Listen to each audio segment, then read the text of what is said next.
Lanzhou, the eighth largest state in the Kingdom of Yu, ranks only second in terms of wealth, surpassed only by Xinju. Located in the southern region of Yu, it boasts fertile land, with countless waterways, lakes, and canals within its jurisdiction, complemented by a consistently favorable climate, making it exceptionally suitable for rice cultivation. It stands as a premier grain-producing area in the nation. Jiyuan City, situated in the heart of Lanzhou, though not the capital, is undeniably the largest city in the state. The Grand Canal, which traverses the length of Yu from north to south, flows through the center of the city, augmented by several other land and water routes that converge here. Thus, it serves as a vital transportation hub, a bustling artery of commerce. Each year, countless merchants and travelers pass through, significantly stimulating the local economy. So it is no surprise that Jiyuan City has earned its title as the largest city in the state. Within Jiyuan City, various carriages, docks, and boatyards abound, scattered throughout the city. The multitude of porters, laborers, and boatmen working in these trades number in the tens of thousands. Among them Sun Ergu, who earns his livelihood by the docks. True to his name, Sun Ergu possesses slanted brows and a crooked gaze, embodying a rogue's demeanor. However, his astute ability to read people and flatter others has allowed him to rise to the position of a minor gang leader at the docks, overseeing dozens of laborers and subsisting by assisting passing merchants with their cargo and luggage. Thus, when Sun Ergu arrived at the small dock early that morning, several of his subordinates hurriedly gathered around him, respectfully addressing him as follows. "Good morning, Second Master. The Second Master has arrived." Upon hearing these titles, Sun Ergu felt a surge of pride, for being addressed as Master indicated his elevated status in this locale. Therefore, he adopted a lofty demeanor, responding with a dismissive grunt that served as acknowledgement of their greetings. "What's Second Master? I'm just Ergu, after all. Indeed, just a two-legged dog, a dog that looks like a man." Laughter and mockery rang out, unabashedly reaching Sun Ergu's ears. Upon hearing this, Sun Ergu's expression darkened, and his mood soured in an instant. He slowly turned his gaze toward the group of several dozen individuals on the opposite side of the dock, fixing his eyes on a burly, broad-shouldered man, a flicker of envy flashing in his eyes. If one were to inquire who Sun Ergu despised most in Jiyuan City, this burly man would undoubtedly rank among the top three. Should someone suggest that he could trade all his wealth for this man's complete disappearance from the world, Sun Ergu might hesitate. But if the price were halved, he would agree without a second thought, though his so-called wealth had dwindled considerably due to his vices. The burly man, whose real name had long been forgotten, was either referred to as Black Master or by his nickname Black Bear. He was the leader of another small gang, the Iron Fist Society, and held a position comparable to that of Sun Ergu in the Siping gang, thus overseeing another group of laborers at the same dock. Two tigers cannot coexist on the same mountain, let alone at this modest dock. From the outset, their two gangs had been at odds, and after several altercations over competing merchants, their relationship had soured even further. Whenever they met, it was either mocking laughter or heated insults exchanged, with the only thing missing being an all-out brawl. If the subordinates behaved in such a manner, one could only imagine the animosity between their respective leaders, Sun Ergu and Black Bear. The two men regarded each other with evident disdain. However, as minor figures of some standing, they were aware that their gangs, the Iron Fist Society and the Siping Gang, were allied against a larger rival gang, the Poison Dragon Gang. Hence, although both wished to oust the other and monopolize the dock, they could only endure and restrain themselves for the time being. Yet, their pent-up frustrations and anger often manifested through their subordinates' verbal altercations, becoming a daily ritual each morning. Just then, without needing any prompt from Sun Ergu, several quick-tongued subordinates began to retaliate. "Do you know what the dumbest beast is among animals? Bears. And which bear is the dumbest? Of course, it's the black bear." Laughter erupted, and while Black Bear had initially displayed a smug expression at the mockery directed at his rival, upon hearing this retort, his face darkened immediately. Sun Ergu, on the other hand, chuckled and patted the shoulders of the jesters in approval. Not to be outdone, Black Bear's subordinates retaliated with a flurry of crude insults. Sun Ergu's side, equally unrestrained, responded with their own barrage of foul language, as both sides engaged in a raucous exchange of barbs, neither side willing to back down. As their respective leaders, Sun Urgu and Black Bear observed the fray from the sidelines, maintaining a semblance of dignity befitting their status, refraining from participating in the unruly melee of insults. Just as the two groups were becoming hoarse from their verbal sparring, one of Sun Urgu's subordinates suddenly exclaimed, "A boat is approaching." This announcement instantly silenced the nearly 100 raucous men, who all turned to gaze toward the riverbank. After all, the prospect of gleaming silver was far more enticing than momentary verbal victories. However, as the men discerned the vessel docking at the pier, disappointment washed over them, for it was merely a small, flat-bottomed boat, capable of accommodating no more than 3 or 5 merchants, at most not the grand business opportunity they had hoped for. Such a scenario was not surprising. This dock was both shabby and small, situated in a remote location where large ships seldom anchored. Only during the peak of the trading season would larger vessels, unable to dock elsewhere, reluctantly make landfall here. As the small boat came to a halt, two figures disembarked. One was a young man of around 17 or 18, possessing an unremarkable appearance, while the other was a towering giant, dwarfing the average person. The young man, clad in a simple blue tunic, had a small yellow bird perched on his shoulder. Upon disembarking, he scanned his surroundings with the wide-eyed curiosity of a country bumpkin entering the city. The giant, adorned in a cloak and green robes that obscured his features, trailed closely behind, exuding an air of servitude. These two individuals, the young man and the giant, were none other than Han Li and Chu Han, who had just completed a 3-month journey to arrive in the hometown of Dr. Imo. Chapter 101. Wealth brings misfortune. Han Li set forth from his homeland, journeying southeastward towards Lanzhou. Along the way, he traversed bustling urban areas in the company of others, as well as ventured alone through desolate wilderness in a bid to take a shortcut. Fortunately, he encountered no significant dangers during his travels, save for a solitary incident when he camped in the wild and crossed paths with a few ravenous wolves, which ultimately became his dinner.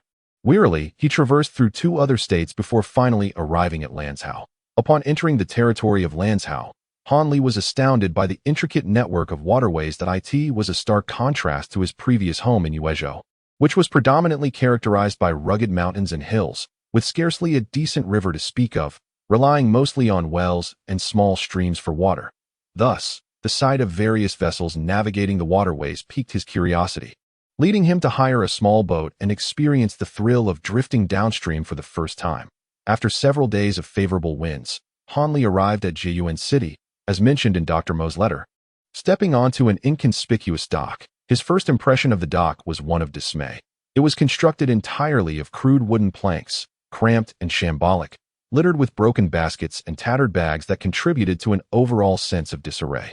The only 2 bamboo shelters on the dock housed dozens of burly men, their upper bodies either bare or clad in short coats, exuding an air of ruggedness. These men gazed intently at Han Li and Chu Han, some displaying eager glints in their eyes. Momentarily taken aback, Han Li quickly composed himself and smiled faintly. Before disembarking from the small boat, the enthusiastic boatman had cautioned him about an unwritten rule at the Jian City dock. Regardless of the quantity of goods brought by merchants, one must hire a laborer from the dock to assist with carrying their belongings. Failing to do so could result in unsavory treatment from the laborers, or even a beating that as a newcomer. Han Li had no intention of flouting local customs. Thus he called out earnestly, "I would like to hire a porter. Is anyone available?" At that moment, Sun Urgu had withdrawn his gaze, after scrutinizing the newcomer. He concluded that this young man was likely the son of a local landlord, with the imposing figure beside him serving as his somewhat dim-witted bodyguard. Such pairs were a common sight in Jiyuan City, often coming to broaden their horizons, spend a little money, and return home to boast. Consequently, they were of little concern. However, these individuals were also prone to vanity, making them ripe targets for exploitation. That a few flattering words would often yield not only the agreed-upon payment for transport, but also a generous tip. Thus, for those hired, it was a lucrative endeavor. Yet, this time, it appeared that the opportunity would not fall to them. Due to the prior agreement established between him and the Black Bear, both parties were to take turns handling the business, refraining from any competition. The success and scale of their transactions were entirely contingent upon the fortune of each side, and since they had just completed a deal the day before, it was now the turn of the Black Bear's associates to make the pickup. Contemplating this, Sun Urgu cast a glance across at the Black Bear, who was quietly conversing with his subordinates. Shortly thereafter, a burly man emerged from the crowd, his demeanor brimming with enthusiasm as he rushed towards the young man. "No, you cannot manage this alone. It would be prudent to summon another person," Han Li advised, observing the robust figure before him and then glancing at the oversized parcel on Chu Han's back. Shaking his head gently, "My good sir, I can lift this modest load with a single hand. There is no need to fetch anyone else," the man insisted, unwilling to share his reward with another. And he was confident that even if the parcel appeared large, he would not struggle to carry it, unless it were filled entirely with stones. Without further ado, the man approached Chu Han and attempted to seize the parcel. Han Li sighed, knowing that the contents included thousands of taels of silver along with various other items, making it far too heavy for an ordinary person to manage. However, seeing the man's fervor, he reluctantly signaled to Chu Han to hand over the parcel without contest, as expected. Upon receiving the hefty bundle, the man's expression shifted dramatically. He struggled to hoist it onto his back and had barely taken a few steps before his face flushed and he was gasping for breath. In embarrassment, he had no choice but to set down the parcel and return to fetch another companion. Observing that two men could finally lift the parcel, Han Li nodded in satisfaction and swiftly departed from the dock, heading towards the city. Unbeknownst to him, his lack of experience in the underworld had drawn the attention of two pairs of greedy eyes, leading him towards impending troubles he ought to have avoided. Sun Ergu watched as the young man gradually disappeared from sight. Finally retracting his covetous gaze, suppressing his exhilaration, he exchanged a knowing glance with the black bear. He was acutely aware that the immense wealth concealed within the parcel would not elude the black bear's keen observation. Indeed, the black bear's face also bore a look of surprise. After a moment's hesitation, he signaled to Sun Ergu. Understanding the implication, Sun Ergu promptly followed him to a nearby refuse pile. When confronted with such a substantial sum, even the deepest grudges could be set aside. After all, men perish for wealth, just as birds do for food. 50-50. Sun Ergu stated bluntly, 70-30. "This is fundamentally our business," the black bear retorted without hesitation at 60-40. "It cannot be any less. You must recognize that your earlier reasoning is utterly unfounded," Sun Ergu replied, his expression darkening as he spoke with piercing clarity. The black bear hesitated, clearly reluctant to concede even a fraction of the profit. "Consider this carefully. It is likely that other factions will soon set their sights on this plump target," Sun Ergu warned coldly. "Very well. It is settled then. Let us seal our pact with a handshake." The black bear finally acquiesced, evidently struck by the weight of Sun Ergu's words. They each spat into their palms and clapped their hands together 3 times, temporarily forging an alliance. "All right, let us hasten to catch up with them. We cannot allow that scoundrel to escape into a crowded area," Sun Ergu urged anxiously. "Rest assured, I've instructed those 2 subordinates to lead them to Blackwater Alley. We shall arrive just in time to intercept them." He Xiong suddenly revealed a sinister grin that was incongruous with his appearance. "Excellent. What a clever scheme, my brother." Sun Ergu feigned surprise, yet inwardly he felt a shiver of caution toward He Xiong. Chapter 102. Lethal Pursuit. As soon as Han Li stepped off the dock, he instructed the 2 porters to lead him to a nearby inn, intending to rest before contemplating his next moves. The 2 men readily complied, guiding Han Li into the city. However, as they meandered through the winding streets, it soon became apparent that the inn was nowhere in sight, although Han Li trailed behind the porters. He noticed the paths they traversed became increasingly obscure, with fewer people in sight, prompting him to furrow his brow.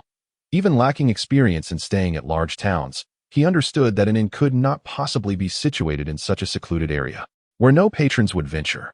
Thus, when they finally arrived at a filthy, dimly lit alley, Han Li could not help but smile ruefully, realizing he needed to apprehend the 2 men and interrogate them to uncover their true intentions.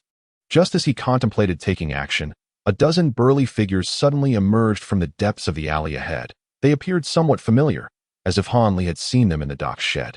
Armed with various iron rods and sharp blades, these men regarded Han Li and Chu Han with malicious intent, while the 2 porters dashed into the crowd, turning back to smirk at Han Li. With a sigh, Han Li surmised he already grasped their intentions without needing to resort to torture. It was a surprise to encounter such treachery upon arriving in the hometown of Imo Daifu. "Kid, don't blame us for our ruthlessness. It's your own misfortune for carrying so much silver," a coarse voice bellowed from behind. Turning around, Han Li saw another group of 7 or 8 muscular men. led by a burly figure with dark skin and a stout build, alongside a thin, shifty-eyed individual. It was none other than He Xiong and Sun Ergu. Such nefarious deeds of robbery and murder were not new to these two. They understood well that if they executed their plan cleanly and left no witnesses, the disappearance of outsiders would hardly raise any interest from the authorities. After all, the annual count of missing persons in this region was far too high for the government to investigate each case thoroughly. Thus, without hesitation, He Xiong signaled to the dozen men, who brandished their weapons menacingly and charged towards the ensnared Han Li, and Chu Hu and Des Han Li observed the bloodthirsty demeanor of these ruffians. A glimmer of murderous intent flickered in his eyes. He discerned that these men had engaged in such acts before, as evidenced by the lingering scent of blood about them. Kill them, without mercy. Han Li coldly commanded Chu Han. Upon hearing Han Li's words, Chu Han let out a low growl. Infused with a tinge of excitement, in an instant, he lunged forward, plunging into the oncoming throng, with a swiftness akin to lightning. He unleashed a punch that struck a robust man's head, sending the brute soaring against the stone wall like a rag doll, blood and brain matter splattering across the ground, leaving him with only half a skull. At that moment, a sharp dagger and a stout iron rod simultaneously descended towards Chu Han's back. Without glancing back, he swept his other hand behind him in a half circle, with two resounding thuds. The weapons of the assailants were sent spiraling into the air, their hands drenched in crimson. Following this, Chu Han anchored himself on one leg, while the other leg swept backward with the ferocity of a scythe, striking the two men at their midsections and sending them hurtling over a yard away, collapsing to the ground in a lifeless heap. Witnesses gasped in astonishment, and those surrounding him displayed palpable fear, hesitating in their advance. Yet, even as they faltered, Chu Han showed no mercy, launching a flurry of strikes that shattered the skulls of two more adversaries at his side. He would not cease his assault without Han Li's command. Sun Ergu and He Xiong wore grim expressions, clearly realizing they had underestimated this towering figure, who was no ordinary bodyguard but rather a formidable opponent. Whoever kills this giant shall receive 20 taels of silver. Sun Ergu proclaimed, a sense of foreboding creeping into his mind as he hastily offered a generous reward to the skilled fighters nearby. Upon hearing this, excitement flickered across their faces. These individuals, possessing only a rudimentary understanding of martial arts, failed to recognize the vast chasm between their abilities and Chu Han's, mistakenly believing him to be merely stronger and slightly more skilled. Thus, spurred by the allure of wealth, they charged toward Chu Han. After hearing Sun Ergu's proclamation, He Xiong's facial muscles twitched, yet he maintained a stoic demeanor, casting furtive glances at Han Li. Internally, He Xiong lamented his misfortune. Unlike Sun Ergu, he had ascended to his current position through sheer determination and combat prowess.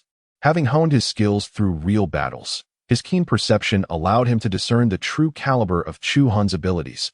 Even their leader would likely struggle to prevail against him, let alone their lesser ranks. However, he dared not flee, as it was evident that this giant had yet to unleash his full potential. Should he make a move to escape, it would likely accelerate his demise to survive. It seemed his only option was to target the seemingly unassuming young man, who evidently held a higher status than the giant. Capturing this individual as a hostage might afford him a chance of escape, but as for the prospect of silver, he dared not entertain such thoughts. With a bodyguard of such formidable strength in their midst, this young man was clearly not the scion of a mere local landlord, but rather a young master from a prominent family, disguised and wandering incognito. Today, to escape from this predicament, even with divine protection, seems utterly implausible, especially with such a heavy burden to bear. As He Xiong contemplated this, he seized the moment when a few of his subordinates charged forward, discreetly signaling Sun Ergu before stealthily advancing into the fray. Chapter 103. Subduing Han Li. Han Li stood with his back to He Xiong, facing the tumultuous crowd engaged in combat, though He Xiong moved with utmost caution. It was impossible to elude Han Li's keen senses. Thus, when He Xiong lunged ferociously towards Han Li, who was merely a few steps away, Han Li subtly shifted his posture, astonishingly turning to face the oncoming threat. A faint smile gracing his lips, He Xiong was taken aback. Yet, with no option to retreat, he let out a mighty roar, extending his large hands, thickly coated in black fur, in a fierce attempt to seize his opponent.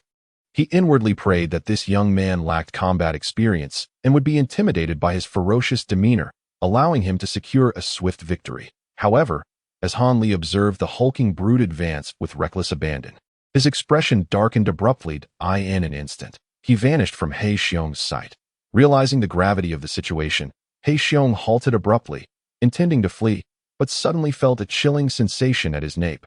A glimmering sword tip protruded from his throat, only to vanish moments later. Clutching his bleeding neck desperately, He Xiong attempted to utter words, but only a series of hoarse growls escaped his throat before he collapsed lifelessly onto the ground.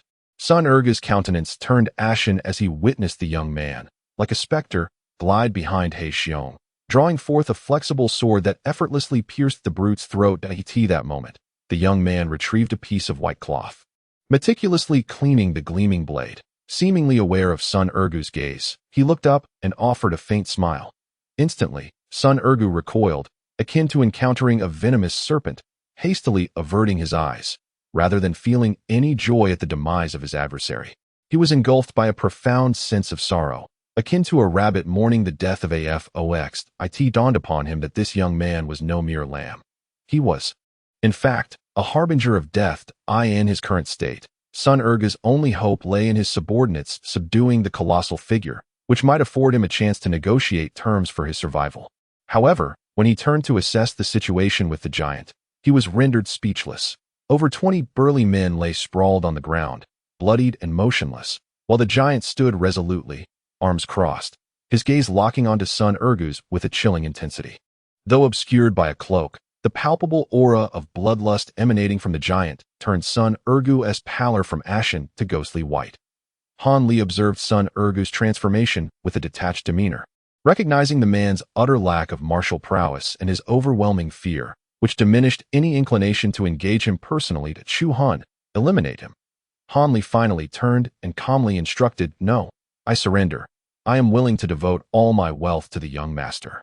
I am prepared to serve him diligently, knowing all the intricate details about Jiyuan City, ready to exert myself like a loyal steed." Sun Ergu, upon witnessing the giant approaching like a demon, was so terrified that he collapsed to the ground, his mouth hastily pleading for mercy. Han Li, initially disinclined to heed Sun Ergu's words, felt a flicker of interest upon hearing his knowledge of Jiyuan City's affairs. "Hold on for a moment," Han Li called out to Chu Han, who was about to twist Sun Ergu's neck, and stepped forward to stand before him. "Are you well acquainted with Jiyuan City?" Han Li inquired with a smile, exuding an air of amiability. Yet, having just witnessed Han Li's ruthless demeanor, Sun Ergu dared not show any signs of complacency. He trembled and replied, "Very familiar, extremely familiar. I have grown up in Jiyuan City and am intimately aware of every detail here." At that moment, he felt as if he had grasped a lifeline, wishing to amplify his previous statement tenfold to prove his worth. After hearing such a response, Han Li stroked his nose thoughtfully, then retrieved a porcelain vial from his robe. He poured out a white pill, roughly the size of a longan, and offered it to Sun Ergu. "You may either consume it or perish," Han Li stated decisively. Sun Ergu's hand trembled as he held the pill, hesitating. However, upon meeting the icy gaze across from him, he shuddered and ultimately swallowed the pill. "Good. Now I shall believe you." Han Li nodded in satisfaction. "This pill is called the Corrupted Heart Pill, a secret concoction of mine. You must take the antidote once a month. Otherwise, your organs will rot away, and I trust you are wise enough not to be indecisive." Han Li spoke ominously. Though Sun Ergu had mentally prepared himself, he still looked despondent upon hearing the pill's effects. "Rest assured, as long as you assist me in settling matters in Jiyuan City, I will completely relieve you of this poison and grant you your freedom. In other locations, I have no need for your skills." Han Li understood while the principle of employing both the carrot and the stick to motivate someone. He provided Sun Ergu with a glimmer of hope for liberation. "Truly, young master." Sun Ergu's spirits lifted slightly upon hearing this. "This silver is for you to carry out the task. First, handle this situation that I do not wish for anyone to uncover what transpired here."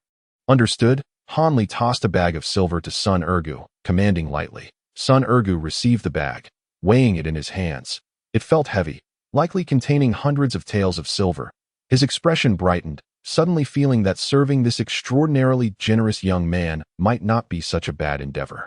"Rest assured, young master, I will manage this matter thoroughly and ensure you face no further troubles," he said, grinning as he patted his chest. "Very well. I shall take my leave now to find an inn to rest." Tomorrow morning, you shall come to find me. As the local authority, you should easily locate me, Han Li ordered without hesitation. Yes, yes, I will certainly arrive on time tomorrow morning, awaiting your instructions, young master. Sun Ergu, having reached such a state, resolutely stepped into the role under Han Li's command. Han Li chuckled softly, instructing Chu Han to bear the heavy load, and they gradually departed from the location. After traversing a considerable distance, Han Li glanced back at Sun Ergu, observing him standing steadfastly in place, bidding him farewell with an expression of unwavering loyalty. How intriguing! Han Li suddenly found this individual quite fascinating, displaying a keen sense of awareness. Perhaps he could indeed prove to be of significant utility. Chapter 104. Intelligence. The organization I founded, the Jingjiao Association, boasts a membership of 64,000 ordinary members and over 7,000 core members. That IT stands as one of the three dominant powers in Lanzhou. With its headquarters situated in Jiyuan City and numerous branch offices, that Yu Yixing has taken 5 wives, fathering 2 daughters and accepting disciples. The first wife, the Jin matriarch, is of a gentle disposition. She was the sole daughter of Jin Kan, the head of the Golden Lion Escort Agency, who has tragically met her demise, leaving behind a daughter, Mo Yuzhu. The second wife, the Li matriarch, is well educated and refined, hailing from a prominent family, yet has not borne any children. The third wife, the Lu matriarch, is spirited and ambitious, being the younger sister of Lu Feng, the leader of the Changfeng sect in Xiuling City, and also has not borne children, warranting careful attention. The fourth wife, the Yin matriarch, is my cousin, possessing a steady temperament and remarkable cunning, embodying the grace of a noble woman. She has given birth to a daughter, Mo Tsaihuan, and upon departing, a significant portion of the Jingjiao Association's power has been entrusted to her, making her a figure of trust. The fifth wife, the Wang matriarch, is taciturn and profoundly devoted to me. Originally a personal maid of the first wife, she has not borne any children and secretly wields considerable influence, making her utterly trustworthy. My adopted daughter, Mo Fengwu, is the daughter of a former confidant who perished.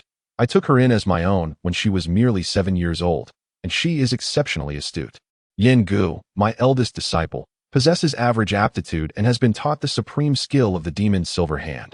When I departed, he was 12, with an uncertain disposition. Zhao Kuan, my second disciple, is exceptionally talented and has been taught the renowned Kulongong. When I departed, he was 10, with an uncertain disposition. Ma Kantian, my sworn brother, holds the position of the chief protector of the Jingjiao Association and is characterized by Han Li, holding the meticulously inscribed will of Dr. Mo, paced back and forth within a room at the Huiyuan Inn, deep in thought. The will is detailed, clearly outlining the foundation of the Jingjiao Association established by Dr. Mo, while also providing a brief overview of the temperaments of all his wives, instilling a sense of understanding within Han Li. However, the information contained within the will pertains to events nearly a decade past, and the circumstances have undoubtedly undergone a dramatic transformation. What course of action should be taken? Should he engage with Dr. Mo's wives? Or should he abscond with the precious jade? Such decisions can only be made after Han Li has ascertained the specific details. Thus, the local ruffian Sun Ergu, whom he subdued yesterday, may prove invaluable, likely possessing a wealth of useful information. After reviewing the will once more, Han Li tucked it away within his garment, lifted his gaze contemplatively, and approached the bedside. Settling down, with his legs spread apart, palms facing skyward upon his knees, he closed his eyes and began to introspectively examine his inner state. The thread of cold poison within his dantian had been expanding outward for over a month. Initially a mere shadow, it had now coalesced into a black mass the size of a pea, continuously growing larger. According to Han Li's own estimation, at most, there would be another 2 months before this malevolent force would completely erupt. By that time, he feared he might truly be unable to escape death. While Han Li was deeply troubled and resolutely determined to acquire the warm sun jade, there came a gentle knock at the door. "Come in." Han Li opened his eyes and said coldly. The door was softly pushed open, and Sun Ergo entered with his head bowed. Upon seeing Han Li, he promptly performed a deep bow and respectfully stated, "Greetings, young master. Sun Ergo has come to heed your esteemed commands. Indeed, you have arrived rather swiftly. You possess quite some capability," Han Li remarked with satisfaction, rising from his bed and walking over to Sun Ergo with his hands clasped behind his back. "Grateful for your praise, young master. If I were incapable of handling such trivial matters, what use would my life be to you? Sun Ergo beamed with a broad smile, expressing unwavering loyalty. Upon returning that day, Sun Ergo had contemplated reporting Han Li's affairs to higher authorities and then bringing skilled fighters for vengeance. However, upon reflecting on the effects of the corrupted heart pill he had ingested, all his courage dissipated entirely. After a night of deep contemplation, he found himself at an impasse, and thus he had no choice but to obediently visit Han Li, hoping that after providing assistance, Han Li would indeed grant him the antidote to alleviate the deadly effects of the corrupted heart pill. First, tell me about your identity. From your appearance that day, it seemed you were merely a minor leader, Han Li said nonchalantly. I am in charge of the Sea Ping gang at the wharf in the West City, with around 40 to 50 subordinates, which makes me somewhat of a leader, Sun Ergo replied respectfully. Si Ping gang? Han Li inquired casually. Yes, Sea Ping gang is one of the 33 small gangs in the West City of Jiayuan City, with nearly 1,000 members, most of whom are dockworkers and laborers. The gang leader is Shun Zhongshan, known as the Ape Arm, and he has 3 great protectors under his command, Sun Ergo promptly divulged, showing no signs of shame for revealing such information about his gang to an outsider. Was that burly black man who attacked me yesterday also from the Sea Ping gang? Han Li asked. Not at all. That man is known as He Xiong and is the leader of the Iron Fist Society among the 33 gangs. He has always been at odds with me, Sun Ergo replied with a sycophantic grin. With so many small gangs in the West City, there must be even more throughout the entire Jiayuan City, Han Li remarked, leisurely returning to the bedside, hands still clasped behind him. Indeed, there are over 40 small gangs in Jiayuan City with fewer than 1,000 members, 7 or 8 medium-sized gangs with 2,000 to 3,000 members, and more than 3 large gangs with over 10,000 members, Sun Ergo stated earnestly, standing still. Then enlighten me about the large and medium-sized gangs. There's no need to discuss the small ones, Han Li said, lifting his garments and sitting on the edge of the bed, awaiting Sun Ergo's account. The 3 major gangs in Jiayuan City are the Brotherhood Alliance, the Jingjiao Society, and the Tian Ba Men. Slightly smaller factions include the Iron Spear Society, the Brotherhood Society, the Green Garment Gang, the Spring Rain Tower, the Golden Sword Gate, the Tsang He Boat Gang, the Diamond Gate, and the Setting Sun Sect, Sun Ergo recited in one breath, then paused briefly to catch his breath before continuing. Among the 3 major factions, the Tianba sect boasts the most formidable strength, having allied itself with the Golden Sword sect and the Green Robe Gang to dominate the affluent Eastern District. Meanwhile, the slightly lesser Brotherhood Alliance, in conjunction with the Iron Spear Society and the Kang Boat Gang, has secured the Northern District. Conversely, the weakest of the 3, the Jingjiao Society, has joined forces with the Spring Rain Tower, the Diamond Sect, and the Setting Sun Sect to claim the Southern District. The remaining Western District, however, is rather chaotic, divided among numerous smaller gangs. Although these minor factions are often embroiled in internal strife, they unite against any external forces attempting to encroach upon their territory. Thus, it can be said that the entirety of Jiayuan City is characterized by a quadripartite balance of power. Sun Ergo eloquently conveyed an overview of the various factions without a hint of hesitation. After listening to this, Han Li pondered for a moment before thoughtfully inquiring. I have heard it said that the Jingjiao Society is one of the 3 great overlords of Lanzhou, and that Jiayuan City is seemingly its headquarters. How then has it become the weakest among the 3 factions? My lord, what you speak of is but the ancient history of your a few years ago.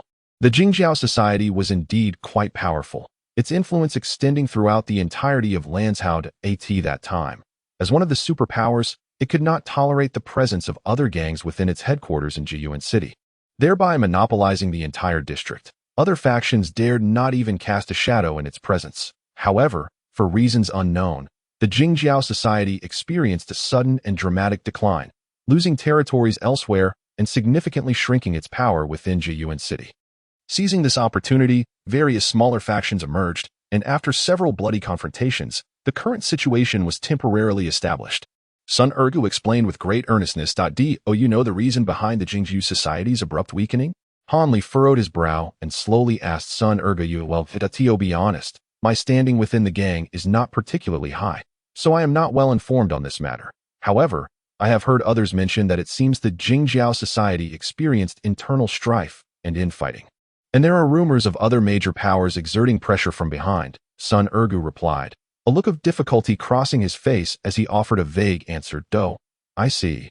Hanli smiled faintly, seemingly already aware of this. "Now, do you know who currently presides over the Jingjiao Society?"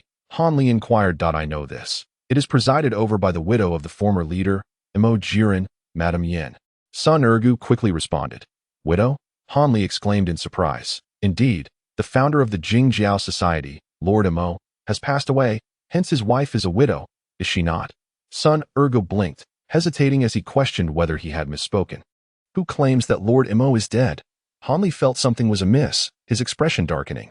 "Everyone in Jiayuan City knows this. A year ago, the disciple of the ghostly hand Imo Jiren, bearing the leader's last will and token, came to the Imo residence to announce his death." Sun Ergu, noticing Hanli's grim demeanor, felt a shiver of fear creeping into his heart. "The disciple? What is his name?" Hanli asked, raising an eyebrow and inquiring calmly.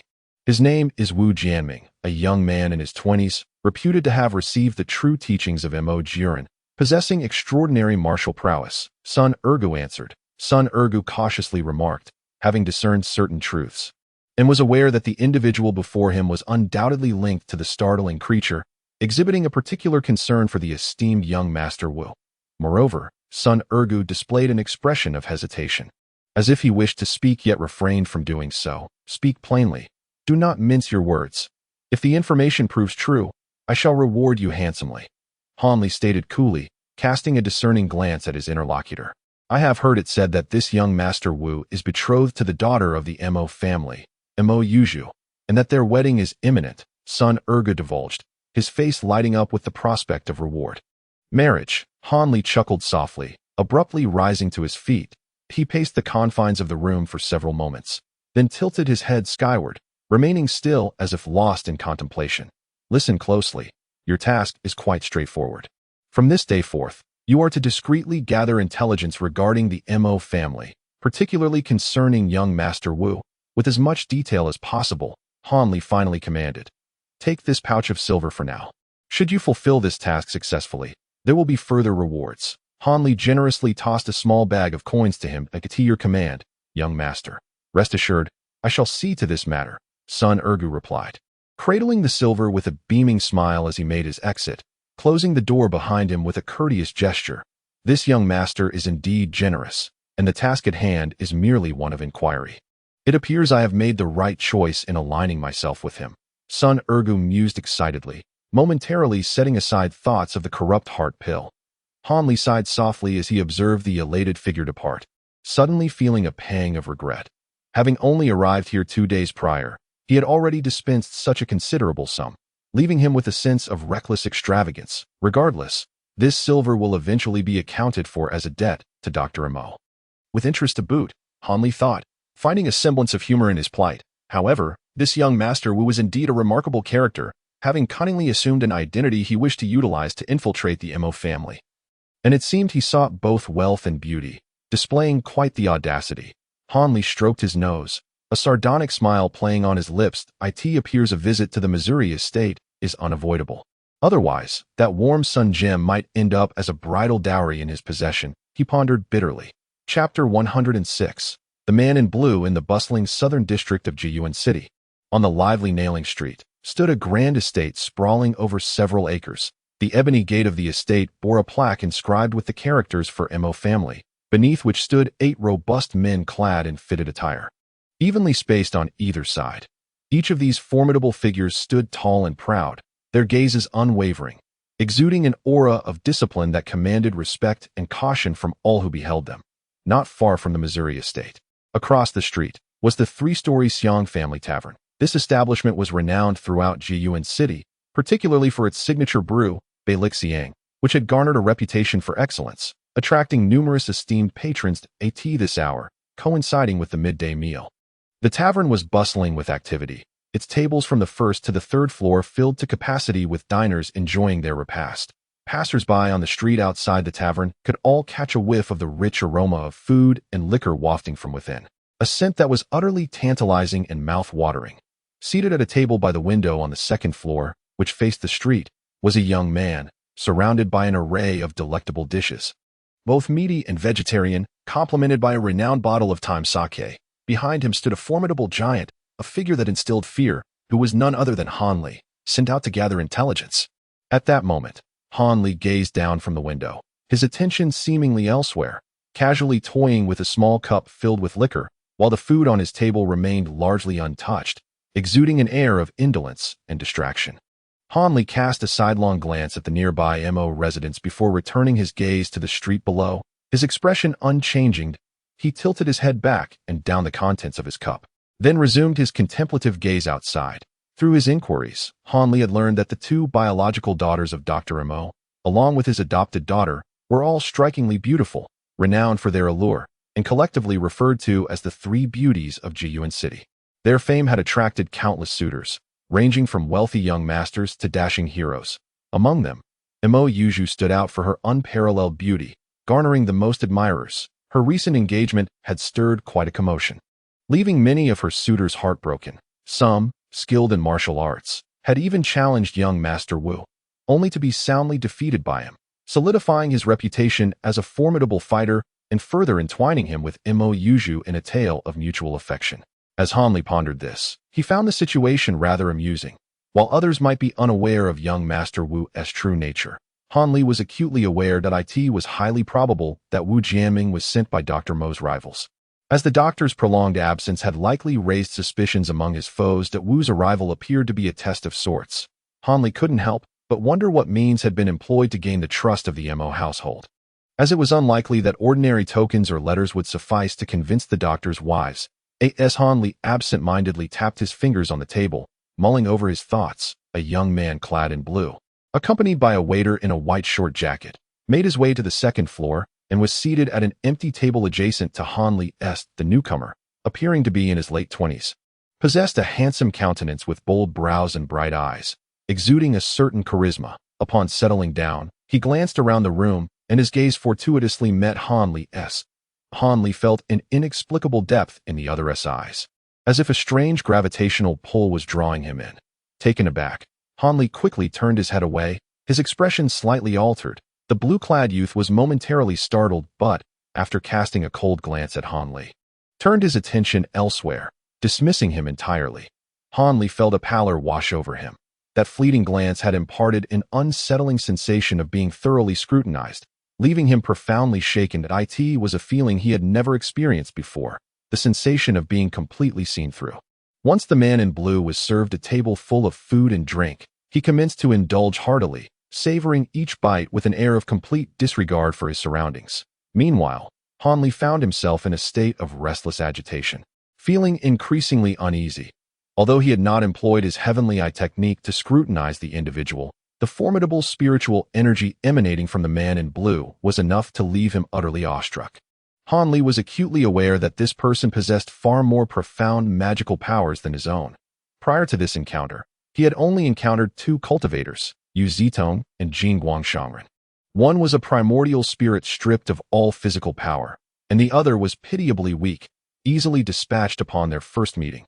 Consequently, Han Li's understanding of cultivators was rather limited, shrouded in an aura of mystery, leaving him uncertain of how to handle a situation where he was so vastly outmatched. Would the man in blue, unlike Han Li's treatment of Jing Guangshangren, swiftly eliminate him without a second thought?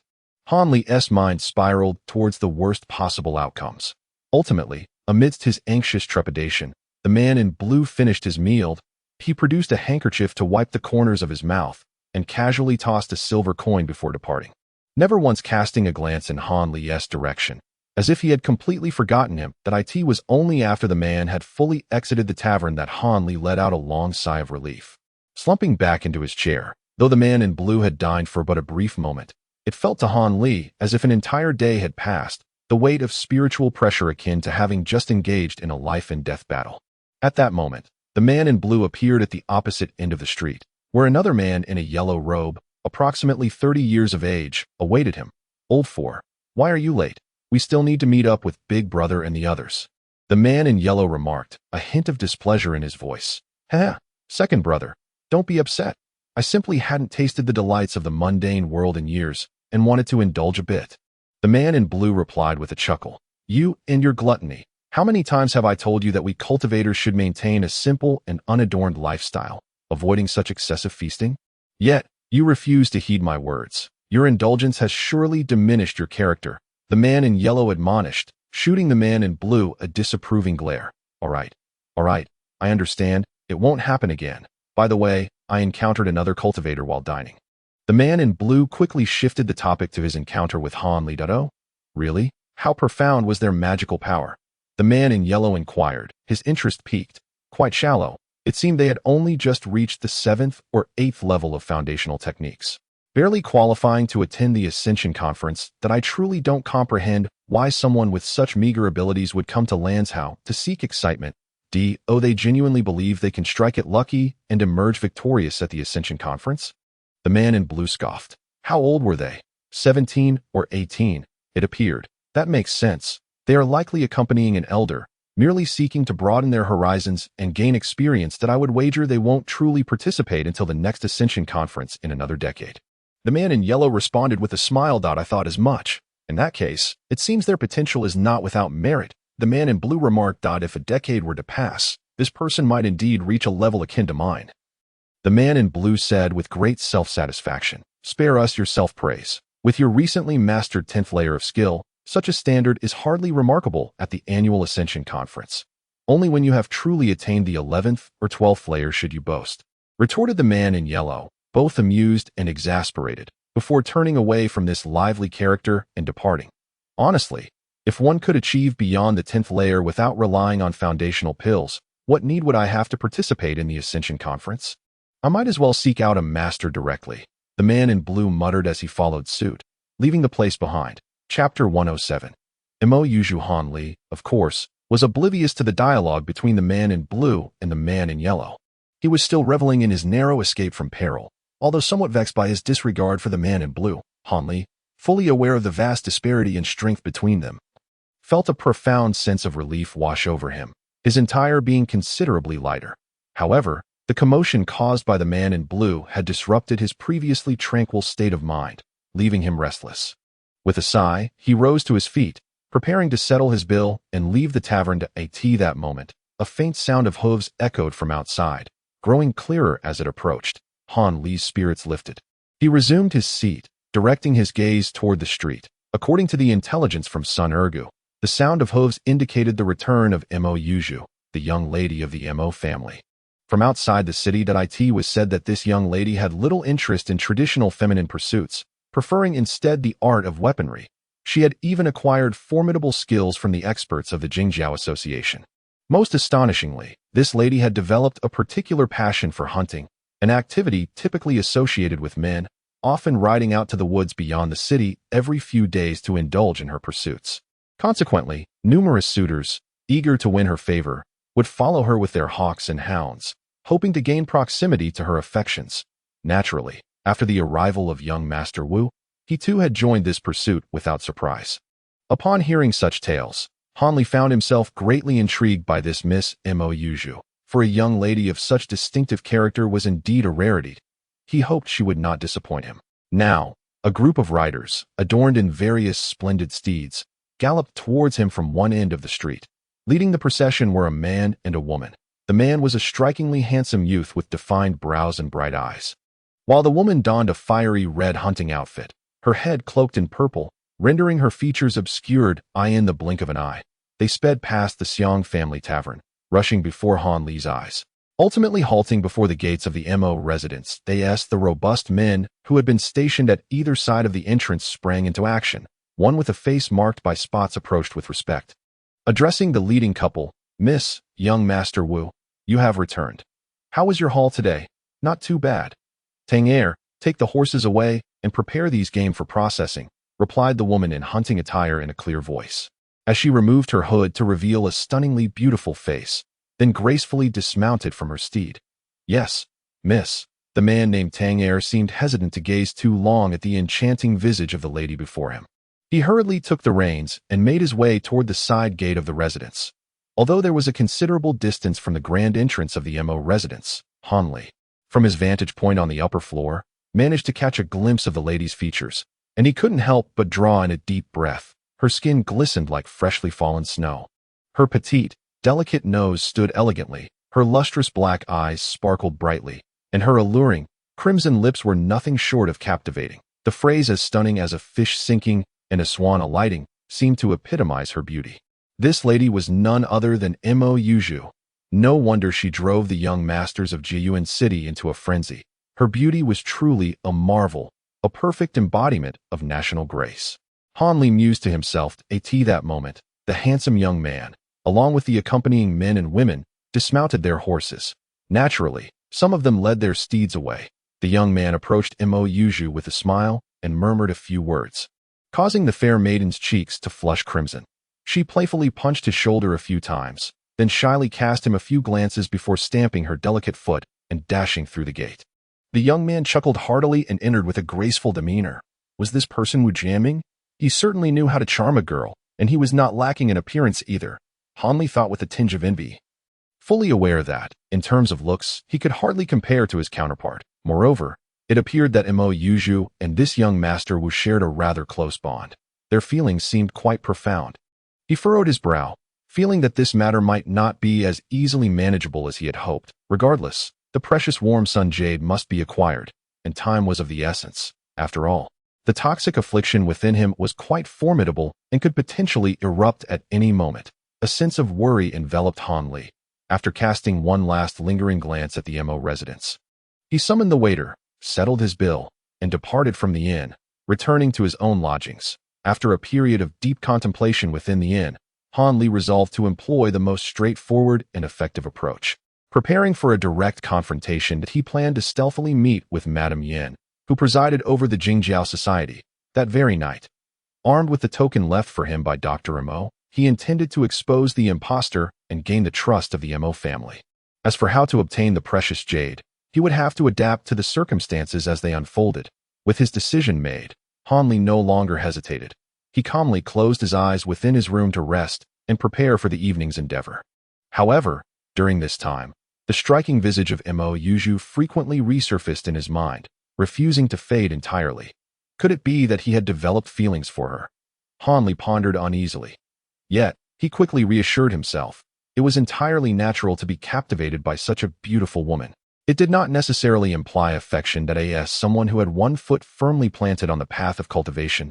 Han Li, despite his inexperience in matters of love, instinctively sought to avoid romantic entanglements. When the witching hour approached, Han Li donned a suit of jet black attire and stealthily slipped out of the inn. He glided silently across the rooftops, evading the patrolling guards with ease, and arrived at the outer grounds of the Mo residence. After circling the estate, he chuckled softly, transforming into a wisp of smoke, and, unnoticed by the vigilant guards, infiltrated the rear courtyard of the Mo residence, who remained blissfully unaware of any irregularities. Chapter 108.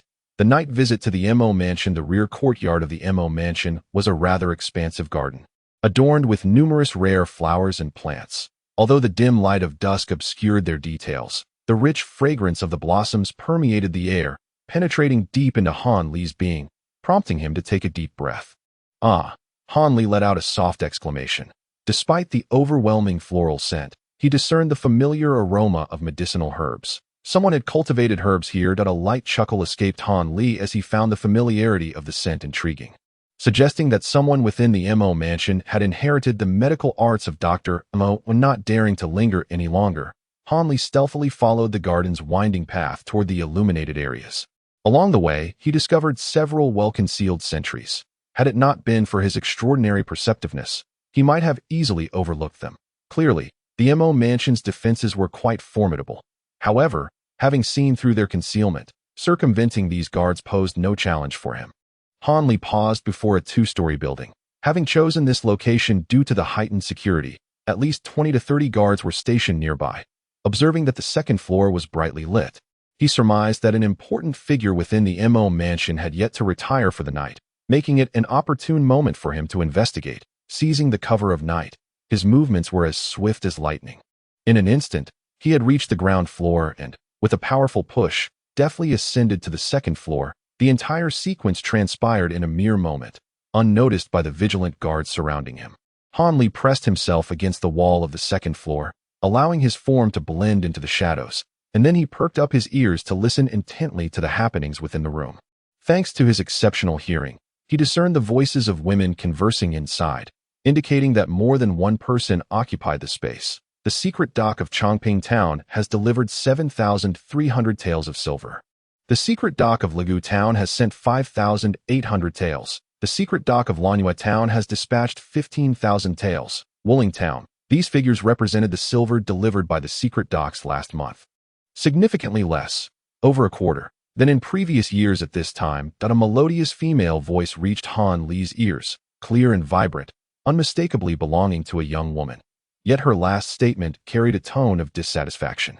Mother, the leaders of these secret docks are growing bolder. The silver delivered decreases month by month. The young lady complained that I understand. I am aware, came another voice, low and resonant. Could it be one of the Mo family's renowned three beauties? Han Li felt a surge of excitement. It seemed that the other occupant of the room was likely a wife of Dr. Mo. You always say you are aware. Can't you devise some means to rectify this? At this rate, those secret docks will soon disregard our headquarters. The young girl lamented that I currently have no effective solutions. You must realize that the power of the secret docks has always been solely managed by your fifth aunt. Others in the Mo mansion cannot intervene. The woman replied with a sense of helplessness. As her words fell, a momentary silence enveloped the room. After a considerable pause, the unwilling voice of the young girl broke the silence. Mother, are we truly to allow fifth sister to monopolize the power of the Dark Hall indefinitely? It is worth noting that since the discord among Uncle Ma and his faction a few years ago, compounded by the suppression from other forces, the strength of the Dark Hall has become the cornerstone of our Jingjiao society. As you are the acting head of Jingjiao society, it is only fitting that you wield control over this paramount power. While your assertion holds merit, it must be remembered that upon your father's departure, he entrusted the Dark Hall to your fifth sister. I find myself lacking a valid pretext to intervene. Moreover, your fifth sister has been dutifully remitting the majority of the Dark Hall's profits to the main hall each month, which further complicates my willingness to inquire into the matter. The woman replied with a hint of resignation. But our Jingjiao society is already in a precarious state. If we do not consolidate our strength, how can we ever hope to make a resurgence? The girl lamented. Father is truly vexing. Since he has entrusted the affairs of Jingjiao society to you, why then did he specifically assign the Dark Hall to fifth sister? The youthful voice brimmed with resentment, clearly expressing her dissatisfaction toward her father. Enough with your baseless accusations. Your father's actions are undoubtedly guided by profound intentions. It is not your place, as his child, to cast unfounded judgments. The woman admonished sternly. Understood. I concede my error. Is that not sufficient? It seems you remain hopelessly infatuated with father. The girl appeared accustomed to this dynamic, adopting a nonchalant demeanor, even venturing to jest at her mother's expense. You impudent child. The woman, deeply indulgent of the girl, could only manage a weary smile and remained silent at this moment. Han Li was certain that the woman in the room was the individual he sought. Yen Shi, and the girl was undoubtedly her daughter, Meet Huan. Born of her union with Dr. Emot, it seemed he had indeed been fortunate to find the correct location so swiftly. Han Li reached for the letter penned by Dr. Emot, which he had securely hidden, and prepared to reveal himself to the two women. Mother, that impostor is truly insufferable. Today in the back garden, he encountered me and lavished unwarranted attention, ostentatiously flaunting his meager literary talents.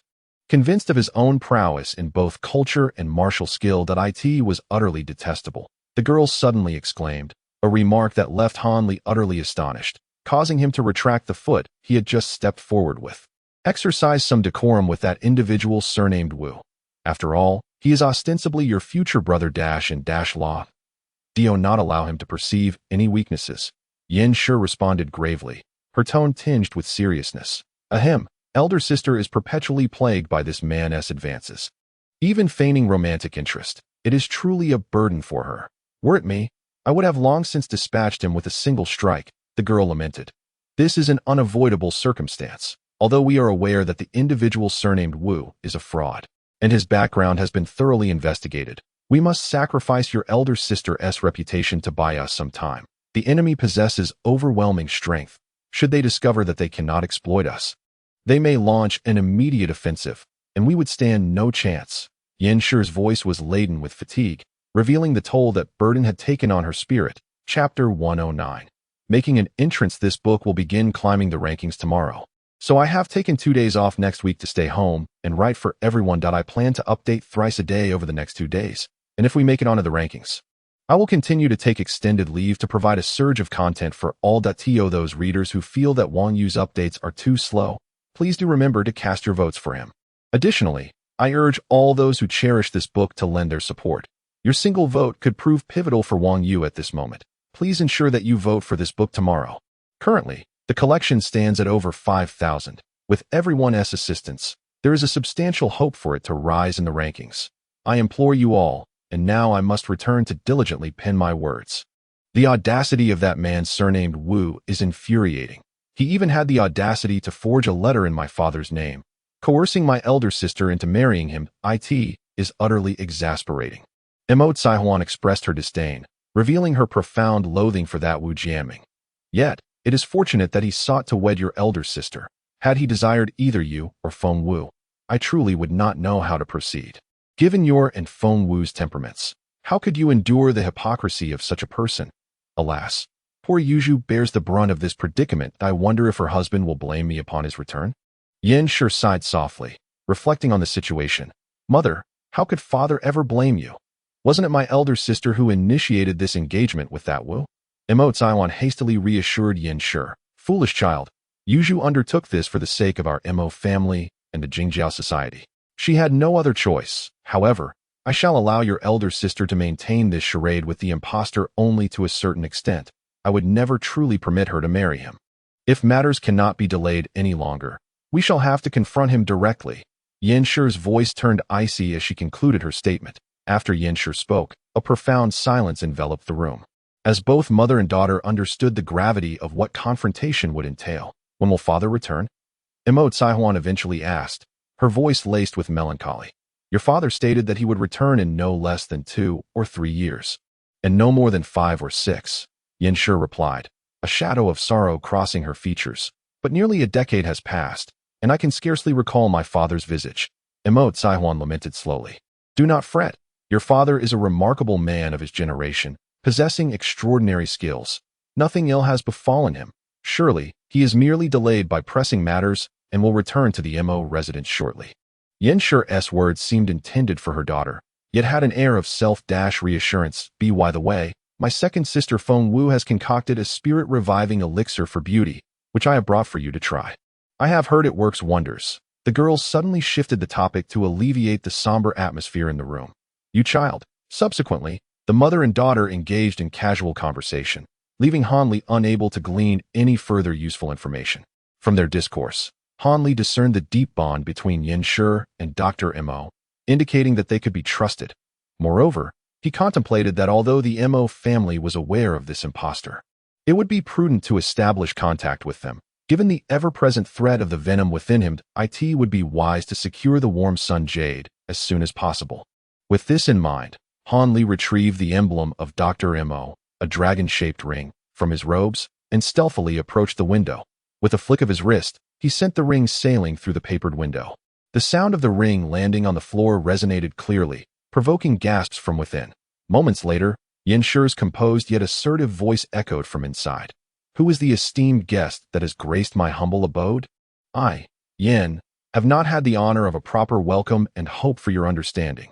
Han Li smiled faintly, yet before he could utter a word in reply, he was startled by the girl's exclamation. How peculiar! What has entered is merely a ring. This ring seems remarkably familiar, resembling the one you wear. Mother, come and take a look. It was evident that Mo Caihuan had already picked up the ring and handed it to Yin. The dragon pattern ring, Yin exclaimed in astonishment. Upon hearing the recognition of the token, Han Li lightly tapped on the door twice and announced in a clear voice, Disciple Han Li, under the orders of Master Mo, has come to pay respects to my esteemed mother-in-law. The room fell into an immediate silence upon hearing Han Li's words, as the occupants were momentarily stunned by the revelation. Come in. After a considerable pause, Yan's voice finally beckoned him to enter. Han Li gently pushed the door open and stepped inside. Upon entering, he beheld a stunning lady in her 30s seated on a wooden chair, with a delicate young girl of 15 or 16 standing behind her. The girl's features bore a striking resemblance to the beautiful woman, indicating a close blood relationship. At that moment, the lady, Yin, was idly toying with the very dragon pattern ring he had just presented. Her expression one of calm indifference, revealing no unusual emotion before Han Li. Meanwhile, the girl, immortal, blinked her dark eyes, curiously scrutinizing Han Li, her lips curling into a subtle smile that hinted at mischief, exuding an air of whimsical charm. After observing them for a moment, Han Li approached Yin and offered her a respectful bow. "Greetings, fourth mother." A look of surprise flashed in Yan's eyes as she was taken aback by Han Li's unremarkable appearance. However, she did not respond immediately. Instead, she raised her left hand to reveal another dragon pattern ring adorning her finger. Gently, Yin brought Han Li's ring close to her own, and to their astonishment, the dragon patterns of both rings aligned perfectly, with not a single gap between them. Indeed, the token is authentic. Yet, do you possess a personal letter from your husband? Yin finally allowed a hint of a smile to grace her lips, inquiring gently. Without hesitation, Han Li produced the meticulously prepared letter, presenting it with both hands. Satisfied by Han Li's reverence, Yin nodded approvingly before accepting the letter and unfolding it for a thorough examination.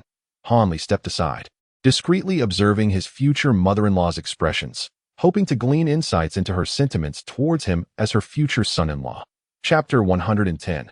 The Fox. The contents of the letter had already been perused by Han Li several times.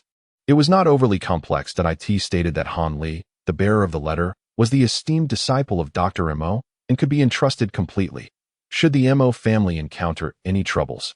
Han Li was to be called upon to resolve them, as long as he ensured the safety of the Mo household.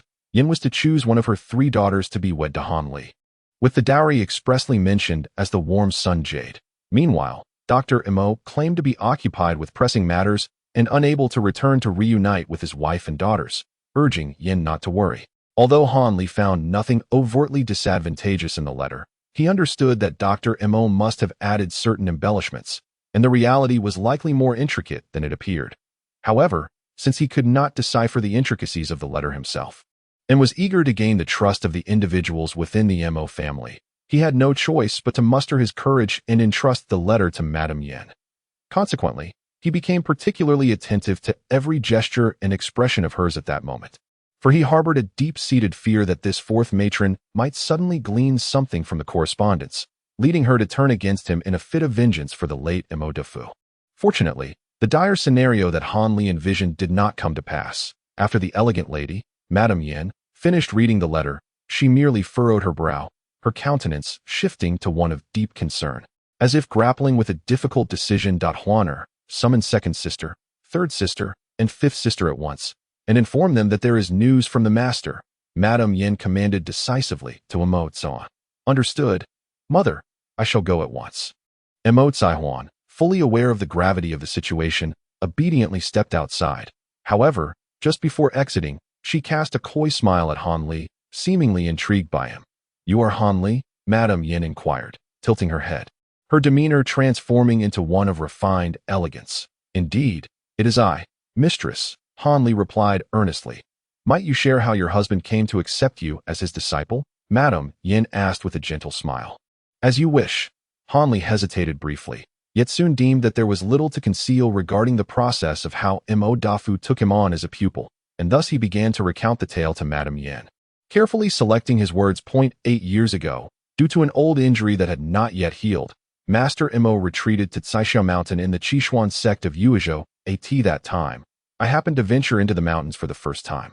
Han Li skillfully narrated the story of how Mo Dafu took him as a disciple, blending truth with embellishment, deftly omitting or glossing over any information that could not be divulged to Madame Yin, yet still managing to captivate her attention entirely. 3 months prior, Master Mo, beset with pressing matters, found himself unable to remain at the Mo residence for long, fearing that his absence might invite trouble from adversaries seeking to disturb the matrons. Thus, he instructed me to descend the mountain and seek out several of the matrons, awaiting their directives. What pressing matters does my husband attend to that he cannot return home, even briefly? Madame Yin sighed after listening to Han Li's half-truths regarding his apprenticeship, her voice tinged with a hint of melancholy. Return home? Master Mo has been deceased for nearly 2 years. His remains now but bones buried beneath a tree. Upon hearing this, Han Li felt a twinge of self-mockery, yet he still responded with utmost reverence. What matters? Master Mo did not disclose them to me, but they must surely be of great importance. His words were somewhat ambiguous. Humph. Did your master instruct you to keep secrets from us? Madame Yin remarked with a playful, yet slightly displeased tone. Absolutely not. Han Li asserted, though internally he chuckled at her evident suspicion. Madame Yin appeared reluctant to let the matter rest, her lips parting as if to inquire further. Just then, a cacophony of hurried footsteps sounded from outside, followed by a melodious voice that was irresistibly charming. Fourth sister, I have heard news of our husband. Is it true? That scoundrel has been gone for over a decade, leaving us sisters to live in solitude. Initially taken aback by the dulcet tones, Han Li soon found himself startled by the implications of her words. The elder lady displayed an audacious demeanor that left Han Li utterly astonished. Third sister, do mind your words. There are others present in the room, remarked another woman, her voice slightly hoarse yet laced with restrained ire. Understood. However, I have heard that the messenger happens to be a favored disciple of our husband. Surely, he cannot be an impostor, can he?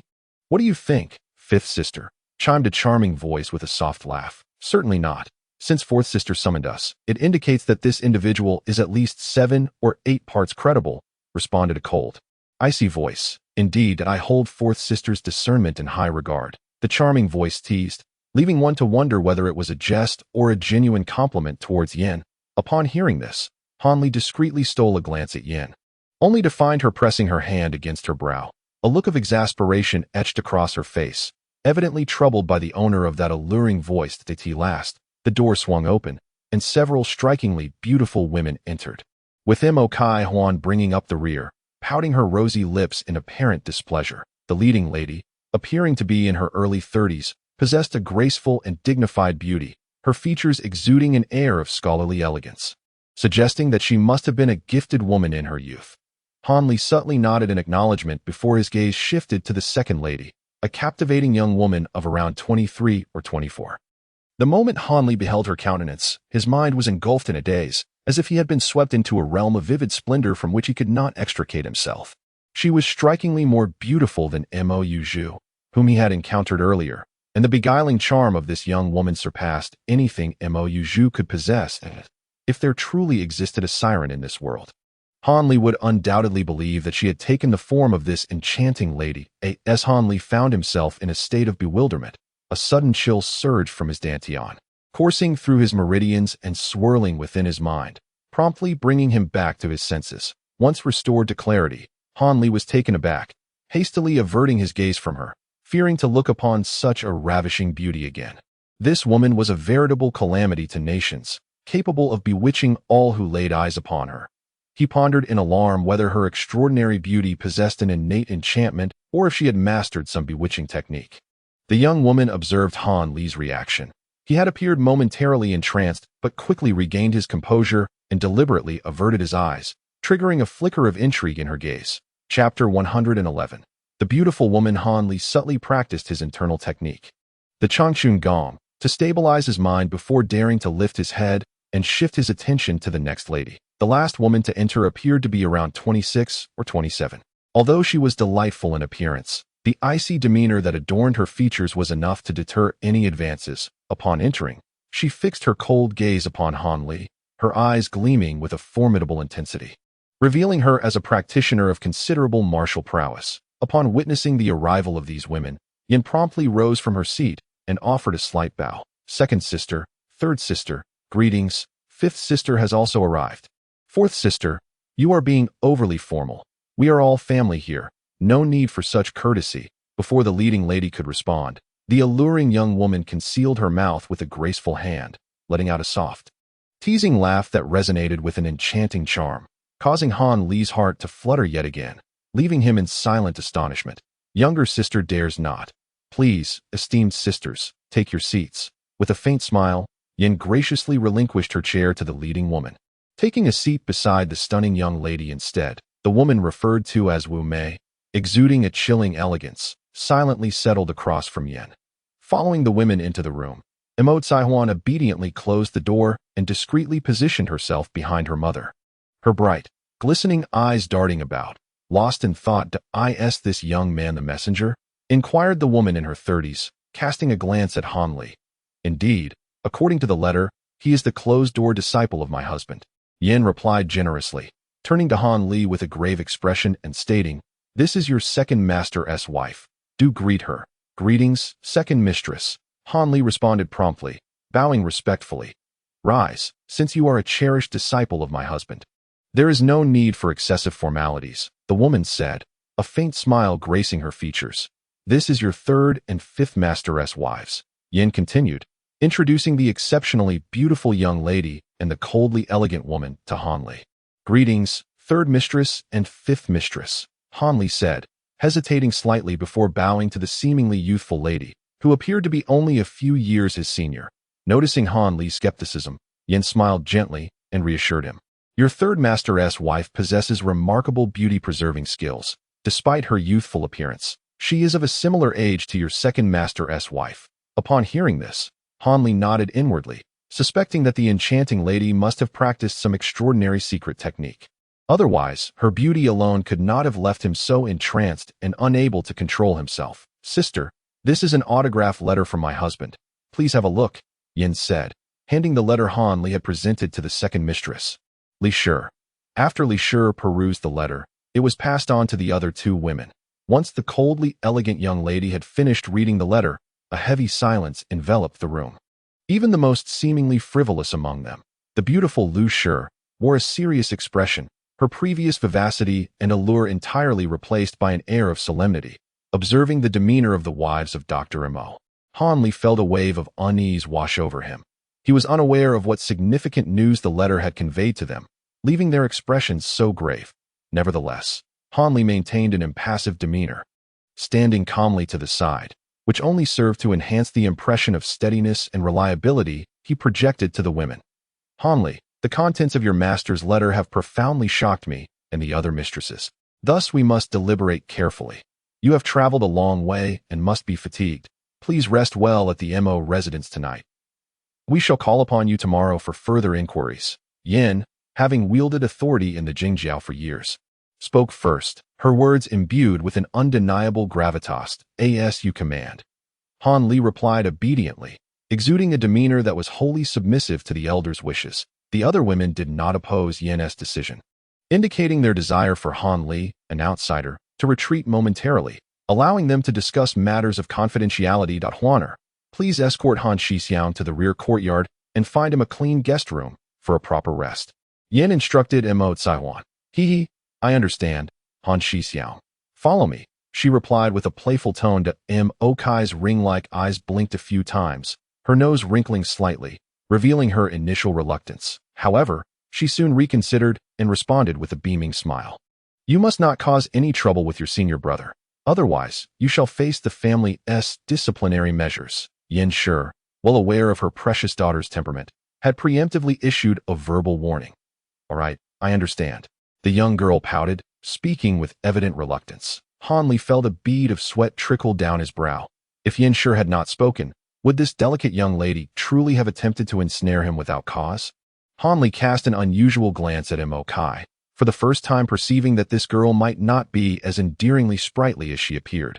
Consequently, Mo Kai listlessly exited the room, while Han Li followed her with an impassive demeanor. After Han Li had been outside for quite some time, Yin Shi's solemn voice echoed through the now quiet room. "Fifth sister, please check around to see if that young man has truly left this place. We must ensure he has not stealthily returned without our knowledge." The icy Wang Shi, upon hearing this, silently left the room, vanishing into the shadows. "Fourth sister, you overestimate that young man. Do you truly believe he possesses such capabilities?" The third madam's beautiful eyes sparkled with skepticism. "Third sister, you are mistaken. Our husband's disciple is anything but ordinary." Yin Shi replied softly. "Consider that our Mo residence is already heavily guarded, and this building is where I manage the affairs of our society. There are numerous concealed sentries and guards, at least 20 or 30 of them. Yet he was still able to infiltrate undetected by either me or Kai. You truly think an ordinary expert could achieve this?" The first 112th chapter, Dark Messages. Fourth sister's words suggest that this young man surnamed Han does possess some skill. The second madam, Li Shi, furrowed her brow slightly and spoke slowly to be fair. His composure is far superior to that of the previous impostor. I recall that young man surnamed Wu, who was utterly captivated by my Tianhu great technique after just one meeting and remained entranced for an entire day before returning to normal. Yet this Han, while initially dazed, quickly regained his senses, indicating his exceptional mental fortitude. He is no ordinary individual. The third madam hesitated for a moment, sighed, and eventually expressed her thoughts. Once she had spoken, a thoughtful silence enveloped the three women, each seemingly grappling with unspoken words. After a while, Yenshur offered a wry smile and took the initiative to speak first. Such a formidable individual. One must wonder whether he is a blessing or a curse for our MO residents. Once we retrieve the dark message, it will become clear to everyone. Before Yenshur could finish her thought, the cool voice of the fifth madam, a strikingly beautiful woman, interjected from outside as she slowly entered the room. I have surveyed the area. There are absolutely no outsiders within a 200-meter radius, and the guard posts have been doubled, the fifth madam stated expressionlessly. Yenshur pondered for a moment before finally speaking. You all surely recall what our husband said before he left. If, upon his departure, the letters he sends are merely open correspondence without any hidden messages, it indicates that he is safe, and we need not worry. Conversely, if the letters indicate the presence of concealed messages, it is highly likely that dire news is forthcoming, and we must prepare ourselves mentally that as for this letter, we have all observed that it indeed indicates the presence of a hidden correspondence. Whether it bears good tidings or ominous news, it is something we must inevitably confront. Let us extract the true letter and examine it. The voice of the third madam no longer resonated with charm. Instead, it was imbued with sorrow. Very well, since everyone is prepared, let us unveil the concealed message, Yin promptly declared. Without further hesitation, she gracefully retrieved a teacup from a nearby table and, lifting a water jug, poured half a cup of cool water. Subsequently, she twisted the dragon-shaped ring on her fingers several times, astonishingly splitting it in two to reveal the concealed white powder within its compartment. Yin cautiously poured the powder into the teacup and then cast her gaze towards the others. Under Yan's watchful eyes, the second madam, Li, was the first to rise. She elegantly approached the table and, with a slight lift of her hand, revealed a similar ring adorning her delicate fingers. Li also extracted a substantial amount of powder from her ring and added it to the teacup. However, her powder was red, appearing quite distinct from Yan's. Following suit, the third and fifth madams performed the same actions, each possessing a dragon-shaped ring, with the hidden powders being yellow and black, respectively. Once all had completed their respective tasks, Yin gently swirled the teacup, resulting in the once multi-hued liquid transforming into a clear and transparent solution. Well, the revealing mixture has been prepared. Second sister, your deft hands are unparalleled. It is best if you handle the application of this potion to the letter. Yin humbly addressed the second madam. Upon hearing Yan's words, Li smiled faintly, accepting the potion and the letter without hesitation, and began her task with focused diligence. For a period, aside from Li applying the potion to the letter, the others remained silent, intensifying the atmosphere within the room. It is complete. The letter has been thoroughly treated. Now, fifth sister, it is your turn to assist by drying it with your internal energy. Li straightened up, wiping the fragrant sweat from her brow, and smiled at the fifth madam. The alluring young woman nodded, swiftly taking the damp letter. She then extended her other hand, slightly channeling her energy to emit a gentle warmth.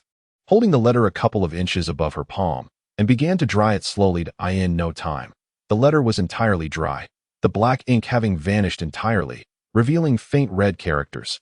This was the hidden message that Dr. Mo had meticulously crafted for Han Li to deliver to his wife and daughter. Unbeknownst to Han Li, who was unaware of the events unfolding in the room after his departure, he found himself in quite a predicament, beset by the little enchantress before him. This Miss Mo Sen brazenly demanded from him, in the midst of their journey, what she termed a meeting gift from her senior brother. What sort of gifts does my junior sister desire?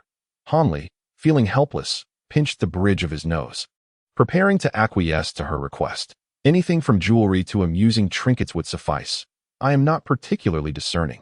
If that proves too difficult, offering 7,000 or 8,000 taels of silver would be acceptable, and I would consider that a pass. Emo Tsaihuan blinked her large, dark eyes, speaking with innocent candor. 7,000 or 8,000 taels of silver. Han Li nearly toppled over upon hearing this. This little sprite truly has the audacity of a lion. Showing no fear whatsoever, she herself possesses but a meager sum of silver. Furthermore, even if she did have it, there is no way she would genuinely part with it. She has truly deluded herself into thinking herself a benefactor. As Han Li pondered this in his heart, his expression remained unchanged, yet a glimmer of meaning flickered in his gaze towards the girl. Emo Saihuan, astute as she was, immediately discerned a portion of Han Li's thoughts. She pouted her lips and feigned a dramatic gasp, exclaiming, Han Shixiao, you wouldn't dare to present no gift to your adorable junior sister on our first meeting, would you? You must know that the esteemed young Master Wu, who visited last year, presented over 10,000 taels of silver notes as pocket money upon their first encounter. Upon hearing this, Han Li was incensed. That Wu fellow was merely after your family's wealth and beauty. I have no such intentions, and besides, you're currently ensnared in your father's malevolent schemes, your life hanging by a thread. In a fit of anger, Han Li chose to remain silent and gazed up at the sky. Motionless, he wished to see how this little sprite would manage to take advantage of him. Emo Saihuan, witnessing Han Li, this rustic fellow, feigning ignorance and utterly disregarding her, felt a pang of anxiety. Ever since she had extracted a significant sum from that impostor a year ago, she had dreamt night after night of encountering another opportunity to strike it rich. Now, having finally been presented with such a chance, this individual, who appeared to be a genuine disciple of her father, was impervious to her charms and possessed a thicker skin than a city wall. How could he be so unyielding towards such a delightful girl, showing not an ounce of compassion? Did he not see that she was on the verge of tears? Yet, he remained unmoved, truly infuriating. Chapter 113. Lingxiang Pills. The night's moonlight was not particularly chilly, yet Emo Saihuan's lovely visage appeared somewhat pallid, her eyes filled with resentment as she glared at Han Li. Gnashing her teeth at this brazen senior brother who had unexpectedly appeared, the two stood in the small path of the backyard, frozen for over a quarter of an hour without taking a single step forward.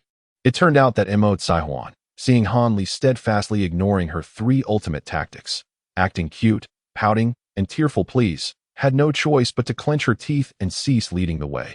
She intended to leverage this tactic to coerce Han Li while maintaining a persistently pitiful gaze in his direction, hoping that a dual approach would compel him to yield. However, upon witnessing Emo Saihuan's woeful expression, Han Li could not help but chuckle. Her demeanor reminded him of his friend, Li Feiyu in the past.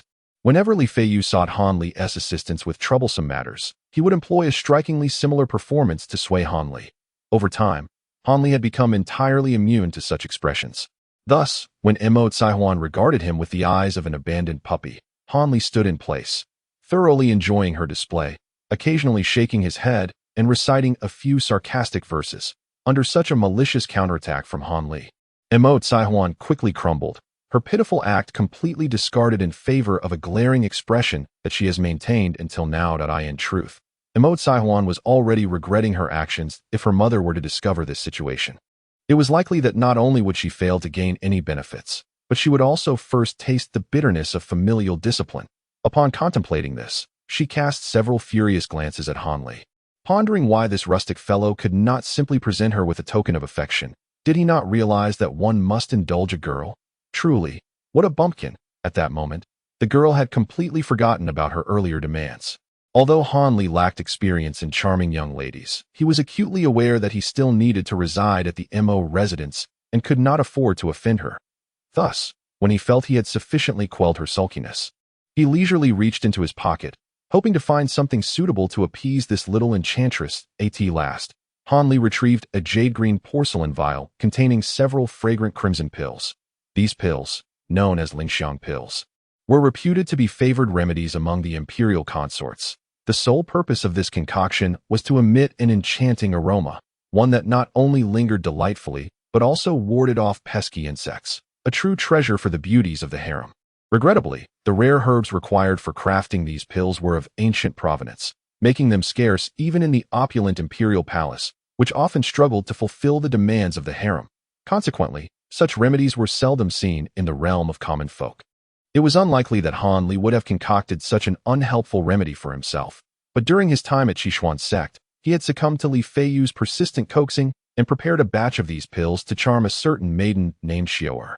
This small vial contained the last few remaining pills, originally intended to fend off mosquito bites during his nights spent outdoors, but now served as a means to placate the girl. Han Li tossed the vial towards the girl, who fumbled to catch it, momentarily flustered. "What is this?" Emo Saihuan exclaimed, her face breaking into a smile that at last She had received a gift from this miserly individual, although she was unaware of its nature. It had already sparked her excitement. This is Lingxiang pill. It possesses remarkable properties. Han Li elaborated on the pill's effects, expecting her to be thrilled and pleased. Yet, to his astonishment, after merely sniffing the aroma upon opening the vial, she hastily closed it and regarded him with suspicion, her eyes reflecting the wariness of a damsel in distress. This pill isn't some sort of aphrodisiac or drug, is it? It smells quite similar to what my two sisters described. You wouldn't be harboring ulterior motives, would you? Han Li was momentarily taken aback, left speechless, and feeling as if he might bleed from indignation. How perplexing could this girl's thoughts be, to equate Lingxiang pills with illicit intentions? He found himself at a loss, unsure whether to admire her caution or to lament the unjust accusations directed at him. Well, it seems you may have a point, she remarked seriously. However, I must take it to my second sister for examination before using it. After all, we young ladies must exercise caution. Cough to do as you wish, Han Li replied, at a loss for words, merely coughing to mask his embarrassment that he now believed it prudent to maintain some distance from this little enchantress, lest he be driven to the brink of exasperation. However, if this medicine is truly as effective as you claim, then you have certainly passed the test. In the future, should you encounter any difficulties at the MO residence, feel free to seek assistance from Saihuan, that I will only require a modest fee, and I assure you that I can resolve your issues entirely. Mo Saihuan tossed the small vial in her hand a few times, playfully remarking, "All right, junior sister, if I need help, I will surely come to you at this moment." Han Li returned to his usual demeanor, responding with a smile that did not quite reach his eyes, while inwardly he thought with a hint of malice, "Why would I seek help from a little money grubber like you?" Mo Saihuan, of course, was oblivious to Han Li's inner musings. She felt a surge of joy at his newfound compliance and suddenly found this senior brother Han to be rather amusing, his presence becoming more agreeable to her. "Let us go, senior brother Han. I will find you a larger room that will not do you any injustice." With a beaming smile, Mo Saihuan resumed her journey, striding confidently ahead of Han Li. Behind her, Han Li sighed softly, trailing slowly in her wake. Such a quirky and spirited girl was certainly beyond his capacity to endure. Not only was it improbable for a lady of her stature to be interested in someone of his unremarkable appearance, but even if she were, he would unhesitatingly decline, for her troublesome nature would be far too taxing for him to handle. Thus, Han Li resolutely removed Mo Saihuan from his list of potential admirers without a second thought. Chapter 114. The Infatuation of Yen Gu. This marks the second update of the day. Everyone, please continue to cast your votes. This book has been lingering at the bottom of the rankings, which is quite alarming. It would be best to elevate it a bit higher. I humbly ask for your support. At last, Han Li settled into the guest room within the Mo residence's rear courtyard. Mo Saihuan, discerning and considerate, did not linger long and quickly took her leave, her sudden display of demureness surprising Han Li, uncertain of the Mo family's stance towards him and wary of potential dangers. Han Li was unable to truly sleep the entire night, merely dozing lightly on the bed. The following morning, as Han Li remained in a state of drowsiness, a series of sharp knocks echoed from outside the door. Could it be the little fairy returning? Han Li furrowed his brow momentarily before shaking his head. The steady rhythm of the knocks did not resemble Mo Saihuan's style at all. Moreover, there should be few who knew of his presence here.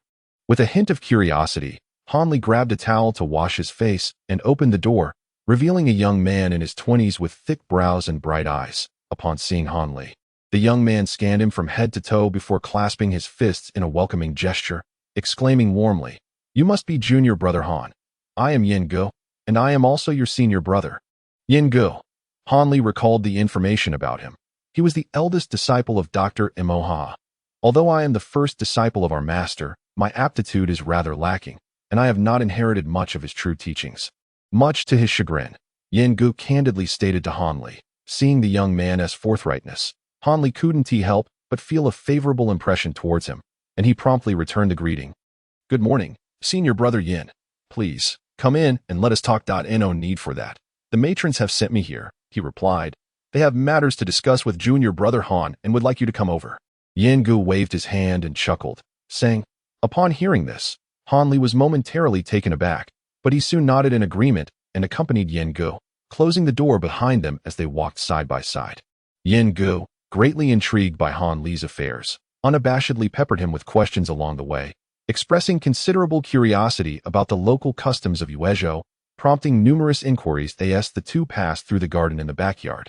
They unexpectedly encountered a pair of young men and women, none other than the Mo Yuzhu and Wu Jianming, whom Han Li had glimpsed from afar the previous day. The two were strolling together in the garden, exuding an air of romantic affection, a sight that left Han Li feeling quite displeased, as if something of his had been snatched away. The couple evidently noticed Han Li and his companion, and approached them willingly as they drew near, merely cast a fleeting glance at the unremarkable Han Li, offering no words. However, the young master Wu scrutinized Han Li with a puzzled expression.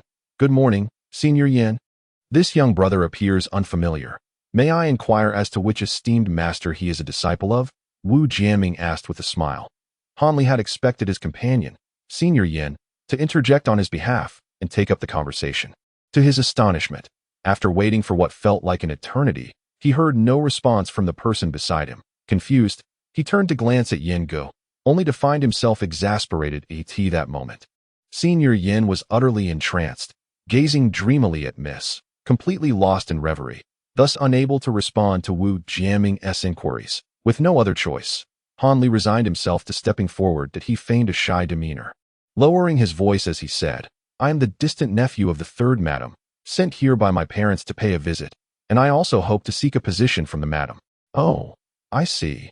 Wu Jianming, having only heard the first part of Han Li's statement, lost all interest in him. It was hardly surprising, for Han Li's appearance was quite unremarkable, lacking the traits typical of a martial artist, which surely led the young master Wu to overlook him at this moment. Wu Jianming turned away, visibly displeased by Yin Ji's infatuated expression towards his countenance darkening, for the beauty beside him was ostensibly his fiancée. As Han Li stood closer to, he noticed the subtle frown on her face, indicating her displeasure with Yin Ji's unabashed admiration. "Senior Yin, if there is nothing further, my sister and I shall take our leave," stated coolly, her lips slightly parted as she offered a curt nod to Yin Gu before gracefully departing the scene, with Wu Jianming following suit, giving a huff in Yin Ji's direction without uttering a word. Watching the pair gradually recede into the distance, Han Li couldn't help but display a peculiar smile before turning back to observe his companion, only to find that Yin Gu remained transfixed, still staring in the direction of their departure. With a sigh, Han Li mused, "This fellow truly is hopelessly enamored," yet, judging by his demeanor, it seemed unlikely that she harbored any fondness for him. Perhaps she had already grown weary of his relentless pursuit. Han Li gave Yin Gu a firm pat on the shoulder, jolting him from his stupor, causing the look of bewilderment on his face to vanish as he finally emerged from his daze. "My apologies, I must have embarrassed my junior brother." Having regained her composure, Yin Ji's face flushed crimson, overwhelmed by shame at her own embarrassment. "It is of no consequence. A graceful lady is a fitting match for a gentleman. For such is the nature of man. There is no reason to feel awkward," Han Li reassured her with a smile. Upon hearing Han Li's words, Yin Gu did not feel any relief. Instead, she let out a bitter smile and slowly confided, "To be honest with you, Han Shidi, I grew up alongside Yuzhu. Although our relationship cannot be described as childhood sweethearts or innocent companions, we have developed profound feelings for each other, regrettably, as we matured. It seems Yuzhu regards me only with fraternal affection, lacking any other sentiments. After facing her rejections several times, I ceased to entertain any further hopes and merely wished for her to find a good husband who could bring her lifelong happiness. Yet, every time I see Yuzhu, I find myself helplessly entrapped, unwittingly embarrassing myself like this." There was a hint of self-mockery in Yin Ji's final words. After listening to her, Han Li fell silent.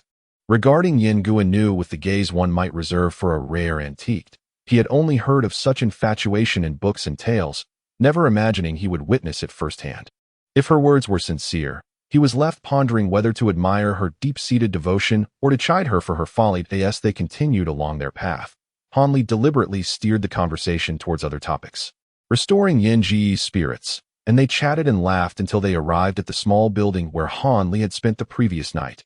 Inside, several of Dr. Mo's wives were eagerly awaiting Han Li's arrival, preparing to surprise him in grand fashion. Chapter 115. A startling turn of events. Upon reaching the second floor, before Yin Gu could knock, the voice of Madame Yin resonated from within. Is that Han Li and Yin Gu? "Yes, Fourth Shermu. Yin Gu replied promptly, halting in his tracks with respect. Yin Gu, you may return. Allow Han Li to enter alone, came Madame Yan's calm voice, imbued with an air of coldness that stirred something within Han Li. As you command. Yin Gu, clearly holding Madame Yin in high regard, exhibited no hesitation in obeying her order. After exchanging a smile with Han Li, he quietly retreated down the stairs, leaving Han Li alone outside the door. Han Li gazed coldly at the door, refraining from entering immediately. Instead, he extended his spiritual sense to gauge the situation within, wary of the possibility of being ambushed by hidden adversaries upon entry. The room was eerily quiet, with only the faint sounds of breathing and heartbeats from Madame Yin and a few others, indicating that no unwelcome guests were present, which alleviated Han Li's concerns. He approached and gently knocked twice before pushing the door open, peering inside with the intent to enter. However, the scene that met his gaze caused his expression to shift dramatically, halting his advance mid-step. The room was indeed the same one he had visited the night before, with the furniture and decor unchanged, save for the attire of the several beautiful women present. Madame Yin and the other ladies were all clad in white mourning garments, sitting solemnly in their chairs, their cold eyes fixed intently upon him. Han Li's complexion paled slightly, not out of fear, but rather in indignation at the late Dr. Mo. It is evident that he has once again been outmaneuvered by the cunning Dr. Mo. The letter appears to hold secrets, as he suspected, and these formidable women have already learned of Dr. Mo's demise, seemingly awaiting the arrival of the murderer, who is none other than myself. Han Li took a deep breath, his countenance returning to normal, and then strode into the room without hesitation. Unapologetically seeking out an empty chair, he boldly seated himself opposite the women, silently observing them, intent on discerning how these ladies would choose to address him. Clearly, Han Li's audacious demeanor, prepared to confront them without pretense, caught Yin and the others off guard, disrupting their composure and eliciting a variety of expressions among them. The second wife, Li, appeared pale, evidently infuriated by Han Li, who had referred to her as Shermu just the day prior, now brazenly meeting her gaze. Coming from a scholarly lineage, she held a deep respect for the hierarchy of age and status, and encountering a disrespectful individual like Han Li left her trembling with indignation. In stark contrast, the third wife, Lu, seemed unfazed.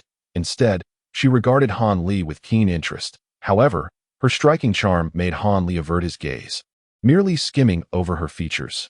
Yin, much like the icy Wang, maintained a composed demeanor while coldly locking eyes with Han Li, her gaze imbued with a chilling intensity. You are quite audacious, my husband's disciple. After a tense silence, Yin finally spoke, her words dripping with sarcasm that was unmistakably clear to all present. Esteemed ladies, if there is anything you wish to inquire about or express, please do so directly. I have no interest in idle chatter, Han Li stated, his expression stoic. He understood that nothing could be worse than engaging in a verbal duel with a single woman, let alone several. Rather than expending energy on discerning the nuances of their words, he believed it more prudent to address the heart of the matter straightforwardly. Furthermore, the absence of any hidden threats within the room indicated that these women were not yet prepared to take action against him. They must either have reservations or seek something from him. In light of this, he felt little need for courtesy, for Dr. Mo's demise was a consequence of his own actions, and Han Li bore no shame in that regard. Even someone as seasoned as Yin was momentarily rendered speechless by Han Li's blunt tone. Very well. I shall ask you, did my husband perish at the hands of this ungrateful disciple? The second wife could no longer restrain herself. Her beautiful eyes almost aflame with fury, the scholarly aura around her dissipating, replaced by a visage of resentment. Sister Yin furrowed her brow and called out softly, seemingly attempting to deter the second wife from posing such a question that could lead to immediate conflict. Nevertheless, Li was refreshingly forthright, laying the most critical question on the table. Han Li inwardly chuckled at this directness. It could be said that he died by my hand, or it could be interpreted as suicide. He replied nonchalantly that as soon as the words left his mouth, the women present, including Madame Yin, were momentarily taken aback. They had anticipated that Han Li would either outright deny the accusation or brazenly confess. Yet he instead uttered a perplexing statement. The second Madame Li was momentarily stunned, but her expression quickly transformed into one of furious indignation, evidently believing that Han Li was mocking them. What nonsense are you spouting? It is clear that you are the one responsible for the harm done. Li trembled as she spoke. How can you be so certain it was me who caused the death? Did you witness it with your own eyes? Han Li retorted, no longer maintaining his courtesy. He was acutely aware that the letter had been penned before Dr. Mo met his untimely end. Thus he could not definitively assert that he had been the one to deliver the fatal blow. He surmised that the letter contained mere conjectures left for his wives, which allowed him to refute her claims without hesitation. Since you assert this, why don't you recite the details of my husband's demise for us women? If you truly had no involvement, we would not intentionally wrong you. The fifth Madam, Wang, who had been stoically silent, suddenly interjected. Upon hearing her words, Han Li yawned, and then scoffed coldly. Wronged? Such audacity. Do you think I am truly afraid of your Mo household?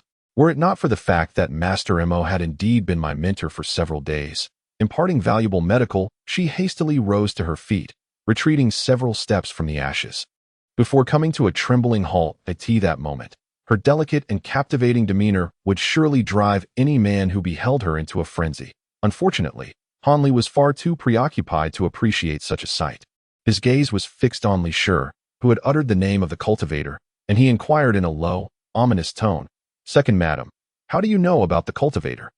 Have you encountered others of their kind? Li Shi felt a surge of panic, deeply wary of Han Li's identity as a cultivator. Do not question my second sister. I shall tell you everything regarding the cultivators. At that moment, Yin Shi leaned back, weary and closing her eyes, interrupting Han Li's relentless questioning with a weary voice. Oh, can you share that with me? Han Li rubbed his nose, his expression softening slightly. There is nothing to conceal. Many in Jiyuan City are aware of the cultivator's existence. Yin Shi replied with a bitter smile as she opened her eyes that in fact, some have even witnessed the conflicts between cultivators outside the city, and it is said they can summon the winds and rain, conjuring fire and mist, each one resembling a living deity. As she spoke, she cast a peculiar glance at Han Li. So that is the case. Han Li slapped the back of his head, realizing he had forgotten that Jiyuan City was not a small place like Caisha Mountain. The appearance of cultivators here seemed hardly extraordinary. After all, had he not encountered a man in blue just yesterday?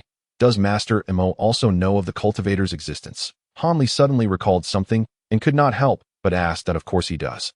My husband is one of those who has witnessed the cultivator's battles firsthand. Yin Shi replied candidly, feeling there was no need for secrecy, and I wondered why Dr. Mo was so obsessed with cultivators. It turns out he has already seen a true cultivator. Han Li sighed.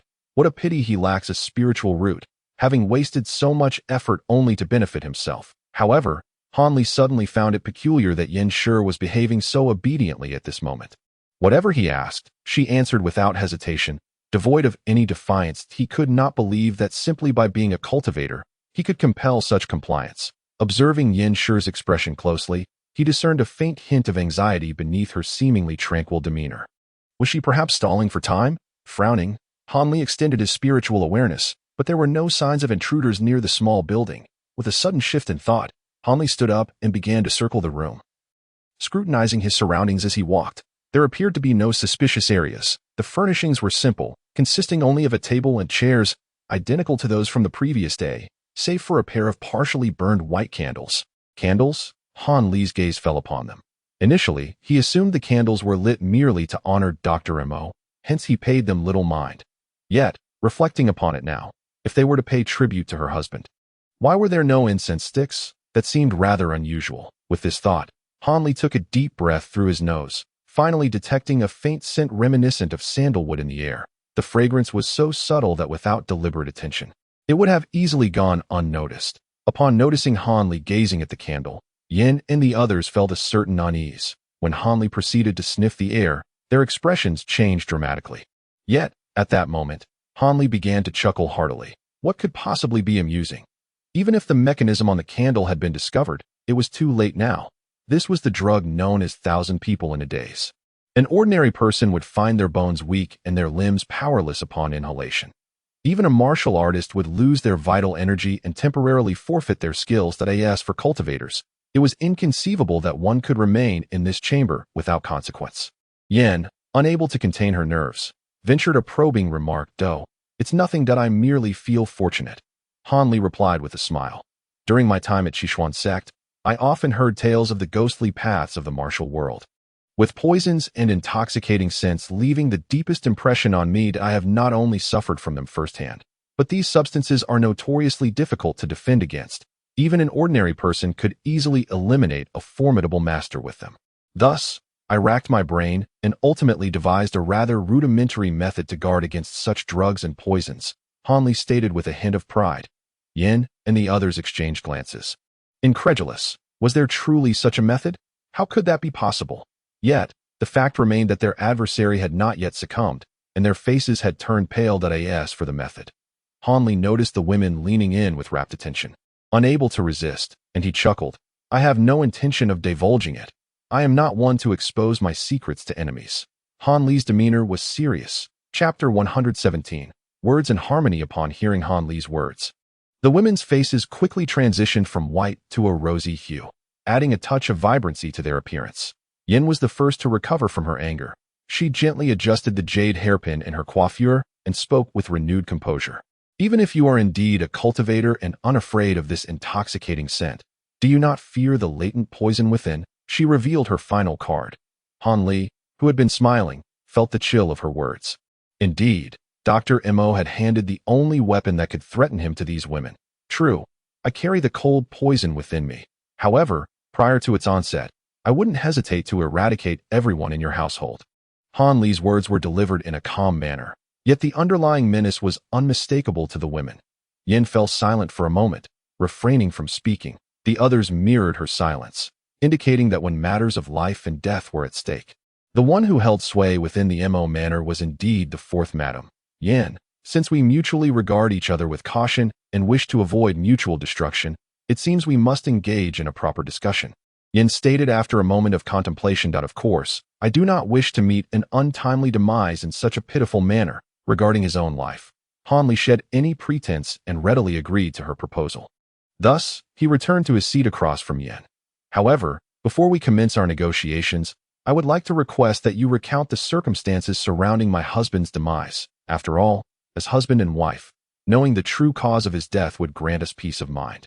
Rest assured, even if it turns out that my husband fell at your hands, we harbor no ill intentions. After all, as widows with children, we cannot afford to confront a rock with mere eggs, nor seek our own demise. The final words of Yin resonated with desolation, as if Hanli were the very tyrant who had oppressed her and the vulnerable. Upon observing the expression of his counterpart, Hanli could not help but feel a twinge of discomfort. Despite being aware that she was merely performing, the sight of Yan's heart-wrenching demeanor softened his resolve. Was it not simply a matter of recounting the circumstances surrounding Dr. Mo's tragic demise? There was no need for concealment, for Hanli firmly believed that the blame for Dr. Mo's death lay not with him, but rather with Yu Zitong and his own folly. Very well. I shall gladly divulge the cause of Master Mo's death to you. Should you still insist on seeking vengeance against me after hearing the truth, I shall be more than willing to oblige. After a moment of contemplation, Hanli acquiesced. Thank you, my lord, Yin exclaimed, her countenance brightening with joy upon hearing Han Li's willingness to reveal the truth. The situation unfolded as follows.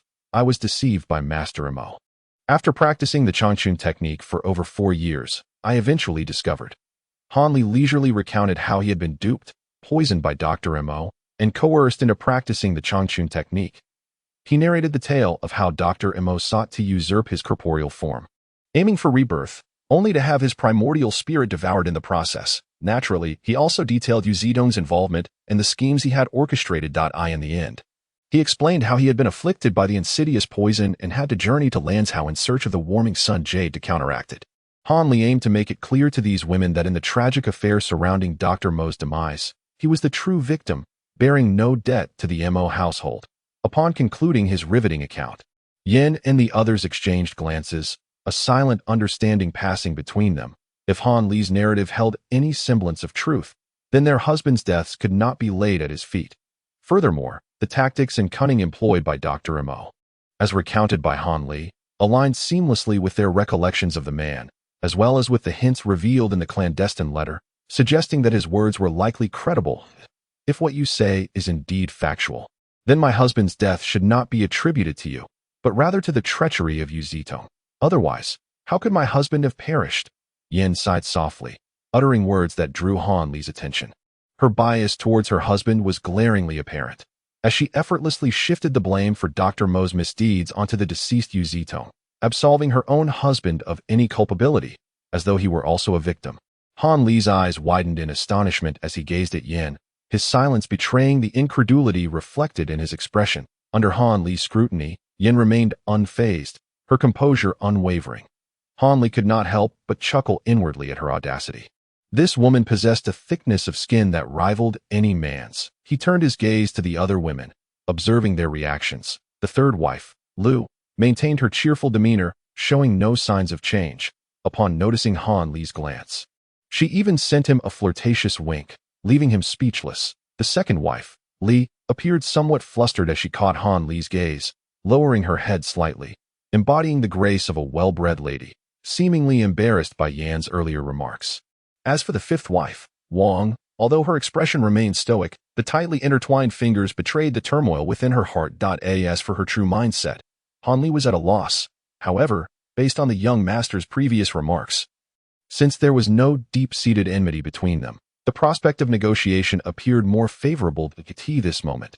Yanshi parted her delicate lips and spoke softly. Upon hearing her words, Han Li turned his head and replied nonchalantly, "What is there to discuss? You hand over the warm sun jade to me, and I shall take my leave without further troubling the Mo residents. That is out of the question." Yanshi smiled faintly, promptly rejecting the notion. "Why is it out of the question?" Han Li inquired, unfazed. The young master must have overheard much regarding the dire situation of the Mo residents yesterday while standing outside my chamber. You should be well aware that without external assistance, the annihilation of the Mo family is merely a matter of time. That if that is the case, it would be better for you to take action and eliminate us sisters completely, thus putting an end to it all. Yanshi's eyes reddened as she spoke, appearing pitiful. Upon hearing this, Han Li gazed at Yanshi in perplexity, observing as her cheeks flushed, yet she remained defiantly unyielding to his gaze. With a sigh, Han Li realized that the little trickery of Mo Tsaihuan was evidently learned from the enchanting Yanshi before him, a clear reflection of her. Chapter 118. Choice between two pleas.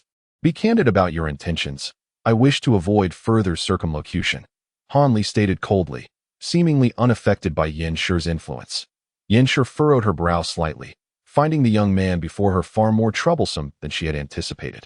Both soft and hard tactics proved ineffective, leaving her feeling at a loss as to how to proceed. Did she truly have to reveal her bottom line directly and clarify matters with him? Reluctantly, she considered this, as she had held the reins of the Jingjiao Society for so many years, never having been in a position where she gained no advantage during negotiations. She glanced back at Madame Wang, recognizing that among her sisters, only Wang possessed the ability to oppose her decisions. Hoping for a more favorable suggestion from her, as for negotiating with this person, let fourth sister take the lead. I shall have no objections, Wang stated icily, discerning Yanshi's intentions. With these words, Yanshi felt a surge of joy, her heart settling somewhat. Very well, since you do not intend to beat around the bush. We shall be forthright in stating our terms. As she spoke, she entirely regained the commanding presence befitting the leader of the three major factions in Jiyuan City. The earlier image of a frail woman vanished, replaced by an aura of authority cultivated through years in power. Now, this is the kind of opponent I wish to negotiate with.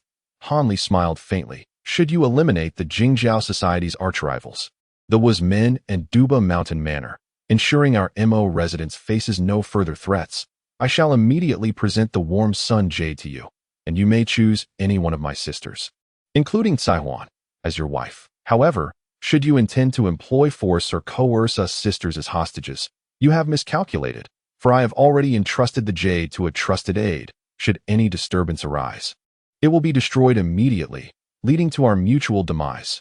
Yanshi declared with a stern demeanor. Madam Yan, do take care not to let your tongue slip, Han Li retorted, seemingly unfazed by her threats. You expect me to single-handedly annihilate the Wuzmin and Duba Mountain Manor. How audacious of you to even consider that. He was well aware that obtaining the warm sun jade would not be a matter of mere brute force. Aside from the verbal threats from the other party, he could only speculate on the extent of their hidden tactics. Consequently, forcing the adversaries to divulge the whereabouts of the jade was merely a last resort. It would be far preferable to have them willingly present is Master Han, not a cultivator. How could these ruffians possibly contend with you? Moreover, we do not require you to eradicate their entire faction. Merely the disappearance of a few key leaders will suffice. This time, the alluring Madame San, after bestowing a captivating smile upon Han Li, interjected with her dulcet tones. What of cultivators? I cannot speak for others. But I am acutely aware of my own capabilities, and I would not be foolish enough to confront a large gang single-handedly. Furthermore, do you genuinely believe that cultivators can indiscriminately slay ordinary people without facing repercussions? Han Li cast a cold glance at Madame San, the icy intensity in his gaze causing her smile to falter. With Han Li employing the Changchun technique and remaining vigilant, any seductive spells cast upon him would yield no effect whatsoever. What? Does your master imply that cultivators have no restrictions regarding us mere mortals? Yin Shi inquired with surprise. I am not entirely certain of the specifics, as I have only recently become a cultivator and have yet to fully grasp these conventions. Han Li replied nonchalantly. As he observed Yin Shi preparing to speak again, he waved his hand to silence her, continuing coldly. However, as long as one possesses a modicum of intellect, it becomes evident that if cultivators could act with impunity against ordinary individuals, how could the so-called three overlords of Lanzhou and the three major factions of Jiyuan City still exist? They would have long been annihilated by unscrupulous cultivators, and perhaps you lovely ladies would have already become their playthings. Han Li's final statement was delivered with no small degree of rudeness, causing the women opposite him to flush crimson, yet a flicker of fear danced in their eyes.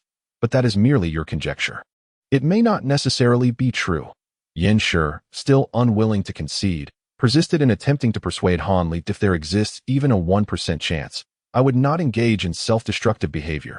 Han Li offered no solace to Yin Shi, stating bluntly, "You intend to walk away with our daughter's dowry without any recompense." Yin Shi's expression soured as she emphasized the term dowry with particular weight, although Han Li's demeanor remained unchanged. He could not help but feel a twinge of frustration at her words. The malice afflicting me was originally cast by your husband. It is fortunate that I have not sought retribution against you. What more do you desire? Han Li seethed inwardly. Yet, he understood that voicing such sentiments would serve little purpose at this juncture. These women appeared unwilling to part with the warm sun jade without gaining something in return. Thus, he bowed his head in contemplation for a moment before raising it, clearing his throat, and declaring with clarity, I present you with two paths. You may choose either one.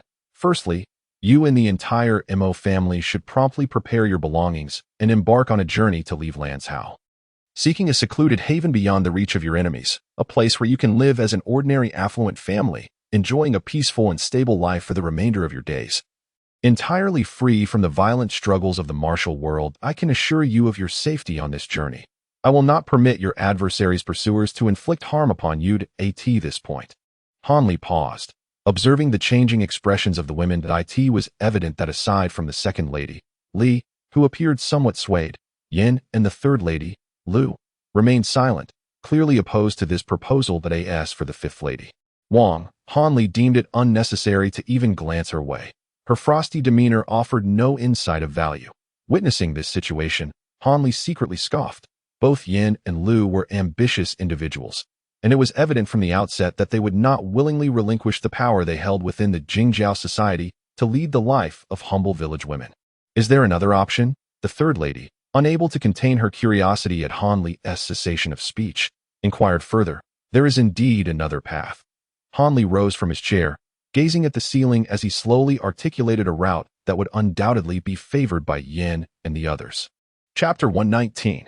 Unexpected news. I can make an exception and intervene once, ensuring the disappearance of the leaders of one of the two gangs. However, this offer is limited to just one of the gangs. If both dominant factions were to encounter misfortune simultaneously, it would undoubtedly attract the attention of those with ulterior motives, significantly heightening the risks involved, rendering such a gamble unworthy of my consideration. Furthermore, aside from these two options, I will not entertain any further concessions. Upon concluding his statement, Han Li's expression hardened, and he ceased speaking, coldly awaiting the women's response. Upon hearing Han Li's second option, Yin and the others could not conceal their surprise. Yet after exchanging glances, they hesitated to reach an immediate decision. Might we deliberate among ourselves before providing a response to the young master? This matter is of great significance, and we must consider it thoroughly. Yin replied cautiously, Certainly, I am not unreasonable. However, I expect a response by tomorrow morning at the latest.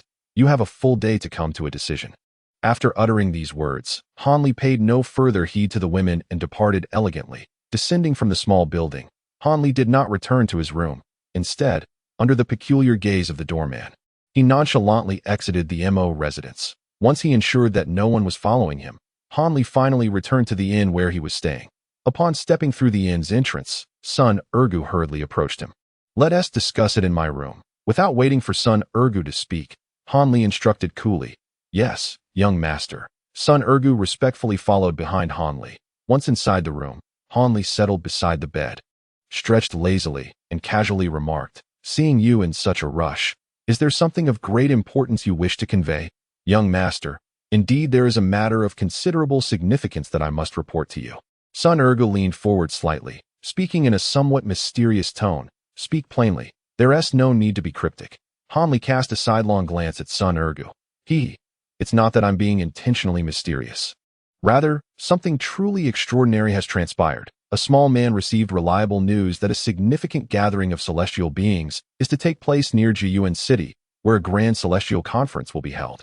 It is rumored that anyone fortunate enough to attend this assembly may instantly ascend to immortality and become one of the celestial beings. Sun Ergu exclaimed, his words peppered with enthusiasm. "Celestial beings?"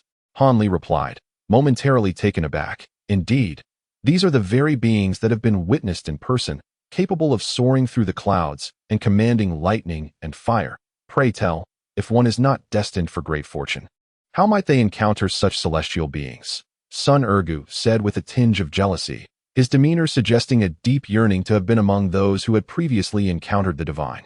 At this moment, Han Li comprehended that the celestial beings Sun Ergu referred to were, in fact, practitioners of immortality. However, how could individuals from their faction possibly be privy to the gathering of these practitioners? Han Li was somewhat astonished. "How did you come by this information? Are many aware of it?" His curiosity piqued. "This news is absolutely reliable," Sun Ergu asserted. "It was relayed to me by a brother from our faction, who heard it firsthand. However, due to the faction leader's fear of incurring the wrath of the celestial beings, a gag order was issued, and only the upper echelons of our Ping gang are privy to this information. I received this tidbit from a drunken senior member. I believe that someone of your esteemed caliber would be interested, which is why I hurried here and awaited your return." Sun Ergu eagerly sought recognition for his efforts. Your diligence shall not be forgotten," Han Li replied. "But first, please elaborate on how the faction member managed to elude the notice of the celestial beings and acquire this intelligence." Han Li's expression turned serious as he pressed for details. Understanding that the credibility of the information was at stake, and he could not afford to be careless, "I too heard this from the inebriated senior member," Sun Ergu divulged. The tale unfolds thusly. The individual who obtained this information was a minor leader within the Ping gang. A few days prior, he had ventured to the western suburbs for a lucrative deal, but alas, the intelligence proved faulty, and his adversaries were far too formidable, resulting in a harrowing escape. To evade his pursuers, he sought refuge within a tree hollow in a nearby grove. However, before the enemy could arrive, a colossal two-headed eagle suddenly descended from the sky, its terrifying visage sending him into a state of sheer panic. In this moment of peril, he exhibited remarkable ingenuity and employed the widely known technique of turtle breathing, lowering his breath and heartbeat to the utmost minimal levels, preparing to feign death to evade the eagle's detection. Just as he was on the brink of losing consciousness, he overheard a conversation between a pair of young men and women on the back of the eagle. To his astonishment, he realized that the massive eagle was indeed carrying individuals upon its back, but in his frantic state, he had failed to notice them earlier.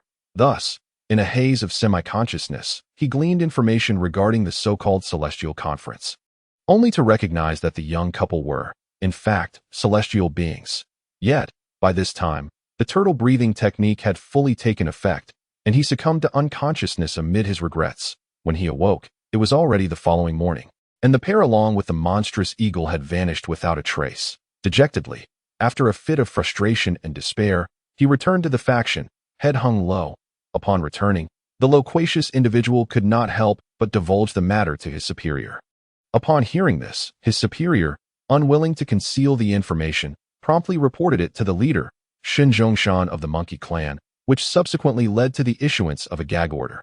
After listening to Sun Ergu's account, Han Li displayed no outward change, yet internally, He was overwhelmed with excitement at a gathering of numerous cultivators. This was truly a once-in-a-century opportunity. Should he be able to attend, he would gain authentic access to the world of immortals.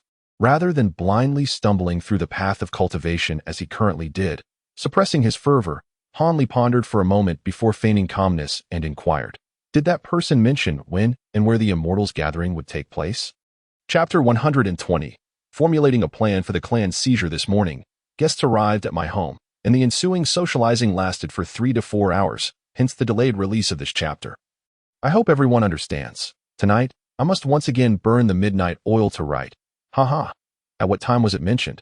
I don't believe it was specified, though it seemed to imply that it would be in the near future. As for the location of the meeting, it appears that was not mentioned either, son Urgus said, scratching his head awkwardly. Hanley furrowed his brow. It seemed that son Urgus' information was far from precise. Undoubtedly containing numerous omissions, he lowered his head in contemplation for a while, when suddenly, a brilliant idea sparked in his mind.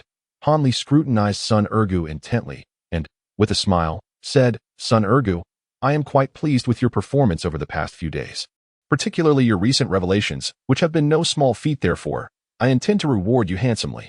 Upon hearing this, son Urgu's heart soared with joy, and his face broke into a beaming smile. He had not anticipated that merely providing a few snippets of information could earn him the favor of this esteemed individual, who planned to offer him a substantial reward. It seemed that serving this master was indeed gratifying. He couldn't help but wonder what kind of generous recompense awaited him, perhaps a fortune in gold and jewels. Son Urga's imagination began to run wild. "Would you be interested in becoming the leader of the Si Ping clan?"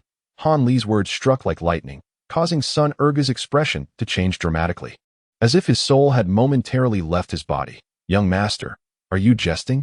Please do not toy with a humble servant. What merit do I possess to qualify as a leader of such a clan?" Son Urgu lamented, his face a mask of despair. "Why not? With my support behind you, a mere Si Ping clan is hardly out of reach. Or would you prefer to remain a small dockmaster, living such a life indefinitely?" Hanli teased lightly. Upon hearing this, son Urgu's expression fluctuated between surprise and fear, but predominantly, he felt a surge of excitement. What man would not desire, one day, to embrace beauty and wield power, to hold sway over the lives of others? The ambition buried deep within son Urgu's heart was gently ignited by Hanli's words, yet he still harbored some reservations and did not immediately agree. "Our clan leader and the 3 major protectors possess considerable martial prowess. Can you truly guarantee their subjugation?" Son Urgu probed quietly. "Subjugate them? Is that even necessary? Just eliminate them." Hanli scoffed coldly, displaying an attitude that treated them as mere weeds. At this, son Urgu could not help but shudder involuntarily. The murderous intent of this young master is indeed formidable. If I were to refuse, it seems I would swiftly meet my demise as well. Since you have so graciously elevated a mere wretch such as myself, I shall willingly sell my life to you and comply with all your commands, esteemed young master. Under the dual pressures exerted by Hanli, son Urgu finally resolved to take the risk. "Excellent. That is the right attitude." Hanli nodded in satisfaction. "Please provide me with the schedule of your leader's recent outings." Hanli inquired casually. Indeed, he has been visiting the most popular brothel, the Xiaoshan Courtyard in the West City, every afternoon these past few days, having recently become infatuated with the lead courtesan, Xiao Jinji. However, the 3 chief protectors accompany him, which may pose a significant challenge. Perhaps it would be prudent to wait a few days for a more opportune moment. Son Urgu, having committed to the endeavor, immediately dedicated himself to securing his life and future wealth and glory. "No need for that. Now that I am aware of the time and place, taking their lives will be a trivial matter," Hanli remarked nonchalantly. "However, after their demise, you may find yourself lacking the capability to take over the Siping gang." "Correct? Yes, within the gang. I am merely an ordinary leader, and there are numerous others who hold higher status and possess greater seniority," son Urgu confessed, feeling somewhat ashamed. "Fear not. If I declare you the leader of the Siping gang, you shall undoubtedly assume that position. I will dispatch Chu Hun to you, eliminate your adversaries, and provide you with close protection for a time," Hanli stated with confidence. He then lightly tapped 3 times on the adjoining room, and moments later, Chu Hun appeared before them. "Keep this close and well hidden. As long as you possess this item, Chu Hun will heed your commands, eliminate your enemies, and assist you in ascending to the role of gang leader." Han Li retrieved the soul-summoning bell from his bosom, caressed it gently, and solemnly handed it to Sun Ergu. The holder of the soul-summoning bell, even if not the master of Chu Han, can summon Chu Han, which is an alternative method that Dr. Mo taught Han Li for controlling Chu Han. Furthermore, as long as the original owner's blood remains unspilled, any attempts by others to tamper with this artifact would be futile. Thus Han Li harbored no fears regarding Sun Ergu's potential treachery. Having witnessed Chu Han's formidable powers firsthand, Sun Ergu was particularly overjoyed upon receiving the small bell, his courage swelling considerably. "Thank you for your generous favor, my lord. I shall wholeheartedly dedicate myself to you." However, he was shrewd enough to realize that even if he were to become the gang leader, he would merely be a puppet of this esteemed gentleman. Thus, he continuously expressed his loyalty at every opportunity. "Prepare yourself for your return. Once that leader is deceased, you shall seize control of the Siping gang amidst the chaos. But remember this: deliver that individual who has encountered the male and female deities to me unharmed. I have questions for him, do you understand?" Han Li's final words were delivered with utmost severity, clearly indicating their importance. "Rest assured, esteemed young master, I shall ensure he is brought to you in perfect condition. I will not let you down." Sun Ergu immediately pounded his chest and swore an oath, presenting a visage of utmost loyalty. "That is well. Take Chu Han and depart. When you return to see me, you shall be the leader of the gang." Han Li instructed with an impassive demeanor that I take my leave. Sun Ergu, upon hearing Han Li's order to leave, promptly took his leave from the room, closely followed by Chu Hun. As soon as Sun Ergu exited, Han Li rose to his feet, turning halfway around the room before suddenly parting his lips to emit a melodious and lingering whistle. Consequently, the cloud-winged bird swooped in through the window and perched upon Han Li's shoulder. Han Li retrieved a small bottle from within his robe, dispensing a golden chestnut pellet, the bird's favorite delicacy, and gently placed it into the creature's beak, softly instructing, "Little one, follow the person who just left the room, that if he attempts to escape beyond the city limits, come back and inform me immediately." Upon hearing Han Li's command, the cloud-winged bird chirped a few responsive notes, then soared out of the window, vanishing into the sky. Chapter 121. The Xiaoshan courtyard. Shan was in high spirits. Seated in a private room of the Xiaoshan courtyard, embracing an exceptionally beautiful woman, his large hand roving over her delicate form with abandon. Perhaps due to Shan's eagerness, the enchanting woman erupted into a fit of delightful giggles. "Miss Jean, I believe you should surrender to our leader. It is the first time he has been so infatuated with a woman, neglecting his duties to rush here." The speaker was a stout man clad in an oversized gray shirt, his waist resembling that of a barrel, and upon finishing his remark, he began to wheeze slightly. "Indeed, Miss Jean, our leader has been visiting you every afternoon for 5 consecutive days, spending quite a fortune. Yet, you only allow him a brief embrace, denying him even a single night together. This is simply unreasonable." This time, it was a middle-aged scholar with a dark mole on his face, his eyes gleaming with a sinister glint, suggesting a man of cunning intellect. In the room, apart from Shan, there were 3 other individuals. The 3 great guardians of the fort. At the stout man was Quanchuan Qianjin, whose immense girth belied his mastery of the mad 18-fist technique. Having dispatched numerous renowned masters, the scholar was Du Shoukai Fanju, known more for his malevolent nature than his proficient snow windsword technique. Meanwhile, the silent figure clad in black, the most skilled among the guardians, was Fei Dao Shinsan. His remarkable ability to unleash a volley of 18 flying daggers had eliminated many vengeful foes, and being a distant relative of Shan, he held a position of great esteem within the gang. These 3, like Shan, were accompanied by beautiful women, though none matched the exquisite allure of the woman in Shan's embrace, who was enchanting, voluptuous, and exuded an irresistible charm. At that moment, the giggling Miss Jean, upon hearing the words of Quanchuan and Du Shoukai, was immediately filled with misty eyes, as if tears were poised to spill. "Gentlemen Fan and Qian, how can you speak so unjustly of Jean?" The moment she laid eyes on Shun, she recognized him as a true hero. To share a life with Shun is a dream she ardently desires. However, both of you are not unaware that my body belongs to this Xiaoshan courtyard. Without the consent of the matron Wang within the courtyard, should Jinji dare to entertain guests on her own accord, she would be subjected to a brutal beating. It would be prudent for Lord Shun to inquire with matron Wang.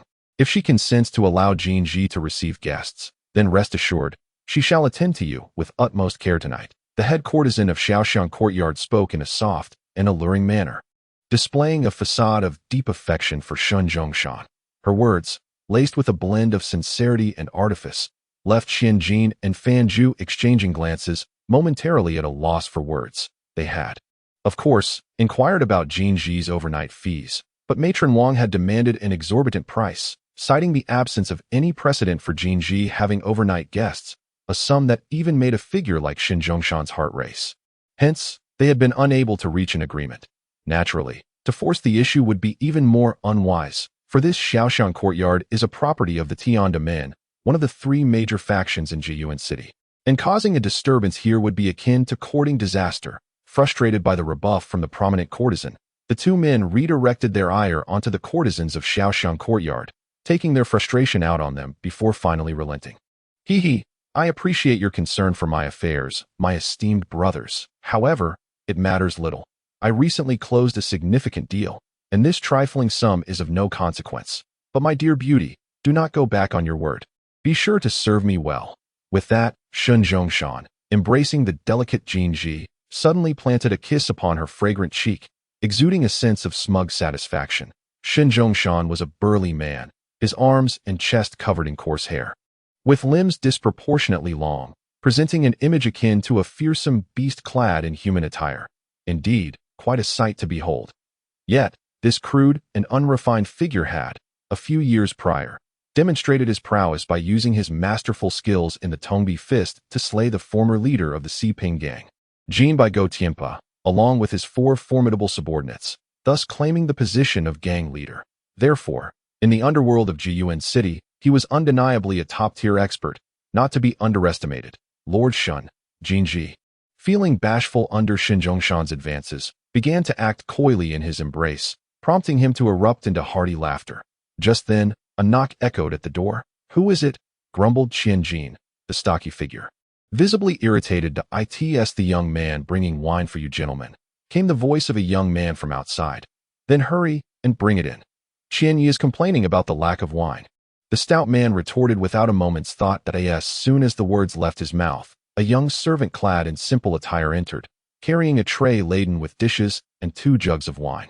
"Quickly, bring the wine over. Let the master taste it and see how it is." Qian Jin, a quintessential wine enthusiast, immediately lit up at the sight of the jugs. "Yes, I'll serve it right away," the young servant responded, stepping forward to place the jugs on the table. The moment Qian Jin laid eyes on the wine jugs, he seized one eagerly, ready to pour himself a taste. "Wait, you glutton!" The usually taciturn figure clad in black, Shin San, abruptly halted Qian Jin's action of pouring wine into his mouth. Chapter 122. Poisoning. "What is it?" Qian Jin inquired, puzzled, yet out of his steadfast trust in Shin San, he instinctively paused.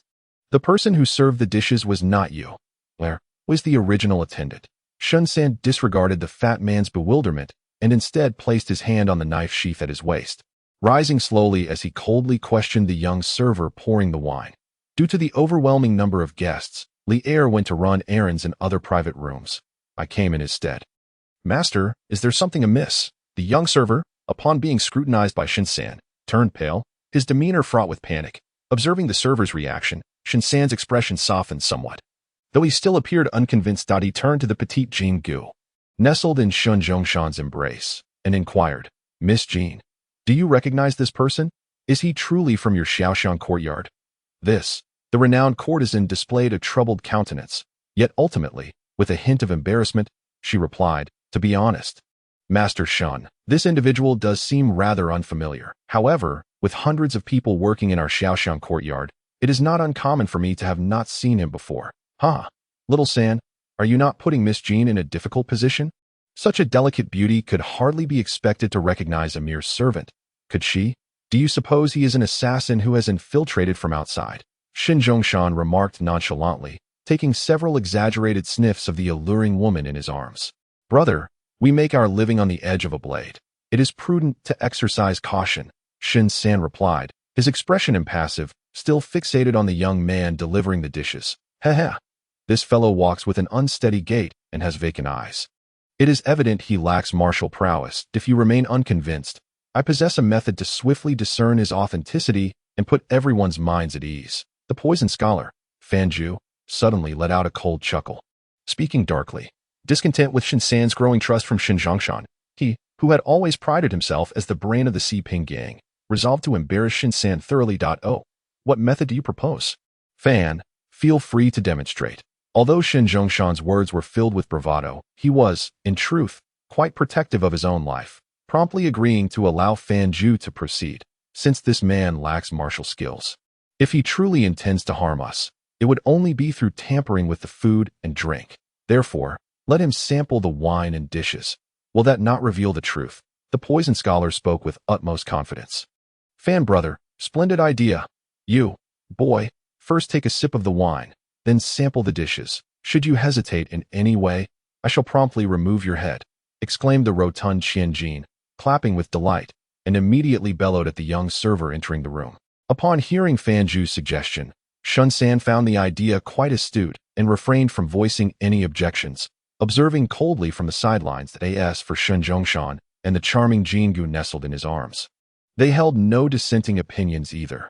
Thus, under the scrutiny of the gathered individuals, the young server, with a woeful expression, reluctantly consumed a cup of wine and sampled several dishes, upon observing the individual indulging in food and drink without apparent consequence. Fan Zhu could not suppress a smug smile. He turned to Shen San with a knowing expression, remarking, "It appears that my dear brother Shun has been excessively cautious. This fellow is merely his servant. Pray, do not dampen our spirits next time." With that, he eagerly seized a few morsels of the newly presented dishes and began to savor them leisurely. Humph, Shen San huffed softly, choosing to disregard Fan Zhu's veiled jibe. Yet he relaxed and returned to his seat. Haha, it seems all is well. It was merely a misunderstanding. Shen Zhongshan was well aware of the discord between his two subordinates, yet he found joy in their bickering. Feigning a hearty laugh, since it was only a misunderstanding, you, my lad, may depart. Consider this silver ingot as your reward. Shen Zhongshan produced a two-tael silver piece and tossed it to the young servant. Thank you, my lord. I shall take my leave. The youth, dressed as a servant, beamed with delight upon receiving the silver, cheerfully exiting while closing the door behind him. Lord Shun is indeed generous. One must not be stingy with Jin Ji in the future. Came the sweet, playful voice of Xiao Jinshi from within. Of course, my dear, you are my treasure, darling. As long as you serve me well, you shall never be wronged. Shen Zhongshan's boisterous voice echoed, clearly audible to the youth outside. Suddenly, the young man outside smirked coldly, choosing not to leave immediately, but instead stealthily positioned himself beneath a nearby eave, like a specter awaiting something. After a brief interval, a terrified scream erupted from within. It's poisoned. The food and drink are poisoned. I am poisoned. As the words fell, the individual let out an eerie laugh before succumbing to silence. The voice unmistakably belonged to the rotund fellow. Qianjin, vile scoundrels, you dare to conspire against your leader. I shall take your lives. Shen Zhongshan roared in fury, yet it seemed too late. After a few involuntary chuckles, he too collapsed lifelessly. The poisoner, Fan Zhu, and Shen San exchanged terrified glances before exclaiming in unison, "That servant must be the one who administered the poison. That servant certainly possesses the antidote." Without a moment's hesitation, they shoved the woman between them aside and dashed toward the door. Unfortunately, as they reached the threshold, they too fell to the ground with hollow laughter. It appeared that the rotund fellow had consumed the most. Hence the poison took effect first, followed by Shen Zhongshan, who had also imbibed generously. As for the cloaked figure and the scholar, although they had partaken little, the potency of the laughing soul powder was exceedingly fierce. Even a single drop would ensure death. The young man mused leisurely, awaiting a moment longer before pushing open the door and entering. The room was devoid of life. Even Xiao Jinji and the other three accompanying women had succumbed. After a meticulous examination, Hanli confirmed there were no survivors and gracefully exited the premises. It was likely that the news of Shen Zhongshan's poisoning would be dismissed as mere vendetta. Sparing him any significant trouble, Hanli thought lightly as he made his way along the path. The Qingling powder is indeed remarkably effective. Merely consuming a dose beforehand not only wards off a myriad of toxins, but also produces astonishing results against substances such as seductive fragrances. Just the other day, I successfully toyed with the Yin clan using this very powder. He chuckled somewhat peculiarly, instinctively caressing the vial containing the Qingling powder nestled within his robe, unnoticed by anyone.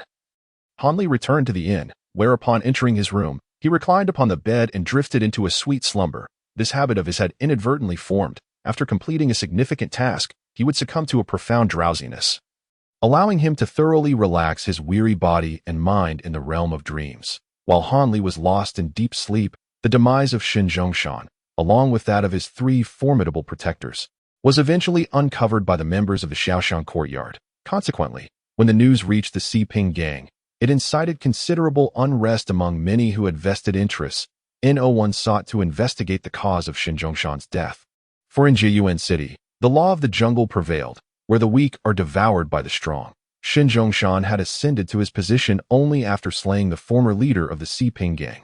Thus, the remaining leaders, both high and low, were solely preoccupied with who might inherit the now vacant position of gang leader in the absence of a capable candidate, amidst a climate of mutual defiance. A fierce internal conflict erupted that very night within the Xiping gang. By the following morning, the lower-ranking members who had not participated in the fray awoke to the astonishing realization that the entire Xiping gang had fallen under the control of a rather inconspicuous minor leader, Sun Ergu. Remarkably, Sun Ergu had eradicated all opposing high-ranking members in a single night, and with no one daring to challenge him, he ascended to the position of gang leader with ease. The very next day, he sent a missive to the other gangs in the West City, affirming his succession of the gang. Meanwhile, the mastermind behind the entire affair, Han Li, after indulging in a restful slumber, re-emerged at the Mo residence. Still within that quaint little building, where several enchanting ladies from the Yin clan awaited him. However, standing behind them were three renowned beauties of Jiyuan City, the Mo sisters. Han Li had already encountered Mo Yuzhu and Mo Caihuan. Thus his attention was drawn predominantly to Mo Finwu, the adopted daughter of Dr. Mo Finwu. A striking beauty clad in a yellow dress with an oval face, appeared to be around 16 or 17 years of age. She possessed a delicate and petite demeanor that evoked a sense of grace in Han Li. At that moment, as Mo Finwu realized she was being scrutinized by Han Li, she shyly lowered her head, revealing her long, slender neck, fair and exquisite, prompting Han Li to swallow several times in secret. Young Master Han, please refrain from gazing at my Finwu with such lecherous intent. Our Finwu is rather bashful. After a flirtatious smile, the third madam addressed Han Li in a soft voice. Topic? What topic? I am here to inquire about your final decision. Is it to depart from here to live in seclusion? Or shall I take action to eliminate one of your formidable adversaries? Han Li, withdrawing his gaze from the yellow-clad beauty, adopted a stern expression without hesitation.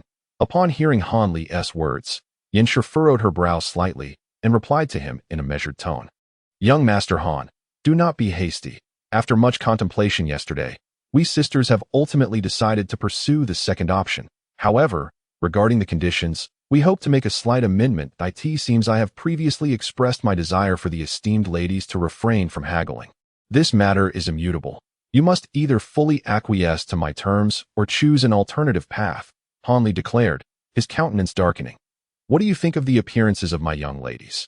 Yan's demeanor remained unfazed by Han Li's displeasure as she abruptly shifted the conversation to the three sisters of the Mo family. They are the epitome of beauty and grace, a fitting tribute to commend these young ladies.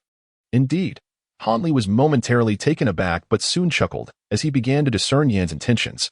Our demands are not unreasonable, should you succeed in obliterating the leaders of the Five-Colored Gate and the dominant mountain manor. We shall not only provide the antidote to the jade, but can also arrange for the marriage of all three sisters to you. Were you not just gazing at Fengwu? Yin pointed to Mo Yuzhu and the others behind her, speaking earnestly. Fourth sister, mother. Mo Yuzhu and Mo Caihuan's expressions changed dramatically, exclaiming in shock, clearly unaware of such a proposal beforehand, their faces paling at Yan's casual promise. Mo Finwu, while somewhat pale, managed to retain her composure. It was no wonder they were so alarmed. Han Li's appearance was unremarkable and starkly contrasted with the ideal suitors they envisioned, leaving them unwilling to accept him as their husband. Silence. This matter has been decided between me and your several aunts. You shall not retract your consent, or you will be immediately expelled from the Mo residence, Yin said with a stern countenance, her voice chilling. The three Mo sisters were left astounded by her proclamation. Mo Yuzhu bit her lip, her complexion ashen, while Mo Caihuan gazed vacantly at her usually affectionate second and fifth mothers, her eyes pleading. Only Mo Finwu appeared somewhat steadier, though her body trembled slightly as she leaned against the wall, motionless. There is no need to coerce the young ladies. I cannot accept your terms. As I have said before, regardless of the conditions, I will not risk my life recklessly. I hold my own existence in high regard. Han Li replied after a moment of silence, resolutely rejecting Yan's proposition. To claim that Han Li remained unmoved by the exquisite beauty of the Mo sisters would be sheer pretense. However, he had weighed the consequences carefully. Should he eliminate the other two tyrants of Lanzhou in one fell swoop, it would undoubtedly attract the attention of those with ill intentions, courting peril. Just contemplating the aftermath of the demise of the five-colored gate and the dominant mountain manor, it was evident that Yin would rise with the swarm of terror, becoming the principal beneficiary. Furthermore, his sudden appearance at the Mo residence, marrying all three enchanting sisters, would unmistakably signal to others that he was the principal architect of such deeds and a harbinger of death. If this were to incite the wrath of mysterious forces associated with cultivators, Han Li, as a mere novice, would likely face dire consequences. His life would be at stake, rendering the Mo sisters' beauty irrelevant. Thus, he could only chuckle bitterly, resolutely pushing away the three alluring beauties they asked for whether the Mo sisters held affection for him. Han Li was indifferent. Possessing their beauty was one thing, but winning their hearts would surely follow in due time. However, it is now futile to discuss all of this. The Mo sisters are akin to a hot potato for Han Li, something he must absolutely avoid. His current desire is to swiftly rid himself of the cold poison afflicting him and then depart from this place of turmoil. As for the fate of the Mo family, whether it brings calamity or fortune, it is of no concern to him. Upon Han Li's refusal, although it cast a shadow over Yin Shi and the others, it significantly improved the Mo sisters' impression of him. The youngest, Mo Caihuan, even broke into laughter, playfully sticking her tongue out at Han Li. Even the gazes of Mo Yuzhu and Mo Fengwu softened considerably. Regarding him with newfound respect, Yin Shi let out a sigh, exchanged glances with Li Shi and the others, then turned back, resignedly stating, "Since young Master Han does not agree, let us proceed as you suggested.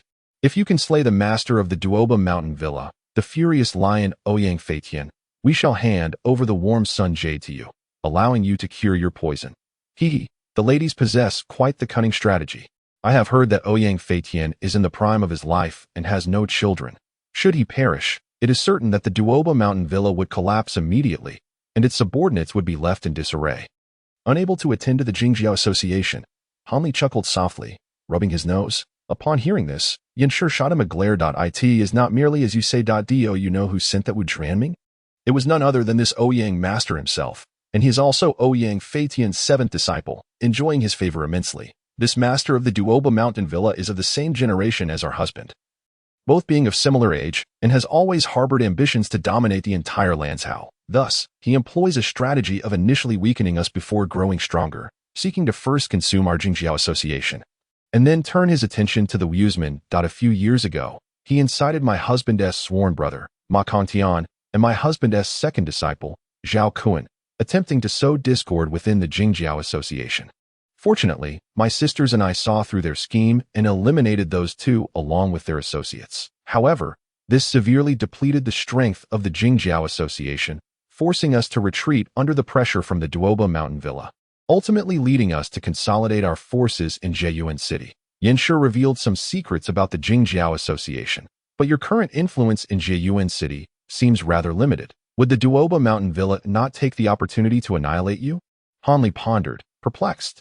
Ouyang Feitian, that reckless man, has his reasons for not daring to attack this place. Should you wish to know, simply agree to the original terms proposed by my sisters, and I shall divulge the information to you. The third lady giggled, her tone half serious, half teasing. Well, I think I shall pass. I am merely a bit curious. Han Li maintained his composure. Honestly, you do not exhibit the slightest quality of a man. Just exert a bit more effort, and you are unwilling. The third lady pouted, playfully bantering with Han Li. Yin Shi and the others ignored her antics, but the Mo sisters felt a flush of embarrassment. After all, it was quite inappropriate for their elder to jest about their intended suitor right in front of them. Mo Caihuan pouted and shot a fierce glare at Han Li. However, Han Li seemed utterly oblivious, continuing to speak with unrestrained fervor. Madam San speaks so lightly. This mere effort could cost me my very life. Perhaps it is better not to be a man at all. As long as I remain a man, that suffices. Perhaps Han Li's final statement was a tad too explicit, causing Madame San across from him to momentarily freeze, her lips curving into a charming smile. Even the second Madame, Li, and the third Madame, Yan, appeared somewhat displeased. How do you intend to take the life of Ouyang Feitian? This man rarely ventures outside his estate and possesses extraordinary martial prowess and cunning, making him quite formidable. Yin stated with a stern countenance. There is no need for Madame C to worry, as long as you prepare a fine steed and an image of this man. I shall ensure he vanishes from this world. Han Li replied nonchalantly. I hope so. Yin murmured softly. However, before that, shouldn't you provide me with some assurance to guarantee that upon my return after completing the task, you ladies will not turn your backs on me? Han Li said lightly. What assurance do you seek? Yin did not reveal any dissatisfaction, seeming to have anticipated this. This vial contains pills. I ask that each of you take one. As for the nature of the medicine, I shall refrain from disclosing it. In any case, upon my return after eliminating Ouyang Lientian, I will exchange the antidote for the treasures in your possession.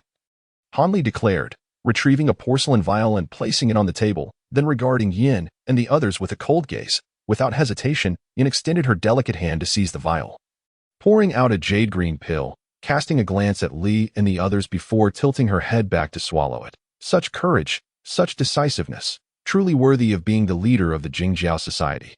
Han Li applauded, then shifted his gaze to the others. My sisters need not take this medicine, right? Is my life not sufficient collateral? Yin, who had swallowed the pill, halted Li's attempt to partake as well. Upon hearing Yan's words, Han Li was momentarily taken aback, displaying a hint of surprise. However, after a brief contemplation, he nodded slightly and said, since Madame C shares such deep sisterly affection and has spoken thus, I, Han Li, am not unreasonable. Very well, the second Madame and the others need not take the pills. Having spoken, Han Li reclaimed the vial from Yan's hands, placing it back into his robes. Now that matters are settled, I shall take my leave. I will return to the Missouri estate at this time tomorrow to collect the image and other items, and then I shall proceed directly to Poison Tyrant Manor. We appreciate your efforts, young master. Yin and the others rose to see Han Li off. Han Li offered a faint smile, turning gracefully to exit the room, just as he descended the small staircase. Hurried footsteps echoed behind him. Han Shixiang, wait a moment. My second sister has something to discuss with you. The exuberant voice of Imo Saihuan rang out, and upon hearing it, Han Li sighed, turning around helplessly. He beheld the little imp racing ahead, followed closely by Imo Fengwu and Imo Yuzhu. All approaching him, Imo Tsuan quickly caught up with Han Li, her eyes wide with curiosity as she circled him, her lips making sounds as if she were examining a rare treasure. Well, Han Shixiang, you've deceived me most cruelly. I never anticipated you to be an impostor as well, using trivial matters to manipulate others. How absurd. Upon hearing this, Han Li rolled his eyes at the girl, thinking to himself, what does she mean by trivial matters? It is evidently she who insisted on the gifts and sought them herself. Third sister, do not be impolite. Refrain from causing mischief with young Master Han, he admonished. It was the first time Han Li heard Imo Fengwu's voice, soft and gentle, a melody that brought comfort to the ears. What nonsense. She's merely speaking up for her mother. Who asked this fellow to act so arrogantly in front of my mother? Imo Saihuan retorted sulkily. Han Li recognized her intent to provoke and chose to ignore the little sprite. Turning instead to Imo Fengwu, second miss, is there something you wish to discuss with me? Upon being addressed by Han Li, Imo Fengwu felt her cheeks warm slightly, yet she responded in a soft and delicate tone. Fengwu seeks to inquire if the Lingxiang pills on my third sister are indeed a gift from you, young master. Have you truly inherited the genuine medical knowledge from my father? Upon first encountering Imo Fengwu, Han Li had developed quite an affection for her, and now seeing her speak with such tender shyness, he felt a surge of compassion for this enchanting maiden. Thus, he replied amiably, if the second miss wishes to know, I shall certainly speak without reservation. The Lingxiang pills belonging to Miss Saihuan were indeed a gift from me. I have also learned a considerable amount of medical knowledge and remedies from Dr. Mo. And the Lingxiang pills are one such example. Might it be that Miss Fengwu has a keen interest in this matter, since witnessing the medicinal herbs growing in the Mo family's backyard? Han Li had surmised that there must be someone knowledgeable in the art of medicine residing there, and upon hearing Imo Fengwu's inquiry, he suspected that she was indeed that person. As expected. Upon hearing Han Li's words, the seemingly demure girl revealed a glimmer of joy in her eyes, saying, to be candid with you, young master, I have been deeply fascinated by my father's medical practices since childhood. and have diligently studied many of his medical texts and insights. Unfortunately, when my father left the Mo residence, I was still quite young, and thus my understanding remains limited. After saying this, Mo Fengwu hesitated for a moment, then continued, albeit with uncertainty. Therefore, I have a humble request, and hope that you might grant it. Would you be so kind as to provide me with a copy of my father's medical insights, so that I may broaden my knowledge and refine my own medical skills? Upon expressing her request, the second miss of the Mo family appeared somewhat flushed, clearly embarrassed by her audacity. Hanli, upon hearing this beautiful maiden's plea, immediately consented without a second thought. Not a problem at all. I shall bring some of Dr. Mo's manuscripts and remedies with me when I visit the Mo residence tomorrow. These are originally the possessions of the Mo family, and I had intended to hand them over to the fourth madam, but since the second miss desires them, it is just as well to entrust them to you. He smiled as he spoke. Thank you for your kindness. Mo Fengwu expressed her gratitude, her face illuminated with appreciation. Why thank him? Did you not hear him? Those items rightfully belong to us. It is only natural for him to give them to you. Mo Tsaiwan interjected after blinking a few times. Upon hearing the little girl's words, Hanli cast her a sidelong glance, inwardly thinking, if it weren't for your gentle and charming sister pleading with me, those items that fell into my hands would never have been returned to the Mo residence. Not even entertained such thoughts. Sister San, refrain from speaking nonsense. The fact that young Master Han was willing to unhesitatingly hand over his father's relics speaks volumes about his character. Perhaps noticing the discord between Han Li and Mo Tsaiwan, Mo Fengwu hastily chastised the young girl. She then took her leave after gracefully bowing to Han Li. Throughout this exchange, the esteemed Miss Mo Yuju remained silent. But after the departure of her sisters, she cast a lingering glance at Han Li before departing herself. What could this gaze from Miss Mo signify? Gratitude, disdain, or perhaps a blend of both? Han Li found himself somewhat perplexed by Mo Yuju's parting look. However, after a brief shrug, he dismissed the matter from his mind and exited the Mo residence. Upon returning to the inn, he found the newly appointed leader of the Siping gang, Sun Ergu, along with another individual, waiting outside his room. Naturally, Chuhun was also present. Upon seeing Sun Ergu, Han Li nodded slightly and pushed open the door to his room, with Sun Ergu and the other individual following closely behind, respectfully standing to either side. Once seated, Han Li scrutinized the unfamiliar man who had accompanied Sun Ergu, a burly figure in his 30s, his face adorned with a multitude of fleshy features, exuding a fierce demeanor. From the looks of you, it appears you have indeed secured the position of leader of the Siping gang, Han Li remarked casually to Sun Ergu. Indeed, indeed. This is all thanks to your invaluable support. Young master, without your assistance, how could a mere individual like myself have attained such heights? Sun Ergu replied eagerly, his face beaming with delight. That is good to know that I shall not interfere in the major affairs of the Siping gang. But you must utilize its resources to ensure the tasks I assign are executed flawlessly. Otherwise, I will not hesitate to consider appointing another leader, Han Li stated coldly. These words caused Sun Ergu, who had been riding high on his recent success, to shudder involuntarily, bringing him back to his senses. Rest assured, I will dedicate myself wholeheartedly to your matters, even at the cost of my life. Sun Ergu hastily proclaimed, adopting a demeanor of unwavering loyalty. Han Li merely nodded before shifting his attention to the other individual. You are the one who overheard the conversation between the celestial beings?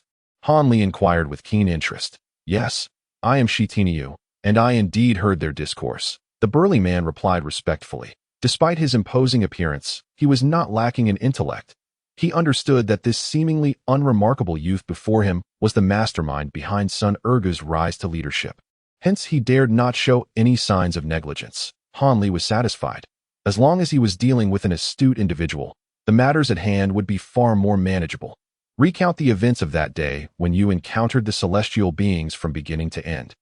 Should I find your account satisfactory, I shall appoint you as Sun Ergu's deputy, granting you the position of vice leader of the Siping gang, Han Li declared, fully aware that only substantial rewards could motivate others to diligently carry out his bidding.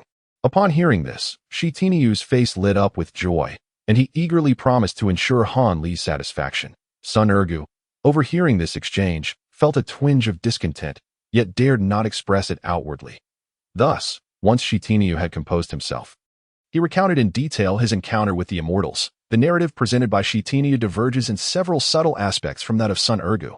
However, the overarching sequence of events remains remarkably consistent, with no significant discrepancies. Did the celestial beings mention any specific time or location? After absorbing the other party's account, Hanli inquired about the matter that weighed most heavily on his mind. Chapter 125. Arrangements may be somewhat brief, lacking several hundred words, but given the necessity of timely submission and the appropriateness of the division here, it shall remain as is. Tomorrow, I shall ensure that Weiyun provides additional details for everyone. Time, location, at Han Li's words, Shi Tiniu appeared momentarily taken aback, seemingly devoid of any recollection. Yet, upon observing Han Li's earnest demeanor, he understood that this was pivotal to his opportunity for merit, prompting him to bow his head in deep contemplation. After a quarter of an hour, Eureka! Shi Tiniu suddenly lifted his head and exclaimed, his face alight with joy, that I recall that the female immortal mentioned that before attending the celestial assembly. The male immortal was to accompany her to a place called Tainan Valley, where, it seemed, other immortals were also present. Tainan Valley. Hanli murmured the name twice, finding no trace of familiarity within his mind. It appeared he had never heard of such a place. Hanli turned his gaze towards Sun Ergu, reasoning that if this location existed locally, the local expert would surely possess some knowledge of it. In Jiyuan City, there is no such place. If such a valley existed, I would certainly remember it vividly. Sun Ergu furrowed his brow, shaking his head vigorously. Is it possible I am mistaken? Hanli shifted his gaze back to Shi Ti, his tone growing somewhat stern. Absolutely not. The woman also stated that with just half a day's journey remaining, they could rendezvous with her companions in Tainan Valley. Shi Tinia hastily swore to the heavens. Half a day's journey. If one were to travel on foot, they would scarcely have exited the vicinity of Jiyuan City. However, these two were riding flying creatures, which would extend the range considerably, yet it should not surpass the borders of Lanzhou. Hanli pondered silently. Do either of you know if there exists a place named Tainan Valley, or simply Tainan, within all of Lanzhou? Han Li's expression softened slightly as he posed the query to the two. Sun Ergu and Shi Tiniu exchanged glances, nearly in unison exclaiming, Tainan Temple, Tainan Mountain, two places named Tainan. Han Li was taken aback, his head beginning to ache. Young master, that is not the case. There is only one. Sun Ergu interjected eagerly. The Tainan Temple is situated atop Tainan Mountain. Shi Tinia chimed in, unwilling to be outdone. Oh, splendid. It seems that Tainan Valley should indeed be located here, Han Li remarked with a sense of relief. However, young master, we have never heard of a Tainan Valley in the vicinity of Tainan Mountain. Could there be an error? Sun Ergu queried, filled with uncertainty. Upon hearing this, Han Li chuckled to himself. There can be no mistake. This must be the place. You are not cultivators, so you would naturally be unaware of this locality. It is likely a haven for certain immortals. Han Li mused with excitement. But where exactly is Tainan Mountain? Only after his exhilaration did Han Li realize he had yet to ascertain its location and casually inquired. Young master, Tainan Mountain lies in the southernmost part of Lanzhou, approximately 40 miles west of Guangguo City. Sun Ergu replied respectfully. The southern part of Lanzhou. Han Li furrowed his brow, pondering the distance between the target of his impending assassination, the Poison Tyrant Manor, which lay precisely to the south while he was headed north. Creating a situation akin to going in opposite directions. It appeared that he would have to make several additional trips. Sun Ergu, upon your return, instruct Shi Tiniu to assume the role of vice leader of the Xiping gang. I am aware that you are somewhat reluctant, yet since I have made a promise to this individual, it is imperative that I fulfill it. Han Li commanded Sun Ergu. Of course, my lord, I shall act as you instruct without a hint of complaint. Sun Ergu exclaimed, startled, recalling Han Li's earlier words, which rendered his complexion even paler. Rest assured, I am fully aware of your loyalty. Han Li reassured him. He presented a vial containing an antidote.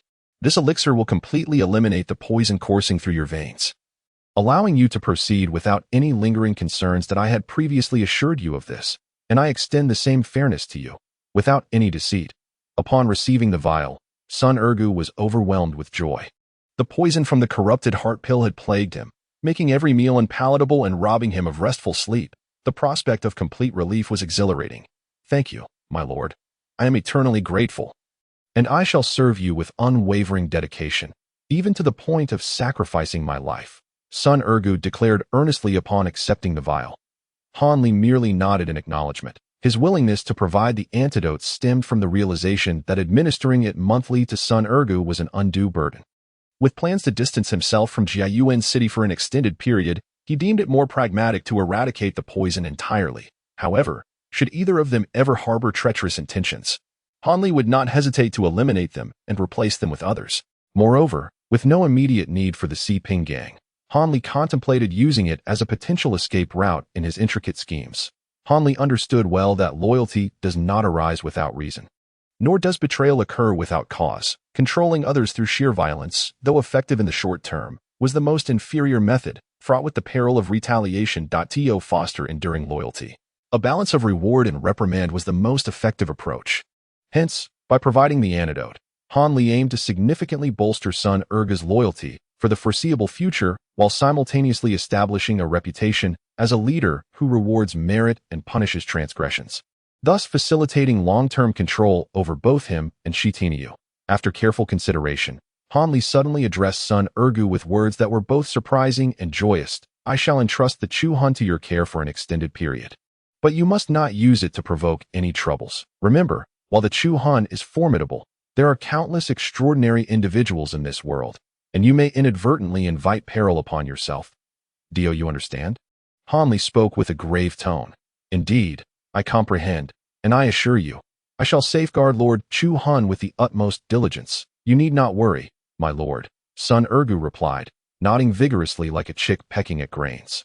Had he not deemed the Chu Hun's protection unnecessary due to his own circumstances, and had he not been so conspicuous as to hinder his travels, he would never have entrusted it to this individual. With a sigh, Hanli shook his head, feeling a twinge of reluctance. Both of you should mind your own affairs. You may leave now. There is no need for you to visit me recently. I shall embark on a journey for an indeterminate period, and I am uncertain when I shall return. Hanli gently waved his hand, signaling the two to exit. Upon hearing these words, Sun Ergu and Shi Tinyu respectfully withdrew from the room, leaving Hanli alone, lost in contemplation. What manner of cultivators inhabit this Tainan Valley? If I were to seek them out, would it be inappropriate? Might I encounter any peril? Hanli pondered deeply, his thoughts drifting into a reverie, entering a state of complete absorption. Time, like a swift current, flowed by, and in the blink of an eye, 2 months had elapsed. During this period, Hanli's presence was nowhere to be found in Jiyuan City, and for an exceedingly long stretch of time thereafter, his figure would not grace the realm again. Chapter 126. Tainan Mountain, Tainan Valley. The youth Guangwei City is situated in the southernmost part of Lanzhou, a modest city with merely several 100,000 inhabitants, a mere fifth of the population of the largest city, Jiayuan. Yet, this place is surrounded on 3 sides by mountains and bordered by a lake, boasting a picturesque environment, making it an ideal retreat for affluent families. Additionally, the locality is known for several rare fruit specialties not found elsewhere, thereby bestowing a measure of fame upon this small city. Tainan Mountain lies not far to the west of Guangwei City, towering over 3,000 meters, perpetually cloaked in mountain mist, ranking as the 4th highest peak in Lanzhou. Atop this mountain stands a modest temple, Tainan Temple. Renowned for the remarkable accuracy of its divination, it attracts numerous dignitaries each year who willingly undertake arduous journeys to offer incense and make wishes, generously donating substantial sums of money to the temple, ensuring a steady stream of worshippers and an esteemed reputation. At this moment, beneath the canopy of a dense grove at the foot of Tainan Mountain, a solitary figure sat cross-legged beneath a sprawling ancient tree, hands clasped around a radiant crimson object, which he rolled continuously against his dantian. Suddenly, the individual shuddered, emitting a muffled groan. The crimson glow diminished significantly, revealing its true form, a piece of exquisite green jade. This jade was not only pure and flawless, but also emitted faint tendrils of red light from its depths, suggesting its considerable worth and extraordinary nature. The individual gradually withdrew the jade from his abdomen, raising his gaze to the sky, revealing the unremarkable visage of a young man. It was Hanli, who had vanished from Jiyuan City, lowering his head to examine the object in his hand. A smile of joy graced his face. Since acquiring this warm sun jade, he had tirelessly purged the cold poison from his body, and after half a month of relentless effort, he had finally succeeded in completely eradicating it. This accomplishment was no small feat. The process of detoxification had been excruciating, leaving him with lingering trepidation upon reflection. However, the warm sun jade truly proved to be a remarkable treasure. It could absorb his spiritual energy, significantly enhancing the efficacy of the detoxification process. Without this discovery, he would likely have required an additional 10 days to fully rid himself of the poison. With this thought in mind, Hanli placed the jade into a wooden box beside him and carefully concealed it close to his person. Subsequently, he rose to his feet, stretching his somewhat stiff limbs, while reflecting upon his experiences over the past 2 months. After meticulously arranging everything, Hanli journeyed to the Imo mansion the following day. There, he obtained intelligence regarding the Duba villa and Ouyang Feitian from the Yin clan. Mounted on a splendid steed provided by the Imo mansion, he traveled day and night, ultimately arriving at the Duba villa within 10 days.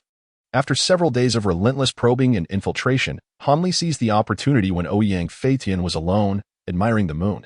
Taking him by surprise, he unleashed his magical artifacts, conjured the sword talisman, and swiftly severed Ouyang's head, claiming his life. The entire process unfolded with remarkable ease and without a hitch, leaving Hanli to ponder whether the slain was indeed the genuine article. It was only after inspecting several unique scars and birthmarks on the corpse that he confirmed he had not erred in his deed.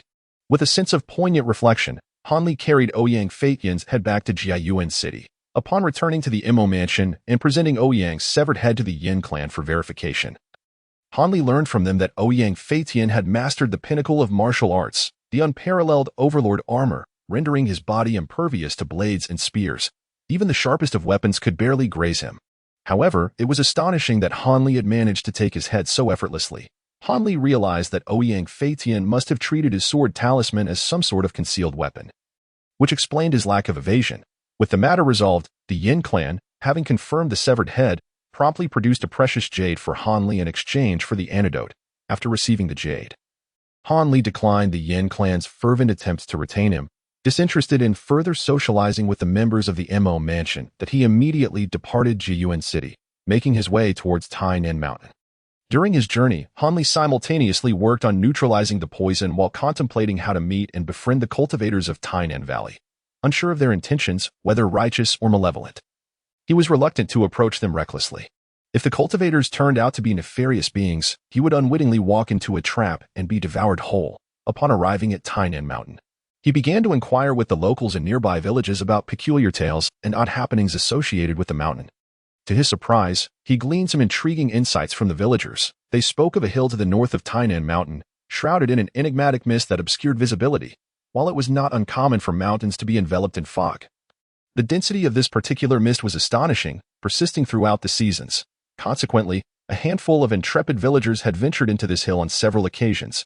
Strangely, each time someone entered, they would unknowingly lose their way, only to find themselves emerging from the mist back at their starting point after a brief period, leaving them utterly astonished, due to the hill's peculiar nature and the absence of any significant dangers within. More villagers became emboldened to explore, seeking to unravel its mystery. Yet, it seemed that their actions incited the wrath of the fog. From that day forth, all who dared enter the mysterious hill found themselves ensnared for 2 or 3 days. Weakened by hunger before they could escape the mist, as a result, very few dared to venture into the strange hill again. Eventually, the villagers grew accustomed to the phenomenon, choosing to ignore it. Upon hearing these accounts, Hanli felt a surge of excitement within him. Upon encountering the peculiar slope, it was evident that this was likely the location he sought. Moreover, even if it were not the elusive Tainan Valley, it surely served as a dwelling for other cultivators. What brought Hanli the greatest delight was the villagers' accounts, which suggested that the proprietor of this land possessed a temperament that was not excessively radical or malicious. He was likely not the type of cultivator who would strike with lethal intent upon first meeting. This left ample room for potential amicability. Nevertheless, Hanli resolved not to approach directly, opting instead to remain within the woods. He intended to eliminate any lingering threats and present himself in optimal condition before making a visit. Should any unforeseen complications arise, he would be better prepared to make a swift escape. With this thought in mind, Hanli decided to head towards the home of the villagers who had offered him lodging, seeking a meal and a place to rest for the night before formally visiting the peculiar slope the following day. As he stepped out of the woods and made his way to the nearby village, he soon spotted a youth of about 15 or 16 years, clad in white, animatedly gesticulating with several villagers at the village entrance. Hanli paused momentarily. It was likely that anyone present in this locale was far from ordinary. He instinctively employed his celestial eye technique to observe the youth. After a brief examination, Hanli was overwhelmed with joy. For indeed, the young man was enveloped in a faint aura of spiritual light, his radiance only slightly less than Hanli's own. This youth was undoubtedly a fellow cultivator. The young man seemed to sense he was being watched and turned to face Hanli. Upon seeing him, a look of delight spread across his face, and he hurriedly approached. "Are you also heading to Tainan Valley? I am Wan Jiao from Kuya Mountain. I've seen you before. Shall we visit together?" The youth spoke breathlessly, his excitement palpable. Hanli took a moment to appraise the young man's appearance. He was handsome, with fair skin, exuding the air of a pampered heir from a prestigious family. "Certainly, but do you know the whereabouts of Tainan Valley?" Hanli replied, maintaining a composed demeanor. "Hee, I've only heard my family say that Tainan Valley lies to the north of Tainan Mountain, shrouded in mist year-round, that I'm not sure of its precise location. When I asked the villagers, they had no idea either, but surely you must know, right?" The youth scratched his head, a hint of embarrassment coloring his cheeks as he gazed expectantly at Hanli. "Is this your first journey away from home?" Hanli inquired, suppressing a smile at the youthful enthusiasm. "That you've seen right through me."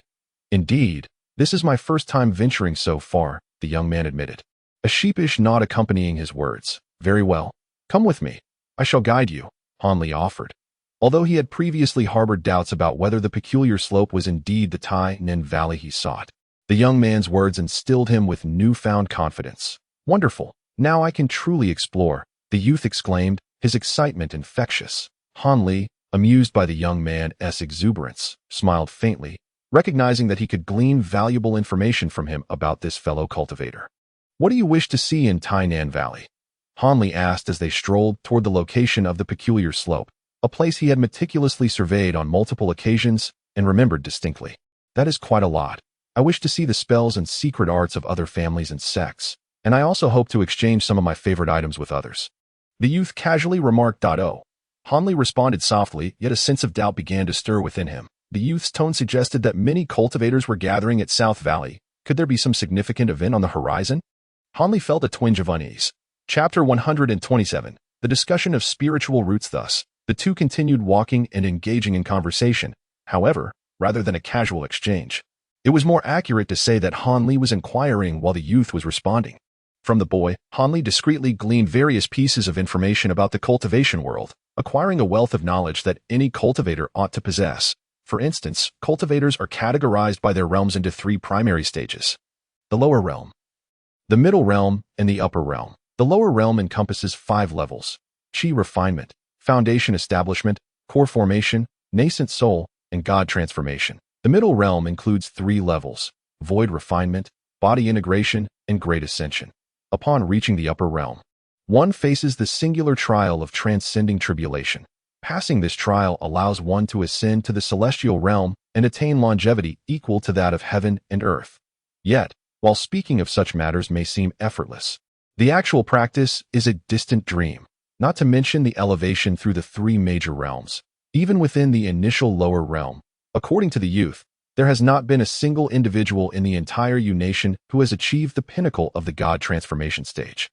Those who linger at the nascent soul stage are exceedingly rare, existing only among a handful of exceptionally fortunate old monsters. The youth further conveyed that a cultivator's lifespan is intricately linked to their cultivation realm.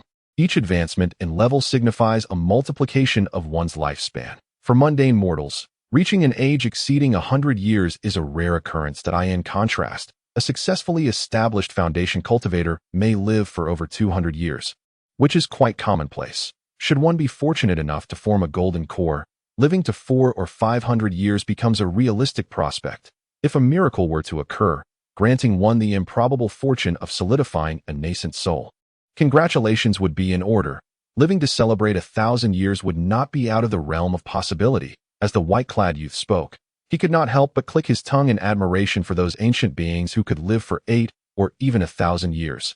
This is a lifespan tenfold that of an ordinary person. Hanli listened in astonishment. Although he had vaguely surmised that cultivators lived longer than common folk, he had not anticipated such outrageous longevity. A lifespan exceeding 1,000 years seemed akin to becoming an immortal turtle. Hanli could not suppress a malicious thought. However, if a nascent soul could live for such an extended period, would not those in the god transformation stage and other tiers of the middle realm, or even the upper realm, enjoy even more astonishing lifespans? Ultimately, Hanli could no longer contain his curiosity and subtly broached the topic. Who knows, perhaps they live even longer, or perhaps they are truly immortal. The youth replied nonchalantly. It is said that any cultivator who truly attains the God transformation stage and perfects it must depart from our world, venturing into a higher spatial realm. Precisely what that realm and world entails remains a mystery, as no one has ever returned. If no one has returned, how then are the realms beyond the God transformation stage classified? Hanli pondered with a hint of melancholy. However, he sensed that posing this question to the young master before him would likely yield no clear explanation. So he restrained himself from asking. Aside from the categorization of cultivators' realms, Hanli had garnered a general understanding of the cultivation sects and families within the kingdom of Yu. While the youth may not have been well-versed in other regions, he spoke with remarkable clarity regarding the cultivation sects throughout the entirety of Yu. From his words, Hanli learned that there were a total of 7 major cultivation sects in the kingdom of Yu, namely the Yanyu sect, Huangfeng Valley, Spirit Beast Mountain, Qingsu Gate, Huadao Workshop, Tiancai Fortress, and Zhujian sect. Among these, the Yanyu sect stood as the most powerful, closely followed by Spirit Beast Mountain. While the remaining sects exhibited relatively comparable strengths, without significant disparities. If one were to liken these cultivation sects to towering trees that uphold the entire cultivation realm of the kingdom of Yu, then the cultivation families could be seen as various branches that entwine around them, relying on these sects for survival within the cultivation world. According to the youth, who spoke with an air of mystery, any cultivation family with a history would trace its lineage back to disciples of these sects, a continuation of their bloodline. This phenomenon can be attributed to the shared characteristic of spiritual roots among all cultivators.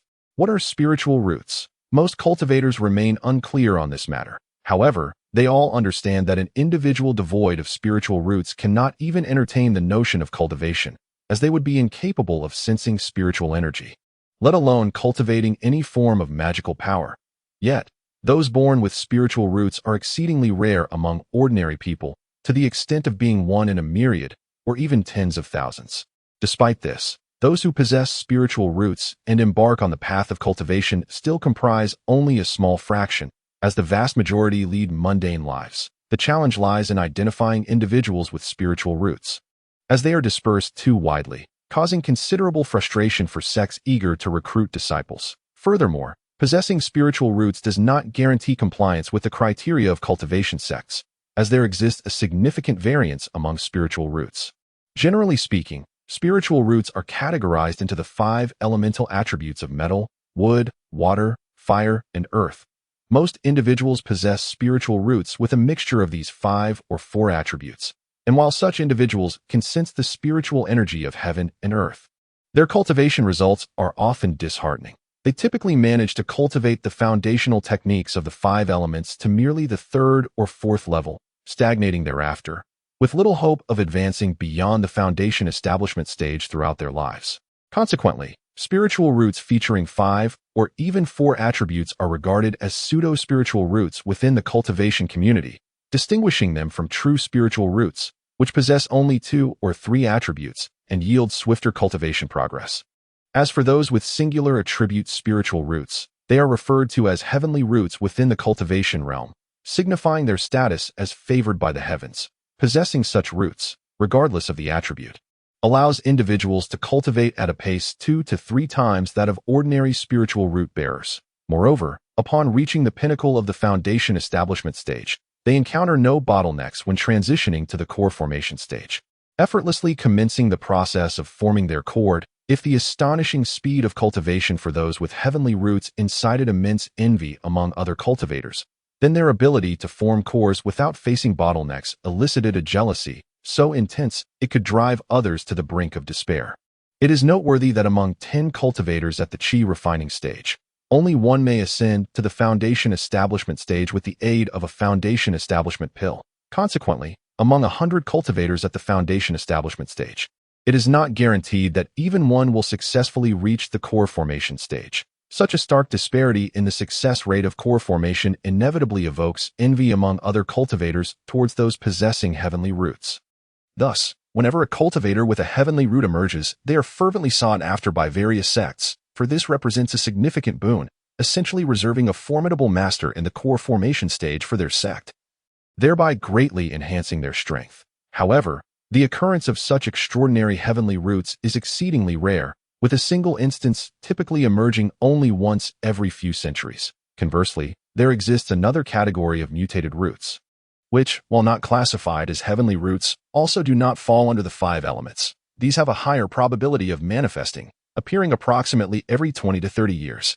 The term mutated roots refers to those roots that are a blend of 2 or 3 elemental properties, altered and elevated through transformation. For instance, the lightning root, born from the fusion of earth and water roots, or the ice root, resulting from the combination of metal and water roots. Additionally, there are other mutated roots such as the dark root and wind root.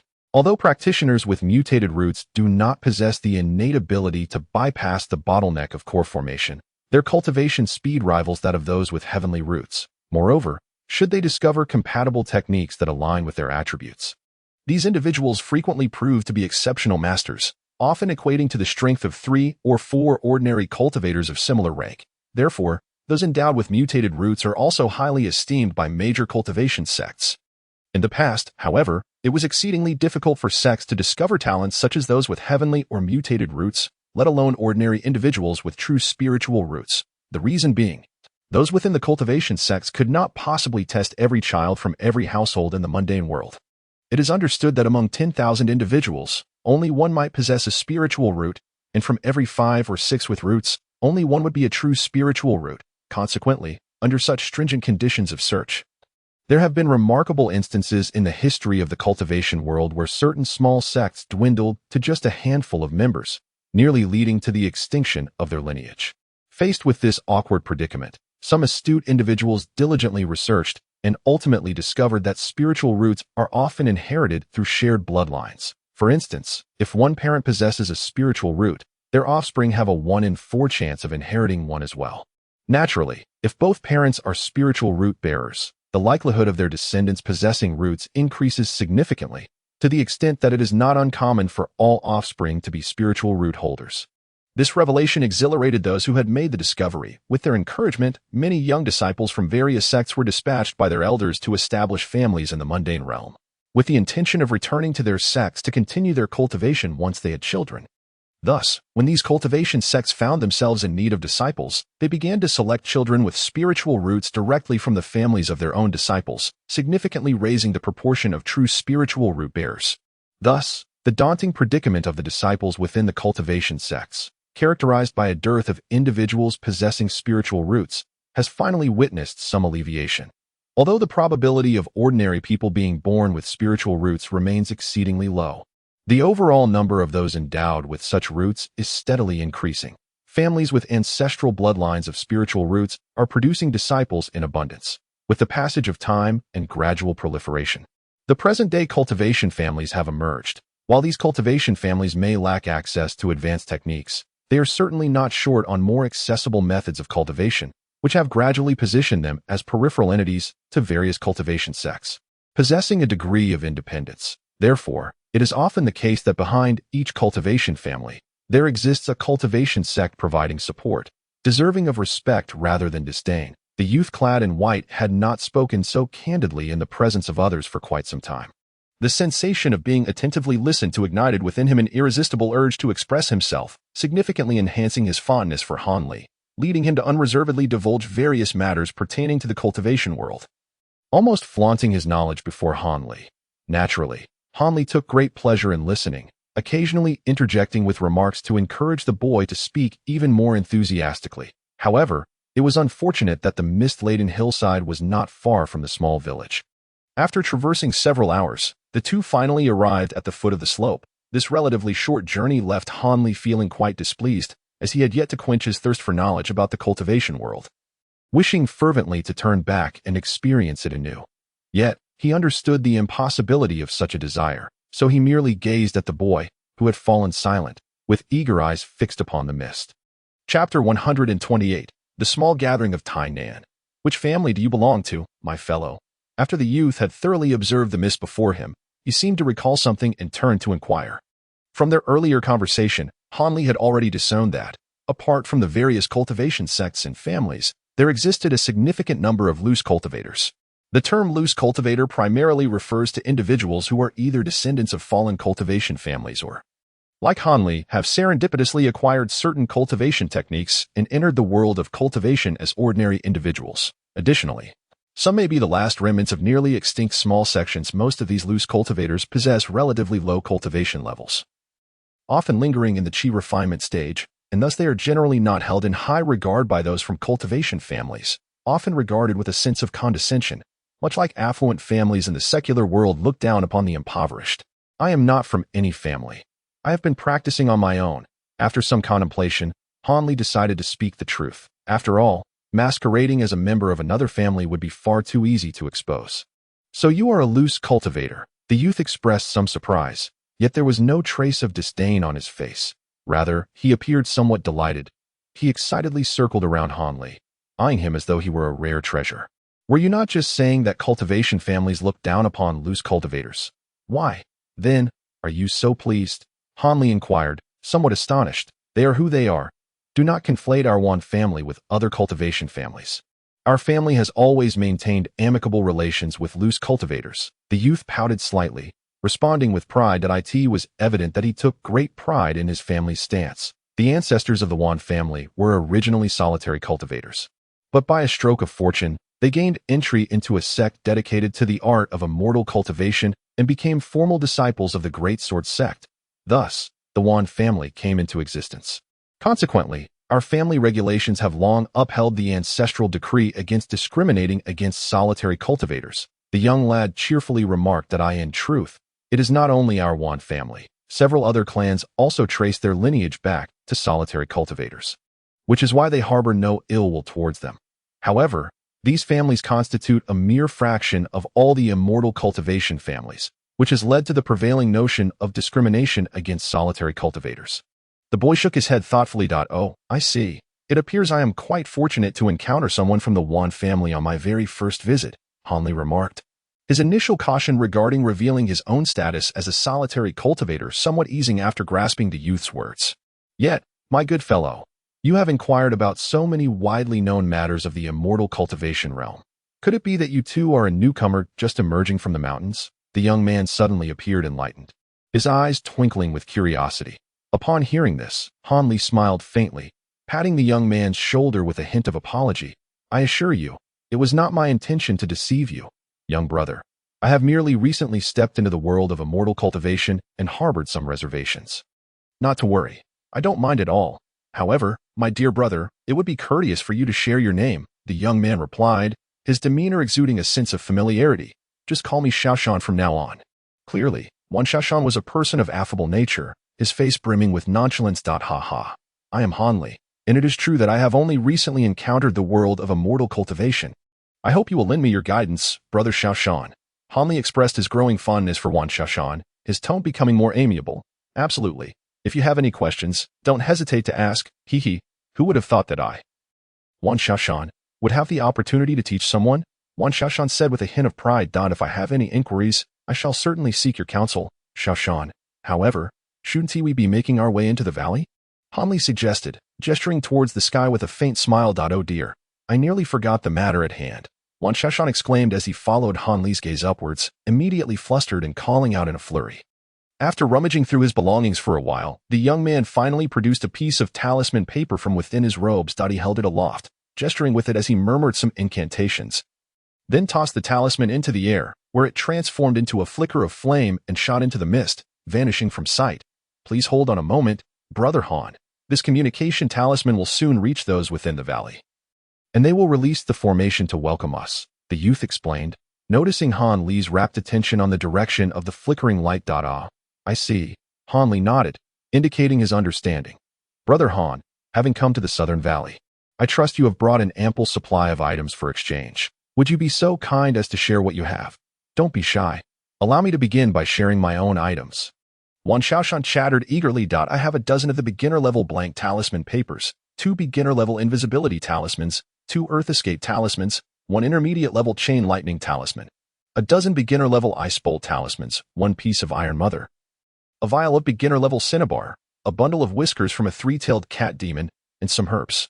Wan Xiaoshan rambled on, completely oblivious to Hanli, who appeared taken aback. All right, now it is your turn to speak. Brother Han, exclaimed Wan Xiaoshan, his enthusiasm unabated. Brother, why does your complexion appear so pale? The youth blinked in confusion, gazing at Hanli with a puzzled look. Is it necessary to prepare something before entering the Tainan Valley?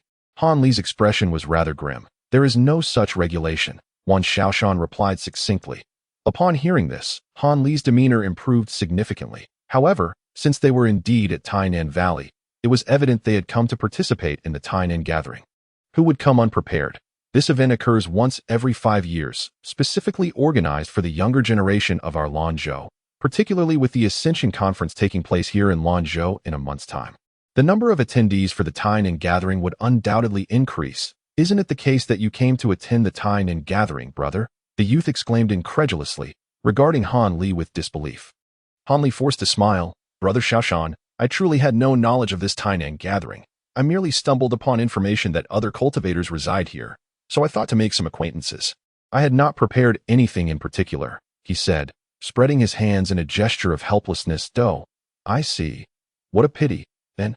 Brother Han can only waste this golden opportunity, Wan Xiaoshan lamented, his face reflecting deep regret. Sighing repeatedly for Han Li, nevertheless, it cannot be said that he had nothing to trade. After all, he still possessed 2 talismans, Han Li thought to himself with a hint of self-deprecation. At that moment, the dense fog before the two suddenly began to roil, as if cleaved by an unseen blade, revealing a narrow path for them to walk side by side. The path extended into the distance, seemingly endless. All right, let us proceed. The youth gleefully made a face at Han Li and eagerly dashed forward, disappearing into the path. Han Li, on the other hand, regarded the path with a cool detachment for a moment before stepping in. Walking steadily and unhurriedly, the path appeared lengthy, yet after only a brief while, they reached its end. As Han Li stepped out, he was met with a sudden flash of brightness. A verdant valley, adorned with exotic flowers and plants, lay before him. The valley was flanked by mountains on 3 sides, with the sole exit being the hillside that had been shrouded in fog when Han Li entered. The expanse was vast, covering over 100 acres, and at its center stood a grand palace-like structure embellished with intricate carvings, where individuals clad in peculiar attire entered and exited in the open space before the pavilion. A wide square paved with blue bricks was bustling with people resembling small merchants, setting up stalls around its perimeter. Occasionally, 1 or 2 individuals would jostle to the front of these stalls to take a glance or whisper a few inquiries. Yet Han Li observed that actual transactions were quite rare. Witnessing this scene, Han Li could not help but inhale deeply. This was indeed the realm of cultivating immortals. Everyone here was presumably a practitioner. And seeing such a multitude of cultivators at once left Han Li feeling somewhat disoriented. He gently shook his head to regain his composure, continuously reminding himself that he was about to enter a world previously unimaginable, where anyone could easily extinguish his life. He knew he must remain cautious and low-key. Upon reaching this point, Han Li glanced back at the completely vanished path he had traversed and stepped forward into the realm of light. Chapter 129. The celestial being Qing Yin. Having taken just a few strides, Han Li heard someone calling for him from a distance. Over here, Brother Han. Upon hearing the voice, Han Li turned to see Wan Xiaoshan standing beside an elderly man clad in a green robe, waving enthusiastically in his direction. A faint smile graced Han Li's lips as he quickened his pace towards them. As he approached the elder in the green robe, Wan Xiaoshan introduced him, saying, "This is the celestial being Qing Yin from Tainan Valley, a dear friend of my father. The upcoming Tainan gathering is co-hosted by him along with several other esteemed elders." Upon hearing the youth's words, Han Li scrutinized the celestial being Qing Yin closely. The elder was tall and slender, with broad shoulders and long limbs, garbed in a green scholarly robe, exuding an ethereal grace reminiscent of an otherworldly being. However, his face, mottled with shades of green, was quite astonishing. Then the youth addressed the elder. "Brother Han is someone I just met outside the valley. Although he is a solitary cultivator, we find great rapport with each other. Please take good care of him, uncle." At this moment, the elder also appraised Han Li, and suddenly narrowed his eyes, remarking, "Young friend Han, your wood attribute cultivation is commendable. At such a tender age, reaching the 8th level is quite rare, even among the families of cultivators." Hearing the praise from celestial being Qing Yin, a wry smile crept onto Han Li's face. Were it not for copious amounts of spiritual pills and elixirs, he would hardly have reached the 8th level. He would likely still be struggling at the 3rd or 4th. Nevertheless, he maintained an air of respect and humbly replied, "Esteemed elder, your words are too kind. I am merely fortunate." Celestial being Qing Yin nodded lightly, choosing not to elaborate further. Instead, he turned to Wan Xiaoshan and said, "Young lad, the other members of your family have arrived. They are quite worried about you and insisted that I bring you to see them at once. Come with me now." Upon hearing this, Wan Xiaoshan's expression fell. "Could it be that my seventh sister and ninth brother are here as well? I dread their incessant nagging. Must I go?" He looked at celestial being Qing Yin with a glimmer of hope. Qing Yan's expression turned stern as he replied, "What do you think?" "Of course not." Wan Xiaoshan, disheartened, answered himself. "Humph, you have quite the audacity to sneak out without informing your family. If you were to encounter unscrupulous cultivators on the way, even your life would be at stake." As he uttered these words, the elder cast a sidelong glance at Han Li. This old man is rather cunning, Han Li thought, recognizing that the elder's words implied he himself was the unscrupulous cultivator. Deliberately approaching Wan Xiaoshan, observing the exchange, Han Li discerned the underlying meaning in Qing Yan's words. "Alas, it is a rare encounter with such an outspoken young master, yet it seems we must part ways for the time being. Otherwise, the celestial being Qing Yin might create unnecessary trouble for me, and I would be left in a predicament." Reluctantly, Han Li decided, since Brother Wan is to reunite with his family, "I shall take my leave and wander about alone for a while. Perhaps we can share a drink another time." Bowing respectfully, he addressed both Wan Xiaoshan and celestial being Qing Yin. "Oh dear, do not be alarmed. I still wish to introduce you to. Han Xiaoyu has pressing matters to attend to, so please refrain from causing any disturbances." Upon noticing Han Li's intention to depart, Wan Xiaoshan hurriedly attempted to voice something further, but was abruptly restrained by Qing Yanjinren, who preemptively intercepted the conversation. Observing this, Han Li bestowed a radiant smile upon Wan Xiaoshan before turning back to continue his journey towards the plaza. Meanwhile, the youth trailed behind Qing Yanjinren like a condemned prisoner being led to execution, his countenance marred by a grimace as they gradually moved in the direction of the pavilion. Han Li, receiving such treatment from Qing Yanjinren, harbored no feelings of resentment. After all, any elder, upon encountering an unfamiliar companion by their kin's side, would naturally regard them with suspicion, especially in the case of a prominent family of cultivators like the Wan clan. Nevertheless, Han Li bore no ill will towards Wan Xiaoshan. He merely sought to glean more insights about the world of cultivation from him. However, with Qing Yanjinren's intervention, he had no choice but to seek others with whom to engage. As these thoughts occupied his mind, he gradually approached the bustling plaza adorned with various stalls. The stalls of cultivators were arranged around the spacious square, forming a sparse yet distinct path resembling a return character. Individuals perusing the wares ambled through the spaces flanking the stalls, creating a lively atmosphere reminiscent of mundane commerce. As dusk settled, the square illuminated into a vibrant spectacle, with most stalls showcasing uniformly designed, colossal lanterns, crafted from bronze. These lanterns exuded an antique charm, standing nearly a meter tall.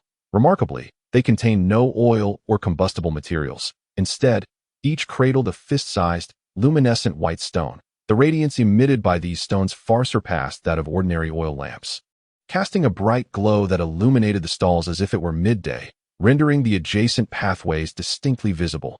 A truly remarkable phenomenon.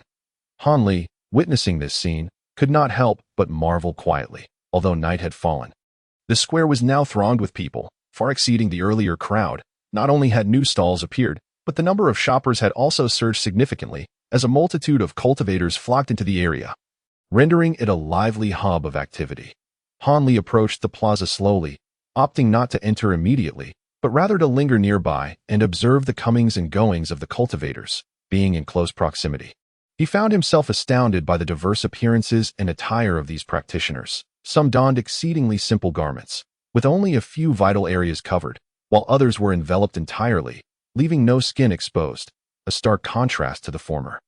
More astonishingly, he spotted one individual with a masculine visage, yet adorned in attire reminiscent of a womaness, which elicited a wave of nausea within him. Fortunately, such eccentricities were rare. The majority of individuals exhibited peculiar attire that Han Li could still tolerate. After observing for a while, a sudden change flickered across Han Li's expression as a glimmer of insight sparked in his eyes. He discovered that within the square, regardless of whether they were vendors or wandering cultivators, all were young individuals in their teens or 20s. Not a single person in their 30s had yet come into view. At this moment, the words spoken by Wan Xiaoshan echoed in his mind, suggesting that the Tainan gathering was a 5-yearly event specifically organized for the younger generation. Thus, it seemed that those older and of higher rank among the cultivators would indeed not make an appearance here, and it was likely that the esteemed Qing Yanjinren was present solely due to their status as a host. With this thought, Han Li felt a sense of relief wash over him. After all, dealing with those older fellows was no easy task, and should they decide to target him, it would likely be no more troublesome than crushing an ant. However, even among the so-called younger cultivators present, each possessed formidable strength. Individuals like Han Li could only be considered of average capability within the crowd, while those of exceptionally high caliber, such as the blue-clad figure he had previously encountered, were certainly not in short supply. In just a short while, Han Li had already spotted 5 or 6 such experts, leaving him feeling somewhat embarrassed. Chapter 130. Joining the group, brother? Why do you stand here alone? Are you waiting for a friend? A clear voice suddenly rang out from behind Han Li, startling him. Han Li slowly turned around to see 6 or 7 individuals standing not far behind him. The speaker was a cultivator dressed as a Taoist, appearing to be in his late 20s or early 30s, with a fair face devoid of facial hair, well-defined features, and a whisk in his arm. Smiling warmly at Han Li. Is there something you need from me, Taoist? Han Li replied, maintaining a stoic expression and disregarding the man's inquiry. Do not misunderstand. We mean you no harm. The Taoist explained with a friendly demeanor. We simply noticed you standing here alone, seemingly curious about everything around you, and we presumed you must be a solitary cultivator attending the gathering, wishing to make an acquaintance. We are all solitary cultivators. Much like yourself, you are all solitary cultivators, Han Li asked, taken aback for a moment. Indeed, if you are a solitary cultivator, it would be wise for you to join us, as it would allow us to look out for one another during the gathering.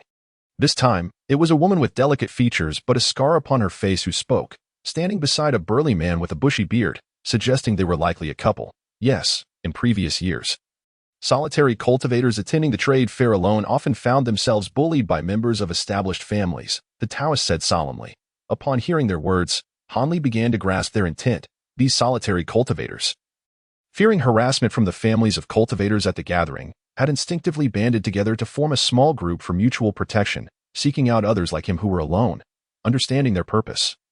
Han Li felt no inclination to refuse such a fortuitous opportunity, as he indeed required a protective circle, even if it were temporary. However, before committing to their group, he needed to pose a few questions to ensure his peace of mind. Since you have discerned my status, I have nothing to conceal. I am indeed a solitary cultivator. However, before I consider joining your group, would you kindly introduce yourselves? Upon becoming a member of your esteemed group, what actions are required of me? Han Li candidly acknowledged his identity as a rogue cultivator. Yet as soon as the individuals before him displayed their delight, he promptly articulated a request. It appears that my esteemed brother still harbors some reservations. This is of no consequence. The others expressed sentiments quite similar upon their initial arrival. Upon hearing Han Li's words, the Taoist and the others not only refrained from displaying any displeasure, but exchanged glances and erupted into hearty laughter. After which the Taoist conveyed the aforementioned remarks. Allow me to introduce you to these esteemed friends. The Taoist, with a smile, gestured towards the several cultivators. These two are brothers, Haimu and Heijin from Songlong Ridge. The Taoist brought Han Li before a pair of strikingly similar young men. Introducing them with great aplomb, the two clasped their fists in salute towards Han Li, who responded with equal composure. These are Honglian, a wandering cultivator from Philian Cave, and Master Kuzan from Pulishan. The individuals being introduced this time included an unremarkable young woman and a small monk with a forlorn expression. As for this couple, we are from Tianshui village, Hu Ping and Xiang Dali. The Taoist pointed to the woman who had just spoken with Han Li and the burly man, but before he could finish, the woman chuckled and interjected. The Taoist, unfazed by the interruption, merely smiled serenely. I am a Taoist from Wania Mountain, known as Sun Wen. I am indeed the initiator of this small collective, and for the time being, I have been designated as the leader by the group. However, I generally refrain from issuing commands. It is only when external disputes arise that I take the lead in addressing them. The Taoist humbly introduced himself and briefly described the nature of their small fellowship. This Sungwen Taoist exhibited considerable poise, suggesting he was a commendable individual. Moreover, the magical prowess of the others was notably formidable, each seemingly possessing the abilities characteristic of those at the 7th or 8th level of Changchun skill. This Sungwen Taoist was particularly impressive. Although he had yet to reach the level of the blue-clad individuals, he was certainly far superior to Han Li. Reflecting on this, Han Li concluded that being among these individuals would indeed yield numerous benefits without any detriment. And thus he declared, since we are all rogue cultivators and collaboration is indeed advantageous, I, Han Li, shall temporarily join your ranks. Splendid. With Brother Han's addition, our group's strength has been significantly enhanced. Upon hearing Han Li's declaration, Taoist Sun Wen immediately expressed his elation. The others also displayed expressions of joy, for Han Li appeared to possess considerable magical capabilities, which would greatly aid their efforts. Are all members of our group present here? Han Li inquired as he surveyed his surroundings. There are two others. One is sound asleep indoors, while the other has wandered off. Hu Ping pouted, seemingly unimpressed by the two. They are not as incompetent as you suggest. One simply enjoys sleeping a bit too much, while the other is merely playful. At this moment, the bald monk defended the two. You. Upon hearing Quzhen's words, Hu Ping seemed somewhat displeased and was about to retort. Enough. Let us not engage in disputes. After all, it was agreed upon from the beginning that, aside from uniting in action against external forces and adhering to commands during such times, everyone else would enjoy their freedom to act according to their own preferences. The Taoist of Sun Wen hurriedly stepped forward to mediate the situation.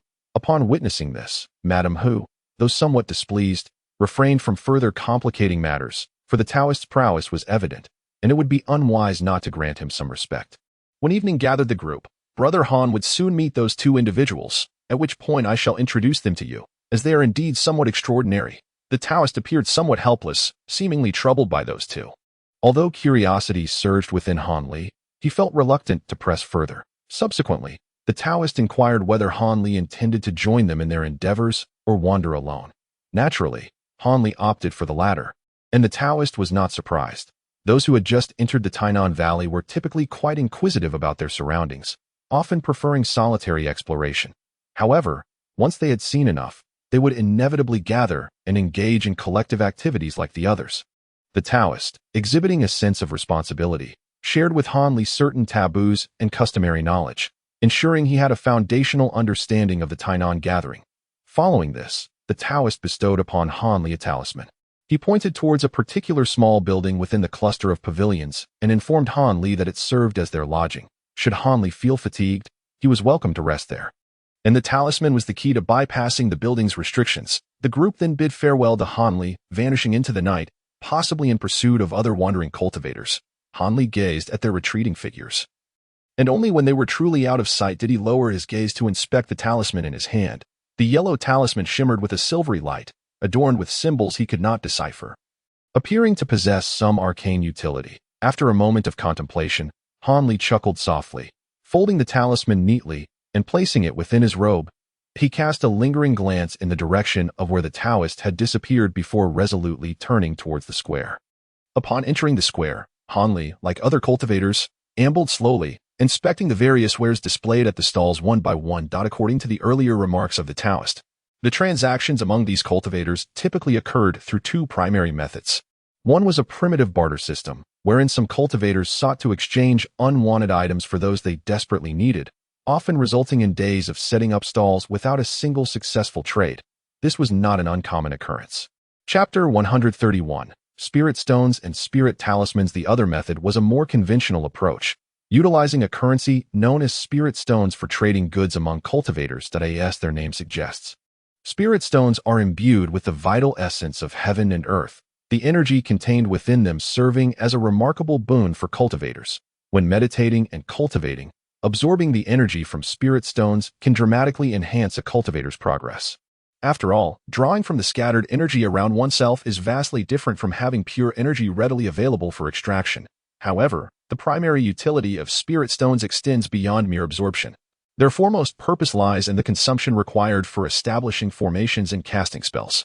The success or failure of a high-level magical array, as well as its efficacy, is often contingent upon the potency of the spirit stones employed. Quality spirit stones not only ensure the successful activation of the array, but also significantly amplify its power. Moreover, the quantity of spirit stones consumed during the casting of spells exceeds that required for the array's application. Typically, the level and effectiveness of a cultivator's spells are dictated by their own mastery of magical energy, making it improbable for one to unleash spells beyond their established ranks solely based on personal capability. Thus, spirit stones emerge as the optimal means of enhancing magical prowess. When a cultivator wields a spirit stone while casting a formidable spell, the energy within the stone continuously replenishes the magical energy expended, enabling the caster to perform spells that would otherwise be beyond their reach. Consequently, spirit stones become the quintessential choice for cultivators seeking to assert dominance or overcome adversaries, as well as the finest remedy for swiftly restoring their original strength after exhausting their magical energy, significantly increasing their chances of survival in conflict. The myriad practical and extraordinary benefits of spirit stones have naturally led to a surge in their value. However, with the extensive depletion of spirit stones, excessive mining, and the dwindling availability of spirit stone veins, they have gradually transformed into precious luxuries within the contemporary realm of cultivation, serving as the best collateral for transactions and evolving into a unique currency among cultivators.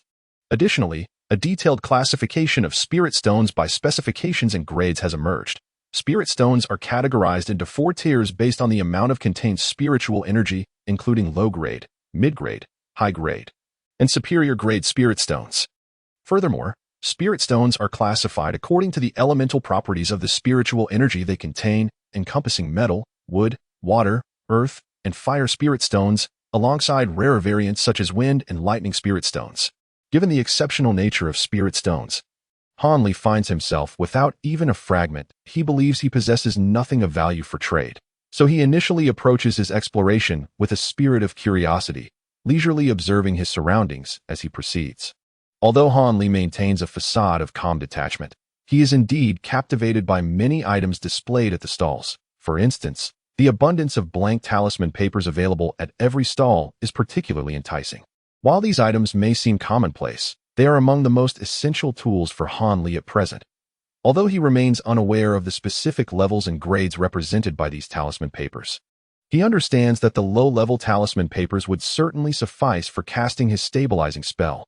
Thus, acquiring some talisman papers would immediately grant him access to an additional spell, enhancing his capabilities. Besides talisman papers, various other spirit talismans such as thunder talismans, fire dragon talismans, and immense strength talismans also pique Hanli's interest. He even encounters a seemingly inconspicuous stall where he spots a talisman identical to his own, capable of generating a golden shield. The price tag beside it clearly states, Diamond Talisman, a mid-level defensive talisman of the metal attribute, valued at 9 low-grade spirit stones. After visiting so many stalls, Hanli has gained a certain understanding of the prices of these talismans. A dozen low-tier blank talisman papers can be acquired for a mere low-tier spirit stone, while the completed low-tier talismans, depending on their spell types, are sold for 1 to 2 low-tier spirit stones. As for the intermediate low-tier talismans, their prices have surged significantly, fetching between 6 to 10 spirit stones, with defensive talismans commanding a slightly higher price than their offensive counterparts.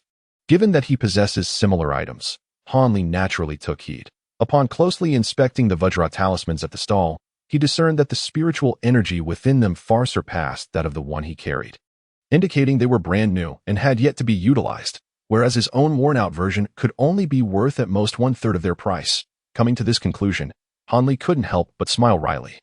Amidst these cultivators, he truly felt like a pauper. He instinctively patted his belongings and suddenly recalled the talisman adorned with a small sword that he had.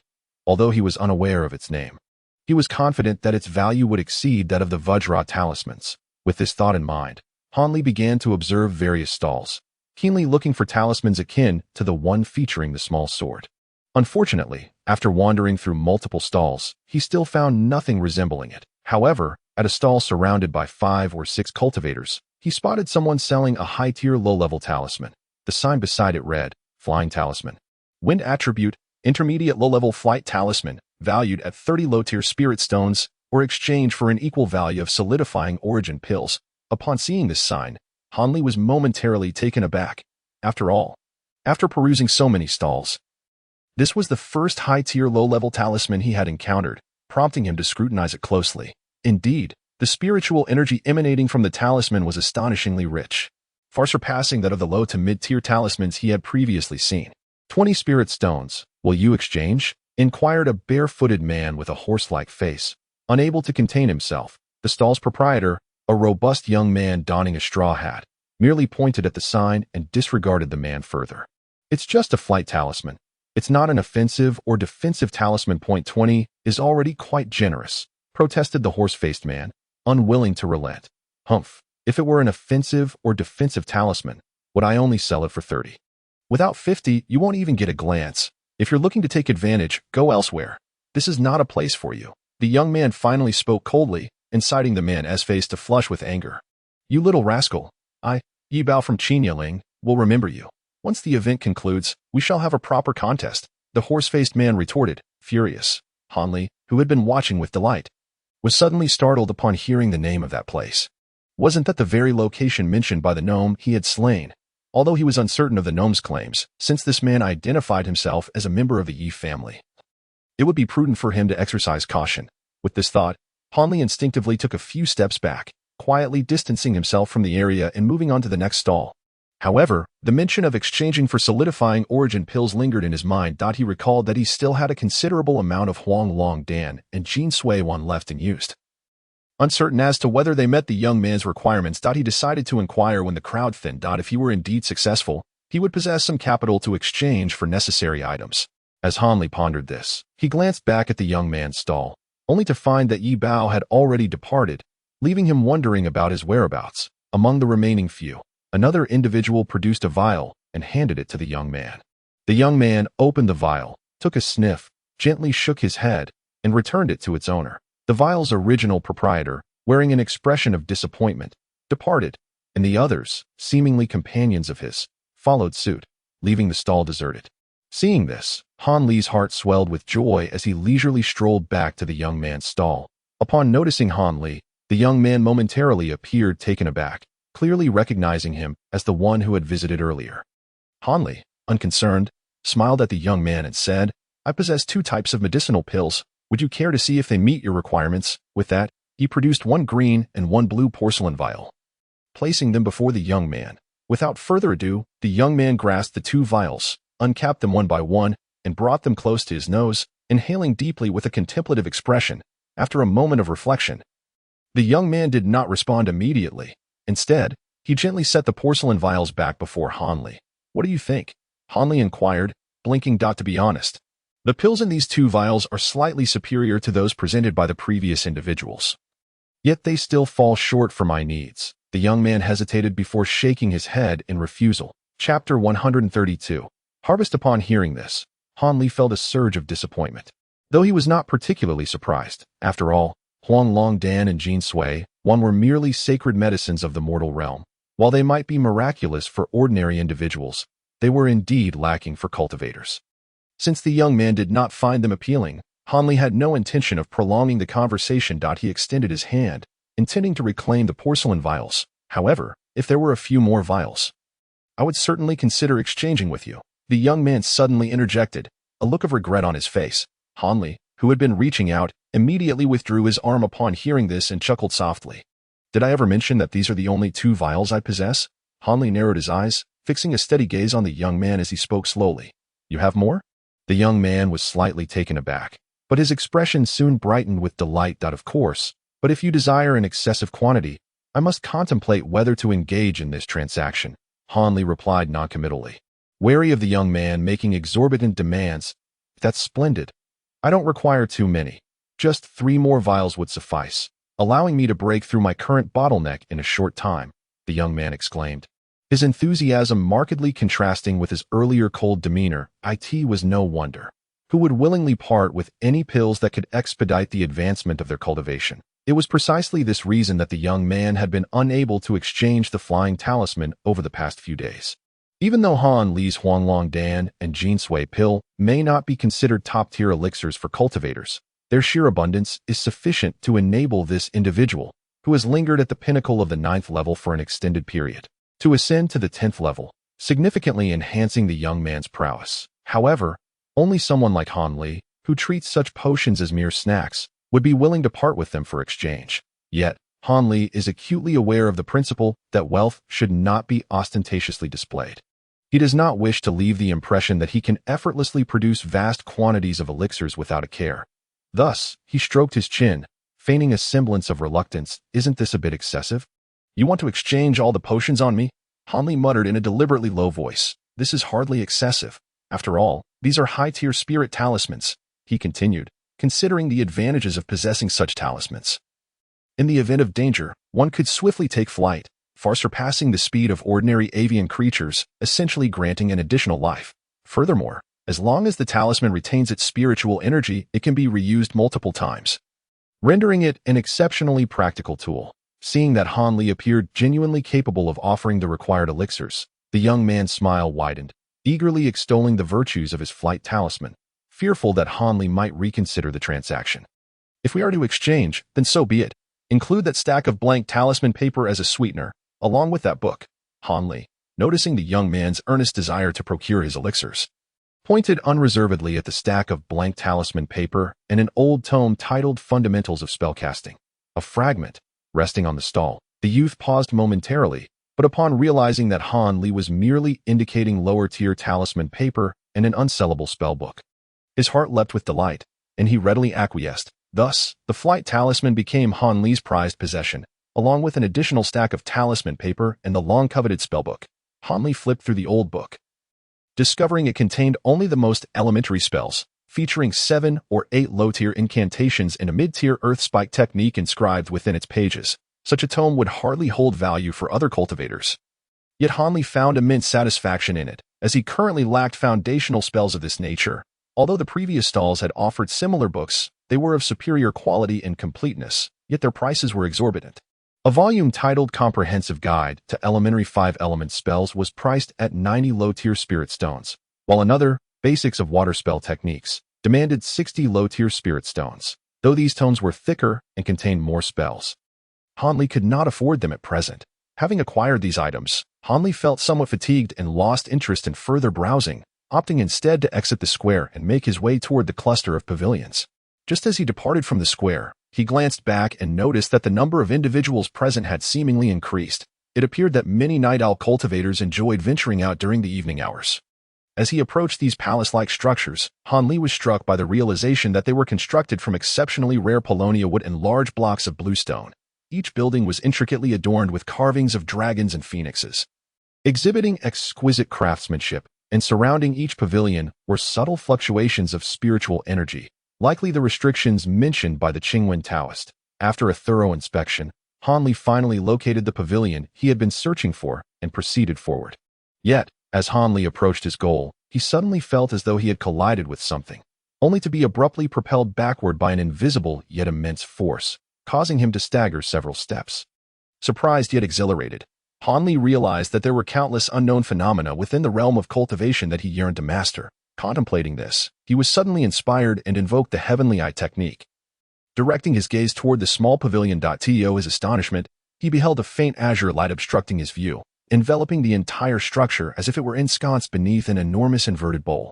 Advancing once more, Han Li extended a finger and gently prodded the azure light, discovering a soft, remarkably elastic sensation. When he pressed a little harder, a subtle force rebounded, indicating that this azure barrier possessed considerable defensive capabilities. Realizing the function of the azure light, Han Li chose not to linger on his investigation. Instead, he retrieved the talisman given to him by the Qingwen Taoist and pressed it against the luminous curtain. Instantly, ripples cascaded across the azure surface, culminating in the formation of a circular opening, just large enough for Han Li to pass through. Without hesitation, he stowed the talisman away and stepped through the aperture. Proceeding toward the pavilion. As he did so, the circular opening gradually constricted, ultimately sealing itself, and the barrier returned to its original state. The pavilion before him was modest in size, with 2 levels reaching a combined height of merely 10 or so zhang. Yet its ample area could comfortably accommodate a dozen individuals. Han Li smiled faintly and stepped inside, entering the spacious hall of the first floor. Within, he observed only 2 immortals tables and a dozen wooden chairs, arranged in an elegant yet simple fashion, exuding a serene ambience characteristic of the cultivation world. In one corner of the hall sat the young monk named Ku Sang, head bowed, lost in meditation, embodying the demeanor of an enlightened sage. As for the others, Han Li had yet to see them. Has Master Ku Sang returned with the Qingwen Taoist? Han Li inquired amiably, approaching the monk. The young monk, however, paid him no mind, continuing his recitation until Han Li, growing impatient, was finally acknowledged. The monk opened his eyes, a look of contrition crossing his face as he addressed Han Li. Please forgive me. Esteemed benefactor, I was engrossed in reciting the Diamond Sutra at a pivotal moment and could not cease to respond immediately that I beg you not to take offense. Han Li, hearing this, managed a wry smile. Not at all. I have the utmost respect for those who remain undistracted. The young monk, upon hearing Han Li's words, chuckled softly and replied leisurely, "The Qingwen Taoist and others are awaiting you on the second floor. They instructed me to call you up upon your arrival, as they seem to have matters to discuss with you." Upon hearing this, Han Li felt a twinge of annoyance. This young monk, truly. If someone was seeking him, why not inform him immediately instead of being so tedious? It would be prudent to keep a distance from monks in the future, he mused inwardly, though his expression remained unchanged as he nodded and made his way to the staircase nearby. Ascending to the second floor with a series of purposeful strides, upon entering the second floor, he spotted the black-haired brothers, He Mu and He Jin, conversing at the staircase. As soon as they noticed Han Li's arrival, they ceased their discussion and approached him. "Brother Han, the Qingwen Taoist is waiting for you inside. Come with us." Han Li maintained a serene demeanor, refraining from uttering a word as he traversed the winding corridor alongside them.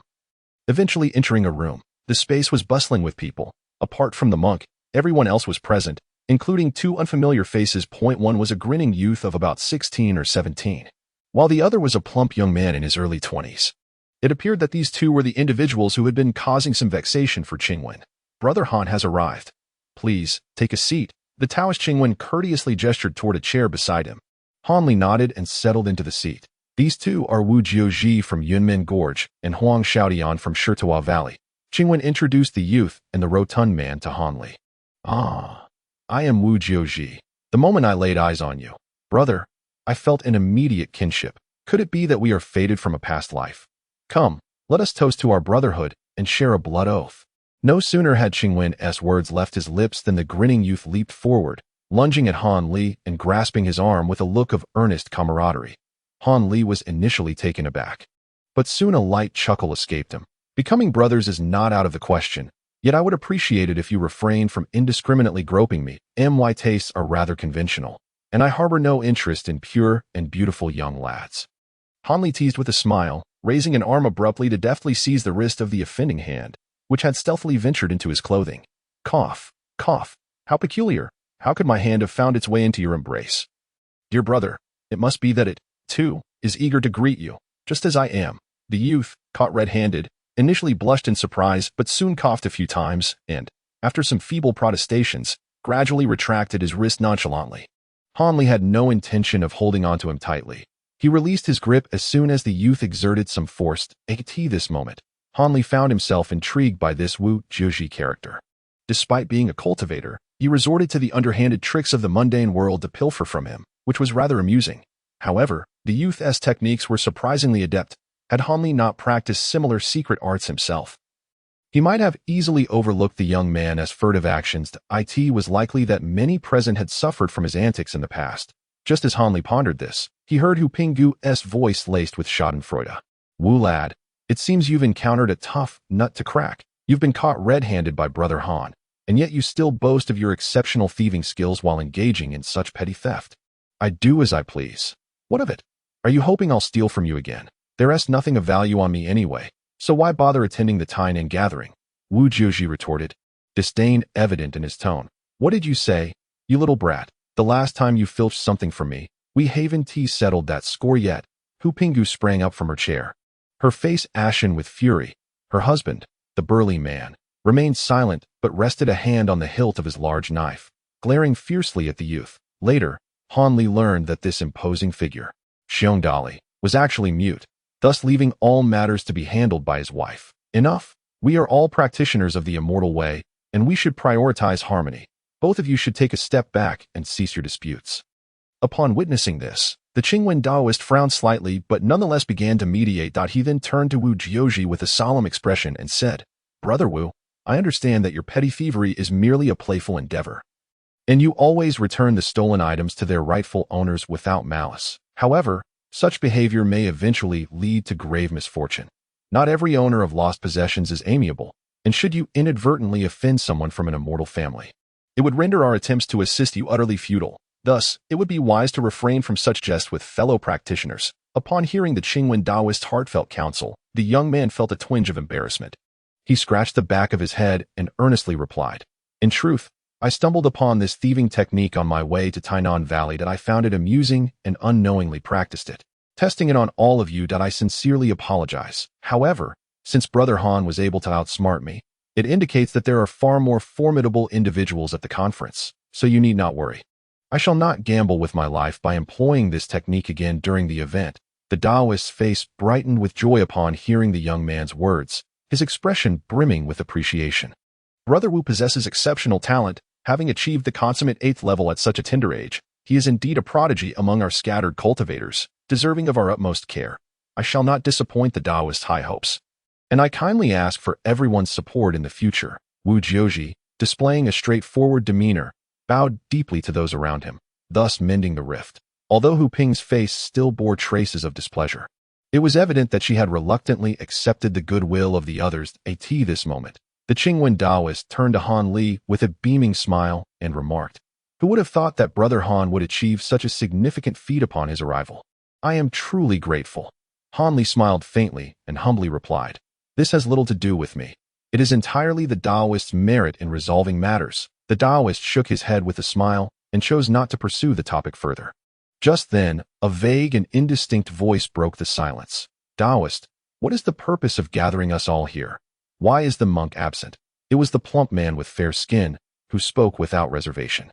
However, he had earned the right to address the Qingwen Taoist in such a manner, for Han Li had already discerned that among all present, this rotund individual possessed the most formidable magical prowess, seemingly surpassing even that of the Qingwen Taoist. Thus, no one dared to mock the unpleasantness of his voice, and even Wu Jiuji maintained a serious demeanor, revealing no signs of disdain. It appeared that the immortal realm, much like the secular world, accorded respect solely to those of great strength. Han Li thought with a hint of irony that, "Brother Huang, you remain as impetuous as ever. Very well, allow me to elucidate the reason for summoning you all here." The Qingwen Taoist said, flicking his dust whisk and speaking without a trace of pretense. With half of the Tainan conference already passed and only a few days remaining until its conclusion, shouldn't we prepare to take action? If we intend to set up stalls, it would be best to do so collectively. Hence, I have gathered everyone to discuss this matter at AS from Master Ku Sang. Everything he brought has already been exchanged, so there is no need to participate in the discussions any further. Indeed, it is time to part with these items. Exchanging them for some spiritual stones could allow us to acquire other goods. Instantly, the individuals within the room began to murmur amongst themselves. After a lively exchange of opinions, they unanimously agreed to sell their items together the following day, with the exception of Han Li. "Brother Han, do you not wish to join us?" Wu Jiuji inquired, somewhat taken aback. The others also looked towards Han Li with curiosity. "The items I possess were already few in number, and by sheer coincidence, I encountered several suitable buyers last night, thus I have exchanged everything. Therefore, I do not intend to join you all in this endeavor," Han Li explained calmly and with an air of indifference. "I see. In that case, it is indeed unnecessary for you to endure the same trials as us. Brother Han, you are quite fortunate to have sold all your items upon your arrival," Hu Pinggu remarked with a hint of envy. The others also displayed expressions of envy, as if to say, "You truly are fortunate." Upon hearing this, Han Li merely smiled in silence. Once the discussions were concluded, Taoist Qing Wen cheerfully stood up and announced, "Let us all rest well tonight, and come tomorrow, let us be spirited and hopeful for fruitful outcomes." Upon hearing this, the others rose as well, smiling as they prepared to depart at that moment. Taoist Qing Wen appeared to recall something and suddenly addressed everyone with a grave expression. "By the way, after the conclusion of the Tainan conference, do not rush to leave. I have heard that in recent instances following the Tainan conference, some wandering cultivators like us have mysteriously disappeared. It would be wise to exercise caution. I trust none of you would wish to miss the Tianwu Terrace Ascension Conference. We should travel together for safety." Upon hearing the Taoist words regarding the missing wandering cultivators, the Heimu brothers and the couple Hu Pinggu changed countenance, while Wu Jiuji and the Red Lotus Wanderer appeared perplexed, and the portly Huang Xiaotian snorted coldly, his expression darkening. "Indeed, we, as brothers, agree with Taoist Qing Wen. It is better to travel together. My wife and I concur as well." The Heimu brothers and the couple Hu Pinggu readily voiced their agreement, indicating their significant concern regarding this matter. Chapter 134. The Ascension Conference. What is this Tianwu Terrace Ascension Conference? Wu Jiuji suddenly posed the question that had long puzzled Han Li. The name of the Ascension Conference had been mentioned several times since Han Li first heard of it from Wan Xiaoshan, yet he had never had the opportunity to delve into its details. Could it be a trading event akin to the Tainan Conference? Han Li pondered silently. Surely not. You do not even know about the Ascension Conference. This is a once-in-a-decade event in the state of Yu. The prime opportunity for all young cultivators to join major sects, Heimu exclaimed, both astonished and excited. Brother Wu, being so young, it is understandable that you might have been sequestered elsewhere and unaware of the Ascension Conference. Daoist Qingwen remarked without excessive surprise that, oh, could you elaborate? Being able to join one of the 7 major sects is akin to ascending to the heavens. Wu Jiozhi's interest was piqued, and he pressed Heimu for more information. Now is not the time to discuss the Ascension Conference. The issue of our wandering cultivators going missing is what we should focus on. Hu Pinggu interjected, perhaps with a hint of discontent directed at the youth. It is of no consequence. It would be beneficial to share with Brother Wu, as there may be others who are equally uninformed about the details of the Ascension Conference. The Taoist with the azure pattern spoke with a smile, yet Han Li sensed that the individual had cast a subtle glance in his direction that a chill ran through Han Li's heart. Could it be that this azure pattern Taoist had discerned something? He had endeavored to obscure the characteristics of a novice cultivator and had consciously avoided interactions with such individuals. Yet it appeared he had not evaded this person's keen observation.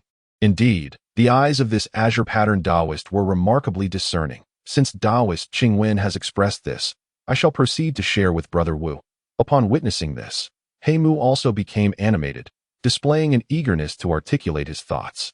Thus, the assembly resumed their previous seats, with the exception of the corpulent Huang Xiaotian. I am well informed about the Ascension Conference and shall retire to rest. You may continue, the rotund man remarked with an indifferent expression, departing the room before anyone could respond, leaving the others in a state of mutual astonishment. Please do not take offense. Brother Huang practices a rather peculiar method that induces a profound lethargy. He does not intend to be dismissive. The azure pattern Taoist hastily defended Huang Xiaotian. Upon hearing this, the majority of those present could only manage a wry smile. Offended? Who would dare be offended? This individual possesses greater prowess than even the Taoist. The atmosphere in the room grew somewhat awkward. Brother Heimu, let us carry on. It was once again Wu Jio who broke the silence, urging the continuation of the discourse. Upon hearing this, Heimu smiled and resumed his narration. To discuss the Ascension Conference, one must inevitably mention the Foundation Establishment Pill, a substance that drives all Qi refinement stage cultivators to frenzy. It turns out that any cultivator aspiring to enter the Foundation Establishment stage and truly become a member of the cultivation world must not only refine their foundational techniques to the 7th layer, but must also consume the elusive Foundation Establishment Pill, which can only be concocted by the great sections. This pill holds the promise of breaking through the bottleneck of cultivation and achieving success in Foundation Establishment. Thus, the Foundation Establishment Pill has acquired a legendary reputation, causing cultivators to become utterly obsessed with it. Furthermore, within the grand sects, the Foundation Establishment Pill is exceedingly scarce. The materials required for its creation are notoriously difficult to procure. Even if all the cultivation sects in the entire Yu Kingdom were to join forces, pooling their resources and efforts, they could only hope to produce a mere few cauldrons of the pill every decade, amounting to just over 1,000 pills. Even if these pills were entirely divided among the sects, they would still fall woefully short of their needs, rendering the possibility of any Foundation Establishment pills circulating beyond their confines utterly implausible. However, within the cultivation community of the Yu Kingdom, there exists a considerable number of cultivators who have successfully refined their foundational techniques to the 7th layer, all of whom are in dire need of the Foundation Establishment Pill to attempt a breakthrough. This situation has led to a stark contradiction. On one hand, the Foundation Establishment Pill is exceedingly rare, monopolized by the grand sects, while on the other hand, the number of wild cultivators in search of the pills continues to grow, yet they find themselves unable to obtain even a single one. This has incited a considerable animosity among the lower-tier cultivators toward these sections. Naturally, the grand sects have become aware of this troubling trend, yet they find themselves at a loss for how to respond. After all, they do not possess enough Foundation Establishment pills for themselves. How could they possibly allocate any to those outside their ranks? Nevertheless, there exists no insurmountable dilemma, and ultimately, this crisis was resolved by a prodigy within one of the sects. He surprisingly conceived a plan wherein, upon the production of the foundational elixir, exceptional cultivators from the outside world would be selected to join these prestigious sects, subsequently administering the foundational elixir to them. This approach not only ensures that the elixir remains within the confines of the sects, preventing it from flowing into the hands of outsiders, but also alleviates the discontent of lower-tier cultivators. After all, who would not be eager to join a renowned sect? Moreover, this method allows for the identification of exceptionally gifted disciples, making it a truly advantageous arrangement for all parties involved. However, the selection process must be conducted with fairness and transparency, leaving no room for dissent. Otherwise, it could yield the opposite effect. Consequently, these sects adopted the most classic and credible method of survival of the fittest, organizing competitions where the most skilled individuals would vie for the opportunity to join their ranks. Each of the 7 major sects allocated 10 disciple slots and 10 foundational elixirs as rewards for the ultimate victor, while imposing age restrictions to exclude those over the age of 40. For even the most gifted among them would lack a promising future for cultivation. Thus, the Ascension Conference was born. Those who triumphed in the arena were predominantly individuals of profound magical prowess and exceptional aptitude, bringing immense joy to the sects that secured these high-quality disciples. Meanwhile, the grievances of other cultivators dissipated with the commencement of this conference, as their attention shifted entirely to this decennial opportunity akin to a carp leaping over the Dragon Gate. The Ascension Conference continued to be held in this manner, with 70 fortunate individuals becoming disciples of the 7 major sects each time, inciting further fervor among other cultivators. Ultimately, nearly every cultivator of appropriate age, who believed themselves to possess considerable strength during the chi refinement stage, would strive valiantly to compete, hoping to transform their fortunes from fish to dragon. However, the arena was not easily conquered. After all, mastering spells was not something that these lower-tier cultivators could simply command at will, resulting in significant casualties each time and fostering deep-seated animosities among the competitors. For nearly an hour, Wujioji listened intently to Haimu's account, gaining substantial insights. Meanwhile, Hanli, who listened alongside him, benefited greatly, acquiring a deeper understanding of the cultivation world. If I achieve victory in the competition, would I not also have the opportunity to join a prestigious sect? Wu Jiuji's face was filled with yearning after hearing this. Dream on. With your level, attempting to compete would only lead to injury or death. Hu Pinggu could not help but mock Wu Jiuji's daydreaming. Oh, why not? Am I unqualified to compete at the 8th level of cultivation? Wu Jiuji, surprisingly unfazed, earnestly sought Hu Pinggu's guidance. Hu Pinggu, somewhat taken aback, hesitated for a moment before replying. Young Wu, do you know what kind of individuals comprise the 70 victors from last year? How many cultivators of your level suffered injuries, or worse in the arena? I humbly seek your wisdom. Madam Hu. Wu Jiuji replied earnestly that I witnessed the entirety of that Ascension Conference's competition and still feel a sense of dread when I recall it. Hu Pinggu appeared to remember something terrifying, her complexion paling. Observing this, her husband, the bearded man, quickly placed a comforting hand on her shoulder. Hu Pinggu cast a tender glance at her husband, her expression softening considerably. My husband and I do not intend to participate in the tournament. We merely plan to observe, as we have resolved to remain in the chi refining stage for the rest of our lives. However, since you still harbor ambitions, allow me to impart some insights about the formidable aspects of the tournament, so you may avoid a fate shrouded in mystery. Hu Pinggu spoke calmly. Chapter 135. Astounding Revelations. Firstly, participants must have their foundational 5 elements cultivation techniques at least at the 7th level, which is the barest requirement for consuming foundational elixirs. Secondly, registrants must be under the age of 40. Anyone exceeding this age should not hope to deceive the system, for the officials responsible for registrations will employ bone observation techniques to ascertain the true ages of each applicant. As long as the above 2 conditions are met, anyone can register. There are no other restrictions. Yet, this very fact renders the tournament all the more brutal. Do you think it normal for so many to have gathered in Tainan Valley? The majority of these individuals are here for the Ascension Conference. It is important to note that our Tainan Conference was originally a gathering for young cultivators from the local region of Lanzhou. In previous years, attendance rarely exceeded a few hundred. Yet now, look around, there are at least 1,000 people gathered, and as the final days approach, individuals from even more distant locales will begin to arrive, marking the peak of the Tainan Conference. The reason these individuals have come to our Tainan Valley to participate in the conference is twofold. On one hand, they wish to acquire necessary items. On the other, they seek to seize this opportunity to observe their upcoming adversaries at the Ascension Conference, thus enabling them to know both themselves and their opponents. Hu Pinggu spoke with a wry smile.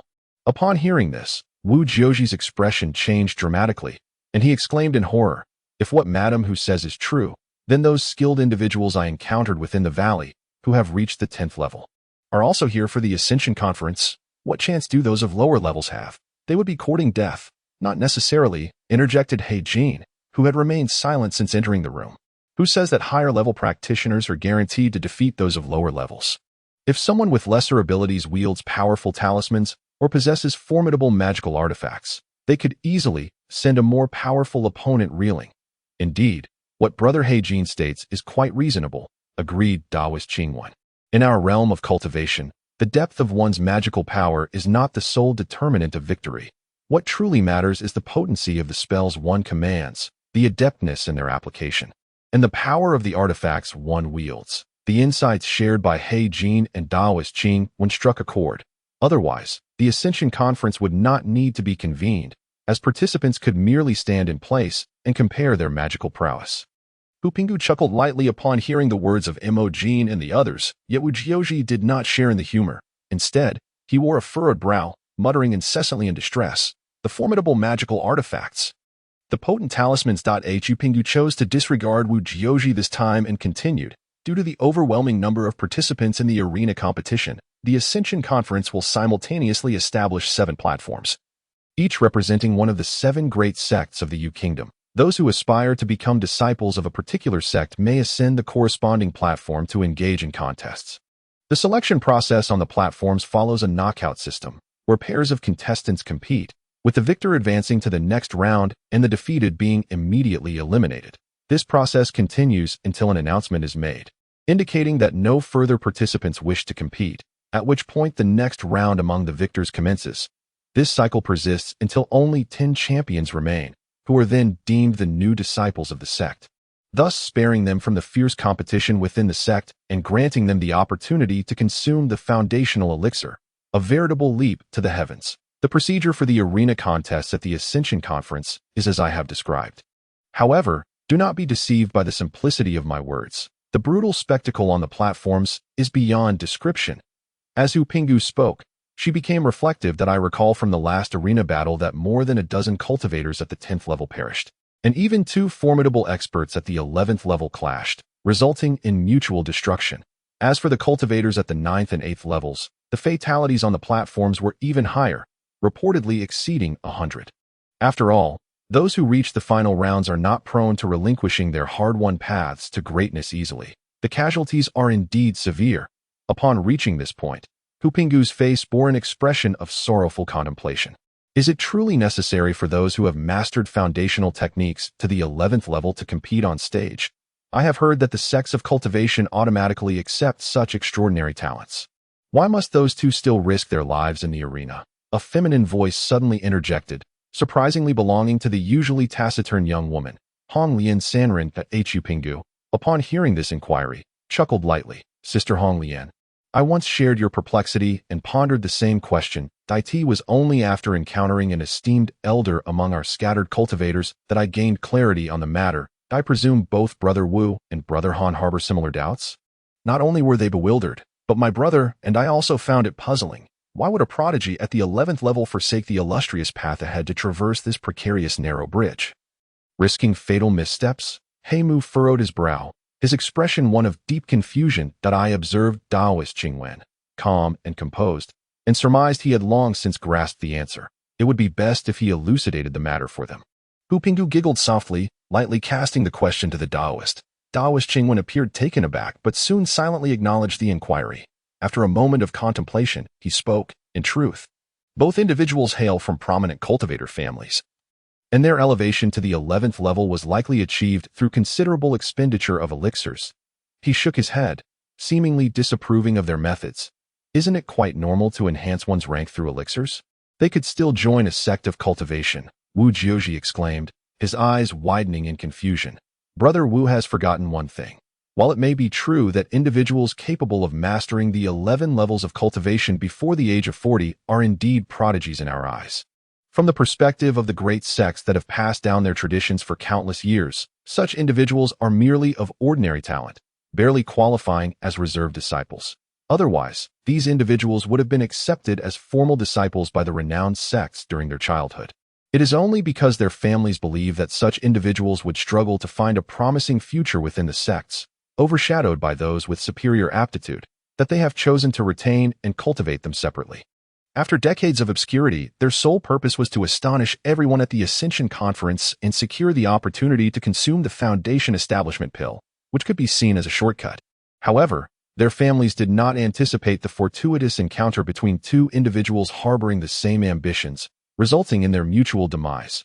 Otherwise, they would certainly have achieved their desires. As the Taoist Qingwen spoke, he sighed repeatedly.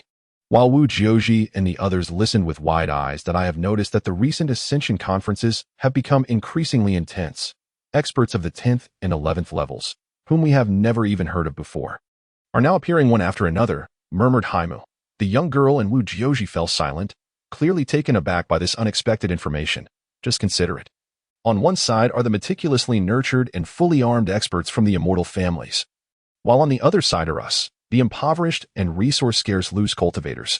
How many of us do you think stand a chance at seizing success? Hu Pinggu's expression was cold, tinged with a hint of self-mockery. If that is the case, then the earlier joy of those immortal sects in acquiring favored disciples through the Ascension Conference was merely a facade, a mere act of puffing themselves up. She remarked. Han Li touched his nose, appearing contemplative. Brother Han is correct. In this world, it is rare to find a situation that is perfectly favorable for all. Being able to achieve a satisfactory compromise is already quite commendable. Hu Pinggu cast a sidelong glance at Haimu, causing his face to flush slightly. Are we loose cultivators truly inferior to the disciples of immortal families? Even those discarded by the sects are still far stronger than us ordinary loose cultivators? Questioned Hongli and Sanren, indignantly. Although reluctant to accept it, the probability of extraordinary individuals emerging among our ranks is indeed significantly lower than that of our counterparts. Moreover, in terms of manpower and resources, we cannot possibly compare to their clans. Our external conditions are vastly inferior. The voice of Taoist Qingwen carried a hint of bitterness. I have also heard from friends that even among us loose cultivators who manage to become disciples of the immortal sects, the chances of successfully establishing a foundation after consuming the Foundation establishment pill are exceedingly rare, Haimu added, dejectedly. Enough, everyone. Let us not be disheartened. We are still young. If we do not succeed this time, there will always be another opportunity in 10 years. Who knows? The identity of a disciple from an immortal sect may be awaiting us in the future. After encouraging those in the room, Taoist Qingwen shifted the topic. There is nothing much to discuss. I shall simply walk alongside everyone when the time comes. Upon hearing of so many formidable figures in the immortal realm, I find myself hesitant to travel alone. Wu Jiozhi still appeared somewhat dispirited. Taoist Qingwen shook his head helplessly and turned his gaze towards Hongli and Sanren. Chapter 136. The Yin family. I continued alongside a few companions, and the Red Lotus Wanderer was rather straightforward. Very well, very well. Brother Han, do you also have your plans in place? The Taoist appeared quite pleased and turned to inquire of Han Li. Upon hearing these words, Han Li hesitated. Logically, for a newcomer like him, remaining with this small group should be the optimal choice. Yet, for reasons he could not quite articulate, he felt an undeniable sense of unease, as though, should he proceed with this course of action, he would inevitably come to regret it. I believe it would be prudent to wait until the trading conference concludes before making any decisions. There is no rush, Han Li replied with a smile, opting to postpone his decision for the time being. Han Li's statement evidently took the others by surprise, leaving Qingwen and the others momentarily dumbfounded. What is there for Brother Han to hesitate about? As scattered cultivators, we must band together to avoid being bullied. Moreover, I am quite intrigued by your ability to discern my subtle techniques, and I would like to engage in further exchanges in the days to come. Wu Jiao expressed his dissatisfaction. Han Li, upon hearing the youth's words, remained unfazed, merely smiling without retort. Brother Han did not explicitly state he would not journey with us, only that he wishes to contemplate the matter. Such a response is quite natural. The Taoist Qingwen promptly interjected to offer reassurance. Indeed, Taoist Qingwen's words resonate with me. I do have certain unspeakable difficulties, hence the need for careful consideration. Han Li appeared genuinely grateful to Taoist Qingwen, displaying a look that suggested his sentiments had been understood. I see. Then I have overstepped. The youth felt as if he had become an outsider, quite displeased with the situation. Taoist Qingwen offered a wry smile, embodying a brotherly tolerance toward the younger one, silently conveying his apologies to Han Li. Naturally, Han Li did not take this matter to heart. Once this matter was resolved, the group began to rise. Bidding farewell as they departed, Han Li also sought out a vacant room on the second floor to rest out on the following day. Aside from the monk and Han Li, The others left the loft together to set up their stalls. At this moment, the monk continued to chant in the hall on the first floor, while Hanli, within the confines of his room, gently caressed a stack of talisman papers with his fingers. Lost in thought, these so-called lower-tier talisman papers exhibited a faint glimmer of spiritual light, distinctly different from ordinary secular talismans. It seemed that either the materials themselves were unique, or a particular spell was required to imbue them with power. Hanli pondered. He took out the talisman paper, initially intending to practice the calming technique he had learned previously. However, he suddenly recalled that merely possessing the talisman paper would not suffice for drawing the calming talisman. He would also require a brush and cinnabar among other items. It appeared that such materials were typically available for purchase at the stalls of cultivators. Did this imply that these items could not be replaced with secular counterparts, but rather had to be specially crafted for cultivators? With this thought, Hanli found himself unable to remain seated in his room. He resolved to seek out the monk. After all, his status as a novice cultivator could not be concealed any longer, and it would be better to inquire directly. Indeed, what you surmise is correct. To successfully draw a spiritual talisman, one must not only use talisman paper crafted from special materials, but also employ cinnabar made from the blood of spiritual beasts, which contains spiritual energy. As for the brush, it depends on the situation. Master Kazong responded calmly after listening to Han Li's inquiries. Master Kazong, what do you mean by depends on the situation? Han Li sat cross-legged opposite the monk, earnestly inquiring without a hint of embarrassment. As cultivators, the brushes we use to draw spirit talismans can be crafted not only from the spiritual fur of demonic beasts, but also from certain rare materials akin to genius treasures, which serve as charcoal brushes for talisman crafting. These alternatives can significantly enhance both the success rate of talisman creation and the potency of the talismans themselves. However, in the absence of such resources, even an ordinary pen from the mundane world will suffice, albeit with a lamentably low success rate. The monk gently shook his head, evidently disapproving of Han Li's intention to resort to the latter method for talisman crafting. Thank you for your guidance, Master. I shall venture out to see if I can procure a suitable talisman brush. Han Li rose, clasping his fist in a respectful gesture towards the monk. May you walk safely.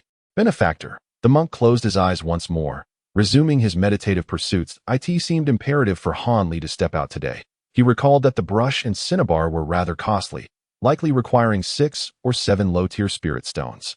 Was he truly considering selling the recently acquired flying talisman? As he pondered, he exited the loft and made his way toward the trading grounds. It was morning, and the streets were bustling with cultivators in small groups.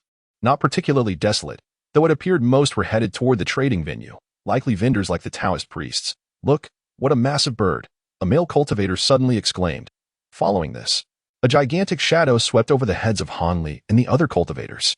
Han Li was taken aback and quickly looked up to behold a two-headed monster bird, roughly the size of a calf, soaring above them. This bird, resembling neither eagle nor any known fowl, was cloaked in gray feathers, its wings spanning several yards, and it bore a pair of scythe-like claws beneath. Its neck was topped with 2 menacing bird heads, each possessing 4 small eyes that glimmered with a greenish hue.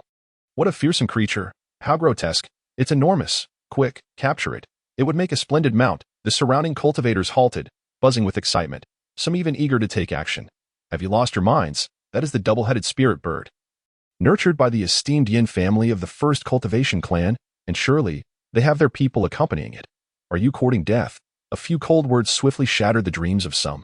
The Yin family? The only cultivation family outside the major sects that possesses golden core stage cultivators. Someone gasped in disbelief.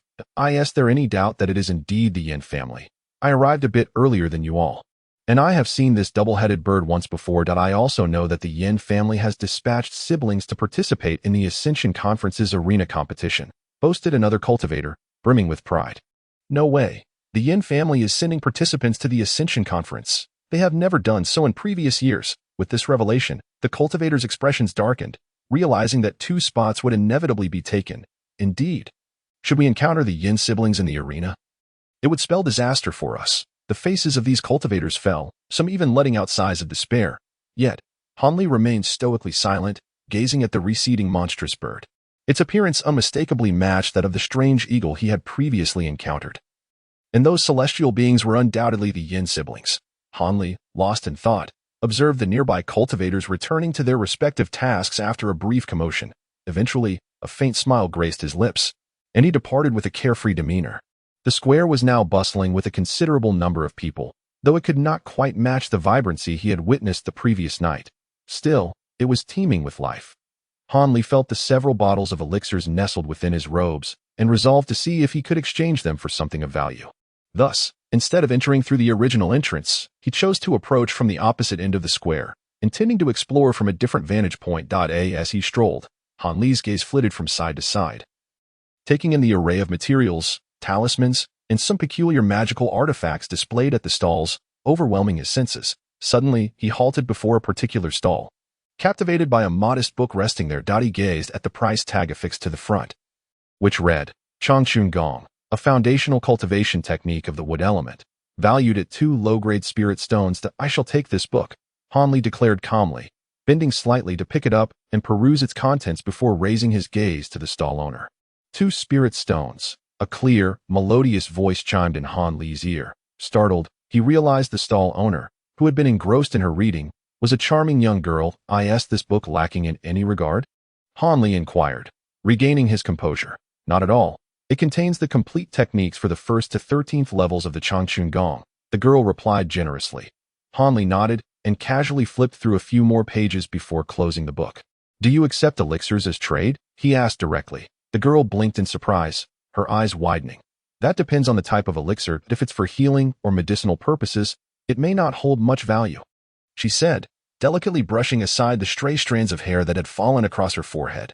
Upon hearing her response, Hanli sensed a promising opportunity and unceremoniously produced a bottle of Huanglong Dan, placing it before her. This is a foundational elixir that enhances magical prowess, he asserted without hesitation. The girl, who had maintained her composure until then, now appeared slightly anxious. Leaning forward, she gently lifted the jade bottle, pouring out a single pill and inhaling its fragrance to discern its properties. From his elevated position, Hanli observed the delicate curve of her exposed neck and the sweet, subtle fragrance of her feminine essence wafted towards him, causing his heart to race and his cheeks to flush ever so slightly. This truly is an elixir that enhances magical prowess, the girl exclaimed after a moment of contemplation, her face alight with excitement. She raised her gaze to Hanli, her expression hopeful as she inquired, Do you possess any more of such elixirs? If so, I shall trade whatever quantities you have for the items at my stall.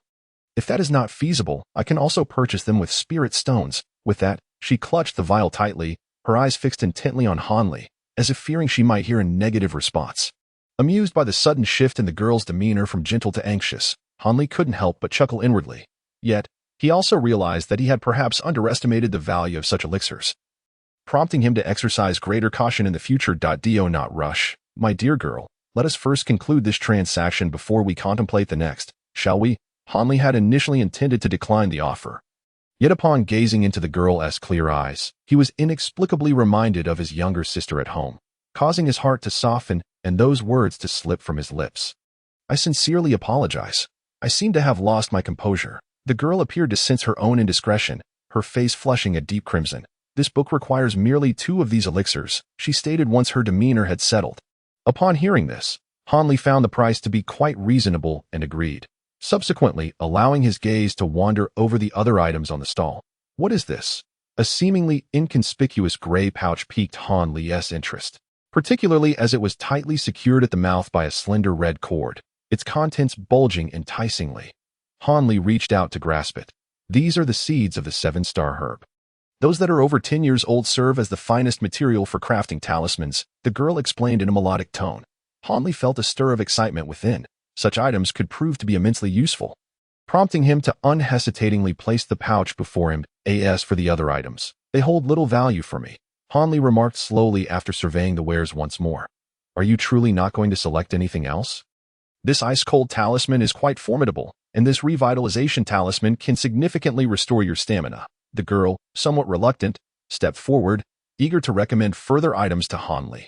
Witnessing her adorable, naive demeanor, Hanli couldn't help but chuckle softly.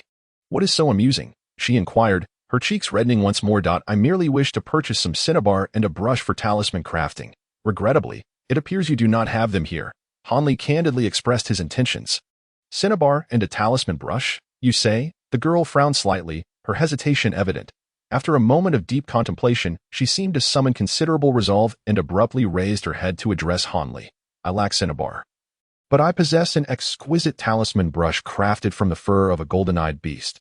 However, its price is rather steep. I am uncertain if you have sufficient elixirs to barter. Han Li, taken aback, smiled amiably and replied, as long as the quality is exceptional, I assure you, I will make the transaction worthwhile. Hearing this, the girl felt reassured. She retrieved a spirit talisman, traced her fingers over it in an intricate manner, and then tossed it into the air, where it transformed into a streak of fire and vanished. Please wait a moment. My brother shall arrive shortly with the goods, she said, a hint of bashfulness coloring her tone. No problem at all. As long as it is indeed a fine item, I am more than willing to wait, Han Li replied with ease. Subsequently, a period of silence enveloped Han Li and the girl, lending a subtly intimate atmosphere to their interaction. Han Li found himself somewhat captivated by this peculiar sensation, inhaling the faint fragrance that wafted from across the table. Meanwhile, the girl gazed down at her toes, lost in her thoughts, though Han Li noticed a delicate blush rising on her flawless neck. Sister, a booming voice suddenly shattered this delicate ambience, prompting Han Li to cast a fierce glare in the direction of the intruder. However, as he turned to confront the newcomer, he was taken aback by the sight before him that a robust giant, whose physique defied the very contours of the human form, was barreling toward this direction, colliding with several cultivators along the way, sending them tumbling in disarray. Initially, these cultivators were infuriated. However, upon discerning the giant's extraordinary stature, their faces turned pale with astonishment, and after a moment's hesitation, they begrudgingly accepted the situation. The young woman, witnessing her brother's reckless conduct, felt a pang of frustration. His actions were excessively rash, provoking unnecessary enmity with the other cultivators. Here, sister, I have brought what you asked for. The giant, accompanied by a gust of wind, rushed to Han Li's side, extending a hand as broad as a fan to present a slender wooden box to the young woman. Setting aside her irritation regarding her brother's impetuosity, she promptly passed the box to Han Li, gesturing for him to open it. Han Li accepted the box, casting a glance at the young woman before unveiling its contents, revealing a golden brush that emitted a faint yellow glow from its tip to its shaft. This brush, known as Jinju, was crafted from the neck hair of a second-tier demon beast, the golden-eyed ape, while its shaft was a blend of gold essence and black iron, refined over 3 days and nights by a foundational cultivator using both literary and martial flames. The young woman spoke softly, her gaze lingering on the brush with an expression of reluctance. Although Han Li did not fully grasp the details of her explanation, he recognized the brush's extraordinary nature and was taken aback by her willingness to part with such a treasured item. Was it truly for those elixirs? Was she genuinely prepared to exchange this remarkable artifact for his medicine?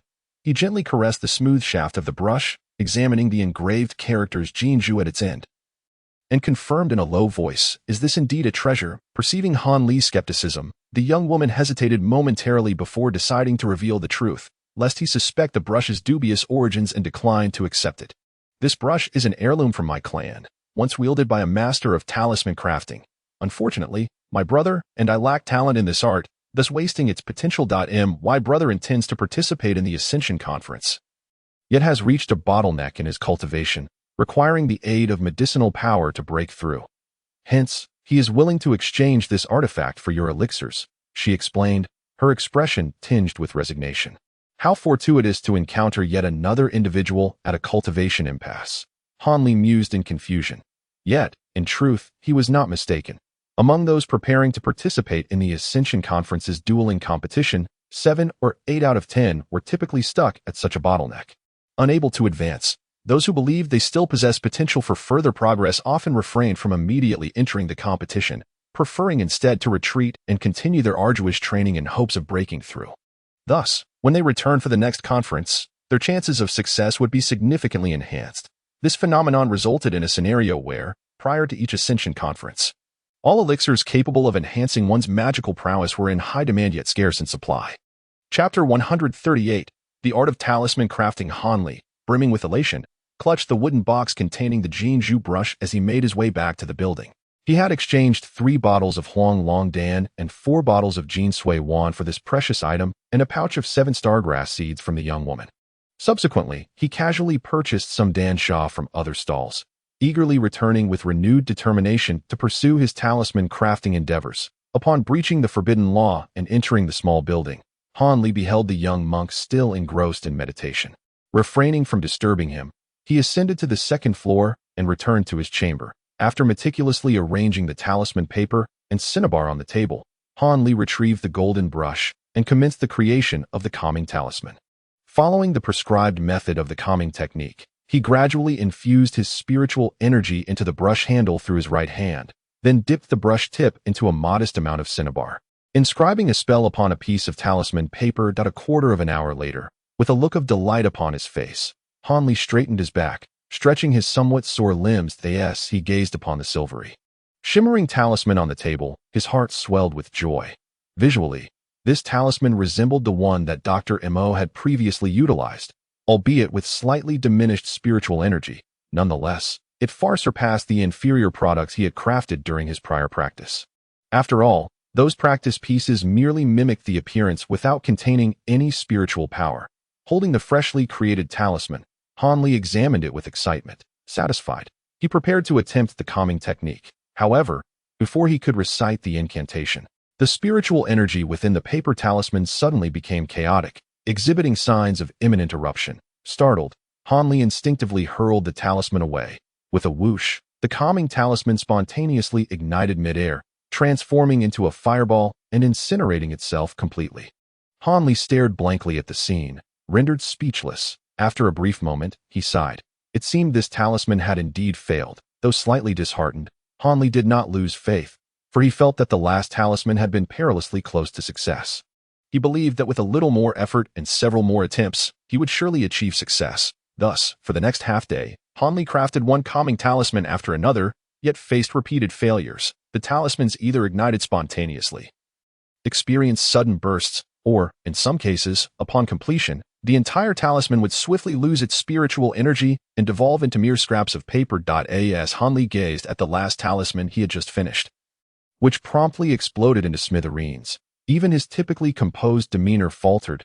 He raised his gaze to the ceiling and, unable to contain himself, exclaimed in frustration, "Damn the heavens, are you toying with me? With a dozen talisman papers? How can I not succeed, even once? This is merely a basic calming talisman. Could it be that today is an inauspicious day?" Upon uttering these words, Han Li felt a significant weight lift from his heart, and his spirits brightened somewhat. Afterward, he tilted his head in contemplation, casting a glance at the nearly depleted box of cinnabar on the table and the golden brush, convinced that the issue did not lie therein. His infusion of spiritual energy into the brush had been remarkably smooth, and the cinnabar, once applied to the talisman paper, had radiated with vibrant energy, indicating it was not defective. Stumped by the lack of understanding, Han Li pondered for a moment before deciding to consult the young monk, hoping he might provide some clarity. At this juncture, Han Li realized the importance of having a mentor or senior figure to offer guidance along the path of cultivation, and the thought of seeking a master began to stir within him. After listening to Han Li's grievances about his failed talisman attempts, the young monk fixed him with an unusually peculiar gaze, as if a charming white flower had unexpectedly bloomed upon Han Li's countenance. Upon witnessing the monk's peculiar demeanor, Han Li felt a twinge of unease, uncertain about what he had said to provoke such a scrutinizing gaze. "Perhaps, Master Han, you possess only a cursory understanding of the art of talisman crafting," the young monk finally spoke. "Indeed, it is my first endeavor in this craft," Han Li humbly acknowledged. "Among us cultivators, very few engage in the actual creation of talismans. Typically, one acquires necessary spirit talismans through various trading venues. Even those hailing from prominent families follow suit," the monk elaborated. "Why is that?" Han Li inquired, taken aback. It is quite simple. There exists a scarcity of experienced talisman artisans, and the cost of nurturing a competent one is exorbitant. Only the most powerful sects in the cultivation world can afford such an undertaking, the monk replied with a smile. "You must feel rather frustrated after failing repeatedly." "Am I right?" the monk asked. "Indeed, the expensive materials alone could have afforded me several ready-made spirit fixation talismans," Han Li lamented. "However, are you aware that it is not uncommon for novices aspiring to learn talisman crafting to fail hundreds of times initially? For those with lesser aptitude, experiencing failures in the hundreds is not extraordinary. It is only after crafting thousands of talismans that the success rate begins to incrementally improve, and this pertains solely to the creation of the same type of talisman. Should one attempt to craft a different talisman, the initial failure rate remains astonishingly high, a truly remarkable sight. Thus, without tens of thousands of practice iterations, it is virtually impossible to cultivate a proficient talisman artisan. But consider, how many can endure such material losses? Not to mention, even those talisman artisans nurtured by major sects can only achieve proficiency in basic crafting. To train them in the creation of intermediate talismans would likely deplete those sects' resources entirely. For higher-tier talismans demand extraordinarily costly materials, the monk articulated, rendering Han Li utterly astounded. Then why, pray tell, are there still vendors selling cinnabar and talisman paper at the marketplaces? Han Li pondered, sensing a discrepancy. Ah, the cinnabar and talisman paper are intended for those practicing talisman techniques, the young monk chuckled. Talisman techniques? Han Li queried, perplexed. Much like the spirit fixation technique you practice. These require pre-drawn talismans to activate. Unlike those talismans that store spells within the paper for convenience, the spirit talismans employed in these techniques cannot be simply activated with spiritual energy, they necessitate incantations. Though typically they are not complex and are quite accessible to learn. Due to the frequent need for the same talisman, practitioners find purchasing them to be economically unfeasible. Hence, like yourself, they opt to practice drawing talismans. While the costs can be considerable, they are manageable given the limited variety. Therefore, if you truly wish to master the spirit fixation technique, it would be most prudent in the long term to craft your own talismans. However, if you do not intend to use this technique frequently, it would be wise to simply invest a modest sum to procure a few spirit fixation talismans for convenience. The young monk expounded, ultimately offering Han Li some valuable advice. Thank you, Master Kazong, for your guidance. Han Li sincerely performed a deep bow. You are overly courteous. The monk hurriedly returned the gesture. The young monk was indeed quite amiable. Should any further perplexities arise, it would be wise to seek his counsel again. As Han Li made his way back to his quarters, he pondered quietly that it was no longer feasible to dedicate time solely to the practice of talismans. Perhaps he should procure a few calming talismans for future use. Meanwhile, he had already mastered the 8th level of the Changchun skill, and now, having acquired the mental techniques for the subsequent levels, it seemed he was on the verge of breaking through the bottleneck to reach the 9th level. Additionally, he needed to practice the newly acquired spells to solidify his understanding and enhance his abilities. The moment Han Li pushed open the door to his room, he had already devised his plans for the days to come. Thus, in the days that followed, Han Li spent his days consuming medicine in abundance, meditating to refine his qi, and cultivating the Changchun skill. In the evenings, he ventured to secluded areas of the valley to practice several newly learned spells. The Sandflow Technique, the Freezing Technique, the Ascension Technique, the Binding Technique, the Sound Transmission Technique, the Concealment Technique, the Spark Technique, and the most challenging, the Earth Spike Technique. After over 10 days of arduous training, Han Li finally broke through to the 9th level of the Changchun skill in the final days before the conclusion of the Southern Conference. Leaving Wu Jiao and others astounded, while the Qingwen Daoist praised Han Li as a prodigy among Lu's cultivators. However, Han Li was acutely aware that without the aid of those 10 or so bottles of elixirs, such a breakthrough would not have been so effortless. Nevertheless, he realized that his stock of elixirs was dwindling. It appeared he should concoct some more. Chapter 139, Fragments of Magical Treasures as for the various spells. The Concealment Technique and the Sound Transmission Technique were auxiliary spells similar to the Heavenly Eye Technique, easily learned by anyone with a basic understanding of magical power, which allowed Han Li to grasp them with ease. The Sound Transmission Technique was one he had seen several times before, requiring the use of a sound transmission talisman for its application. Conversely, the Concealment Technique was a purely ordinary spell that enveloped the body in spiritual energy, camouflaging it to blend with the surrounding environment, rendering it less detectable. This spell had a somewhat impractical nature, as the Heavenly Eye Technique could easily dispel it, failing to achieve its intended purpose of evading the notice of other cultivators. The Sandflow Technique and the Freezing Technique were both regional spells. One could transform the earth into sand within the range of their magical power, while the other could freeze any body of water. The potency of these two spells entirely depended on the depth of the caster's magical prowess. If wielded by a master of great ability, it would not be impossible to turn 1,000 miles of fertile land into desert or solidify the Yangtze River into glacial ice. They were classified as lower-level elementary spells merely because they were relatively easy to learn, allowing even low-level cultivators in the qi refinement stage to master them, albeit their limited range due to the constraints of magical power. Initially, Han Li found it quite challenging to learn these two spells. But after his sudden breakthrough to the 9th level, his magical power doubled, making the spells suddenly easy to wield. He could effortlessly transform an area the size of a tabletop into sand or ice, which left Hanli quite exhilarated. As for the remaining spells, Hanli found himself unable to comprehend them at the moment. With no other recourse, he could only take his time to ponder and study them further in the future. As the grand event of Tai Nan Hui neared its conclusion, the young cultivators participating in the trading fair finally reached a crescendo in the last 2 days. This moment, within the bustling trading square where Hanli found himself. Over 2,000 cultivators thronged the area, with the number of vendors multiplying several times compared to earlier. Most were eager to seize the final opportunity to sell off their remaining goods.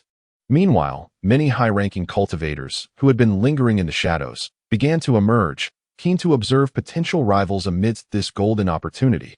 Hanli, however, could only manage a wry smile as he realized that despite having ascended to the 9th level, he was merely among the mid-tier cultivators in such a vast crowd, with numerous individuals surpassing him beyond the 9th level, currently devoid of spirit stones and with scarcely any elixirs left.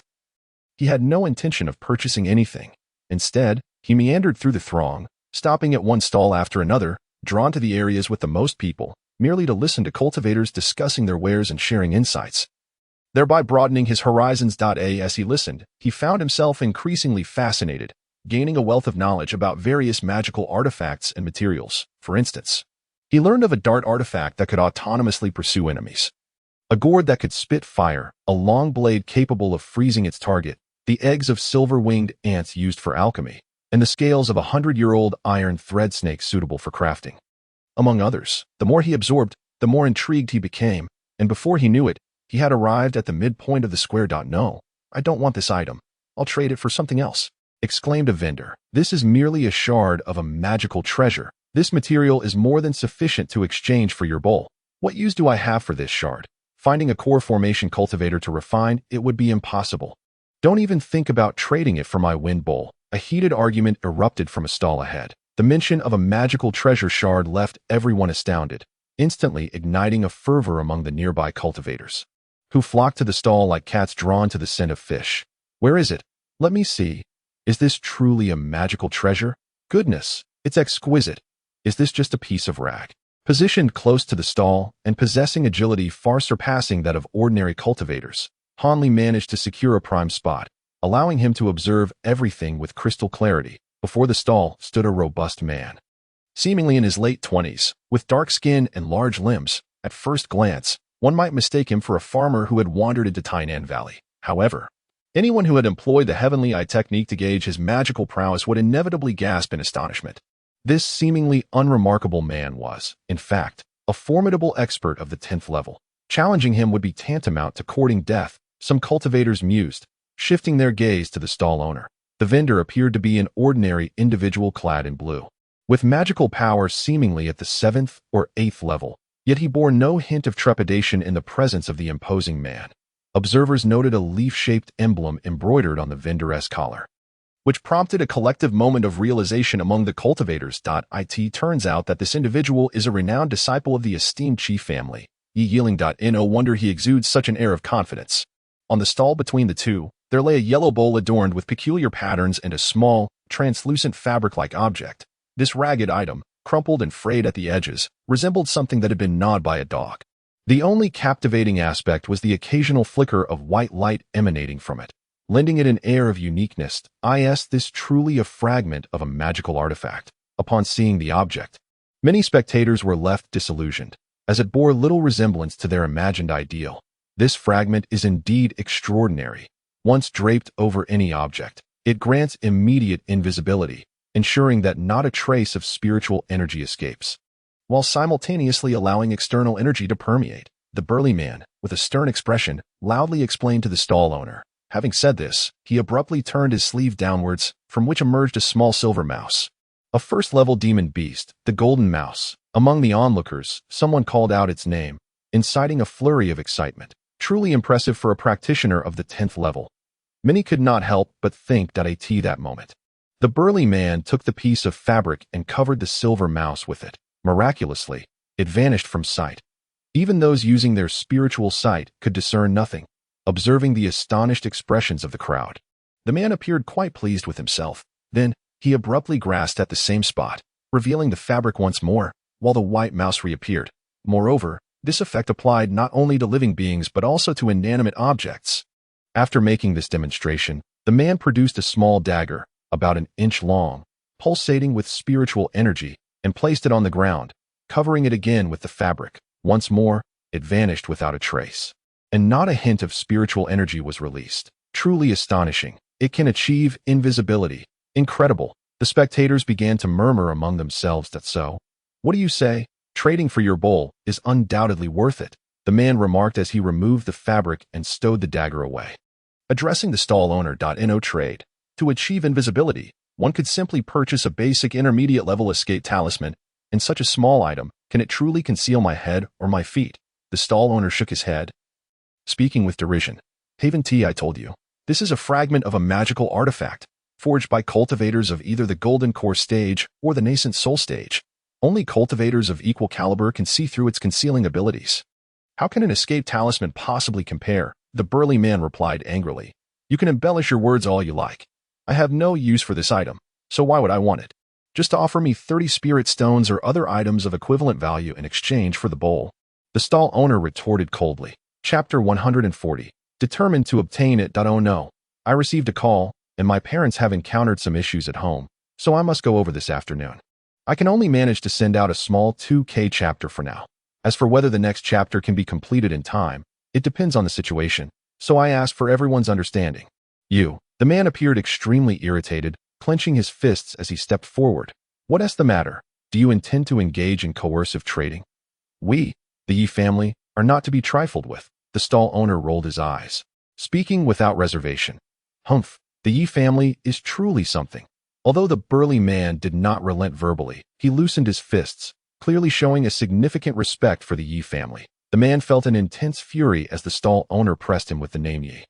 As a master of the 10th layer, he was accustomed to being lauded by others, and now, faced with such humiliation, he was tempted to storm away. However, he was truly reluctant to part with the returning wind bowl.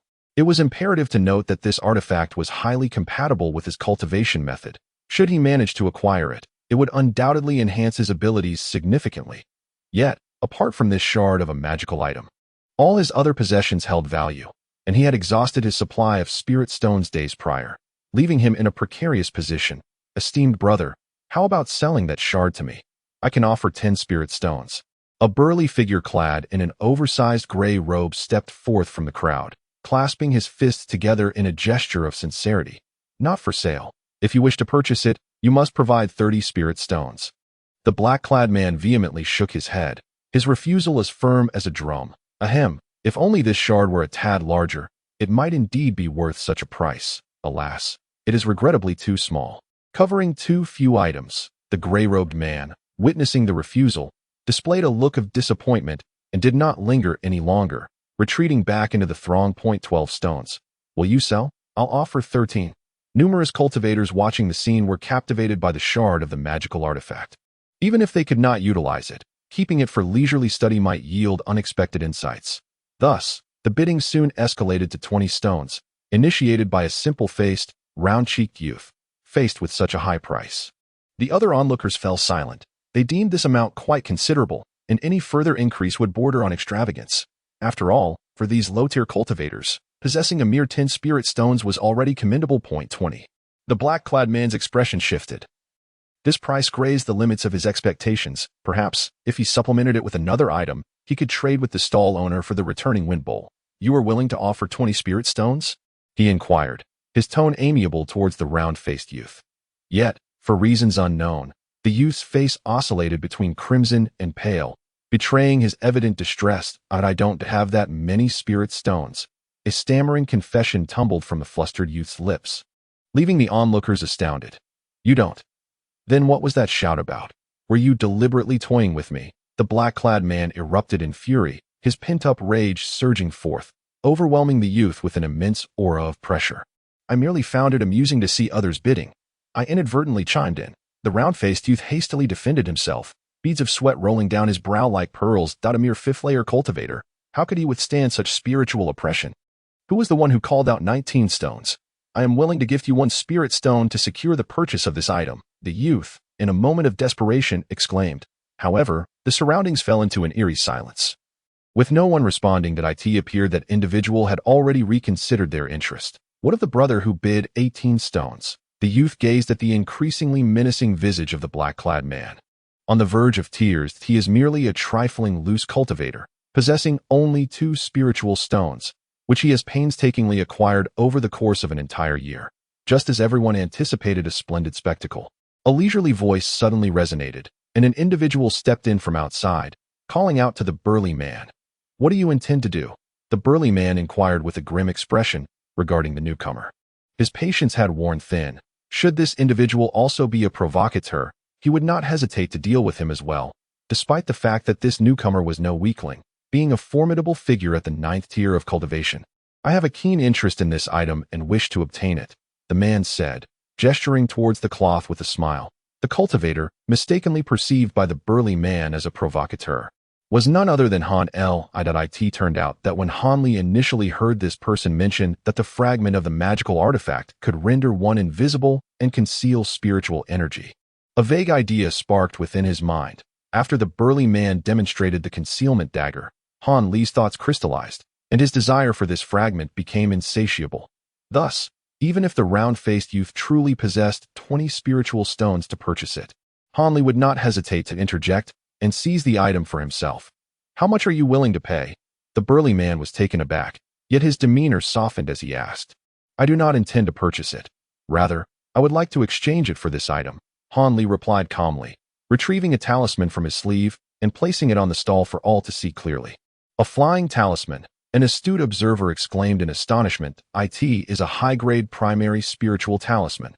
Others among the cultivators were equally taken aback. After all, high-grade primary talismans had only appeared 5 or 6 times since the beginning of this great southern expedition, each fetching an astonishing price. Upon seeing the flying talisman, both the burly man and the stall owner were visibly moved, their gazes toward Han Li now imbued with a newfound seriousness. After all, someone possessing high-grade talismans could hardly be a person of mediocrity. "Very well, I shall exchange," the burly man decisively declared.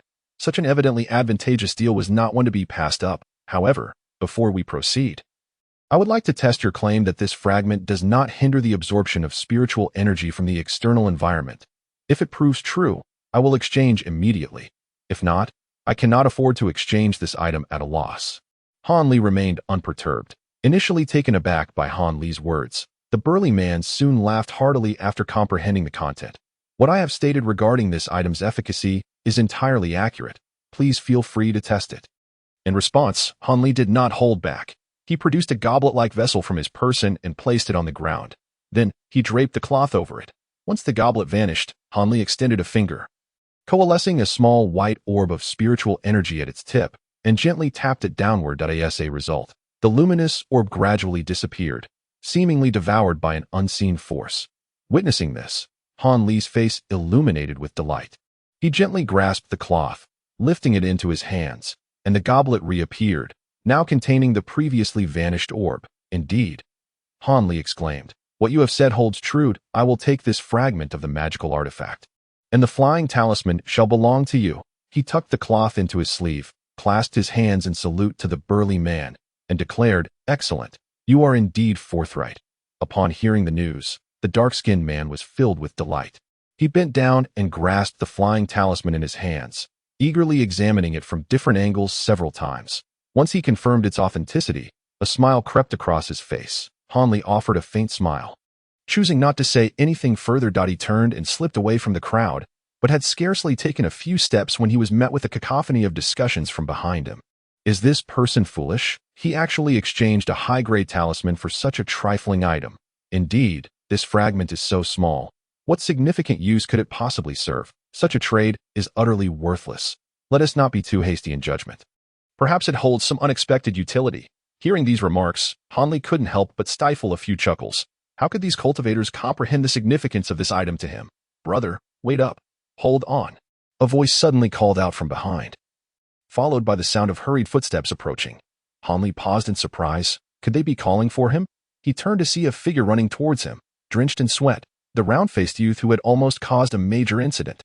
Han Li blinked in curiosity, wondering what could compel this comical fellow to chase after him so fervently. "Brother, I've finally caught up with you," the youth gasped, breathless. "Is there something you need?"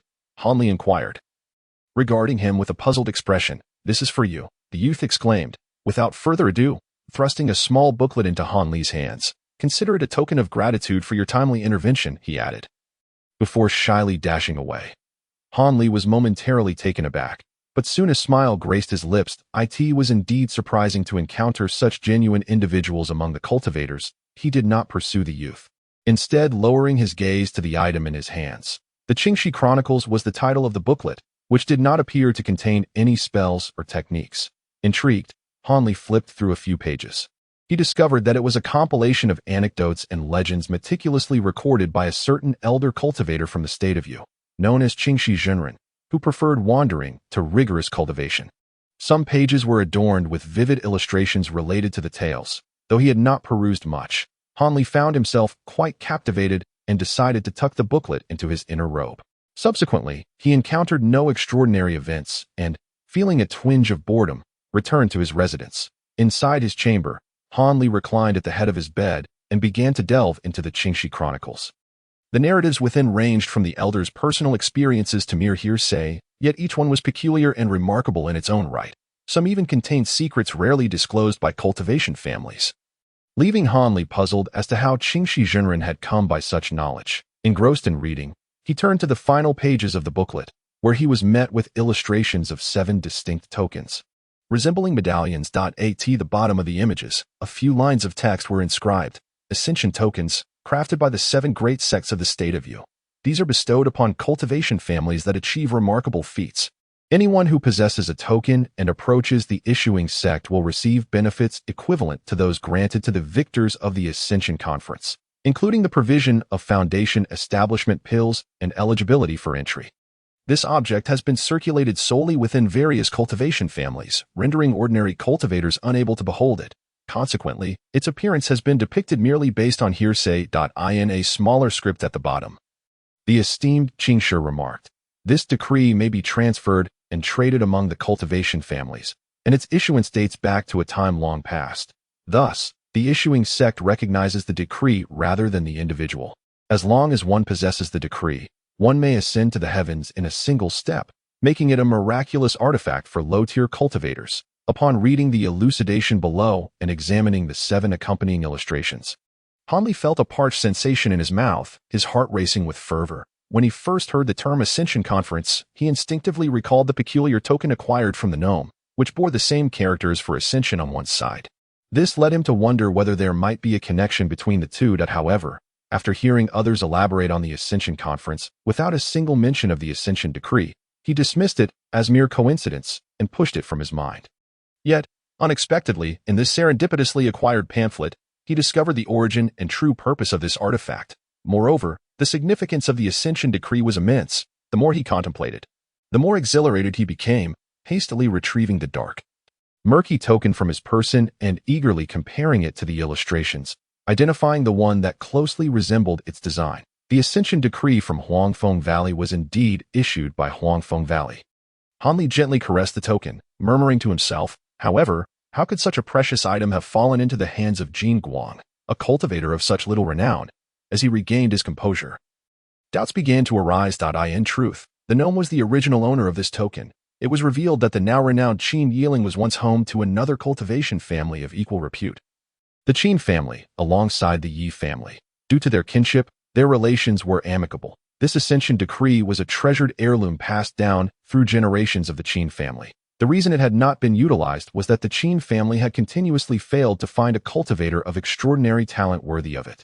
Thus, they preferred to pass it down rather than squander such a treasure. However, after many generations, the Qin family dwindled due to a lack of male heirs, gradually falling into decline. Conversely, the Yi family flourished, becoming increasingly prosperous, leading the cultivation world to recognize only the Yi family of Qin Yiling, leaving the Qin family in obscurity. By the time of Jin Guang, the Qin family was left with him as the sole male descendant, whose abysmal aptitude rendered any hope of foundation establishment futile.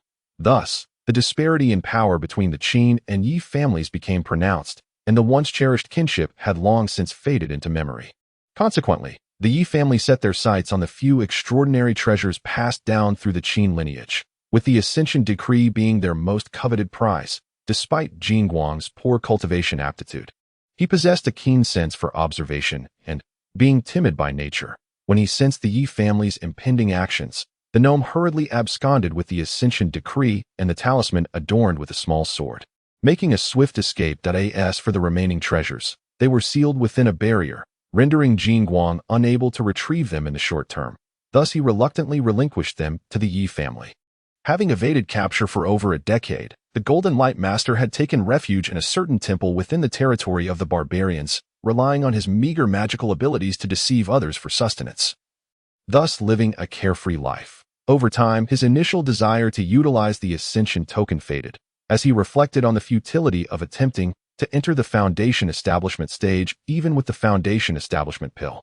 Given this realization, he pondered the necessity of enduring hardships as a lowly disciple in a grand sect of immortal cultivation. Consequently, during the later siege of the Seven Xian sect, this Ascension token fortuitously fell into the hands of Han Li. Chapter 142. The assassination. Han Li was entirely unaware of the matters concerning the Qin family, yet this ignorance did not diminish his overwhelming joy. He paced excitedly within his dwelling, incessantly fiddling with the Ascension token in his hands, which appeared increasingly pleasing to his eyes with each passing moment, after the time it takes for a stick of incense to burn. Han Li finally regained his composure, calming the tumult of emotions within him, and began to contemplate his future plans and the feasibility of seeking a master in Huangfeng Valley. After a sleepless night of restless tossing, the Tanin conference was at last drawing to a close. From the break of dawn the following day, numerous cultivators began to depart from the valley, resulting in a significant reduction in the number of people within. By afternoon, several elder cultivators appeared in the square, delivering words of encouragement and praise before officially announcing the conclusion of the Tanin conference, among whom was the esteemed Qing Yanjinren. Instantly, the remaining cultivators dispersed, some forming small groups, while others chose to depart alone. At this juncture, Daoist Qingwen and a few others approached Han Li, extending another invitation for him to join them. After a moment of contemplation, Han Li ultimately shook his head in refusal, provoking discontent among Wu Jiozhi and the Mo brothers, and causing Qingwen's expression to darken slightly. Since Brother Han is unwilling to accompany us, Qingwen felt it inappropriate to press the matter further. "Take care on your journey," he said with a sigh tinged with regret. He then patted Han Li on the shoulder before departing the valley with the others. Unbeknownst to Han Li, in that fleeting moment when Qingwen patted his shoulder, he discreetly scattered some colorless and formless powder from his sleeve onto Han Li's clothing, leaving no trace of its presence. Just before Wu Jiozhi and the others exited the valley's mist, Qingwen lingered behind, revealing a sinister expression as he took advantage of their momentary distraction. Suddenly, he flicked his sleeve, sending forth a flash of fire that vanished into a nearby thicket. His countenance then returned to its previous state of righteous demeanor, as though the earlier events had never transpired. Han Li remained oblivious to Qingwen's machinations, but adhering to his habitual caution, he refrained from immediately departing Tanin Valley. Instead, he chose to spend another night within its confines, only slipping away quietly at the first light of dawn. Once outside the valley, Han Li determined his direction, employing the wind control technique, and with a gentle push of his toes, he soared several zhang away. Thus, he drifted away, his garments billowing elegantly behind him. Shortly after Han Li's departure, two individuals hurriedly approached. Before them, a small green orb, no larger than a thumb, led the way. After making a turn at the spot where Han Li had just paused, it swiftly darted off in the direction he had taken, closely followed by the two individuals pursuing him. Han Li, unrelenting, traveled for over 100 miles without pausing, finally halting at a small hillock where he sat down to consume some sustenance. Replenishing his physical and magical energy, unbeknownst to him, his series of irrational actions drew forth the torrent of invective from the duo trailing behind. It was hardly surprising. Who rises before dawn to set forth on a journey? Had they not previously meddled with Han Li, they might have lost track of him entirely. Yet, despite this, their meticulously devised plan to lay a trap for Han Li lay in tatters. What infuriated the two even more was that Han Li's single stride covered more than 100 miles, leaving them choking on dust, nearly collapsing from exhaustion. After all, as seasoned cultivators accustomed to a life of luxury, they had not encountered such arduous travel on foot for quite some time. Time slipped away as Han Li sat cross-legged in a hollow at the base of the hill, his eyes closed and motionless, as if he had entered a state of transcendence. The only sounds surrounding him were the melodic calls of mountain insects, with no other noise to be heard. Suddenly, from a nearby patch of soil, a dozen beams of white light erupted, hurtling towards Hanli. The previously motionless Hanli abruptly opened his eyes, revealing a chilling glint, and unexpectedly soared into the air. Landing gracefully on a clear patch of ground. As a result, the white beams missed their mark, plummeting into the earth where Hanli had been seated, revealing their true nature. Over a dozen razor-sharp ice spikes. Seeing this, Hanli's expression darkened. He extended his right hand, fingers splayed, and with a crackling sound, small fireballs appeared at each fingertip, albeit these were considerably smaller than the typical fireball spell. Allow me to demonstrate my 5-fireball barrage, Hanli declared ominously. Fixating on the source of the ice spikes, he slightly bent his fingers, then abruptly flicked them, sending the 5 fireballs in a straight line towards the ground. Just as the fireballs were about to make contact, a figure in yellow suddenly materialized out of thin air, in a swift motion. The figure evaded the impending onslaught, narrowly escaping the fireball's destructive rang. With a sudden jolt, Hanli was taken aback. Just as he intended to take action, he was abruptly startled by the sound of 2 faint cracks in the earth beneath him. In an instant, a pair of enormous hands, glowing with a yellow luminescence, swiftly split apart and firmly grasped Hanli's feet, as if binding him with 2 precise steel hoops, rendering him unable to move an inch. You are doomed, brat. With your feet immobilized, let us see how you evade my ice spear technique. The man in yellow sneered triumphantly, raising his hands towards Hanli, reciting an incantation under his breath. As a chilling aura enveloped the air before him, white crystalline structures gradually materialized, forming sharp ice spears. Hanli's expression shifted dramatically. Pressing his hand against his waist, he drew forth a gleaming longsword with a metallic clang. Without hesitation, he swung the sword down. Clang!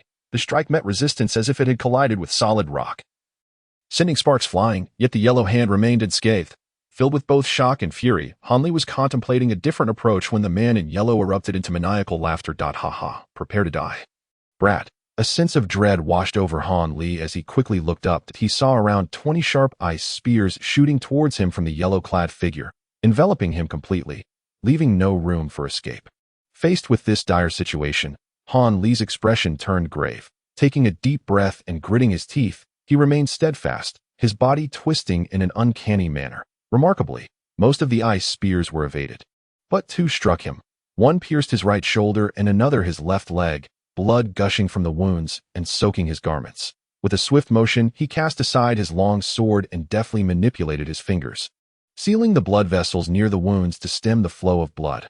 Meanwhile, the once smug man in yellow stared in disbelief at the turn of events. Hanli's expression hardened, exerting strength in his calves.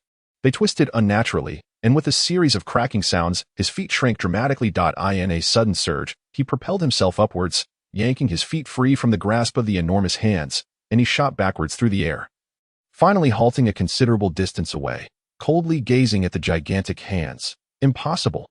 How could you extract your feet while under the influence of the giant force technique? A voice thundered from the earth below, filled with rage. Subsequently, the 2 massive hands parted, and a robust figure, radiating yellow light, emerged forcefully from the soil.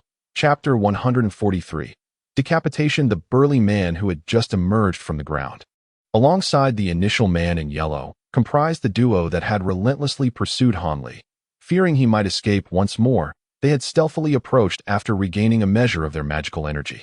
Plotting this ambush, this moment, Hanli felt a searing pain in his injured thigh, realizing that his previous actions had aggravated the wounds. Yet, now was not the time to dwell on such matters. For the man who had been concealed in the earth drew forth a long knife, shrouded in dark energy, and lunged menacingly towards Hanli. Hanli observed the figure before him. Although swift in movement, the actions were rather abrupt and rigid, clearly indicating that this individual was merely relying on the enhancement of spells. The sense of relief washed over him, for he was confident that, in terms of agility and fluidity of form, no one could match him. With this thought in mind, Hanli chose to disregard the imposing figure of the burly man and shifted his attention to the man in yellow, who had drawn forth a dark green gourd and was now directing its mouth towards him, seemingly preparing to cast another spell. Where do you think you're looking?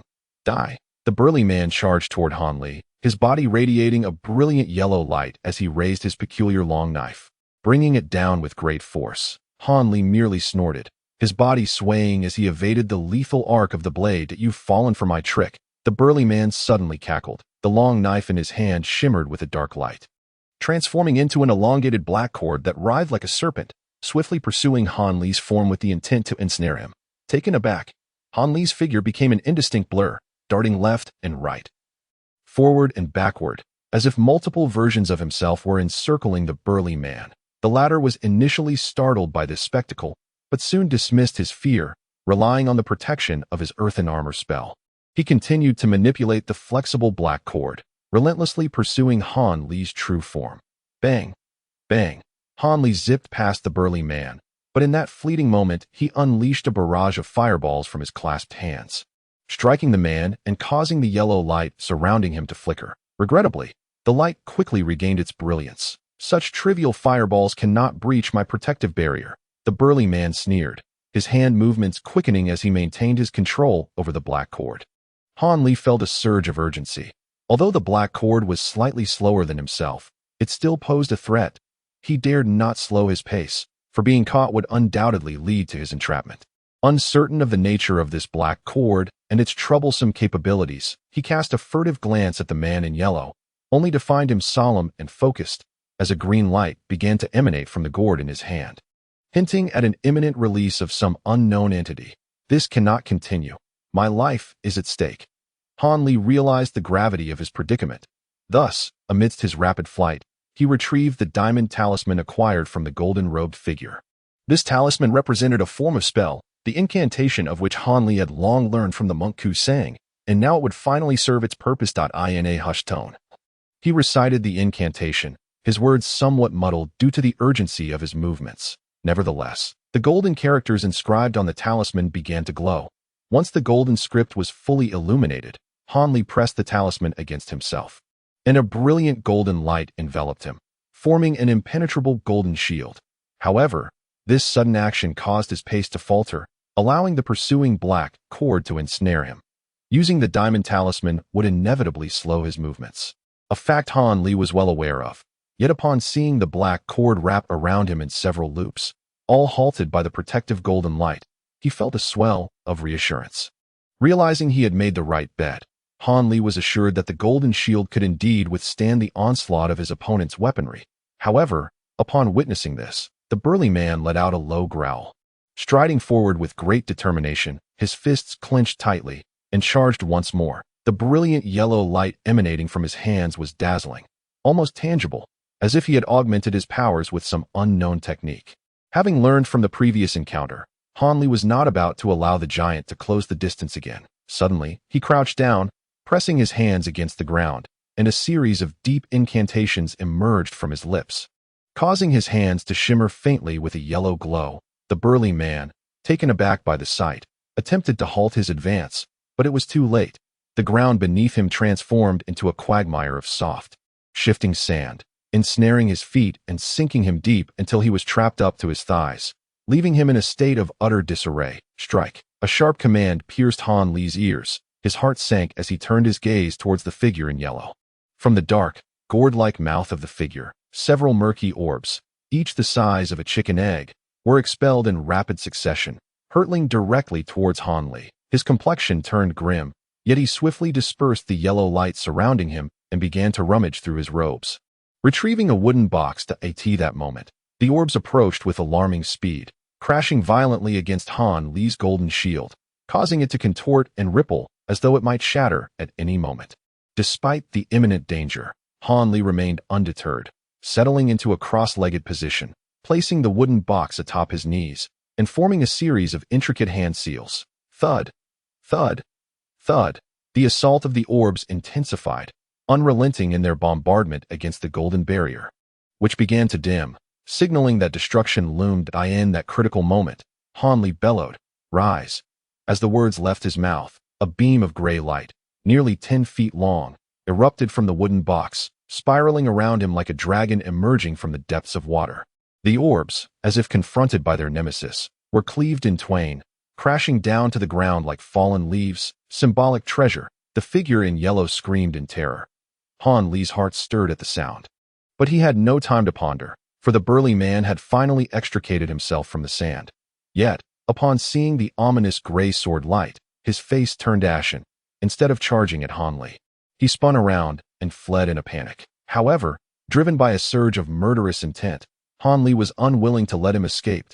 He pointed a finger at the giant, and the sword light immediately shot forth, swiftly encircling the man's neck. In an instant, the burly man's head tumbled to the ground, his protective yellow aura proving utterly ineffective. Witnessing this, the figure in yellow dared not linger any longer.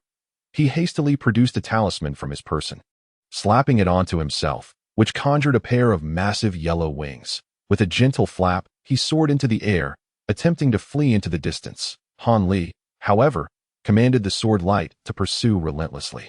Trailing closely behind the yellow-clad figure as the man ascended, he gained speed, and the gray light struggled to keep pace. Growing anxious, Han Li steeled himself. Unleashing all of his magical power without reserve, the gray light surged forward, piercing through the yellow figure's chest, delivering a chilling blow. With a shriek of despair, the yellow-clad man plummeted from the sky.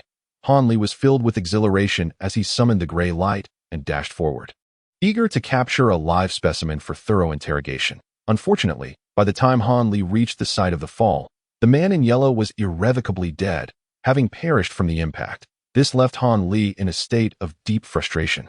With no living witness available, he had no choice but to search the bodies of the two individuals, hoping to uncover some valuable clues. After unceremoniously stripping the two of their possessions and finding no pertinent information, he unexpectedly stumbled upon a substantial fortune, for the two bore no less than 50 low-grade spirit stones, not to mention a collection of talismans and magical artifacts.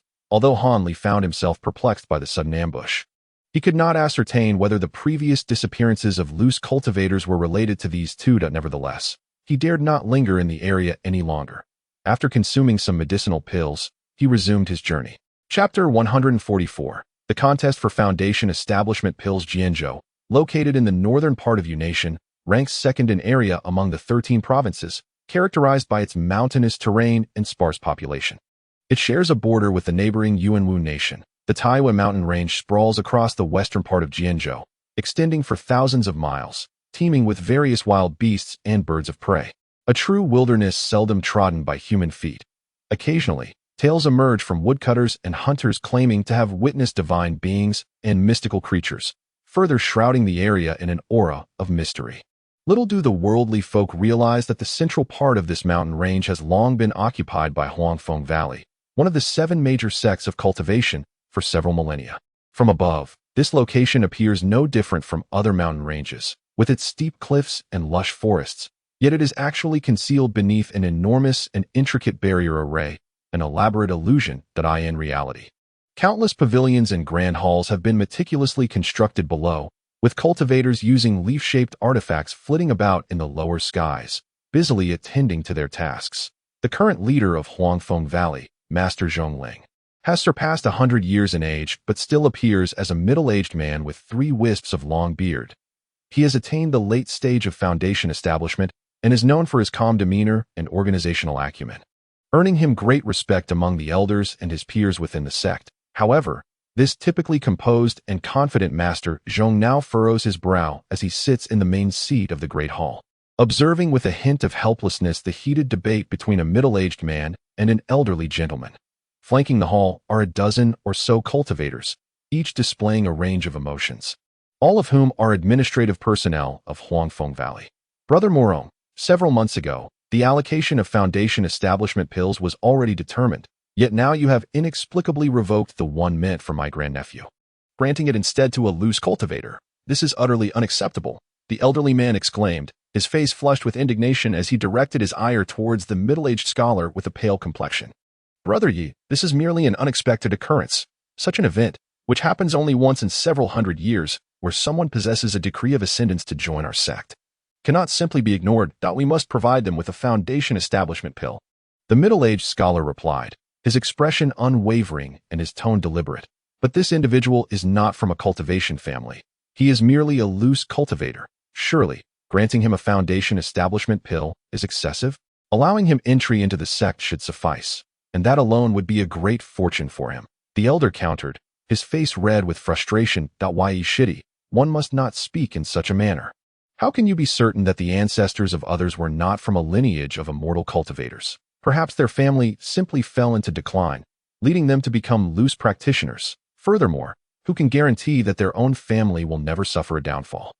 What if, one day, the Yi family of Yishidi also faces ruin? Should the descendants of the Yi family come seeking the Ascension Token, would we, the people of Huangfeng Valley, deny them the Foundation Establishment Pill, allowing them merely to enter our sect? If you dare to make such a dire oath in front of everyone, I, Morong Shan, shall turn and leave, never to mention the Foundation Establishment Pill again. The middle-aged man spoke confidently, causing the elder's face to turn pale and then flush with anger, leaving him speechless. How could the elder dare to make such a perilous vow, even if he did? It would merely mean disregarding the current individual with whom he has always been at odds. Who knows if others might emerge to contest? But why must it be my grandnephew's pill that must be relinquished? Are there not others? The elder, unwilling to accept this, shouted loudly. That must be attributed to your grandnephew's unfortunate performance during the assessment, ranking so low. The middle-aged man replied, shaking his head with a look of regret. Observing the theatrics of the person before him, the elder felt a surge of anger.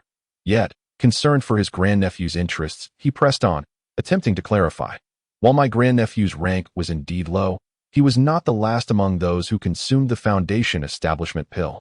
Were there not still two others? You are correct. There are indeed two others who rank below your grandnephew during the assessment, but their circumstances are rather exceptional. We must make an exception for your grandnephew. The middle-aged man stated with a tone of deep sorrow. What exceptional circumstances? Unless you provide me with a reason that satisfies my heart and mind, I shall not swallow this grievance. The elder, now agitated, declared fiercely. Nonsense. What grievance is there to swallow? These two individuals are indeed special. Skipping over them to select your grandnephew was something I agreed to. As for the reasoning, if you do not inquire, I shall still explain it to you. Zhong Lingdao, seeing that the elder was unwilling to relent, furrowed his brow and scolded him a few times. Upon hearing Zhong Lingdao's words, the elder felt a chill in his heart. He was aware that there were indeed two individuals ranked below his grandnephew during the assessment, yet he had no knowledge of who they were, which was the root of his indignation. Could there truly be exceptions that would lead the usually fair and just sect leader to show favoritism? Zhong Lingdao waved his hand, motioning for the middle-aged scholar to return to his seat, before letting out a sigh and saying, Yishidi, I fear that this time we must truly put your grandnephew at a disadvantage. As for the other two, one is the only descendant of the esteemed Hongfu Shirshu in the secular world. Hence, although the young lady initially failed the assessment, I still chose her to be included in the list for the Foundation Establishment Pill. I trust Yishidi would not wish to revoke this person's Foundation Establishment Pill. Would you? Upon hearing the name Hongfu, the elder was taken aback, his complexion changing drastically, filled with trepidation. Being the descendant of Hongfu Shirshu, she certainly deserves our care. How could I, as a younger generation, show such disrespect to my elders regarding this arrangement? I fully accept it, the elder replied, his face somewhat pale. Upon witnessing the elder's demeanor, the master of Zhongda was not taken aback. After all, being the only female cultivator among the Golden Core practitioners of Huangfeng Valley, it was well known to all present that this Uncle Hongfu had a protective temperament. If that young girl were to have her foundation building qualifications revoked, not only would the elder face dire consequences, but the master himself would also be in for a troublesome future. Yet there was still one more individual. The elder, not completely resigned, inquired with a glimmer of hope, aware that this remaining person likely had sufficient justification. As for this individual, possessing a wind attribute, do you think this reason suffices? Zhang Lingyao inquired, stroking his long beard. Upon hearing such words, the elder fell silent, rendered speechless. The regulations of Huanfeng Valley explicitly state, those with and are given priority for foundation building. There was little recourse for complaint. However, regarding his nephew, though not his biological grandson, he had witnessed the boy grow day by day since the moment he entered the sect, cherishing him even more than a true grandson. How could he bear to deliver the news of the cancellation of his foundation-building qualifications? Is it truly hopeless for my nephew? He lamented. If we wait another 10 years, my nephew will miss the prime opportunity for foundation building and shall never again have a chance to enter that stage. His words carried a hint of desolation, prompting a flurry of whispers among those seated nearby. Why Shitty, there may actually be a solution. A rather grim-looking elder, with a hooked nose, stepped forward to offer consolation to the elder bearing the surname Yi. What? Brother Wu has a solution. Upon hearing this, the Yi elder's spirits lifted. Brother Wu was renowned for his cunning and resourcefulness. Perhaps he indeed possessed a viable answer. Wu elder smiled faintly, refraining from an immediate response. Instead, he turned towards Zhang Lingdao, bowing respectfully, and inquired aloud, "May I ask, Master, has the root attribute of this individual bearing the immortal ascension token been tested? What is their aptitude? It appears rather poor." Zhang Lingdao gestured towards a figure in the left row. "Wang Shidi, since you personally brought this individual and conducted the test, please share your findings." "Yes, Master." A middle-aged man with a faint green hue stood up and stated calmly, "This person is quite young. Seemingly around 18 or 19 years of age, with a foundational cultivation of the wood attribute at the 9th level's initial stage, and their root attributes are deficient in metal, classifying them as a pseudo-root. Overall, this individual seems to possess inferior aptitude, yet has likely encountered fortuitous circumstances and has diligently practiced.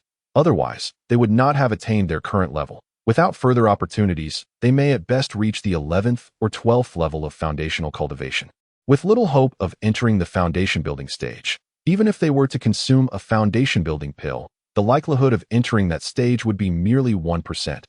Good. Before Wang Shidi could finish his statement, Wu Elder interrupted loudly. What is so good about it? The Yi Elder could not contain his curiosity any longer. The others gazed at Wu Elder with puzzled expressions, while only Zhong Lingdao furrowed his brow. Suspecting something beneath the surface, "May I inquire, Master Shixiang, if the individual voluntarily relinquishes the consumption of the foundation building pill, would that not constitute a breach of our promise?" Wu Elder posited. "Certainly.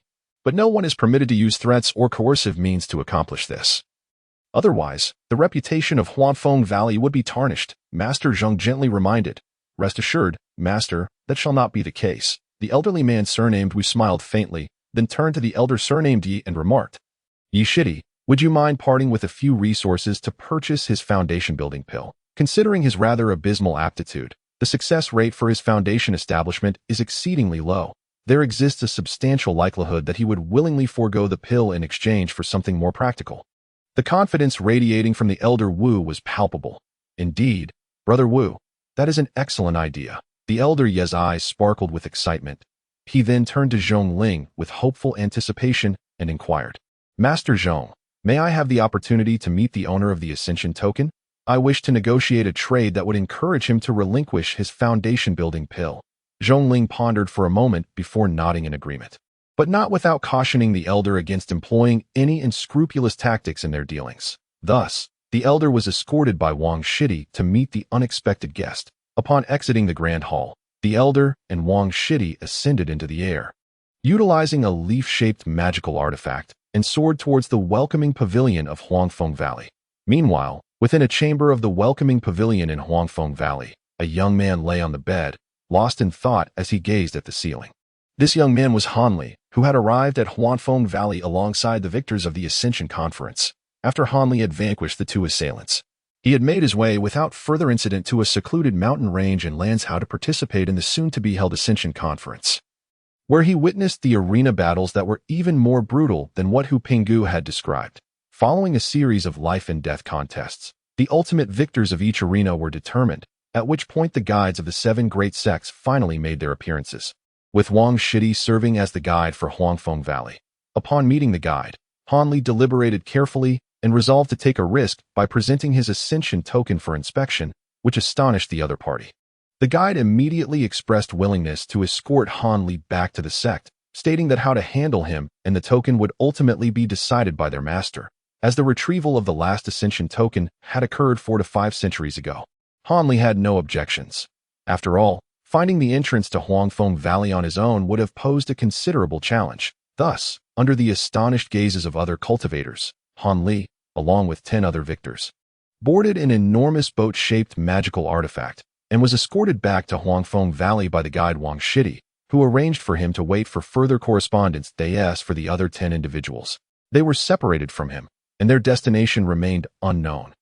Han Li remained in seclusion for 3 to 4 days, never once stepping outside the room, aside from a young attendant of around 11 or 12 who delivered meals punctually each day.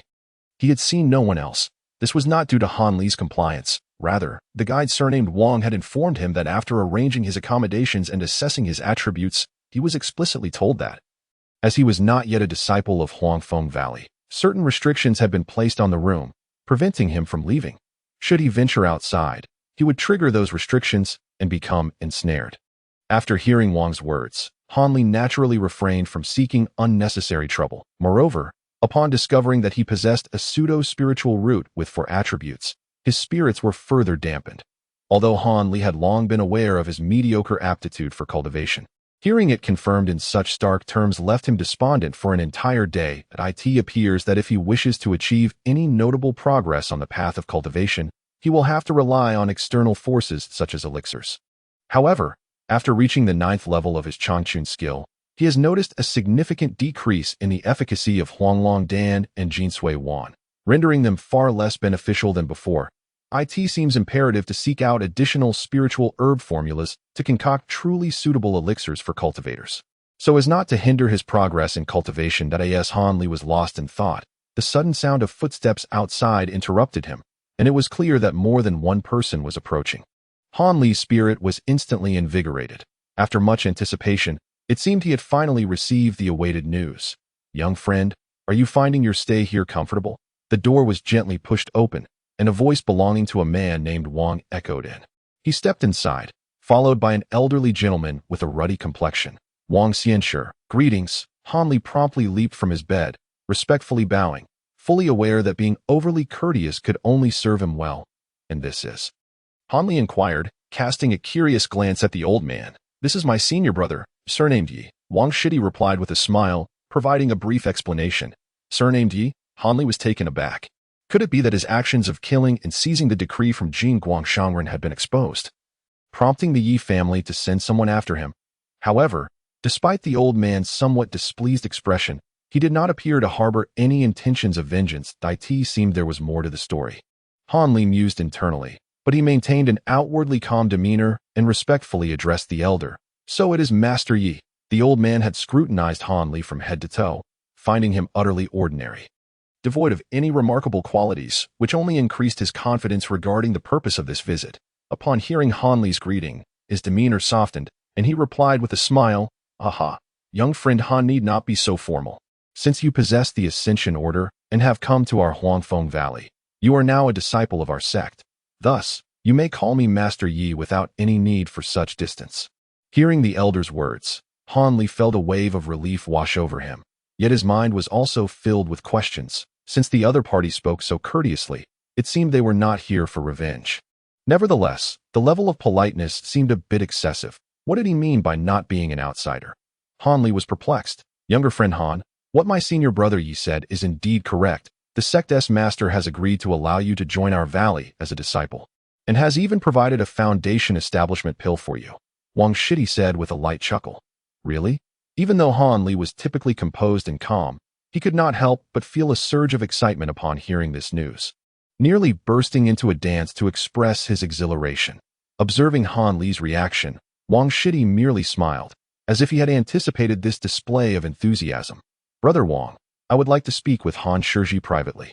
Could you kindly excuse us?" The old man, unable to contain his impatience, finally voiced what he had been eager to say since entering the room. "Of course, I shall take my leave to return to the sect master. After you have finished your conversation, brother and Han Shiji may join me as well," Wang Shidi replied with a faint sigh, casting a glance at Hanli before exiting the room. At this moment, only the elderly gentleman surnamed Yi and Hanli remained in the room. Hanli gazed in astonishment at the unfolding events before him. How could this Wang fellow leave so abruptly? Moreover, he had left behind a person who claimed to be his senior uncle, wanting to discuss some matters with him. Although Hanli was uncertain about the intentions of this his senior uncle, an unsettling premonition began to take root within him. The old man, perceiving Hanli's unease, seemed unfazed. He was confident that the offerings he could present would undoubtedly broaden the horizons of this young man, who had not encountered much of the world, thereby ensuring the smooth completion of their transaction. "Han disciple, I am a straightforward person, so I shall not beat around the bush. Let me be frank. I wish to discuss a matter concerning the foundational pill that is to be allocated to you, and I would like to purchase this foundational pill from you. May I inquire about your thoughts on this?" The old man stated directly. Could it be that he was indeed proposing to buy the foundational pill intended for him? Had he misheard? Who would part with such a treasure? Upon hearing these words, Hanli was momentarily taken aback. but his expression soon shifted to one of distress. "Do not worry, Han disciple, I would not ask you to surrender the foundational pill without compensation. I can offer 7 or 8 mid-grade spirit stones, some intermediate to advanced spirit talismans, and a few exquisite magical artifacts that if necessary. I also possess some potions that can enhance one's magical powers. Although they cannot compare to the foundational pill, they are indeed rare elixirs within our sect. If you agree, these can be offered in exchange for the foundational pill," the old man eagerly clarified, having discerned the change in Han Li's demeanor. After hearing these words, Han Li's expression softened considerably. He could sense the sincerity in the elder's proposal. It seemed that this senior uncle had no intention of coercively seizing his foundational pill, but genuinely wished to acquire it. Chapter 146. The deal today. For reasons unknown, my writing has been exceedingly sluggish, and I feel rather listless. Ahem. After a whole day, I still have not managed to complete 6,000 words. It is now quite late, so I shall publish what I have for now. If my condition improves tomorrow, I will make up the remaining few hundred words that I hope everyone can understand. However, although Han Li had never seen the foundational pill with his own eyes, he was acutely aware of its value and significance. Just consider the Immortal Ascension Conference at Tianwu Platform, where nearly 1,000 cultivators battled fiercely on the stage, fighting for what? Was it not largely for the allure of the foundational pill? And this Yi's senior uncle actually intended to trade it for some spirit stones and magical artifacts. Did he truly believe Han Li was a naive novice fresh out of the mountains? Han Li silently scoffed to himself, yet he maintained a respectful demeanor, as if attentively considering the elder's words. The Yi elder was quite pleased with Han Li's reaction. After all, this prospective disciple had not outright rejected the notion of exchanging the foundational pill upon hearing the proposal, indicating that there was indeed potential for negotiation. From the outset, he had not intended to genuinely offer the items he had just mentioned to secure the foundational pill, for anyone with sense would never part with such a precious item for something so trivial.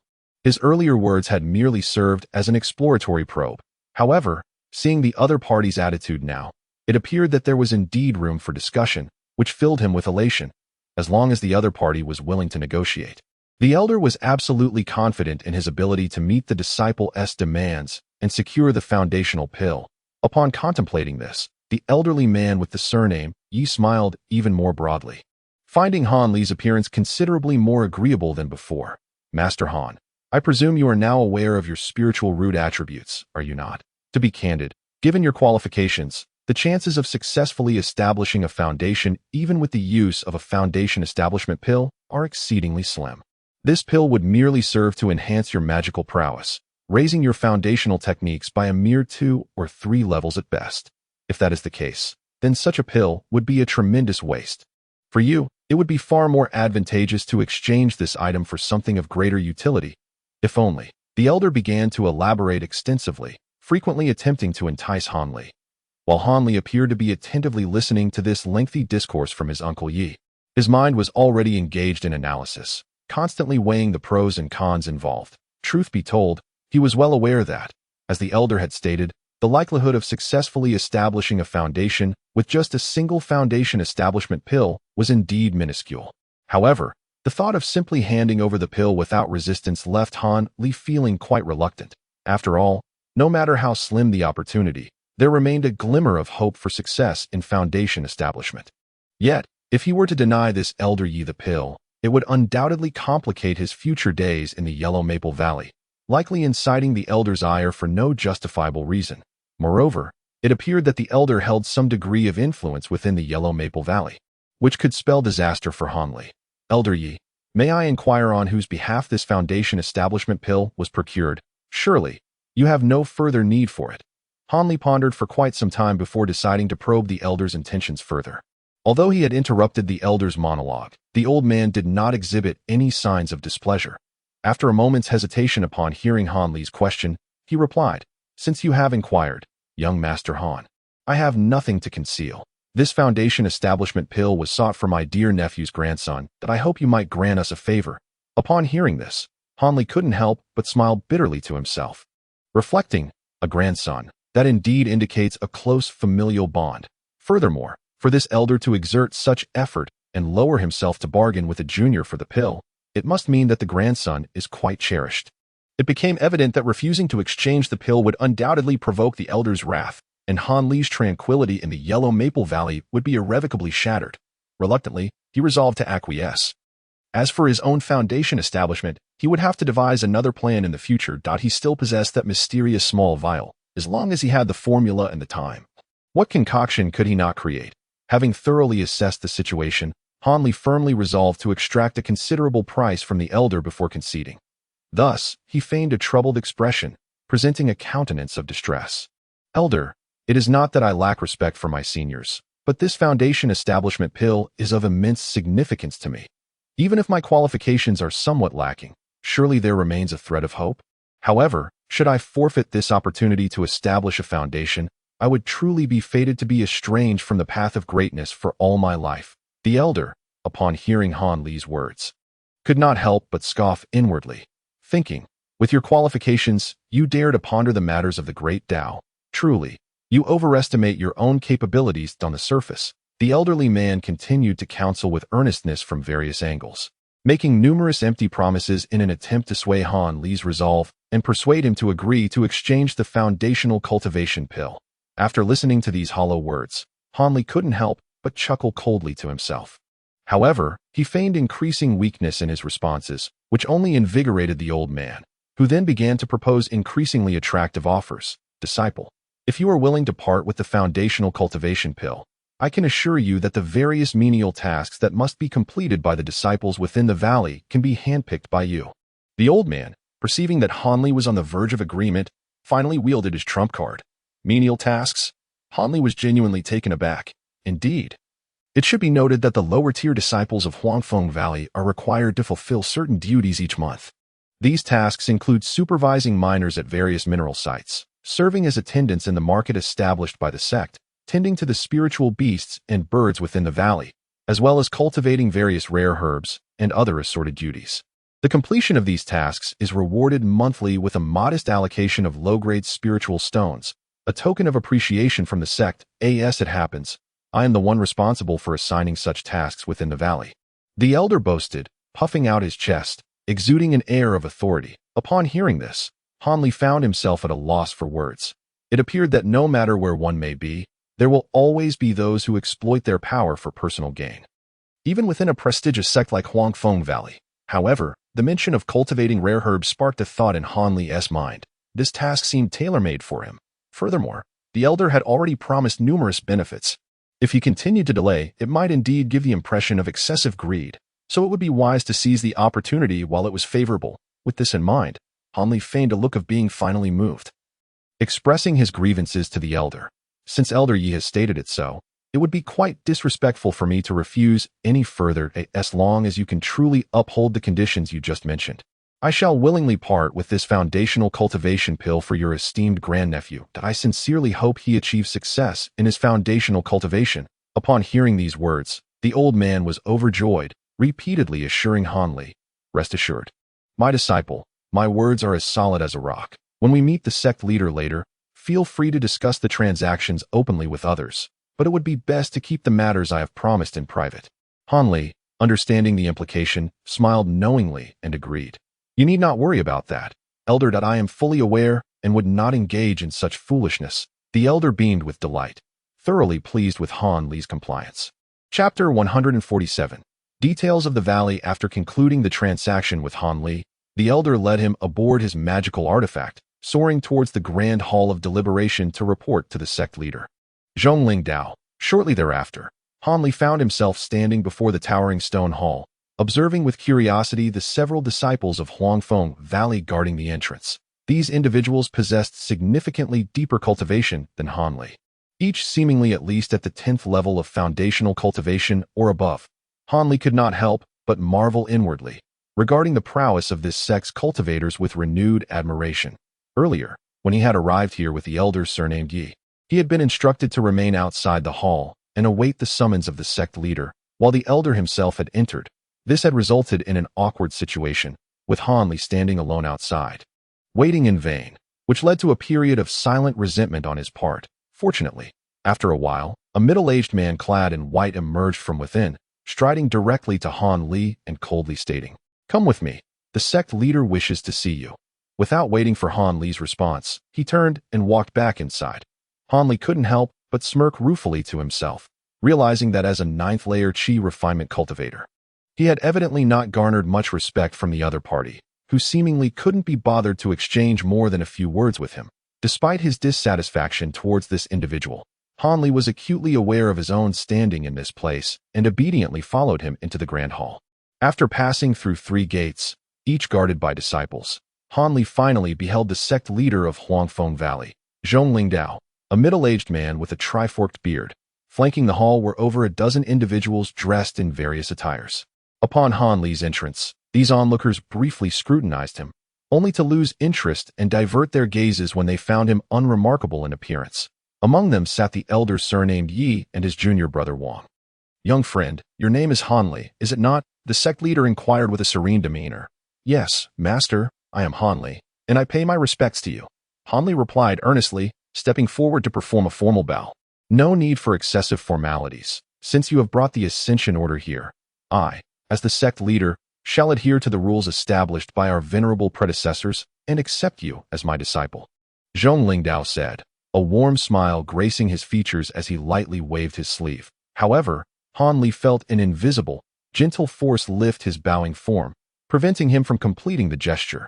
This unexpected sensation startled him, instilling a deeper sense of reverence towards the sect leader. "Ordinarily, aside from joining our sect, you also qualify to consume a Foundation Establishment pill. However, prior to this, I was informed by Elder Yi that you have relinquished this pill for the benefit of another. Is that true?" Zhong Lingyao cut straight to the purpose of his summons, avoiding unnecessary pleasantries. "Indeed, master, I deem my aptitude insufficient. And taking such a precious Foundation Establishment pill would be an extravagance. It is better suited for a senior brother who is in greater need of it." Han Li responded, though a pang of regret lingered in his heart. This was a Foundation Establishment pill, not merely a handful of ordinary elixirs to be consumed casually. Such a pill, if made known in the cultivation world, would surely incite a storm of bloodshed. Although he possessed a mysterious small vial as a safeguard, Han Li had little confidence in his ability to replicate a spiritual pill of such caliber. His words, thus, felt particularly insincere. While he inwardly lamented the loss, his outward demeanor remained one of utmost obedience and respect, which seemed to please most of those present in the hall. "Very well, young Han. Your noble spirit brings me great comfort. Rest assured, I shall not let your sacrifice go unrewarded." With that, Zhong Lingdao turned his attention towards the elder surnamed Yi. "Master Yi, the foundation-building pill relinquished by young friend Han shall be consumed by your disciple. But you must adequately compensate the young friend for their loss, ensuring their complete satisfaction," Master Zhongling solemnly proclaimed. "Haha, rest assured, the sect leader, I will certainly ensure that Master Han is pleased." The elder, witnessing the situation unfold as he had envisioned, could not help but feel elated, responding repeatedly. Observing the elder's demeanor, Zhongling twirled his long beard and smiled gently. The resolution of this challenging dilemma, achieved so effortlessly, brought a sigh of relief to Master Zhong. Thus, the matter of the foundation-building pill was settled, and from this day forth, young friend Han shall be a disciple of our sect. Brother Wang, please arrange accommodations for Master Han, and also explain the regulations of our valley, allowing him to initially cultivate alongside the disciples responsible for imparting teachings. Should he exhibit outstanding performance, he will be promoted further. Master Zhong spoke with precision, instructing Brother Wang. As you command, sect leader. Brother Wang rose to his feet, responding obediently. Consequently, Uncle Wang promptly led Han Li outside the hall, beginning to elucidate the various rules and basic knowledge pertaining to Huangfeng Valley. Han Li listened intently along the way, gaining a preliminary understanding of Huangfeng Valley. The valley housed over 10,000 disciples, with those in the Qi refinement stage accounting for more than 90%. Only a few hundred were at the foundation establishment stage, representing the core strength of Huangfeng Valley. As for the formidable experts at the core formation stage, they were but a handful, primarily residing in seclusion and no longer concerning themselves with valley affairs, unless matters of life and death arose concerning Huangfeng Valley. Even Master Zhong himself seldom encountered these individuals. The sole nascent soul-level practitioner within the valley was an elder of Master Zhong's lineage, reputed to be over 900 years old, possessing unfathomable magical power and profound Taoist skills, capable of separating his nascent soul from his body, traversing vast distances, truly a living terrestrial immortal. However, This elder had long since departed the valley and was now traveling through other realms, leaving none aware of when he might return. Given the vast number of Qi refinement disciples, it was evident that not everyone could partake of the Foundation Establishment pill. Only the most exceptional and talented disciples would be bestowed this honor. Thus, every decade, disciples under 30 would undergo a rigorous selection process, the intensity of competition rivaling that of the External Ascension Conference. Essentially, only those true prodigies who had cultivated their foundational techniques to the 11th or even 12th level would emerge victorious, earning the right to consume the Foundation Establishment pill. Among the few hundred elite disciples selected through such stringent criteria, merely 20 or 30 would successfully transition into the Foundation Establishment stage after consuming the pill, while the remainder would at most see a slight enhancement in their magical prowess, refining their foundational techniques to their peak, but remaining in the Qi refinement stage. Naturally, the disciples of the valley were thus categorized into 3 distinct tiers. The lowest tier comprised those who had yet to consume a Foundation Establishment pill. These individuals were the most numerous in the valley and possessed the shallowest magical power. Not only do these individuals engage in the most menial tasks and possess the least amount of cultivation time, but they also occupy the lowest status within the valley, despite being bestowed with the imposing title of deacon disciples. Those slightly above their station are the disciples who have consumed foundational pills but have yet to enter the foundational stage. Their fundamental techniques have largely reached their zenith, and their magical power surpasses that of the deacon disciples by a significant margin. Some even possess the ability to utilize basic intermediate techniques, thus taking on the responsibilities of leading and managing the numerous deacon disciples, and are commonly referred to as senior disciples. The highest status and best treatment are reserved for those who have successfully entered the foundational stage. These favored children of destiny can be regarded as true cultivators, having embarked on the genuine path of immortality. Once these individuals succeed in their foundational cultivation, they are permitted to seek out a location abundant in spiritual energy throughout the Taiwan mountain range, where they may establish their own cave dwelling for solitary cultivation, free from any menial duties, solely focusing on their practice. Furthermore, they receive an annual supply of various rare materials and abundant spiritual stones to accelerate their cultivation. Their sole obligation is to assist the sect during times of grave danger, with no room for disobedience. Beyond these disciples, Huangfeng Valley is also home to various managers wielding genuine authority within the sect. These managers emerge from among the disciples who, after entering the foundational stage in a period of cultivation, have come to realize their lack of prospects for advancing to the nascent soul stage. They willingly relinquish their pursuit of further cultivation in exchange for the specialized management of the sect's mundane affairs. The elder of the Yi surname and the dozen or so individuals convening in the Grand Hall are all such managers. Technically speaking, the sect leader, Zhongling Dao, is also a senior manager, responsible for the overarching planning of the entire sect, serving as the manager among managers. Ultimately, the fate of the sect lies in the hands of those cultivators above the nascent soul stage, who remain indifferent to worldly matters. It is their presence that deters malevolent forces from encroaching, allowing Huangfeng Valley to stand firm as one of the 7 great sects to this day. Otherwise, Huangfeng Valley, as one of the 7 great sects, would have long been annihilated by those with profound magical powers. Of course, the aforementioned content does not reflect the exact words of this Uncle Wang, but rather an understanding that Han Li has gleaned from the subtle nuances and implications of the conversation. This has afforded Han Li a clear recognition of his environment and status, greatly aiding his future interactions with fellow disciples. Chapter 148. The gray-clad elder Uncle Wang guided Han Li as they soared atop a leaf-shaped magical artifact, descending after a couple of hours of flight onto a lush, verdant mountain ridge, landing within a cluster of modest flat-roofed houses. These rudimentary dwellings, constructed from ordinary stones, appeared exceedingly simple, and not a single figure was in sight within the entire complex, giving the impression that they were all vacant. This puzzled Han Li. There is no need for astonishment. These houses are indeed empty. They were originally designated for newly initiated disciples to reside in, and they will only relocate once they have made some progress in their magical cultivation. As it happens, we are currently in the 10-year rotation period, and the new disciples have yet to enter, leaving the premises temporarily vacant, Uncle Wang observed, discerning Han Li's confusion. This revelation enlightened Han Li, allowing him to grasp the situation. Wang Shishu led Han Li through a labyrinthine series of paths within a cluster of houses, leaving Han Li somewhat disoriented. They eventually came to a stop before a residence substantially larger than the typical stone dwellings. Without offering any explanation, Wang Shirshu raised his voice. "Lin Shidi, please open the door. I have brought a new disciple to collect his belongings." As soon as Wang Shirshu's words echoed, the door flew open with a rush. Seizing the moment, Wang Shirshu stepped inside without hesitation, and after a brief moment of hesitation, Han Li followed suit.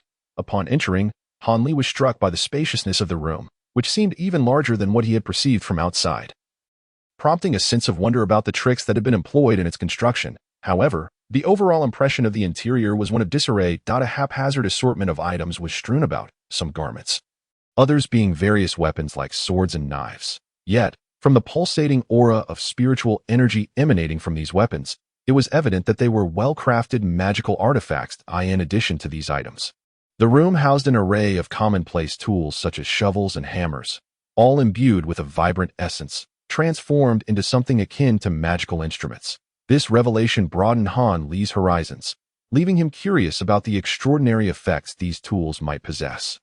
At the center of the room stood a square immortals table, behind which sat an elderly man in gray garb, his hair unkempt, ignoring the arrival of Han Li and Wang Shirshu.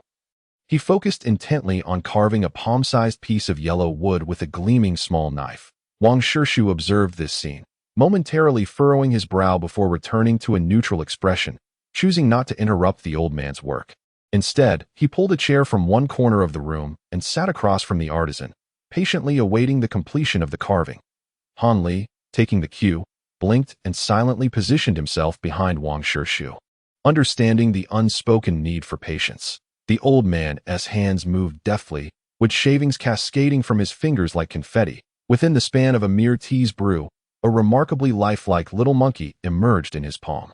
"Lin Shidi, your carving skills have noticeably improved since we last met," Wang Shirshu complimented with a smile. "It's nothing, merely passing the time," the old man replied nonchalantly, though his gaze was now fixed on Han Li, indicating he had surmised the purpose of their visit. "It is nothing of great significance, just a matter of collecting some personal items for this new disciple, Han Shirji," Wang Shirshu replied with a cheerful demeanor. "Did not the new disciples from the recent Ascension Conference already collect their belongings? How is it that there is now an additional one? Moreover, his aptitude seems rather lacking. Has our master Zhang's discernment diminished to the point of accepting such mediocrity into our ranks?" The old man spoke candidly, casting Han Li in an unflattering light, his tone suggesting a lack of reverence for Master Zhang. Naturally, Han Li felt immense embarrassment at such remarks, while Wang Shirshu was left in a state of helpless amusement. He understood that due to past grievances, Lin Shidi harbored lingering resentment towards the current leader of their sect. However, in the presence of the younger Han Li, how could he possibly take up the conversation initiated by his junior disciple? Thus, he resorted to a few dry coughs, deftly diverting the topic. "Junior disciple, this esteemed Han nephew has brought with him the Ascension Order, granting him entry into our Huangfeng Valley. It is an exceptional case, so concerns regarding his qualifications are of little import. The essence lies in our sect's commitment to uphold our promises." The elder in gray robes was taken aback, casting a renewed gaze upon Han Li. So, it appears this lad possesses significant fortune and is even eligible to consume a Foundation establishment pill." The elder's expression conveyed a sense of astonishment, as if to say, "You truly have struck a rare stroke of luck." "Indeed, that is the case. However, Han nephew and brother ye have engaged in a transaction, resulting in his voluntary relinquishment of the Foundation establishment pill," Uncle Wang replied with a smile. "Voluntarily relinquished the Foundation establishment pill?" The elder was initially stunned, but for reasons unknown, his demeanor soon turned somber. After a moment of silence, he unexpectedly uttered a statement that left Han Li astounded. To be able to forego such an opportunity is commendable. The most vital aspect of being human is self-awareness. At such a tender age, understanding the principle of gain and loss is a quality far superior to my own. The elder's expression was profoundly lonely, and the previously indifferent gaze he directed at Han Li softened slightly. Yet, upon hearing the elder's words, Han Li found himself perplexed and inwardly skeptical. What did it mean to possess self-awareness? He had been compelled to part with the Foundation establishment pill, his heart heavy with reluctance. Had circumstances been different, who would willingly let go of such a treasure? Without further dwelling on Han Li's internal grievances, the elder suddenly adopted a serious demeanor and sprang to his feet. With both hands, he began to grasp at the air around him, and to Han Li's astonishment, Various items began to materialize in his grasp, multiplying with each passing moment. A yellow silk robe, a green leaf talisman, a complete set of daily refining tools, a blazing sun sword, a cold moon blade, and a tenfold storage bag. All of these items came into view, leaving Han Li utterly speechless. The elder coldly recited the items he held before placing them onto the table. Everything is here, young one. Take them with you. As for Brother Wang, he is a busy man, so I shall not detain you further. Farewell. Having said this, the elder produced a piece of wood from his robes and resumed his carving. Disregarding the two, seeing this, Uncle Wang sighed, opting not to say anything more, and urged Han Li to gather the items before departing the stone chamber. The moment they stepped outside, the door slammed shut behind them. Uncle Wang gazed at the firmly closed door, shook his head gently, and prepared to lead Han Li away from the premises. You need not carry all these items in your arms. Simply store them in the storage bag. As Uncle Wang turned around, he noticed Han Li standing beside him, dazed and burdened with an overwhelming pile of items, which elicited a chuckle from him as he offered a gentle reminder. Only after hearing the elder's words did Han Li come to his senses, placing the heap of items on the ground and rummaging through them to retrieve a small black bag. Is this the so-called tenfold storage bag? Han Li pondered, his curiosity piqued. He examined the minuscule opening of the bag and compared it to the remarkably large weapons and tools, momentarily hesitating as he contemplated how to fit them within the confines of the bag. As this is your first encounter with a storage bag, allow me to demonstrate. Master Wang, displaying a commendable demeanor, noticed Han Li's bewilderment and graciously took the bag from him. Simply align the opening of the bag with the item you wish to store. Then infuse a modicum of spiritual energy into it to lock the item in place, and it will be automatically drawn in. As Master Wang spoke, he proceeded to showcase the method personally. He turned the cloth bag upside down, and with a brief flicker of white light from his hand, a radiant beam of white mist erupted from the bag, enveloping the items on the ground. These objects swiftly shrank within the luminous glow until they reached a diminutive size and were drawn into the bag. Han Li watched in astonishment and delight. The method for retrieving items is similarly straightforward. One merely needs to preemptively lock onto the desired object with spiritual energy. As Master Wang concluded his demonstration, he returned the bag to Han Li. However, there are several taboos associated with the use of storage bags. Dear Han disciple, which you must remember diligently. Master Wang clasped his hands behind his back and spoke solemnly. Upon hearing this, Han Li nodded vigorously, akin to a chick pecking at grain. First, storage bags possess a certain capacity and limitations on the size of items that can be reduced. Excessively large objects or an overabundance of items will render the bag ineffective, preventing the storage of anything further. Second, living creatures must not be placed within a storage bag. If a sentient being were to be trapped inside, it would undoubtedly perish. Lastly, and perhaps most critically, low-tier storage bags lack a binding ownership feature. Whoever seizes your bag may claim its contents as their own. Therefore, it is imperative not to display your storage bag carelessly in the presence of other cultivators. It is best to keep it well concealed, lest you attract deadly peril. Chapter 149. Miscellaneous matters. After absorbing this knowledge, Han Li naturally committed it to memory. Now that we have completed our business, let us proceed to meet the transmission disciples. After Master Wang uttered these words, he once again took to the skies with Han Li in tow. This time, they flew a shorter distance and soon descended at the base of a nearby mountain. There stood a magnificent stone tower built against the mountainside, with the words Transmission Pavilion inscribed in golden characters on the stone plaque at its entrance. The number of youthful disciples were bustling in and out, creating a lively atmosphere. Master Wang said nothing further and strode ahead into the pavilion, with Han Li closely following. Some disciples evidently recognized Master Wang and offered him respectful greetings, to which he responded with a warm smile and a nod. It seemed that he enjoyed a commendable reputation among the residents of Huangfeng Valley. Upon entering the stone tower, Han Li was surprised to discover that the rear section of the transmission pavilion extended deep into the mountainside, offering an expansive interior. Immediately upon entry, he was greeted by a row of stone doors lined before him, through which disciples were continuously passing. Just as Han Li wished to examine the surroundings more closely, Master Wang pushed open the third door on the right and stepped inside. Han Li hesitated momentarily, uncertain whether to follow suit. Come in. Master Wang did not keep Han Li waiting long. Soon, he reappeared at the doorway, beckoning Han Li to enter. Inside, there were few individuals. A respectful disciple clad in blue, appearing to be in his 30s, stood attentively beside Master Wang. Upon noticing Han Li's entrance, he offered a friendly smile. This is Wu Feng, who is specifically responsible for the cultivation techniques of new disciples that I in the future. Should you have any inquiries regarding the cultivation techniques, do not hesitate to seek his guidance. In terms of mastering the foundational techniques, Wu Fengzhu is undoubtedly among the top 10 of the younger generation. Uncle Wang has expressed great admiration for this individual that I sincerely hope that senior brother Wu will offer his valuable insights in the future. Han Li respectfully remarked he was acutely aware that this person would soon become his mentor in the art of cultivation, and thus he must not afford to be negligent. Hee, uncle, you flatter me. In truth, I merely possess a superficial understanding of the lower-tier techniques. I would be pleased to engage in mutual exploration and comprehension with junior brother Han. Wu, the senior brother, responded with modesty to Washitsi. I am well aware of your prowess in cultivation. There is no need for excessive humility. I shall entrust the matters of cultivation to you.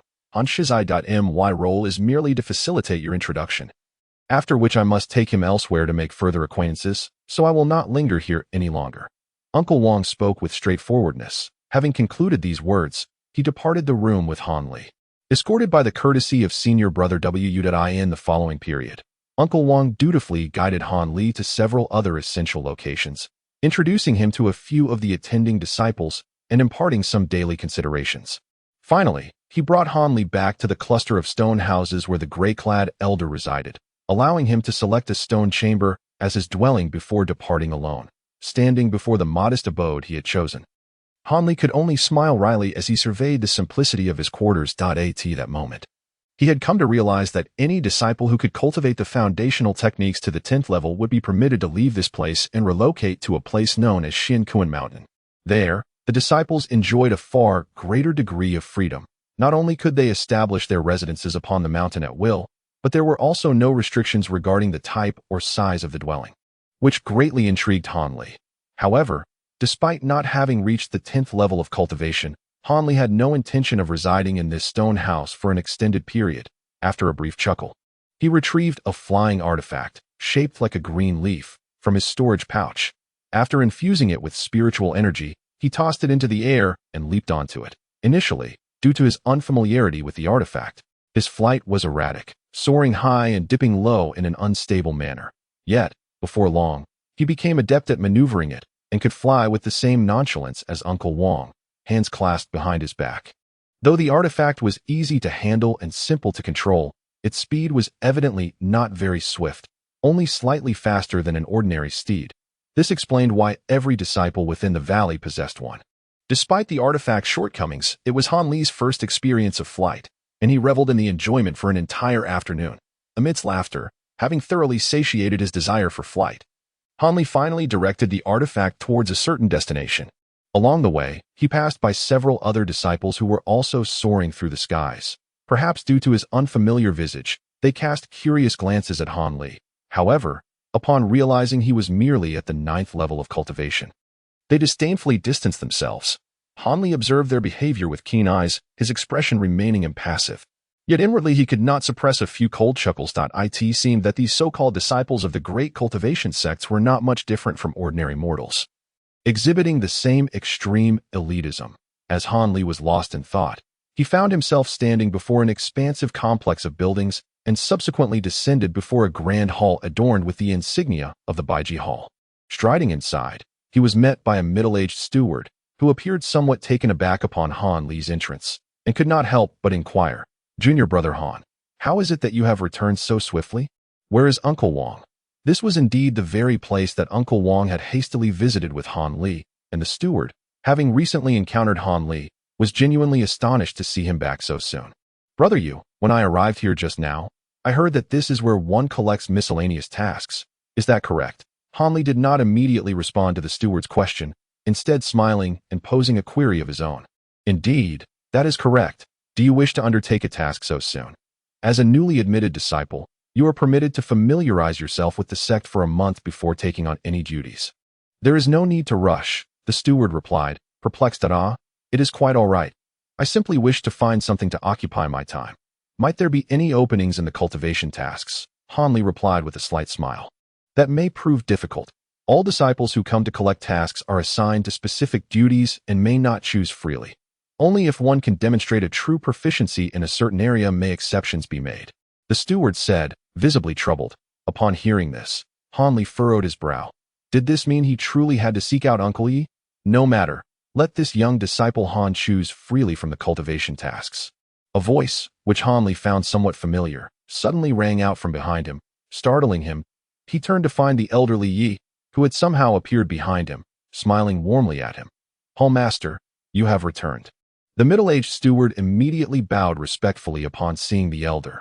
"Yes, I have returned," the elder responded nonchalantly. "Uncle Yi," Hanli quickly bowed in respect. Junior disciple Han, you have arrived quite promptly.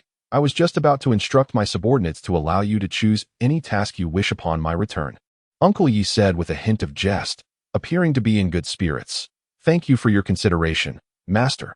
I merely came to take a look, hoping to find a suitable task without needing to trouble you," Hanli said somewhat shyly. "This is my domain. There is no trouble at all, steward you. Bring forth all the cultivation tasks for junior disciple Han to choose from until he is satisfied." The elder gestured grandly for his subordinate to act accordingly. The steward, taken aback by the elder's words, stared in astonishment at Han Li before hastily retrieving the bamboo slips detailing the miscellaneous tasks. He couldn't help but speculate about the relationship between Han Li and his superior. "The cultivation tasks assigned from above are all here. Junior brother Han, please take a good look. Steward you returned shortly."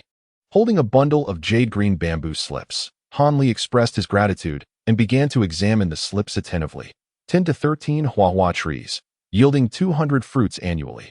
Carefully nurture a 300-year-old Huayun ginseng, ensuring its spiritual essence remains intact. Cultivate 1 acre of yume grass, submitting 100 jin of dried grass each season.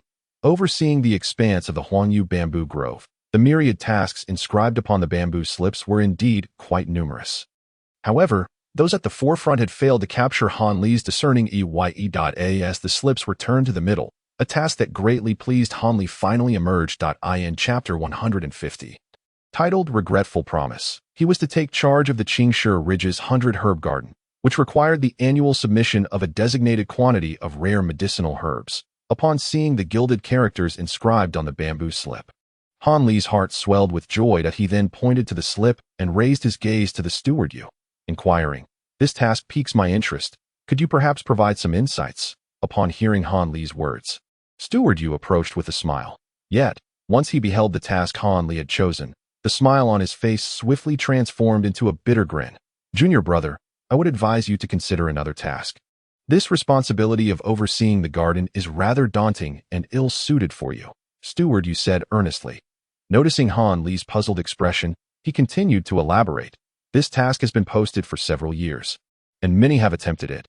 Yet each disciple has faltered. Not only did they fail to receive any rewards, but they also incurred significant penalties in spirit stones. It can be said to be one of the most challenging tasks here.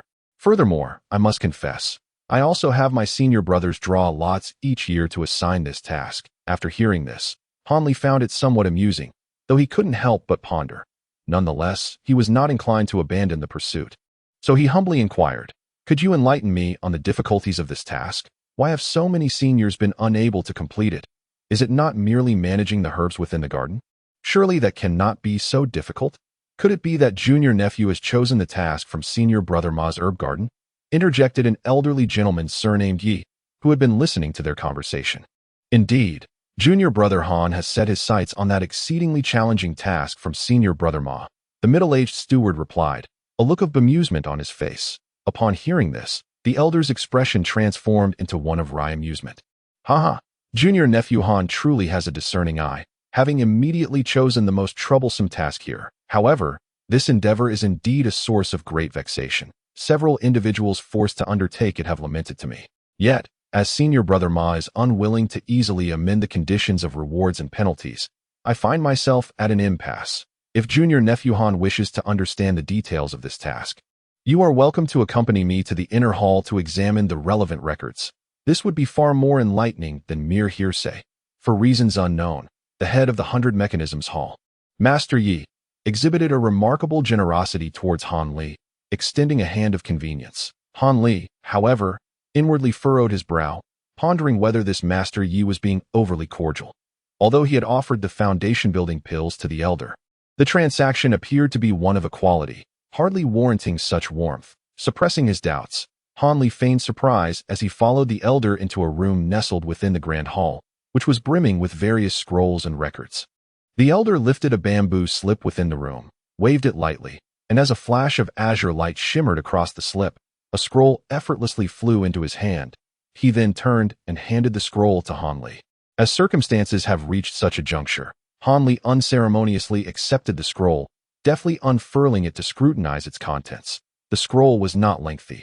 It merely chronicled the self-reported experiences of the previous disciples who had taken charge of the medicinal garden, as well as their justifications for failure.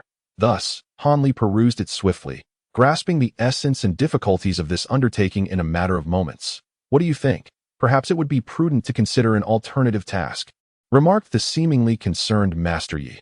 "Although the rewards for this endeavor are indeed substantial, it is not one that an ordinary disciple could easily accomplish." Upon hearing these words, Han Li pondered for a moment before resolutely shaking his head. "Thank you, Master Yi.